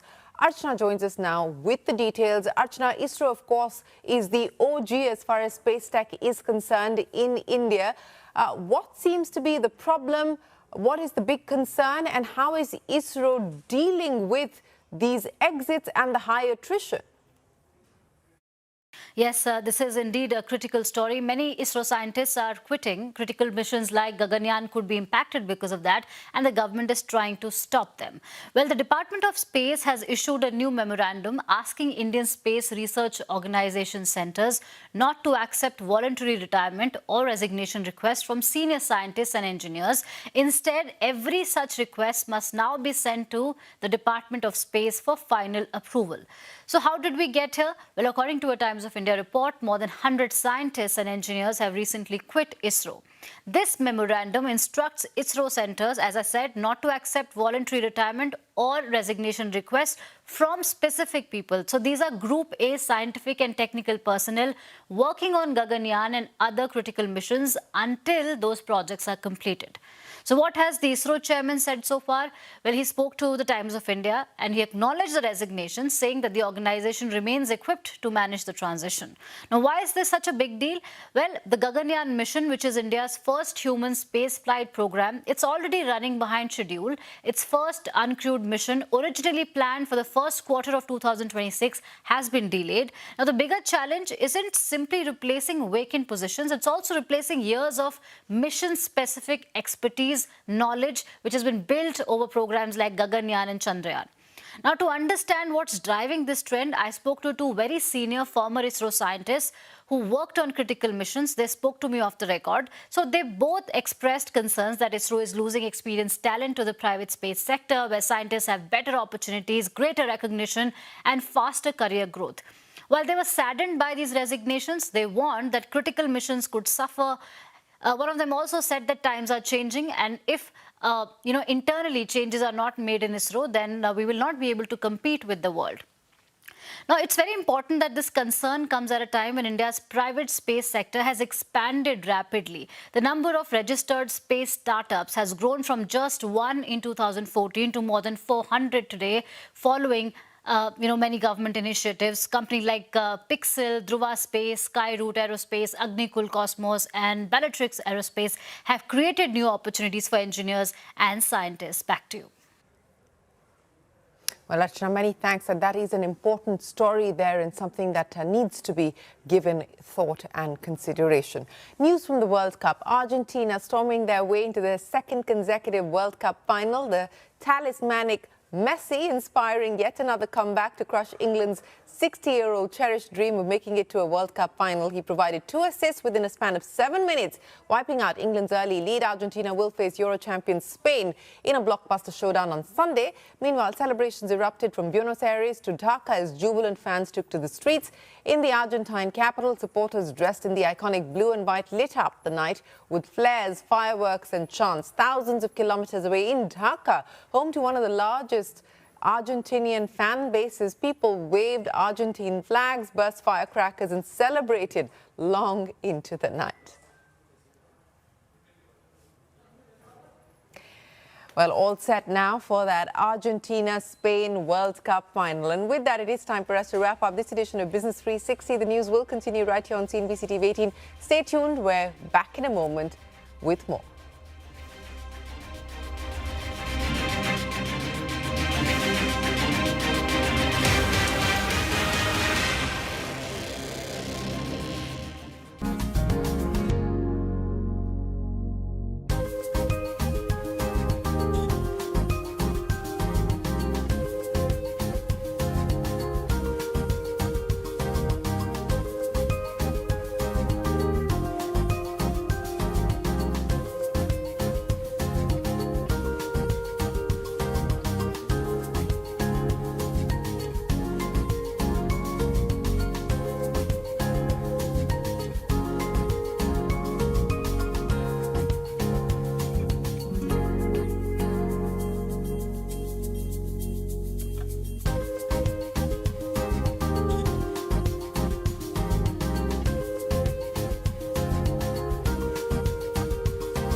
Welcome back, everybody. Berkshire Hathaway now holds a more than $31 billion stake in Alphabet. That's a position that the conglomerate started to build in the third quarter of 2025, but it really ramped up this year after Greg Abel took over as CEO of Berkshire. In fact, just last month, it added $10 billion as part of a private stock purchase of those Alphabet shares. Now, there's been a lot of speculation as to who decided to purchase those shares, with many pointing to the stake as a sign of how Greg Abel will be putting his mark on the Berkshire portfolio. I asked Buffett whose idea it was to buy the tech giant. I initiated it. I mean, I normally wouldn't give you an answer on something like that, but I will, because I am not doing anything that he doesn't approve of. He's not doing anything I don't approve of. We talk all the time. Well, every day. I mean, but he is the decider. And getting back to Alphabet or Google, it's probably number 5 or 6. Well, I thought it was number 3 if you consider the $10 billion private placement that would go along with that, because that would put it north of $31 billion. Yeah, but we've got the Burlington Northern Railroad, which is certainly worth far more money than that. So you're counting fully owned companies as well. You know, I mean, we are always making the choice between whether we'll buy marketable securities or the company. We look at them the same way. There are some minor exceptions to that. We can't set dividend policy, for example, if we don't own it. But the chances of those being material, the important thing is to buy a good business and to buy it on the right terms, and to get a right person to run it. Okay, let me ask you, though. Forever, people have thought of you as somebody who doesn't invest in technology. And by the way, you've described yourself as somebody who doesn't invest in technology. Obviously, the biggest position in the Berkshire portfolio is Apple, a position that you put on, but at the time you called that a consumer company. Google, you just called an AI company. So what happened? Google, the real question with Google and all of its competitors now, because they're all laying out hundreds of billions. I mean, they're big capex spenders. So, yeah, and that's real money. I mean, if our railroad were to lay out 300 million or billion or 200 billion, you know, that kind of money wasn't even put in the railroad business, you know, in terms of developing it. So, and that's the game they're playing now. They weren't playing that game with computer software. No, so when they were asset light, you didn't like them, and the markets loved them. Now that they are I made a mistake. Spending heavily on capex, a lot of shareholders don't like them as much because they don't. I think they're more likely to be a winner based on the record than probably 90% or 95% of what gets merchandised through Wall Street, because Wall Street is interested in whether they can sell something. And I can't recall a report on Wall Street that really gets into the internal rates of return that a business is actually earning. What's more important than what a business is earning? But they ask all these questions about what will happen next quarter, or, you know, it's just, it's ridiculous. But, you know, investing is coming up with, well, probably the close to the most successful long-term investor was Rockefeller, but look at what oil and gas has done over 150 or a couple of hundred years. So he kept compounding at a very good rate, not as good a rate as Geico would have achieved in his early years, because it's easier to do when you're small. Getting to do it when you're large is, you got the whole world looking at you, trying to figure out, you know, how come those guys are doing it, we're not doing it. Why do you like Alphabet above all others, and what made you initiate this position? What was the eureka moment? I would say that I don't like it as well as at least 4 or 5 other businesses that we own. They say you can't teach an old dog new tricks, but that Google acquisition is proof that at age 95, Buffett is still evolving and changing his thoughts on businesses. We also talked about Berkshire's largest portfolio holding, Apple, and what he thinks of the company now that Tim Cook is leaving and John Turnus is taking over as CEO. There's no move they could make that would replace Tim that I would have liked. Net. I mean, if you got somebody, Stradivarius playing the violin for you, I mean, don't spend the next 300 years looking for another one. I mean, you've got one already, and of course, Wall Street thrives on the idea that convincing you that if you just listen to them, they've got something that nobody else has, well, which can't be true. I mean, it's ridiculous, but it works because, well, in general it works because America has been a wonderful place to invest money, and the Dow Industrials, when I bought my first stock, had just crossed 100. And now it's 52,000 or something, and you've got dividends in between and all kinds. Well, I mean, the village idiot could have made it from that point forward. And so I've been in the right game. If I'd been in wheat speculation, I mean, wheat's gone from, I don't know whether it's gone from $3 to $5 or something over 200 years. And it's a very simple business, as long as you keep remembering that it's simple and that making it complicated it's just crazy. At that point, you're gambling. But do you still like Apple? People's enthusiasm for gambling is enormous. You've talked about that over the last many years, probably since COVID. But you still like Apple. Back to the point. Yeah. Yeah. Yeah. And I know more about Apple than I knew many years ago. But on the other hand, if you're Apple, you've got very, very smart people all over the world shooting and trying to figure out how to make sure that Apple's future, the future, is as bright as it is in the past. And look at the car companies. I mean, Henry Ford owned the car business for 20 or 25 years, and he brutally integrated like you cannot believe it. He drove costs down. He got the cost of Model T down, I think, to $285. And he always was decreasing prices while increasing wages. Right. So but he also was a little nuts in some ways, and that did him in.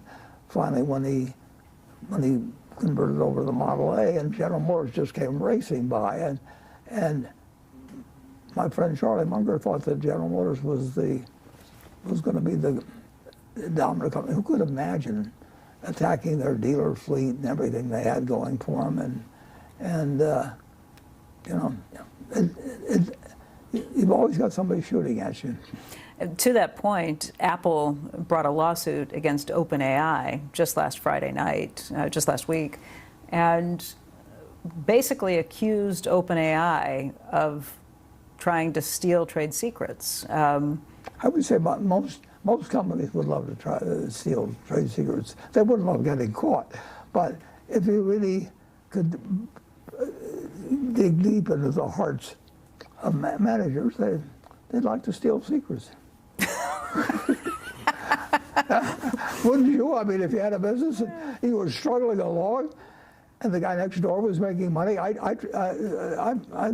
had a half interest in a Sinclair filling station at 30th and Reddick in Omaha when I was in my early 20s, and I'd been to business school and knew all these things. And the guy next door had the Phillips station, and he was pumping 30,000 gallons a month, and we were pumping 15,000 gallons a month. So I said, we're going to wipe this guy off the face of the earth. And a couple of years later, we were selling 15,000, and he was selling 30,000, and we gave up. and we closed up, and I think he's still operating. As you know, Warren Buffett has made a practice of not making calls on where he thinks the market is heading, but he does have a pretty unique view into consumer and enterprise behavior. And I asked him if the markets right now make sense to him.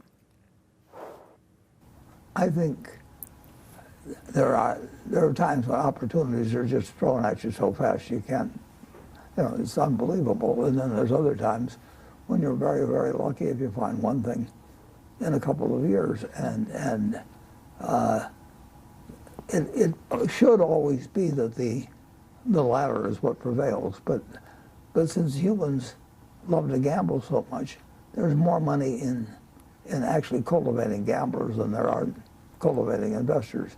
If somebody bought Berkshire 40 years, 50 years ago, a guy would have made one commission. and he should spend the rest of his time telling the client, don't do anything with it. And that's just not the way. We can't expect that of humans. But every now and then you do find people you find people who behave far better than other people. Fair to say, though, it's tougher to find values or find it's cheap tough to find opportunities? values when everybody is preferring gambling. Yeah. And from the standpoint of the state, we may have discussed this, but from the standpoint of the state, it's sort of disgusting because the state needs money for all kinds of things, roads, schools, you name it. And they have found that they can clip people who are buying nothing but hope, selling them something with a payout ratio of 60% or something like that. And if they weren't doing that, they'd have to have the income tax higher. Right. It's a cynical sort of activity, and I think the less you get cynicism between the governing body and the people of government, you don't want people to be cynical about their system. But there's times when the system says, just be as cynical as you want because this is what I'm going to do, baby. Federal Reserve Chairman Kevin Warsh will head to the Hill once again today, testifying this time before the Senate Banking Committee. With so many questions as to how the Fed changes under his leadership and where interest rates will go, I asked Warren Buffett about his thoughts on the new Fed chair. I don't know what he'll do, but I would say that that job is so complicated. I think the other day he was quoted as saying, that they have 950 economists when they could use about 10. I admire him for taking on the job. I think he will do the best he can at achieving the job he was assigned to do, which is, 2% inflation and while maintaining maximum employment. And my guess is that just like some of the others that have preceded him, not all of them, but he would read that every morning. The dual mandate of the Fed. The dual mandate. Yeah. And he doesn't, he knows he can't be perfect at it. And just like I know I couldn't be perfect at taking people's money and earning super returns on it. Mm-hmm. But my guess is that people were right in realizing that I cared about what happened to their money. Mm-hmm. And I would say that Warsh he cares about the country. Okay. And I think that's been true of a good many. It doesn't mean their decisions are always great, but because sometimes the decisions are so tough. I mean, imagine Paul Volcker getting, death threats all the time, and others just think they know more than they do. But you think Kevin knows a lot and is a... I think he's a very, I think he was a good choice. Okay. Which probably means that the president will be mad. Future presidents will be mad at him because future presidents are looking at the next election, and he's not supposed to be looking at the next election.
Gentlemen, we brought you the news here yesterday that Warren Buffett has made his annual donations, and this year, for the first time in 21 years, that list does not include the Gates Foundation. I sat down with Buffett to discuss his current relationship with Bill Gates, how he came to the decision to cut the foundation from his giving plan this year, and whether that is a permanent decision, meaning that the Gates Foundation will no longer ever get any more money from Warren Buffett. That's correct. But in interpreting that, I would point out that I read a great deal since January 1st in terms of what happened with Bill and Epstein. And I read his remarks to Congress given under oath. And I read cross-examination. And while it's distasteful, while he made mistakes, I made mistakes in hiring all kinds of people or choosing friends and then finding out later that one way or another they weren't what I thought they were. And so I found nothing in there that was beyond what I could see, I could picture myself doing, and you know, he ended it, and I've had situations where I made mistakes about people, or people felt I made mistakes about me, but they, you know, life goes on, and no one bats 1,000 in the business of choosing people. You're talking about hiring decisions, maybe who you're associating yourself with, and there were certainly some questionable decisions on that came up in the release of these files, but there was also other, you know, personal information. Yeah, no, which he admitted to. Yeah. Yeah, no, and there again, I would say that, you know, I've known some pretty wonderful people, and I still know some wonderful people. I don't think they've made every decision correctly. So why, if that's your opinion on it, why are you no longer giving money to the Gates Foundation? I reevaluated my whole situation. It's just like I have been doing since I was in my 20s, and we'd gotten married, Susie and I, and we didn't really have any money, but we did know that we intended to live fine, and we intended to have a family, and but we did not have aspirations of, you know, having 6 houses or a 500-foot yacht or anything of the sort. So even then, we talked about what we would do philanthropically. Mm-hmm. But my idea and conviction was that I would compound money at a better rate than society generally, and that Susie would give it away better than 99.9% of the people that were giving it away, and she would get involved personally with the gifts, whereas I like to do things wholesale, and she liked to do things retail. So we had a plan, but we didn't have any money. Why did you change your plans? Well, we changed plans because of what I've said out here. The money began to pile up. No, but you changed your plan now. In 2024, you said it was a lifetime pledge to the Gates Foundation. Now in 2026, you were saying that's not the case. What happened? Yeah. Well, what happened was that I gave the Gates Foundation a great deal of money. Maybe $47 billion in total. And I had no, and I thought that was a good decision. I think it was a decent decision. But I did not think my kids were in any way ready to give away vast sums of money. We'd started, Susie and I started with them. I think we may have given them $100,000 each. This goes back 30 years at this point, or longer? That's about right, yeah. But they were growing children. I mean, they had children of their own by that time. But still, I don't think they were ready for it. So then is it fair to say 20 years ago in 2006, when you made this decision, you trusted the Gates Foundation more than your children, and now you trust your children more than the Gates Foundation? No, the amounts were different. It isn't to say that I trusted them differently, but I felt they were capable of handling it. I was certainly not going to turn something over to my kids and then pull it back from them. I mean, and the Gates Foundation has turned out earn far more money than they expected to do. They spend more money than anybody in the world that I can think of. Yeah, they have an endowment of north of $90 billion, I think, at this point. It's around that figure, and Bill has very substantial resources outside, which he intends to give, and I believe 100%. I believe that they will go there, and I've really done the same thing as Bill in a certain sense. When I put it in, I tell the three children that it is theirs and it's their responsibility to get it done well, and you may find this hard to believe, but it's true. I've never looked at their Form 990s, which they file. I'm not judging each action as it takes place, because you take actions where you think there's only a 10% or 20% probability of success. It's not like investments. He is donating $6 billion this year to 4 of his family's foundations. In the announcement, he also said that he is expediting the rate at which he plans to disperse his fortune, shifting the timeline from 10 years after his death to a little over 8 years from right now, by the end of 2034. I asked him what changed his mind and what those implications of his decision mean. Well, it certainly means that I had 2 purposes in all the philanthropy, and particularly with essentially 100% of my money in Berkshire. That's my painting, and I like the painting. I like the people associated with it, and it's been refined over time. I've added an apple over here or something, and I don't know of 10 people in the United States that I would trust to hand it over to. Your company. You're talking your company. The company. Right. I don't know of 5 people, and I know a lot of people. and now I have a very high standard in terms of what I'm looking for in that person. And clearly we've found him with Greg Abel. So. And that becomes more evident by the day. Even this year, there's been added things that, So you don't think you need to hold on to the shares or have your family have voting power over those shares for as long, because you think Greg Abel is... He is the choice. The only question is he's not immortal either. Right.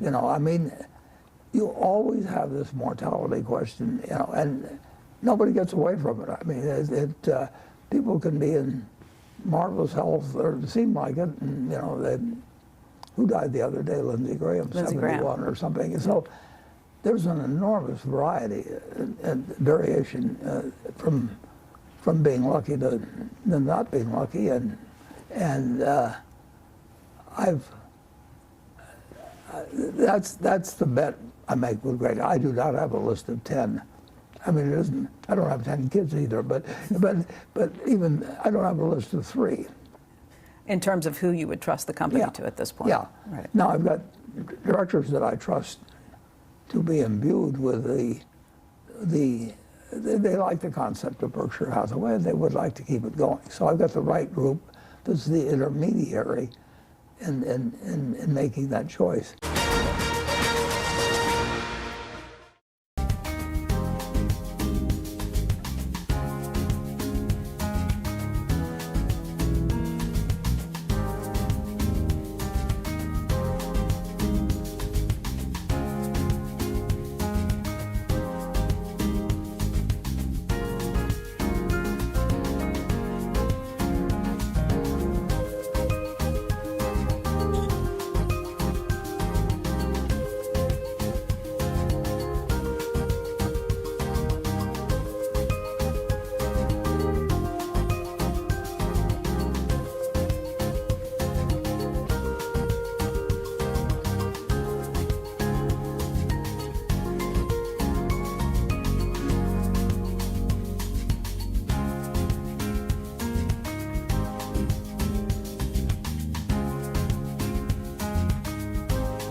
Hello and welcome to News Center. I am Ashmit Kumar.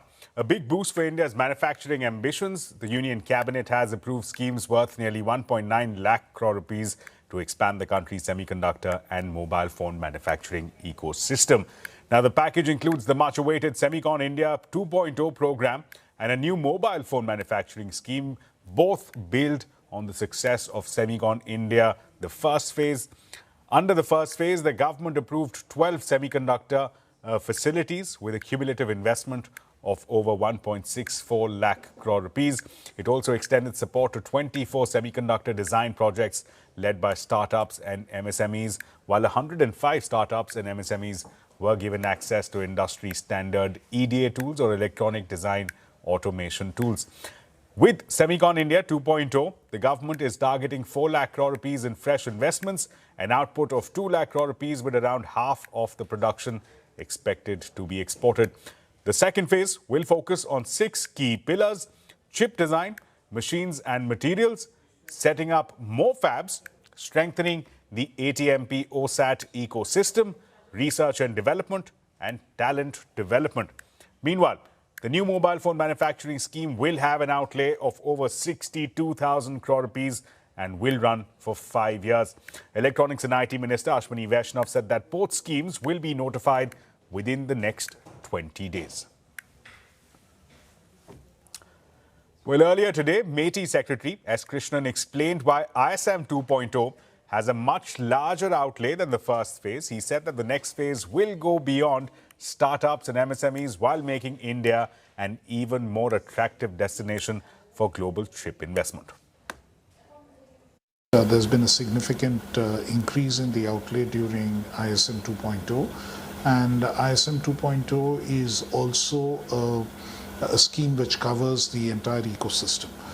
ISM 1.0 focused primarily on setting up fabs and ATMPs, and with some degree of support for fabless companies through the DLI program.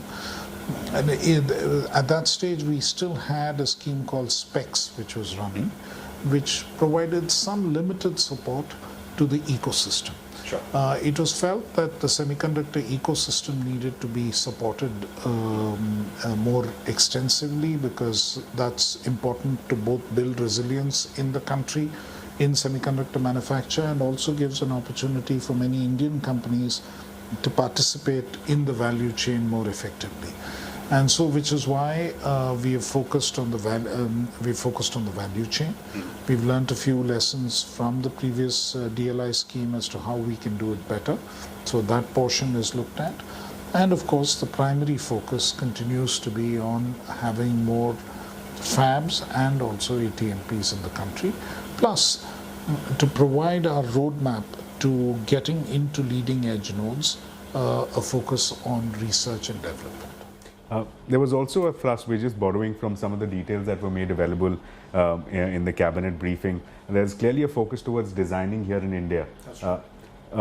The government is hoping to provide support not just to large companies, but also to smaller startups and deep tech companies. What shape and form will that support take? Will that translate into perhaps government holding equity? How will that process, that support? We have gone into it in some detail, and you will see that once the guidelines are released, what specific shape and form will come out of that. But we are expanding the scope beyond just startups and MSMEs, which was what was done under the phase 1 of DLI, to expand it to Indian companies, larger Indian companies as well, which want to work in this space. And we have multiple mechanisms of support, including equity, where it comes in the form of a co-investment when they raise money from whitelisted funds, and two ways in which that they can sort of give back the money with some royalty, because then government gets some payback. So there are structures which we are putting in place for that. With respect to the outlays, are significantly higher, but in terms of the share for individual fabs, the support has been trimmed a little lower. Last time it was about 50% of capital support. This time it's about 30-40%. Is the ecosystem ready? I think the ecosystem is ready. I think there are 2 or 3 things that you need to consider. That one, Effectively, even last time, it was not 50% of the full cost of the project. There were certain elements of the cost which were left out, so it came down. That is one. The second part of it is that at that stage, it was not clear what the state governments would provide us support. Now we know clearly that state governments also support. So cumulatively, I think there's a fair amount of support. Then likewise, I think we've been more graded in our approach in terms of figuring out which are the higher priority. We are signaling the higher priority items clearly. Second, we also recognize that once the ecosystem builds and there are ATMPs and OSATs with conventional or legacy technology, then more of them will come in. So it is not, we don't have to necessarily provide incentives at the same level.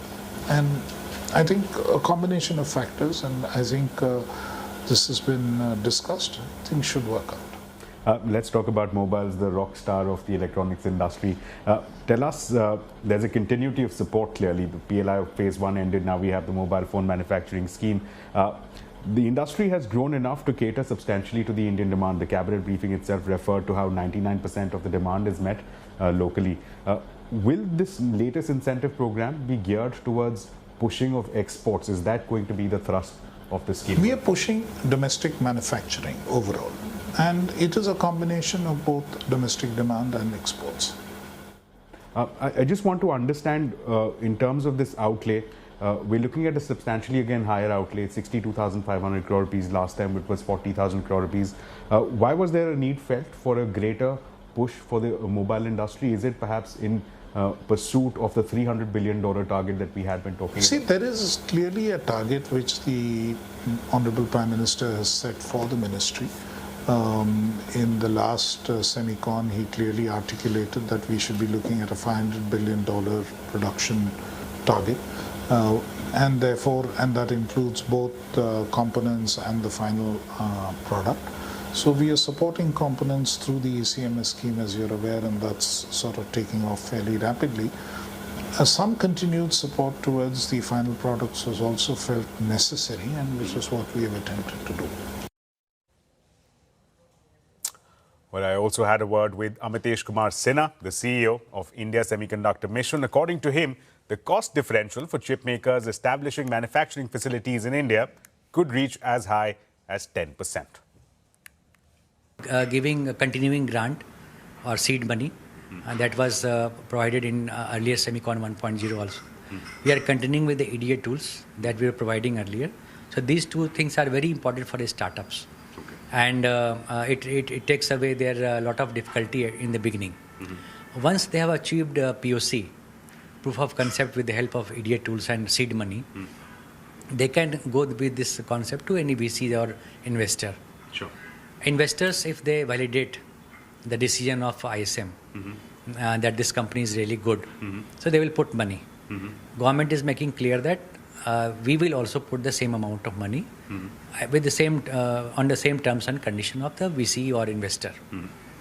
So that is an addition here. Earlier, this co-investment was not provided. Sure. This co-investment will attract a lot of VCs. On the issue of equity stakes, sir, will the government be enjoying some kind of management control or decision making or representation on the board? What will that look like?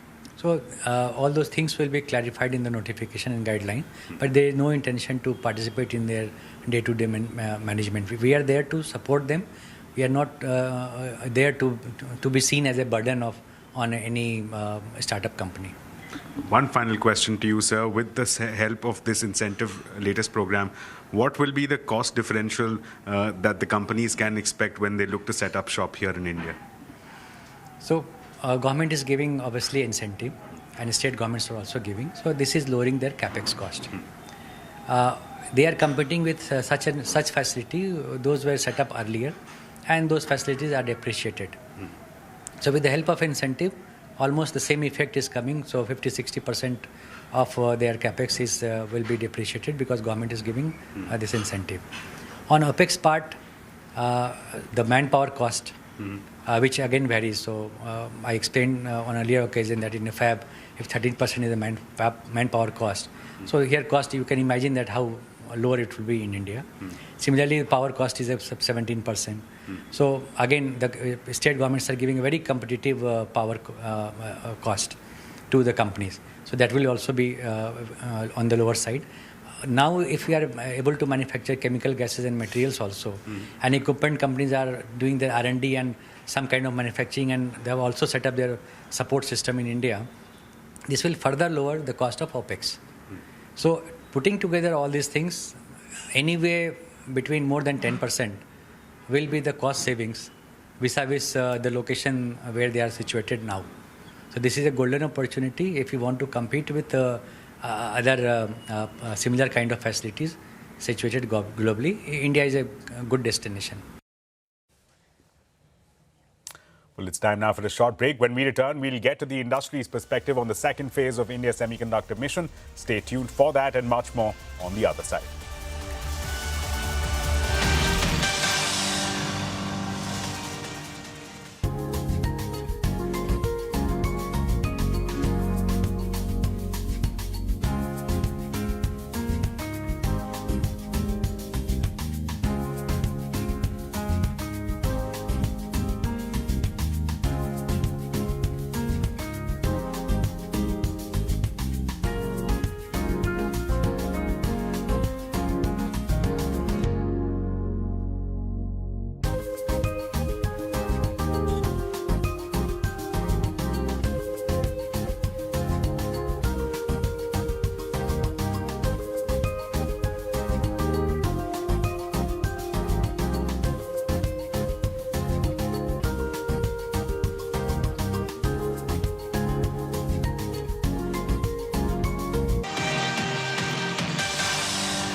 Welcome back to News Center. Now, to understand the industry's take on ISM 2.0, we are joined by Rajan Anandan of Peak 15 Partners. Also with us is Shashwath TR of Mindgrove Technologies and Dimant Nagaraj of Agrani Labs. To all three gentlemen, thank you so much for joining us. Mr. Anandan, let me come to you first again. We've seen the big announcement coming in, a continuity of government support clearly being announced, 1.27 lakh crore rupees, substantially higher than what we'd seen in phase one. So clearly, the government's intentions are clear. It's keen on supporting the local ecosystem.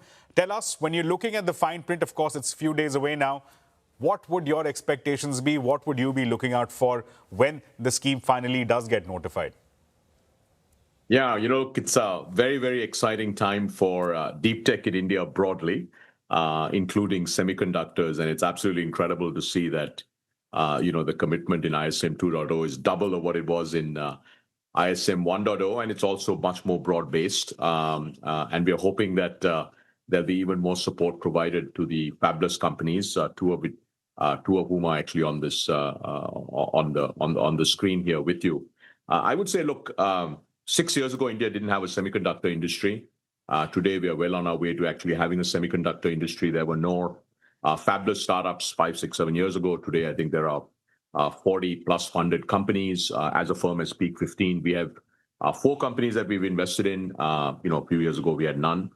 So look, we are beginning to see this industry really take shape, all the way from fabless design companies to we have several fabs that are being developed. And I think ISM 2.0 will lead to sort of an acceleration of every area of the semiconductor value chain, including equipment. So in terms of what we'd ask for, look, I think firstly, the corpus has been doubled. The scope has been broadened. And I think when it comes to startups particularly, we're hoping that there'll continue to be tremendous support. I think there's one big new addition, which I think is very exciting, is in addition to the seed funding and the access to EDA tools, that there will be funding support, right? Like co-investment, which is actually quite in line. It sounds like it's going to be very similar to what's happened with RDI. So we couldn't be more excited about ISM 2.0.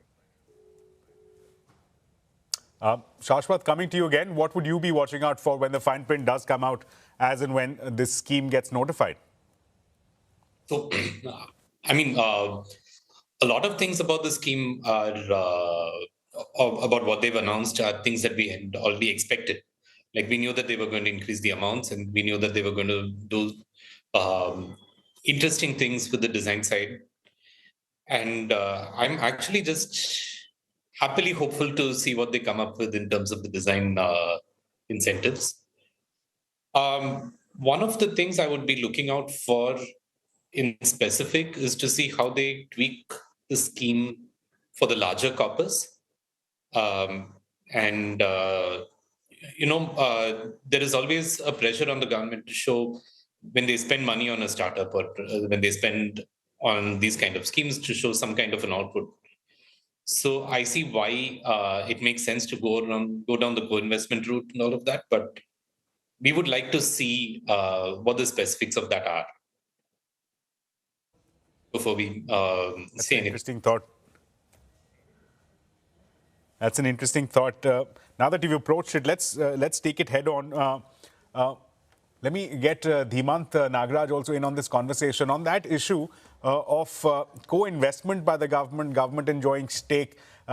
Is this in line with what we've seen in some of the other countries? What is your expectation as a founder, promoter of one such startup? Yeah, first of all, thank you. It's a pleasure to be in here. It's indeed a milestone in India's journey towards semiconductor self-reliance. So kudos to the government. I think it's definitely a balance the way I see it. I see the viewpoint from a government perspective. I mean, they have been pretty proactive in engaging with startup founders such as myself to get feedback. I see their perspective in needing to have some kind of a stake, right? Amitesh ji also mentioned earlier in your program that the intent is clearly not to have control or interfere in the day-to-day operations. And I think as long as that is ensured, the other perspective I would bring in is some of us, like at Agrini Labs, we are building for the world from India. So we aspire to be a global company. And it's important not to be seen as a government entity. So I would say that as long as there's a mechanism for the company, for example, to buy back stake at reasonable terms at the appropriate time, I think it's quite fair. Different countries have supported these kinds of endeavors in different ways. As an example, I think the recent stake that the US government took, even in a large company like Intel, right? They took 10% stake. So it's not atypical. But as long as the founder mindset and the control still stays with the founding team, I think this is fine. Mr. Anandan, your quick thoughts on that. Again, government stake there. You said it's not uncommon. We've seen examples in the US most recently, as was being pointed out in the case of Intel as well. What do you make of the government stake when it comes to management, control, possible exit for investors like you?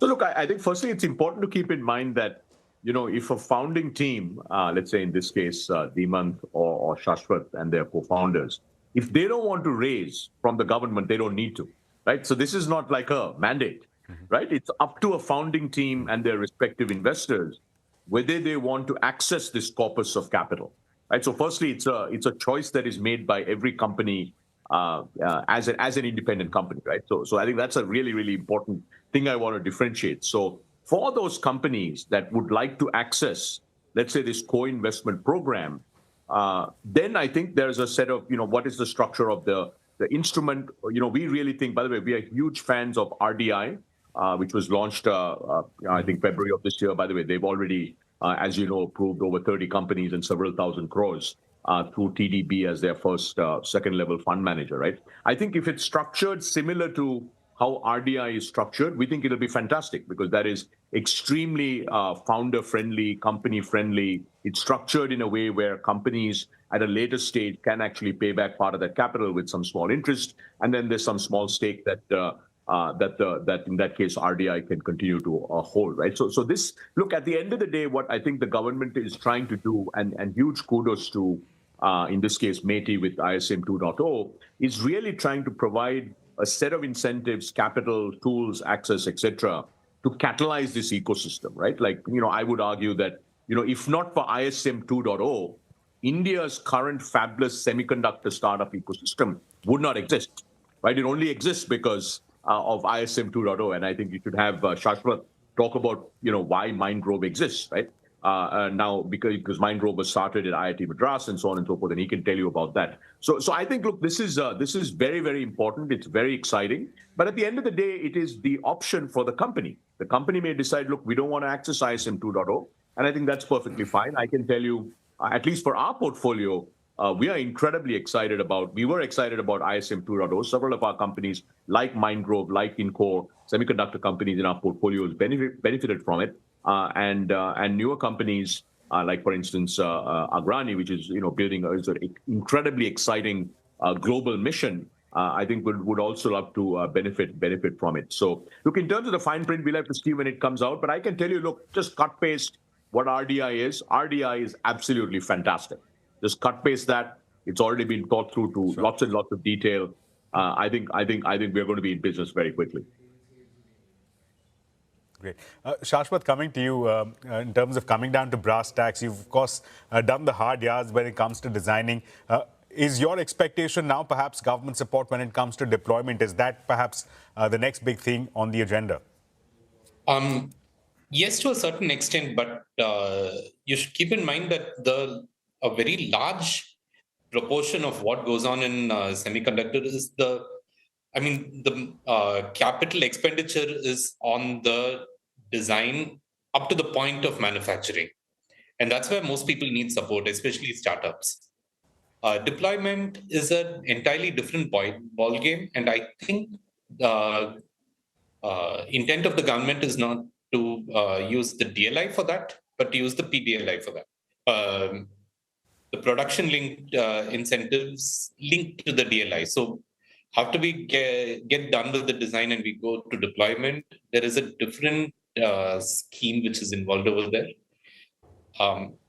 And frankly, what happens over there looks a lot more like a traditional business. You're cycling through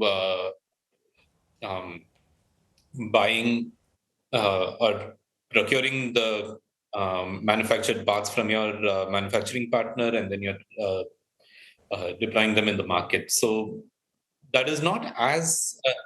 we'll have to discover a lot of things about that as we go on, the business models and so on, so forth. But I think it is very critical to help startups get over the initial hump of getting their designs out.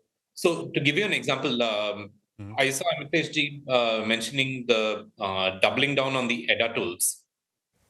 And as Rajan said, Mindgrove would not exist today without that EDA tool support.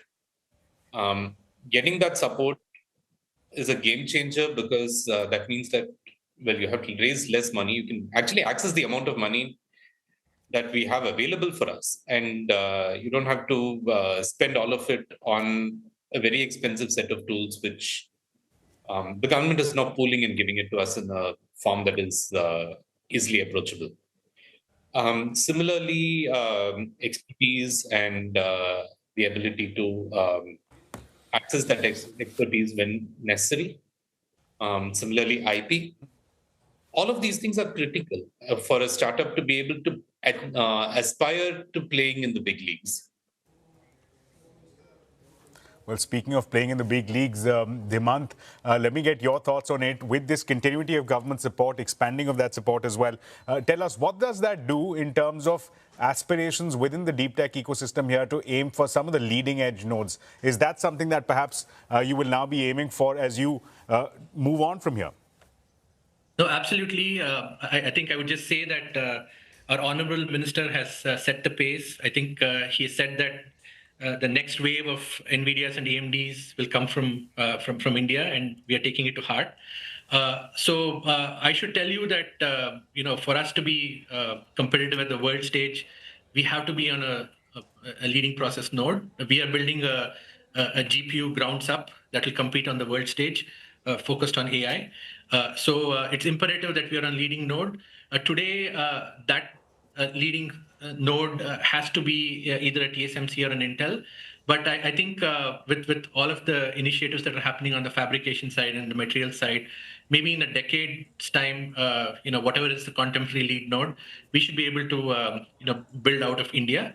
So I think overall, this is a long a 10-year journey, right? It's so we'll take it one step at a time. We're running out of time. Mr. Anandan, I'll come to you for one final question. As far as talent is concerned, that again is an important subset, an important pillar of ISM 2.0. Tell me, of course, we've seen a GCC growth here in country, in India. It's often used as a back office India for very large companies with very large capital spends. Is that going to be a challenge for the Indian deep tech ecosystem here to source talent, to move away and to actually come be a part of the domestic, the Indian ecosystem for building out of India? So look, I think India's superpower is engineering talent. If you just look at semiconductors, as you know, 20% of the global designers in the semiconductor industry are actually in India, right? But today they're working for companies like NVIDIA, like Intel, like AMD.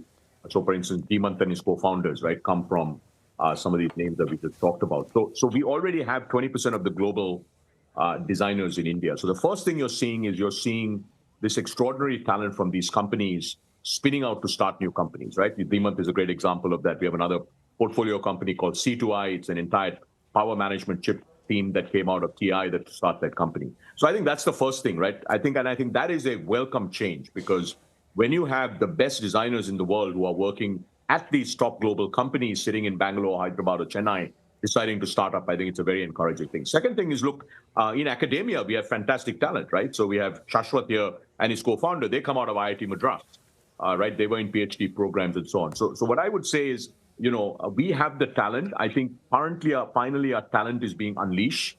A very different sector would be space tech. I think Saturday is a very important day for the Indian space tech industry. In 2014, we had one space tech startup. India had one space tech startup. Today, we have 400, right? And partly because of ISRO, right? The Skyroot team came out of ISRO. But the reality is, look, a large number of our top engineering talent at our top engineering universities really want to solve very, very difficult, complex challenges. And I can't tell you how exciting it is, for instance, to go to the IIT Madras, research park, right? Where there's last year they had 100 deep tech startups that were incubated in 1 year in IIT Madras. So I'd say, look, the train has left the station. India deep tech is at the early stages, but we can't be more excited about both the talent as well as sort of the ecosystem that is being developed in different sectors. ISM 2.0 is a great example of what's happening in the semiconductor space. Right. Great, gentlemen. Thank you so much for joining us, helping us unpack what this ISM 2.0, this latest edition, could lead to. Of course, the fine print we'll be keeping an eye on. The minister says it's only a 15, 20-day journey now for finding out the fine print of ISM 2.0. I'd like to thank all of our panelists once again, but that's all the time that we have. It's a wrap on this edition of News Center. More news and updates will continue right here.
3 seconds of your voice, we could figure out whether it's really Shireen. Okay. But we also have a technology that's called voice cloning.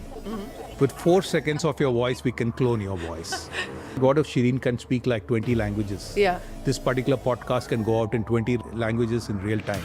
To show just how far voice AI has come, Nani AI has cloned my voice to speak fluently in multiple Indian languages. Listen to this. Hamari bhasha, hamari pehchan, namma bhashe, namma shakti. Idu Indiavin kural. Man bhashalone, man gurtimpu. Nammude swapnangalku swaram nalgunnu. Amader bhasha, amader porichai. Organizations need to own their own intelligence. And what we typically tell them is, look, we can help you build your intelligence and you need to own it. Our dream in the voice AI space is to build this whole speech-to-speech model. We actually presented to the Prime Minister one of our ideas on using an avatar. When we met the Prime Minister, what he said is, look, one thing that you don't need to really worry about is we are backing you in terms of money for sure. Real India, we speak 2 or 3 languages at a time. It's called code mixed. On that, we are beating them by about 14 to 15%. The rapper economy is over. The rap, oh man, I really don't like that word rapper. I don't think any of those companies are going to succeed very long. AI is today not only in the boardrooms, but also in middle management. And that's the difference. The future is about agentic systems, where you're going to really see that AI is going to really help enterprises add to top line and bottom line. A lot of people tell me that there is no AI in India. But I think adoption of AI in India is probably the highest in the world. And the kind of adoption that we are seeing for voice is simply quite incredible.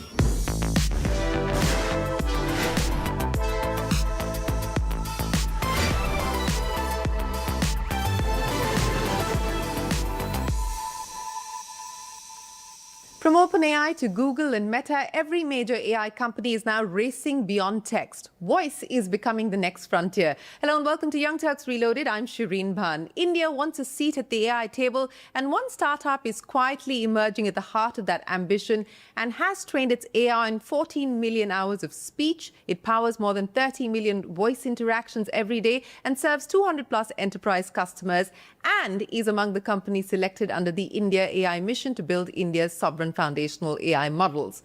Now, as AI moves beyond text to voice, the next frontier is teaching machines to understand not just words, but tone, emotion, and intent. So can India build world-class voice AI? Can sovereign AI compete with global giants? And what will it take to build the next generation of enterprise intelligence from India? Joining me now is the co-founder and CEO of Gyani.ai, Ganesh Gopalan. Ganesh, it's great to have you join us on Young Turks Reloaded. Thanks very much for your time. You know, before we talk about all things AI, I want to go back to 10 years because people usually imagine that success is overnight, but it's a 10-year journey for you since the start of your AI ambition to where you are today. Well, I think the world is a lot different today.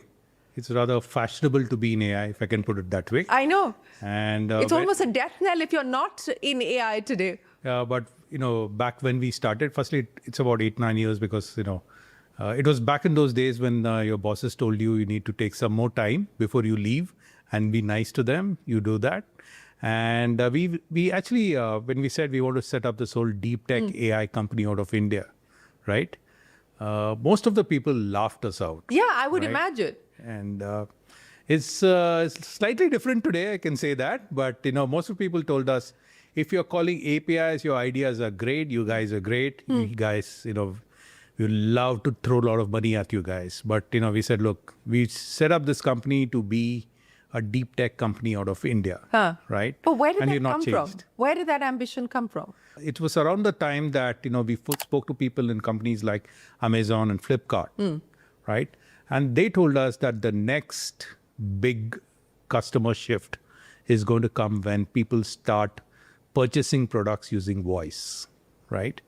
And they said that the only way that would happen is if you had voice AI technologies. And that was, when we started, it wasn't there for India at all, right? There was no speech-to-text technology for India, right? Any Indian language. And in a couple of years, we did nothing but build that.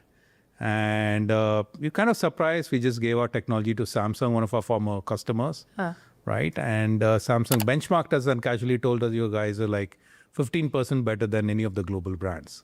So that was an eye-opener for us. Then we realized, you know what, we can actually build stuff out here, right? And so, you know, what's with AI, right? There are three things with AI.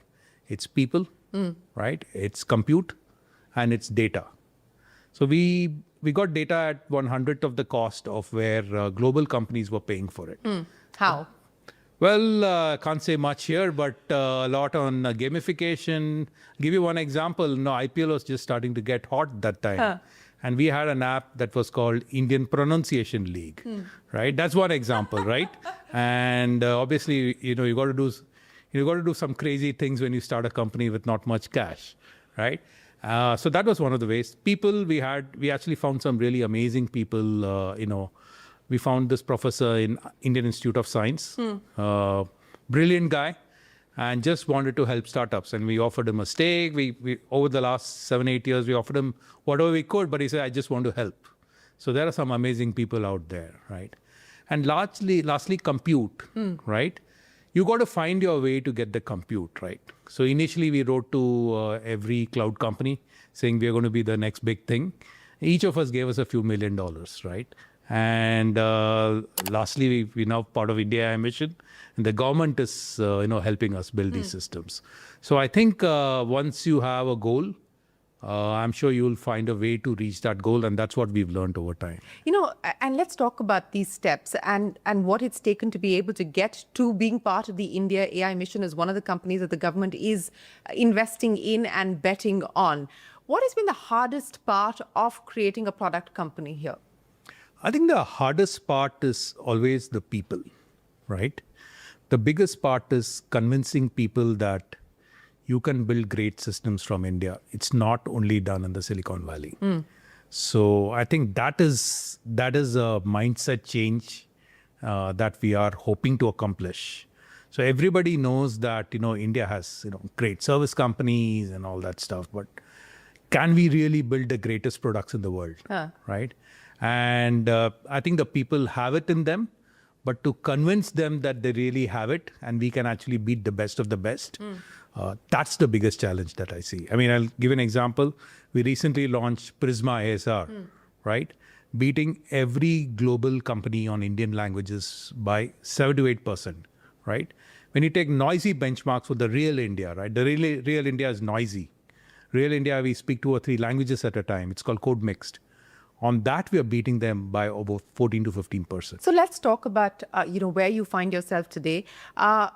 We're moving globally from the inference economy now to the agentic economy, and that's the economy that you want to be a part of. So what is the differentiator as far as the company is concerned? What do you go to people with when you're pitching to them? So I think the world of enterprise is very, very different, right? I think the last few weeks have been exciting times, to say the least. Yes, and let's talk about all of that's been happening on CNBC, and Alex Karp has sort of set the cat among the pigeons to push back on frontier models and say that, look, at the end of the day, enterprises ought to control, and you're giving up. In fact, this is self-sabotage almost. I mean, he didn't use the word, I'm paraphrasing, but that's what he seems to suggest. Well, if it's Nikesh Arora or, Alex Karp, I think they all say the same thing that we've been saying for some time now. So organizations need to own their own intelligence, right? And what we typically tell them is, look, we can help you build your intelligence, right? And you need to own it. But everything other than that, you can give it to companies like us, right? Like, for example, just to give you an example of the kind of impacts that we are doing with businesses. We are helping businesses collect more than $15 to $20 billion in the last 6 months, right? This is largely, banks, financial institutions, and the likes. We've helped, for example, automotive company, right, sell more than 2 million cars, right? And what we are really seeing is that there are huge opportunities in having real impacts to business. And the way it's going to happen is companies can own their intelligence, right? But while they own their intelligence, we'll help them, but also in interfacing to their stakeholders, That's where they go to give it to companies like us and where we are experts. So let's break this down. So you're saying that people ought to move away from renting intelligence to owning intelligence, which essentially means that you're going the small language model route, which many other companies have been doing for a few years as well. And that's the space that you want to build on as far as the enterprise side is concerned. But you also have your proprietary stack. So what do you do with that? So let me put it this way. We have like small language models from 1 billion parameter models to even a 20 billion parameter model, right? For various verticals. We have it for banking, financial institutions, consumer durable, automotive. Take any vertical, we have our own small language models. But we are also building something incredible. So every company has a dream. And our dream in the voice AI space is to build this whole speech-to-speech model. So what is this really, right? So when you're talking to me, right, you're watching at, not only what I say, but how I say it. Yeah.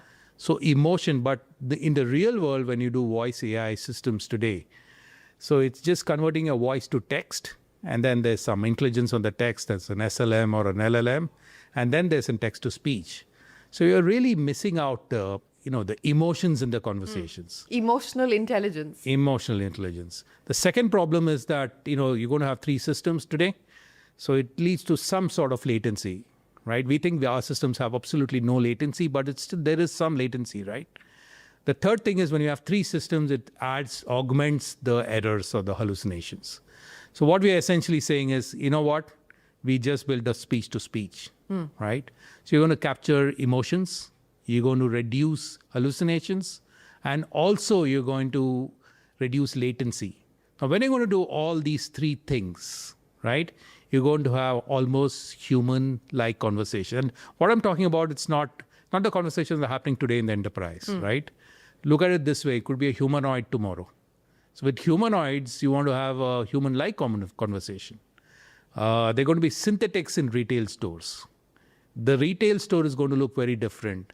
I would say the real world or the kind of stakeholder interfaces that we have, it's going to be very different, but it's all going to be voice, right? So we actually presented to the Prime Minister one of our ideas on using an avatar, right? What this avatar would do in the local Indian languages, it would capture, an ability for people to do enroll into schemes, right? And you actually had a person talking to you. Now, it's not a real person, but it's an AI avatar who converses with you. That doesn't really matter. So where are we in this stage today when we talk about emotional intelligence? I mean, are we there already? We are getting there. We just launched our 5 billion parameter model in the AI Impact Summit. Course of this year, we'll launch our 30 billion parameter model. Okay. And next year, we'll be launching a 70 billion parameter model. So it's exciting times, and we are doing not just voice. This is fundamentally what we call an audio LLM. But we're also now on our way to launch some of our core LLM models. More on that topic soon, but essentially huge opportunities. And where we think that we are different is that if you are Indian, right, you understand the nuances of a language. You understand the nuances of a technology. I mean, take myself, right? I'm a Tamil born in Chembur, right? So I got mother tongue influence of Tamil, but I speak Hindi, Marathi, English, so Gujarati, because a lot of folks near my area spoke Gujarati.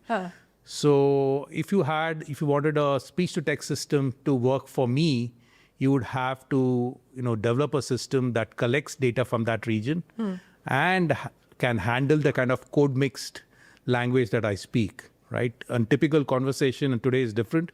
Typical conversation is like a mix of 3 to 4 languages at the same time. We could give it a shot. ठीक है, we'll do it next time. So, but थोड़ा करते हैं. मला इतकं बरोबर मराठी येत नाही, पण ಸ್ವಲ್ಪ.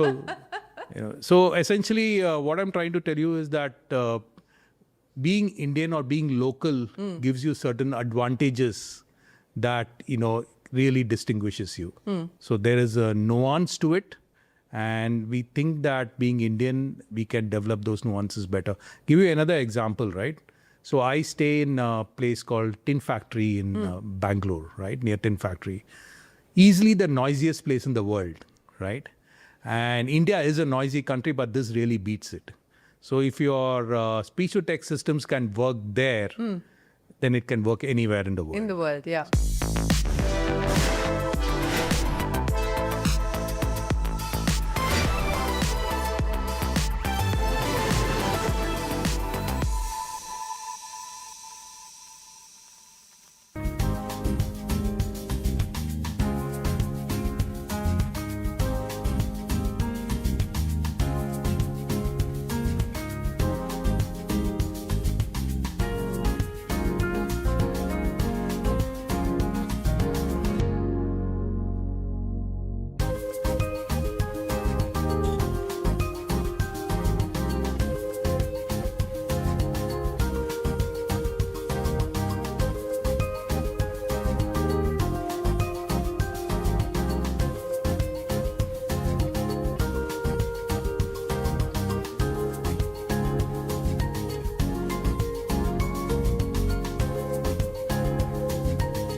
Let's talk a little bit about the global ambition and how much of a focus is that for you today? I think that's quite important. Right? We started with Japan. We found that our technology is really valued in a number of ways. Firstly, as a model builder, they value that, right? It's not a company that just develops, APIs and, offers it to customers. You calls various sorts of APIs. I think those things don't cut it anymore. I think it's not worth it, right? The wrapper economy is over. I really don't like that word wrapper. Yeah. I don't think any of those companies are going to succeed very long, right? What really matters is that you develop IP, and the reality is a lot of the problems in the world are not solved yet. If you take a typical agentic scenario, right? You take any enterprise, right? We work a lot with BFSI. So you have underwriting systems, you have onboarding systems, you have sales systems. But really, if you go down and see, a lot of those systems have manual systems running around it. Yeah. Right? You have an army of people, looking at OCR, and there are some API-driven modules. None of it really cuts it. So the future is about agentic systems, where you're going to really see that AI is going to really help enterprises add to top line and bottom line. It's not just bottom line, right? It's going to add to top line. Look at it this way. I was talking to this customer yesterday, and what he said is, with your systems, my underwriting person today does 5 loans a day. If he can do 20 loans a day, I said, why not 50, right? So I think the opportunities are huge. Right? Speaking of the government, and I think this is a debate that currently everyone's grappling with, is without government acting as procurer, will it go very far? I think we going out to the world now, it's not just building AI for India, it's building AI for India and the world, right? So, and Indian enterprise, right? So I think that's not an absolute imperative, but it would help. It would help, but there are so many opportunities. I can just tell you that once you get me started, I wish we had enough people. We could hire like hundreds of people overnight. There are opportunities in every sector, and we couldn't even think of. Well, every day we see 10 research reports on what the TAM is as far as the market is concerned. What from your vantage point, do you believe it is? I think in the next couple of years, it's 40 to 50 billion globally, and the kind of things that we do on the voice side. Actual revenue, right? It's not even TAM, right? From an Indian standpoint, we think that the TAM is what you make it out to be. Let me put it this way. So it's not some existing system that we are replacing here. You create the category. You create the category, right? So I'll give you some examples. So we're working with an e-commerce company that's looking to sell products using voice. I can tell you that from, I would say, the BFSI kind of businesses that we work with, every bank and financial institution is telling us that, we're probably working on 0.5% of the TAM today, and we thought we were doing good business, right? So I think But how are they looking at budgeting for this? Are they looking at carving this out from their existing IT budget, or are they saying that this is actually going to be a growth multiplier? So let me pull in, additional spends and chase after this opportunity. Yeah, I think a lot of forward-looking companies are doing that, right? And they are actually, it's like AI is today not only in the boardrooms, but also in middle management. And that's the difference. And I know that a lot of people who actually, surprisingly, a lot of people tell me that there is no AI in India. But I think adoption of AI in India is probably the highest in the world. I mean, Indian enterprises. Really? Because that's not what any survey says. Every survey that I've looked at says that enterprise adoption in India is a laggard. Well, I don't agree with that. No? No. So we are in the business of voice, for example, right? And the kind of adoption that we are seeing for voice is simply quite incredible, right? I think the demand is through the roof. I mean, we've been struggling to keep up with demand, right? In the last, I would say, the last 6 to 8 months, right? We're actually forced to say no to a lot of businesses today. What are the risks as well? And we need to talk about that, because that's a real problem and that's a real challenge. How do you build for the fact that we could have, of course, impersonation, fraud, so on and so forth? How are you building the product from that point of view? So I'll give you an example, right? So we have this technology called voice biometrics, right? What this technology does is it tries to find out whether it's indeed Shireen who's speaking, right? In about 3 seconds of your voice, we could figure out whether it's really Shireen. Okay. Right? But we also have a technology that's called voice cloning.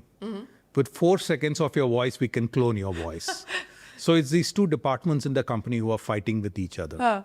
And so going back to your words, the reason why this voice cloning is so important, for example, I have media companies talking to me who say that, what if Shireen can speak like 20 languages? Yeah. This particular podcast can go out in 20 languages in real time. Can you get us that technology, right? On the other hand, I have, folks complaining that, what if some of my CEOs get hacked? Yeah. Right? And somebody calls with his voice. And that's a legitimate fear. That's a legitimate fear. So essentially, and let's suppose it's Shireen who's giving her voice. You're worried, what if people misuse that voice? And we're seeing that happen. We're seeing that happen. And what if, one is on the commercial side.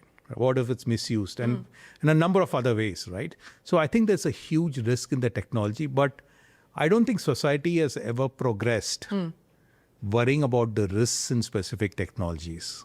So, for example, today, in any enterprise system, what we sell first, or what I try to sell when I talk to customers, is our observability or our eval piece, which is the first thing to sell, because there are customers who are actually worried, right?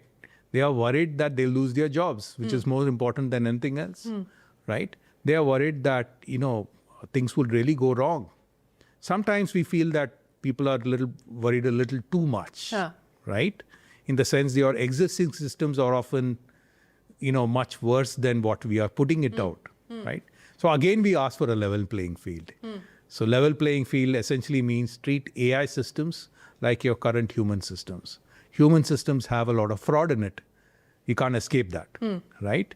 And AI systems will lead to some loopholes at some point, which people will exploit. Yeah. But don't treat them worse just because they are AI and not human. Yeah. Right. So walk me through the voice biometrics and how that works. How do you ensure that the clone Shireen is you have enough guardrails in place that I don't do bad stuff? So we have our own systems. We hired now one of the most expensive InfoSec guys I could hire, right?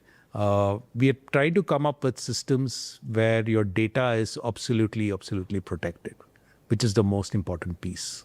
So I have this standard policy in my company that says that please don't store any company customer data, right? But some customers will still say, keep 3 months of my data.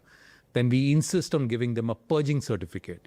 I've just purged your data and take this certificate.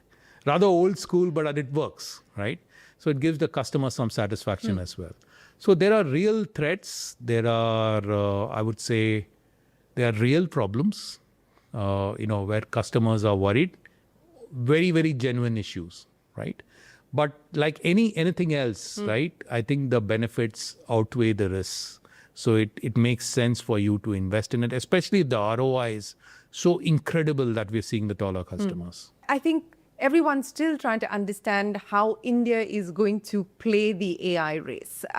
And again, there's the, have we been left behind? Are we playing catch up? Are we too far back to play catch up? And then there's the other school of thought saying, look, we will play to our strengths, we'll play in our niche. Can we only play in the application space and get by? We don't know. But how do you see the India playbook today? And given the geopolitical reality of the world, does it help today to be a made in India for the world model? Yeah, I think it's always been important. And firstly, to take your first question, I think this time we've got it right. I think we know where or which pieces that we have to be in, and it's everything, right? It's not just the application layer. It starts with the physical layer. Just look at the data centers that are being set up in India, right? And the potential for new data centers. Look at the government thinking about energy and why nuclear is so important for the AI race, right? Then you move on to models, you move on to applications. I think the application race is a given according to me, right? Because we always had great engineering talent. And because we had engineering talent, you're going to see India the topmost model builders of the world, right? But we are going to be present in each and every sphere, right? The semicon component is still, we are not very sure, and we are, a little behind in the race. But once you look back, you'll see, because I work for Texas Instruments, right? But you look back, there are only 2 places in the world where semiconductor design is done today, and India is one of them. Yeah. Right? Now, we need to solve some of those other pieces, but I think compared to all the nations in the world, and every country wants to be sovereign in all the 5 layers of AI, right? And I think compared to most countries of the world, I think we are better placed. Let's hope, we make it very soon. Well, that's the perfect note then to wrap things up on this episode of Young Turks Reloaded. We wish you the very best of luck. Thank you. We look forward to a lot more from you and hearing more. I know you pulled back a little bit on the foundational model, so I'm assuming that there's confidential stuff there that you're not revealing, but look forward to more on that front. But thanks so much for joining us here on the show today. Thank you. But with that, it is time for us to wrap up this episode of Young Turks Reloaded. As always, send us your feedback and your comments. We always like to hear from you. Till next week, from all of us here on the team, goodbye. Many thanks for watching.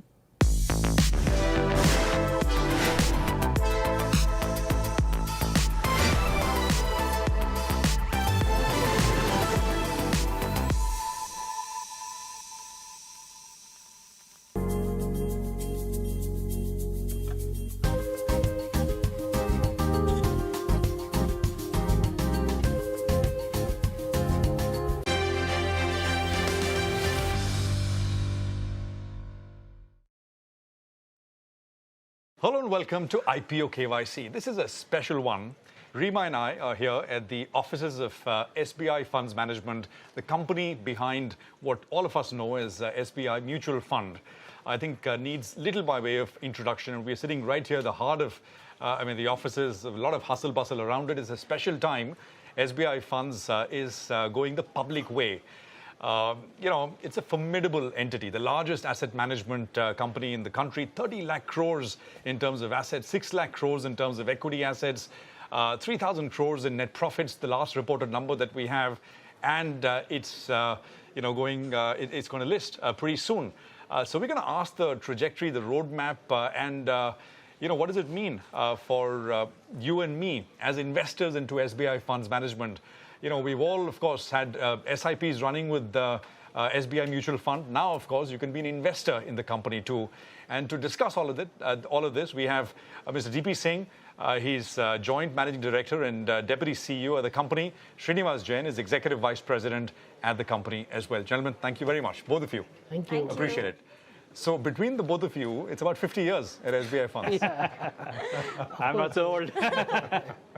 Yeah. I mean, how does it feel? It feels very, very great. I remember when me and Srini started the journey in SBI Funds Management, it was a 2,500 crore company. Yeah. 2,500 crore AUM? Yeah. Wow. 30 lakh crores now. Yeah, it's a big franchise. We're very proud to be part of this growth journey. Part of the growth journey. Yeah. And, let me just get to the valuation. I mean, we got the price band earlier today. At the upper end of the price band, at about 574, the valuation is about a little less than 1.2 lakh crores. And, you can take forward projections and, assuming 25-26% growth, 5,000 crore net profits in F5 28, which gets us a multiple of about 24 times. Is that the right way to look at is that the right multiple, Mr. Singh? So many factors around it, but if we go by our past history, the way we have been growing, then definitely yes. Okay. But there are always in the market, there are uncertainties. It could be more than this, it could be a little less than this. But the growth rate, the more and more financialization happens in the country, SBI mutual fund is at the forefront. We will get the maximum benefit. The moment today the biggest friction in growth of mutual fund business is the way KYCs are being done. These small players, the way it's a linkage between the remuneration for acquiring a customer and all efforts to be bring in. So that is not working. The moment that friction is over, which is likely to happen very, very soon, and once because all the bank accounts are now KYC compliant. The moment any bank account which is KYC compliant, frictionlessly can part money in mutual fund, I think that will be the biggest revolution. And the number which is there today, only 6 crore investors, that will multiply like anything, and that the number could be anywhere. I'm not saying as much as number of bank accounts are there, but at least 20% of the bank accounts will be the mutual fund investors. As soon as this KYC is that big, whenever that happens. That's big, because lower level, middle level, nobody is servicing today. Yeah. So just to close the loop on that, I'm not wildly inaccurate when I say 5,000 crores in net profits, 24 times earnings, which is actually quite reasonable as compared to some of the other listed peers, which I'm sure is a conscious decision. Srinivas, you want to just come in on that KYC and, that big leap that provides? What are the two factors today driving the growth of this business, right? One is, of course, education. We talked about the 100 crore bank accounts, 5.5 crore customers in mutual fund industry. So obviously, there is some gap. That means that needs to be driven through either education. With mutual fund SAIA and such campaigns have really been helpful building that. As that moves, you now need to remove friction also. I think the way eKYCs have now come on board, the friction is kind of come down, but still it exists. Today, if you're a bank customer and you've done every KYC that's there, why do you need to do another KYC when you do a mutual fund? There's new KYC 2.0, which is CKYC 2.0, what they're calling as One Nation, One KYC. If that comes in very quickly, this friction point also goes away. Do we have any timelines for it? My understanding is that they are fairly advanced and ready from a technology point of view. We've also been talking to both Protean, CKYC team and all. SEBI chairman actually made a statement saying you should expect that very soon, because he's kind of spearheading this particular debate. So one of the things that we at SBI Group have about 55 crore customer base. And even if you take all those Jan Dhan accounts and others away, we have a 35 crore investors who are KYC'd in the bank. And that's like 55 lakhs today with us from already KYC'd SBI mutual fund customer. The headroom for us to grow, this friction that is going to go away is going to make it a big... 55 lakh accounts, 35 crore KYC'd. 35 crore is the target audience.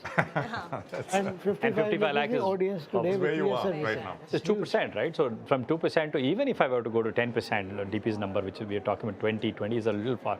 Even if I go to 10%, that's a huge number. That's like 5 times our business that we are today with the bank. That's 2.5 lakh crores is what State Bank of India's AUM is with us. So think about it. That's a huge business. It's a huge headroom to grow. So let's just understand about SBI Mutual Fund and the scale today. Right. So Srini, 30 lakh crore in terms of an overall AUM. Right. Break that up for us in terms of categories and the kind of profitability that you make on each. Yeah, I'll come to the profit, but let me explain the business to you. I think there's a different franchise we have been able to build. One, of course, is the bread and butter mutual fund business, which today, as we speak, about 13 lakh crore plus assets under management, making us the largest asset manager with almost 15.5% market share. We also have a very large ETF pool, which we are our largest passive provider. We have roughly about 4 lakh plus crores of ETF assets. I went 30% market share there. But one of the big business that we do is on the institutional side of the business. We have a very large 16.5 lakh crore worth of business that we do on the pension funds management. A large chunk of it is coming from EPFO. It's roughly about 9 lakh crores of that business. It's a fixed income mandate, but it's a very prestigious mandate. We do impact 11 lakh crore investors who invest through EPFO. In a way, it's a nation building capability that we have. While that business is not a very large revenue pool business, there is also a pool of business in the PMS, which is our international operations. We have a fairly large international client base, roughly about $4.5 billion worth of assets that we manage for global investors, our own joint venture, Amundi. So that's a very revenue generating kind of numbers. So the piece of business that's well known is the bread and butter mutual fund business. That gives me the highest revenue pools. And the second piece of business that we have is the management fee coming out of our portfolio management services business, which has both the EPFO and the other fixed income mandates, plus the money that we get out of our international business. So in that 13 lakh crore of mutual funds, what is the contribution of equity, debt? And then if you could tell us the yield that you make on each of these and including the ETFs. I mean, so it's all in the public domain, but I can tell you we are about 6.5 lakh crore worth of active equity out of the 13 lakh crore that we have. Equity is a fairly profitable, very profitable business for every asset manager. For us too, it's upwards of 60 basis point is what we make on that pure equity assets. But then we also have, the scale kind of comes down. We have hybrid products, we have, fixed income products, we have money market products, and then we have ETFs. In ETF also, there are 3 varieties of ETF. The one we manage for the Nifty and Sensex, which are extremely low yield but very high volume business. But we also manage a gold ETF and silver ETF, which are fairly large margin businesses, which are even closer to active equity kind of margin. So it's widely diverse, the base of business, and it also widely diversified. That means thanks to hybrid business, it's also not very volatile thanks to mark-to-market impacts that we have. We also have a fairly large fixed income pool that we manage. So our business margin moves from 2 basis point to a 65 basis point kind of spread. Okay. On a blended basis, you would be at 37 basis? Yeah, in fact, that's an interesting story there. Absolutely. Absolutely. That's a very interesting story. I think one of the things that have happened to us is that passive overhang that we had as 40% plus market share is kind of averaging out, and we are actually building a strong equity book. As you see, our SIP book is now 4,000 plus crores every month. And that's actually improving our active mix. Last 3 years, we've grown almost 32 to 42%. And that's a very steady growth. And I see that growth continuing. That 6 lakh crore, which is active equity, where will that number be? I mean, what should we expect in terms of growth here? You want to answer? Yeah, please. I don't know. See, what happens in the 6.3 lakh crores exactly. Today we have got a SIP book of 4,000 crores, out of which 3,800 crores is for this category only. So that itself is beginning 48,000 crores as today's number. If we grow by 10%, it will become 60,000 crores. Then net sales also happen across the country, 50-60,000 crores. And if I take 10% mark-to-market year-on-year basis, of course not in a straight line manner, but if we are talking about 3 to 5 years, so if we take an average of 10%, so the 1 year itself it should grow up by 2 lakh crores. This is 6 lakh crores business. And the other is the ETF, etc. Mark-to-market will come there as well at the stock level. Even if you say incrementally I will get 26% flow. But the stock which is there, which came at a higher level of 75-50%, that is there with us, the mark-to-market. So the equity book, which is 10 lakh crores today, will grow by 2.5 to 3 lakh crores in 1 year, going by these back of the envelope calculations. And the multiple of that in the next 2 to 3 years. So this is going to continue. This is what I'm saying. I'm considering this number is net sales number. And this is persistency an issue? I mean, across accounts? Our persistency is better. It's better. And there is another unique thing also, which of course we've been, it's been a part of our design that we've been trying to get very long-term SIPs only as part of our. So we've always incentivized to get what we call perpetual SIPs, those 30 years NPCI mandates that are there, which has actually helped us to build a very 98% of our SIPs are very long-tenor SIPs, which is a very good thing because we don't have to go every year or alternate year to renew them or ask them to top up their SIPs or sign up on new things. So that's a unique business model we've been able to build, and we have like 1.6 crore SIPs today. Last year alone, we added about 40 lakh SIPs to the book. So it's growing at a very fast pace. So as your equities, which are actively managed, compound at 20-25% on an annual basis from here on, what would your blended yield look like going ahead, say 2 years or 3 years down the line? I think the way to think about it is that today the best in class is close to about 44 basis point. I think we should come very close to that because clearly, as you see, the active participation going up. But at our scale, that's a difference. The blended yield for a smaller player at 40 basis point and at a 13 lakh crore player is a completely different way to think about it. So we are probably one of those few very large asset manager because of this active mix going up. Your operating cost, I believe, is also the lowest in the industry. Yes. We run a very tight book. In fact, our cost-to-income ratio is like 20%, which is probably one of the most attractive, not just in India, globally, for any asset manager. So you should get to 44 basis points, which is best in class. We don't want to predict that number because that's like very forward-looking. The better way to think about it is that we want to come closer to an average of the industry, despite having an extremely high book. Size of our book. So that's the way to think about it. The reason we ask is because the total expense ratio rules also changed effective 1st of April. Right. Has that had an impact, and are you passing on the impact to distributors? No, we have already we are through that, and we have actually neutral to that, revenue neutral. We have passed on this also. There were some things where we got some benefit as well, and the biggest parameter is if you look at our direct plan expense ratios, if those are remaining intact, that means my management fee is intact. As simple as that, and we have not changed that. Our revenue is continuing. What is the split between like direct and sort of distributor-led sales now? It's around 22-23% direct, and the remaining is distributed. That's how this is. Is this also like a? This is likely to. This is going up. It's going up. This is going up. Yeah, there's a move towards direct anyway. That's been going on for almost a decade now. Yep. It's picking steam, but at the heart of it, we are a distributor-driven organization, whether it's State Bank of India or third-party distribution. Yep. Very focused on it, but we also see a very large trend of self-service investors coming to us. We built an app called Invest App, which is the biggest app among asset managers out there, 4 million plus users, and we get 12% of our SIP book out of that. So it's built a very strong, B2C case also. But at the core of it, we are a B2B company. Absolutely. Any pressure on yields? I mean, from anywhere, regulatory-wise or anything else? And I mean, we've spoken about this shift to passives globally. Is the worst is behind us now. Okay. Whatever had to happen regulation-wise has happened. Okay. At least for next 3, 4, 5 years, nothing is going to happen. That's one thing. And this also has happened because it was already going on. It was work in progress, so they had to do it. They have done it. This global shift to passives, do you think that will play out here in India? I mean, not really. If you look at the data, other than maybe 1 year that was post-COVID, active managers have done extremely well. And even when you look at dispersion of returns across asset managers, even the worst asset manager has been able to beat index significantly. Not across the board, but largely. So India continues to have a very active management space, and I think for a while it will be there. But maybe at some point of time that shift will happen. Well, I have a long list of questions, and I'm sure Rima has more as well. But I think this gives investors a fair bit of sense of what the IPO is about. Not that they needed, an introduction to SBI mutual fund. I think we all know it. But we wish you all the best of luck, Mr. Singh. Thank you. Thank you, Prashant. Thank you so much. Thank you. Thank you for coming here. Thank you. Well, we'll take a quick commercial break. We'll see you on the other side.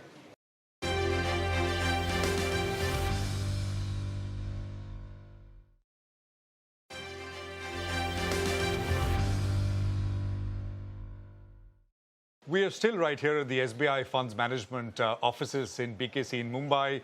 The IPO, of course, a fair bit of excitement around it. It's, of course, one of the largest asset managers in the country. And now we are sitting down with Mr. Debashish Mishra, MD and CEO at SBI Funds Management. Mr. Mishra, great to have you with us here. Yeah. Thank you very much for joining us. Mutual fund say has become a mantra and has done so well. Done wonders for the industry. It's done wonders for SBI as a leader as well, SBI MF as a leader as well. What gives you the confidence, the next leg of growth? Because India's sort of savings, financial savings are still largely in deposits with banks and real estate and all kinds of things. Equity is, I dare say, still a newer asset class in that sense. What gives you the confidence that this share will structurally keep growing? So, we have 1.4 billion people. Guess what is the number of bank accounts?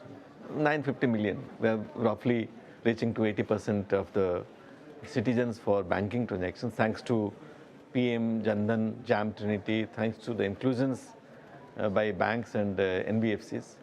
But you look at the number of customers having investment accounts or folios, we would say in parallel terms, only 53 million. So that gives us a lot of confidence that in future or in today, we have enough to move around, and there's a big road ahead for all of us to cover. My second point is, today's investor is not the one you think of believing in going to the bank or sitting across the counter. Digital delivery is the key, the buzzwords. They would like to see the Facebook, maybe the Twitter, maybe the social media to find out who is investing, where is investing, and what is required. Number three, even if we take the last 5 years journey of financialization, there has been a move from saver to investors. The whole financial assets creation is increasing 11% of CAGR, whereas mutual funds have grown by 41%. So there is an increasing trend to bring these people from the saver to investor world. So within the SBI ecosystem, right, I think SBI bank accounts of 530 million. Yeah. In that, the ones who have a YONO account, 120. Yeah. But you're saying only 5.5 million of those invest money with SBI mutual fund, Yes, right? unique customers. Unique customers. That's a very small number. So now, say in the next 3 years, what would you like that number to go up? And other than, fixing the KYC issue, are there any other friction points that you'd like to solve? So, KYC is one, of course, it is going to resolve, I'm sure. Now it is in the hands of SEBI and Government of India. We are now going to solve it through digital integration.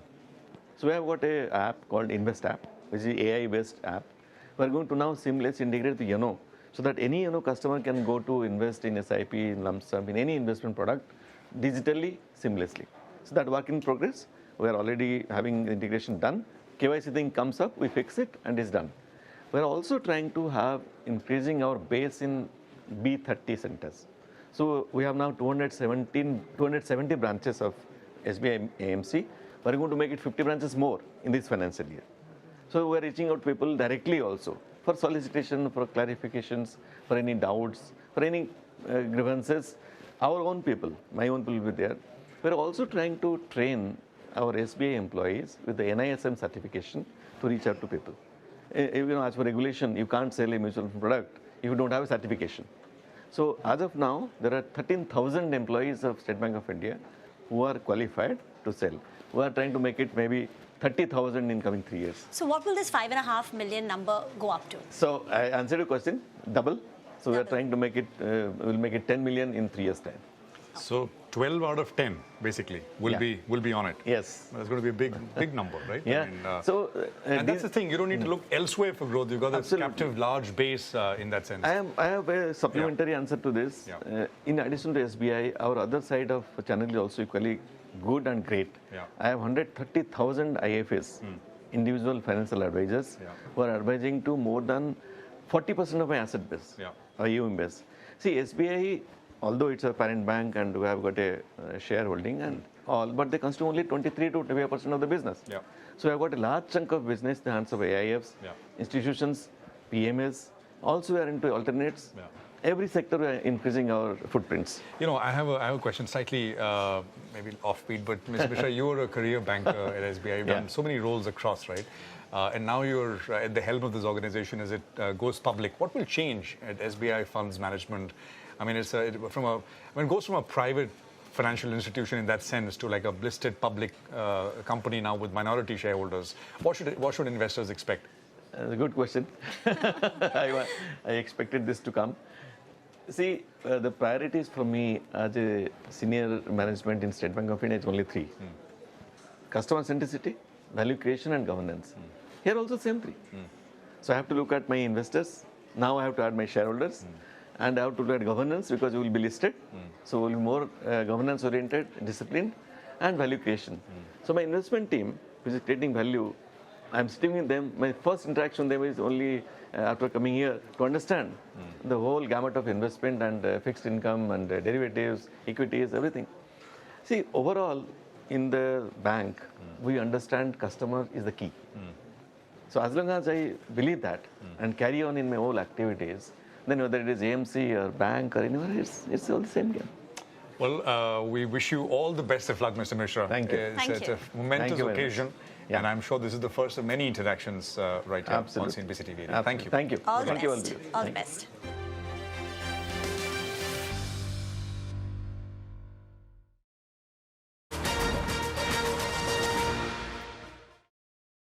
Welcome back, everybody. Berkshire Hathaway now holds a more than $31 billion stake in Alphabet. That's a position that the conglomerate started to build in the third quarter of 2025, but it really ramped up this year after Greg Abel took over as CEO of Berkshire. In fact, just last month, it added $10 billion as part of a private stock purchase of those Alphabet shares. Now, there's been a lot of speculation as to who decided to purchase those shares, with many pointing to the stake as a sign of how Greg Abel will be putting his mark on the Berkshire portfolio. I asked Buffett whose idea it was to buy the tech giant. I initiated it. I mean, I normally wouldn't give you an answer on something like that, but I will, because I am not doing anything that he doesn't approve of. He's not doing anything I don't approve of. We talk all the time. Well, every day. I mean, but he is the decider. And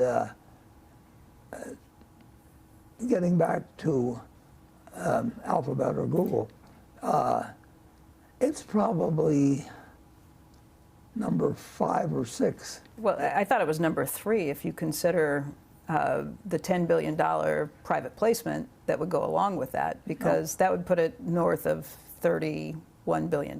Yeah, but we've got the Burlington Northern Railroad, which is certainly worth far more money than that. So you're counting fully owned companies as well. You know, I mean, we are always making the choice between whether we'll buy marketable securities or the company. We look at them the same way. There are some minor exceptions to that. We can't set dividend policy, for example, if we don't own it. But the chances of those being material, the important thing is to buy a good business and to buy it on the right terms, and to get a right person to run it. Okay, let me ask you, though. Forever, people have thought of you as somebody who doesn't invest in technology. And by the way, you've described yourself as somebody who doesn't invest in technology. Obviously, the biggest position in the Berkshire portfolio is Apple, a position that you put on, but at the time you called that a consumer company. Google, you just called an AI company. So what happened? Google, the real question with Google and all of its competitors now, because they're all laying out hundreds of billions. I mean, they're big CapEx spenders. So, the biggest. Yeah, and that's real money. I mean, if our railroad were to lay out 300 million or billion or 200 billion, you know, that kind of money wasn't even put in the railroad business, you know, in terms of developing it. So, and that's the game they're playing now. They weren't playing that game with computer software. No, so when they were asset light, you didn't like them, and the markets loved them. Now that they are I made a mistake. Spending heavily on CapEx, a lot of shareholders don't like them as much because I think they're more likely to be a winner based on the record than probably 90% or 95% of what gets merchandised through Wall Street, because Wall Street is interested in whether they can sell something. And I can't recall a report on Wall Street that really gets into the internal rates of return that a business is actually earning. Now, what's more important than what a business is earning? But they ask all these questions about what will happen next quarter, or, you know, it's just, it's ridiculous. But, you know, investing is coming up with, well, probably the close to the most successful long-term investor was Rockefeller. But look at what oil and gas has done over 150 or a couple of hundred years. So he kept compounding at a very good rate. Not as good a rate as Geico would have achieved in his early years, because it's easier to do when you're small. Getting to do it when you're large is, you got the whole world looking at you, trying to figure out, you know, how come those guys are doing it, we're not doing it. Why do you like Alphabet above all others, and what made you initiate this position? What was the eureka moment? I would say that I don't like it as well as at least 4 or 5 other businesses that we own. They say you can't teach an old dog new tricks, but that Google acquisition is proof that at age 95, Buffett is still evolving and changing his thoughts on businesses. We also talked about Berkshire's largest portfolio holding, Apple, and what he thinks of the company now that Tim Cook is leaving and John Turnus is taking over as CEO. There's no move they could make that would replace Tim that I would have liked. Net. I mean, if you got somebody, Stradivarius playing the violin for you, yeah. I mean, don't spend the next 300 years looking for another one. I mean, you've got one already, and of course, Wall Street thrives on the idea that convincing you that if you just listen to them, they've got something that nobody else has. Well, which can't be true. I mean, it's ridiculous, but it works because, well, in general, it works because America has been a wonderful place to invest money, and the Dow Industrials, when I bought my first stock, had just crossed 100. And now it's 52,000 or something, and you've got dividends in between and all kinds. Well, I mean, the village idiot could have made it from that point forward. And so I've been in the right game. If I'd been in wheat speculation, I mean, wheat's gone from, I don't know whether it's gone from $3 to $5 or something over 200 years. And it's a very simple business, as long as you keep remembering that it's simple and that making it complicated it's just crazy. At that point, you're gambling. But do you still like Apple? People's enthusiasm for gambling is enormous.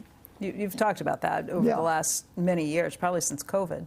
But you still like Apple, back to the point? Yeah. And I know more about Apple than I knew many years ago. But on the other hand, if you're Apple, you've got very, very smart people all over the world shooting and trying to figure out how to make sure that Apple's future, the future, is as bright as it is in the past. And look at the car companies. I mean, Henry Ford owned the car business for 20 or 25 years, and he brutally integrated like you cannot believe it. He got it.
India's data center industry has shifted from a megawatt scale to a gigawatt scale investment powerhouse positioning it as one of the fastest growing digital infrastructure markets globally.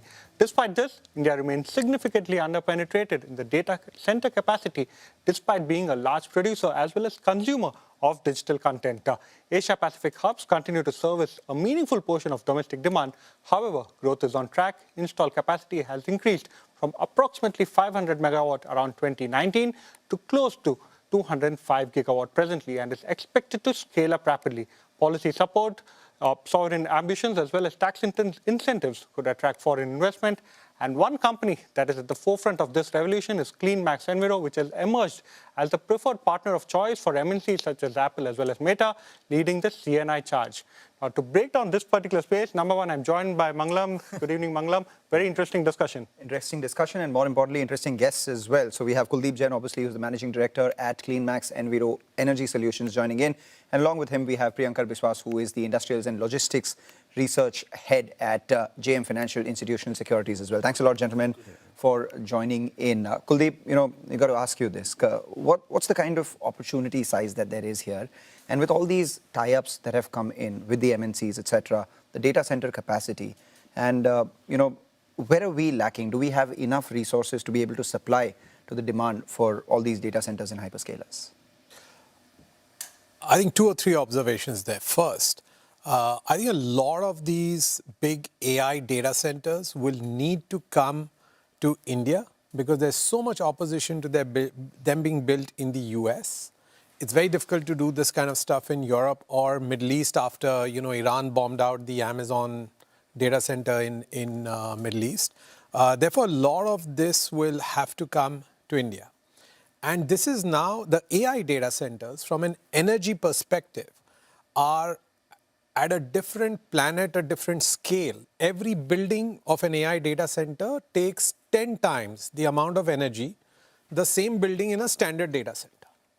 Right, so that's firstly, a lot of this global requirements is going to come to India, and therefore, a lot of the predictions typically out in the market is about 8 to 10 gigawatt of data centers will come to India in the next 5 to 6 years. The second is that if you translate from AI data center to power, right, because every 1 gigawatt of AI data center needs 40,000 crore rupees of investment in about 6 gigawatt of power. So, 1,000 megawatt AI data center needs 6,000 megawatt of renewables plus 3,000 megawatt hour of storage to supply it with green power, right? And that costs 40,000 crore rupees. So if you're going to have 10 gigawatt, 4 lakh crores. That's 4 lakh crores. And this is not the size of the renewable industry. That is different. That is, whatever we are supplying to discoms or we are supplying to general CNI. This is just for data centers in India. In the next 7 years, we'll need 4 lakh crores of capital expenditure to build out about 60,000 megawatt of renewable plants to just meet data center demand. Well, Kuldeep, you used 4 lakh crore as the opportunity size. That's music to Priyankar's ears, given the fact that you track this particular space so closely. Priyankar, within the capital goods universe, break down the opportunity for us. We are building close to 10 gigawatt of data center. You spoke about the opportunity as far as the power space is concerned, renewable energy capacity being added significantly within the capital goods space, within the transformer space, and other supply chain components. What is the opportunity? Thanks for the question. So you would have already observed that anything that has to do with data centers nowadays, they are actually doing quite well. I mean, both from an order inflows point of view and even from a stock point of view, that has been kind of the trend. But that is not without reason, as I said.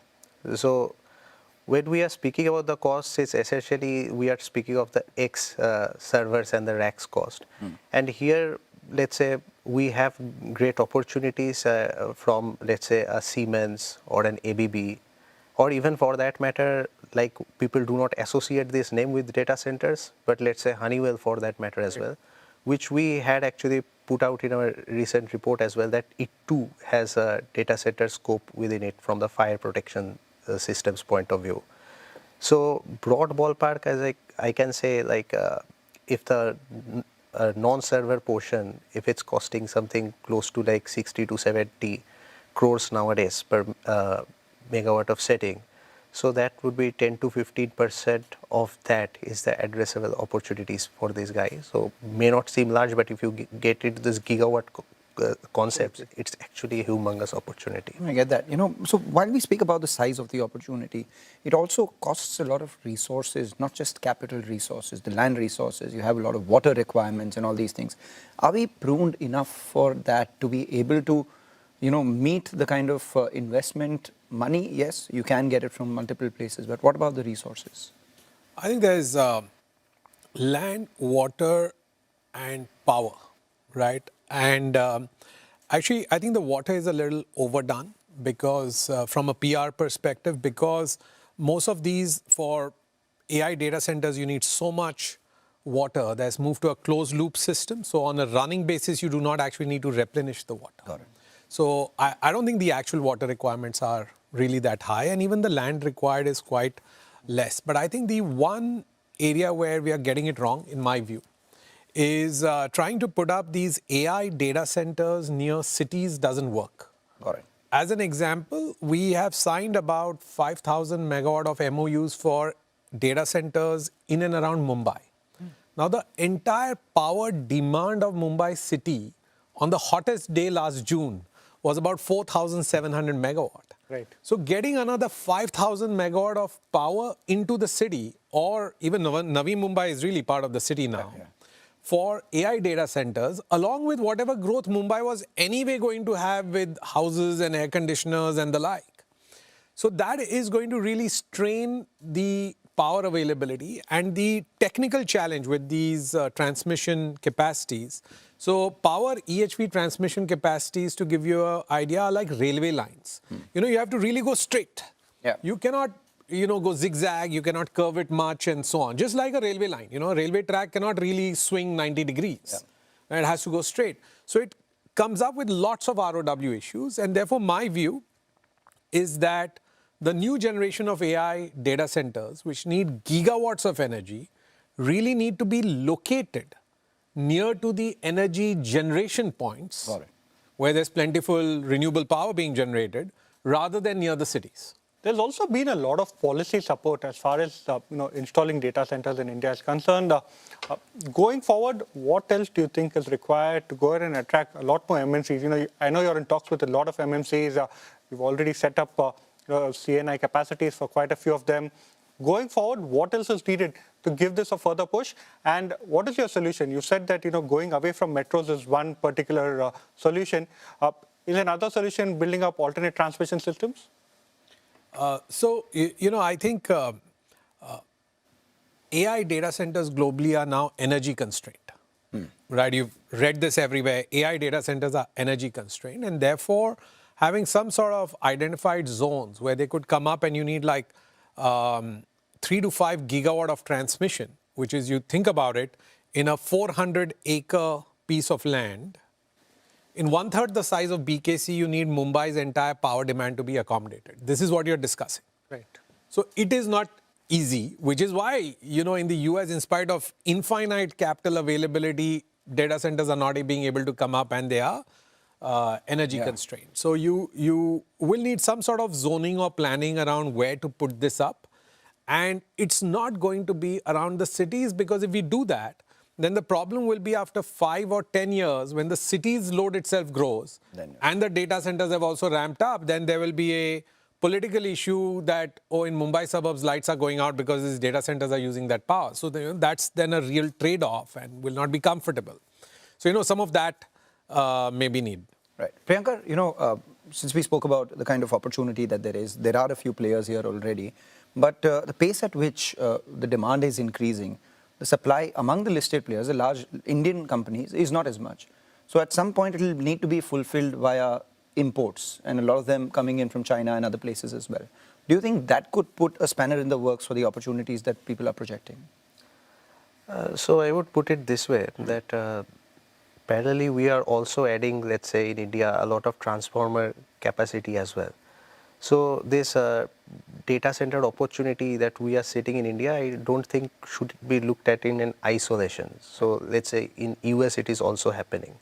So at the same time, the equipment constraints is not a very India-specific thing. Right. So today, if you want to get a power transformer in the United States, it typically may take 3 to 4 years as well. So someone, if they are able to give it in 2 years or something like that, they will be appreciated wherever the instance is. Now, what has happened in India, and I would add here, is that there has been some bit of a, let's say, relative to the other markets, we are actually a bit more competitively placed. So you will see that a lot of the players that are there in the power transmission space, they are actually exporting as well. So the government, I am sure, would be aware of this. So probably the measures that you are speaking about is probably intended in those lines. But having said that, the ultimate ground impact, if we have to assess, like 4 Chinese players have been allowed, is what I see from the directive. And whether they will scale up, because that the relaxation is for 2 years only, is what I see. So that is not very clear at this point. So the challenge, as far as to the prospects of Indian players, I would say at this stage is a bit limited. All right. And how much of the upside is captured in the valuations which are currently there already? So it is difficult to explain from a purely a valuation point of view. So if you see, like, let's say an ABB or let's say even Siemens, so nothing is trading cheap. So everything is kind of trading at 70 odd or somewhere there, at least at a bare minimum 60 plus. That is where the trading is. Now, usually if we are entering into a long-term capex cycle, so there has been known instances also that the multiples tend to stay elevated for a prolonged period of time. So this has happened. What we can do, however, like, because we have to face the practicalities of the situation, is on a relative basis which are still much lower and which we think there is a scope of re-rating. So that is how we actually evaluate stock. And recently we had actually put in a lot, let's say, with, let's say, Honeywell, or for that matter, Kirloskar oil yeah. engines.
Kuldeep, I want to ask you one thing.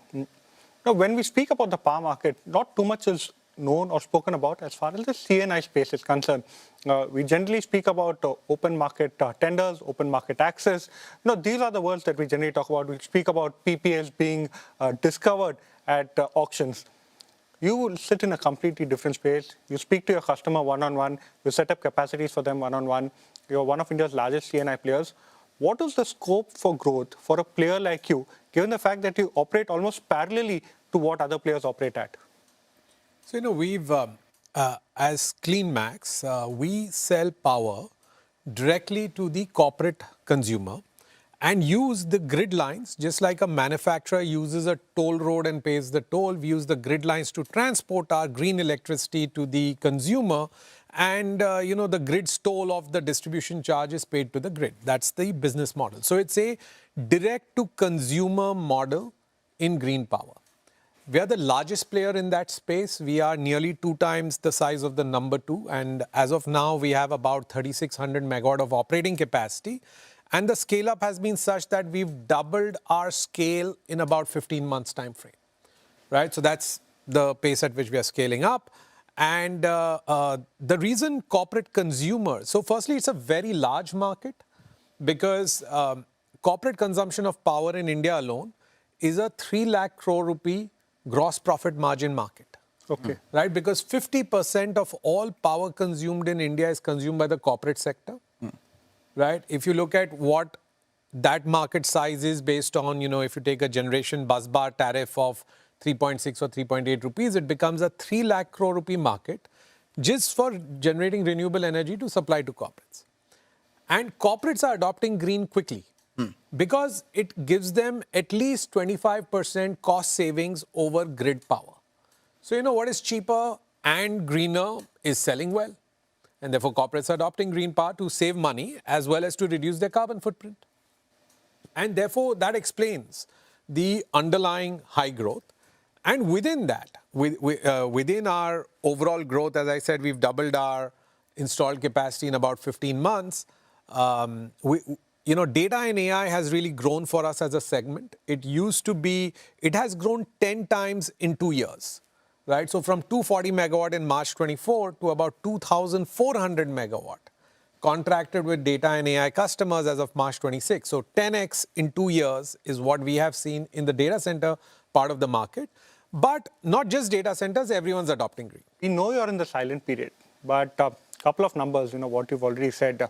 Operationally, Q1 has been the strongest in terms of capacity being added. You're looking to double EBITDA on FY26. What is giving you the confidence to say that you're going to be able to double your FY26 EBITDA base? So, we have said we'll double it in a 2-year time frame, just to clarify.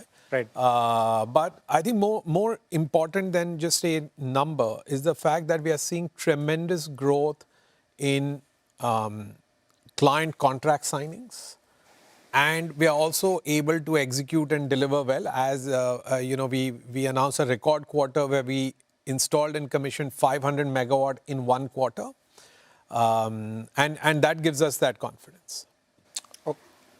Priyankar, I want to come across to you. You've spoken about transmission, you've spoken about transformers, you've spoken about players like Siemens, ABB, Cummins, Honeywell. Where does your preference lie? Give us a sense of the valuations at which they trade at. We believe you also have a positive stance on a player like Kirloskar Oil Engines. A quick view on that particular part of the business. Okay, so starting with the last question first. So on Kirloskar Oil Engines. So generally the data center market, diesel engine supplies to data centers. So it is generally perceived to be a Cummins monopoly. And it is kind of true as well. So if you see right from FY19 to as recently as maybe a year back, this is how the situation was. Right. And the reason why it happened was there were no proper competitors. So while there were some foreign suppliers there, they did not have a large distribution arms to actually threaten this aspect. Now, Kirloskar never really popped up on the picture earlier because they did not have a significant high horsepower offerings, like at least before FY23.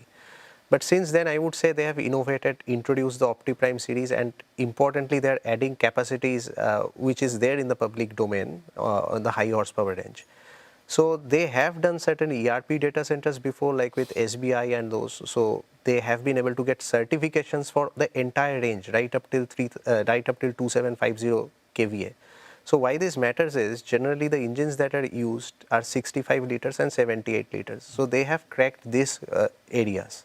So the recent Hyper next order that they had announced is actually in this 65 liter category.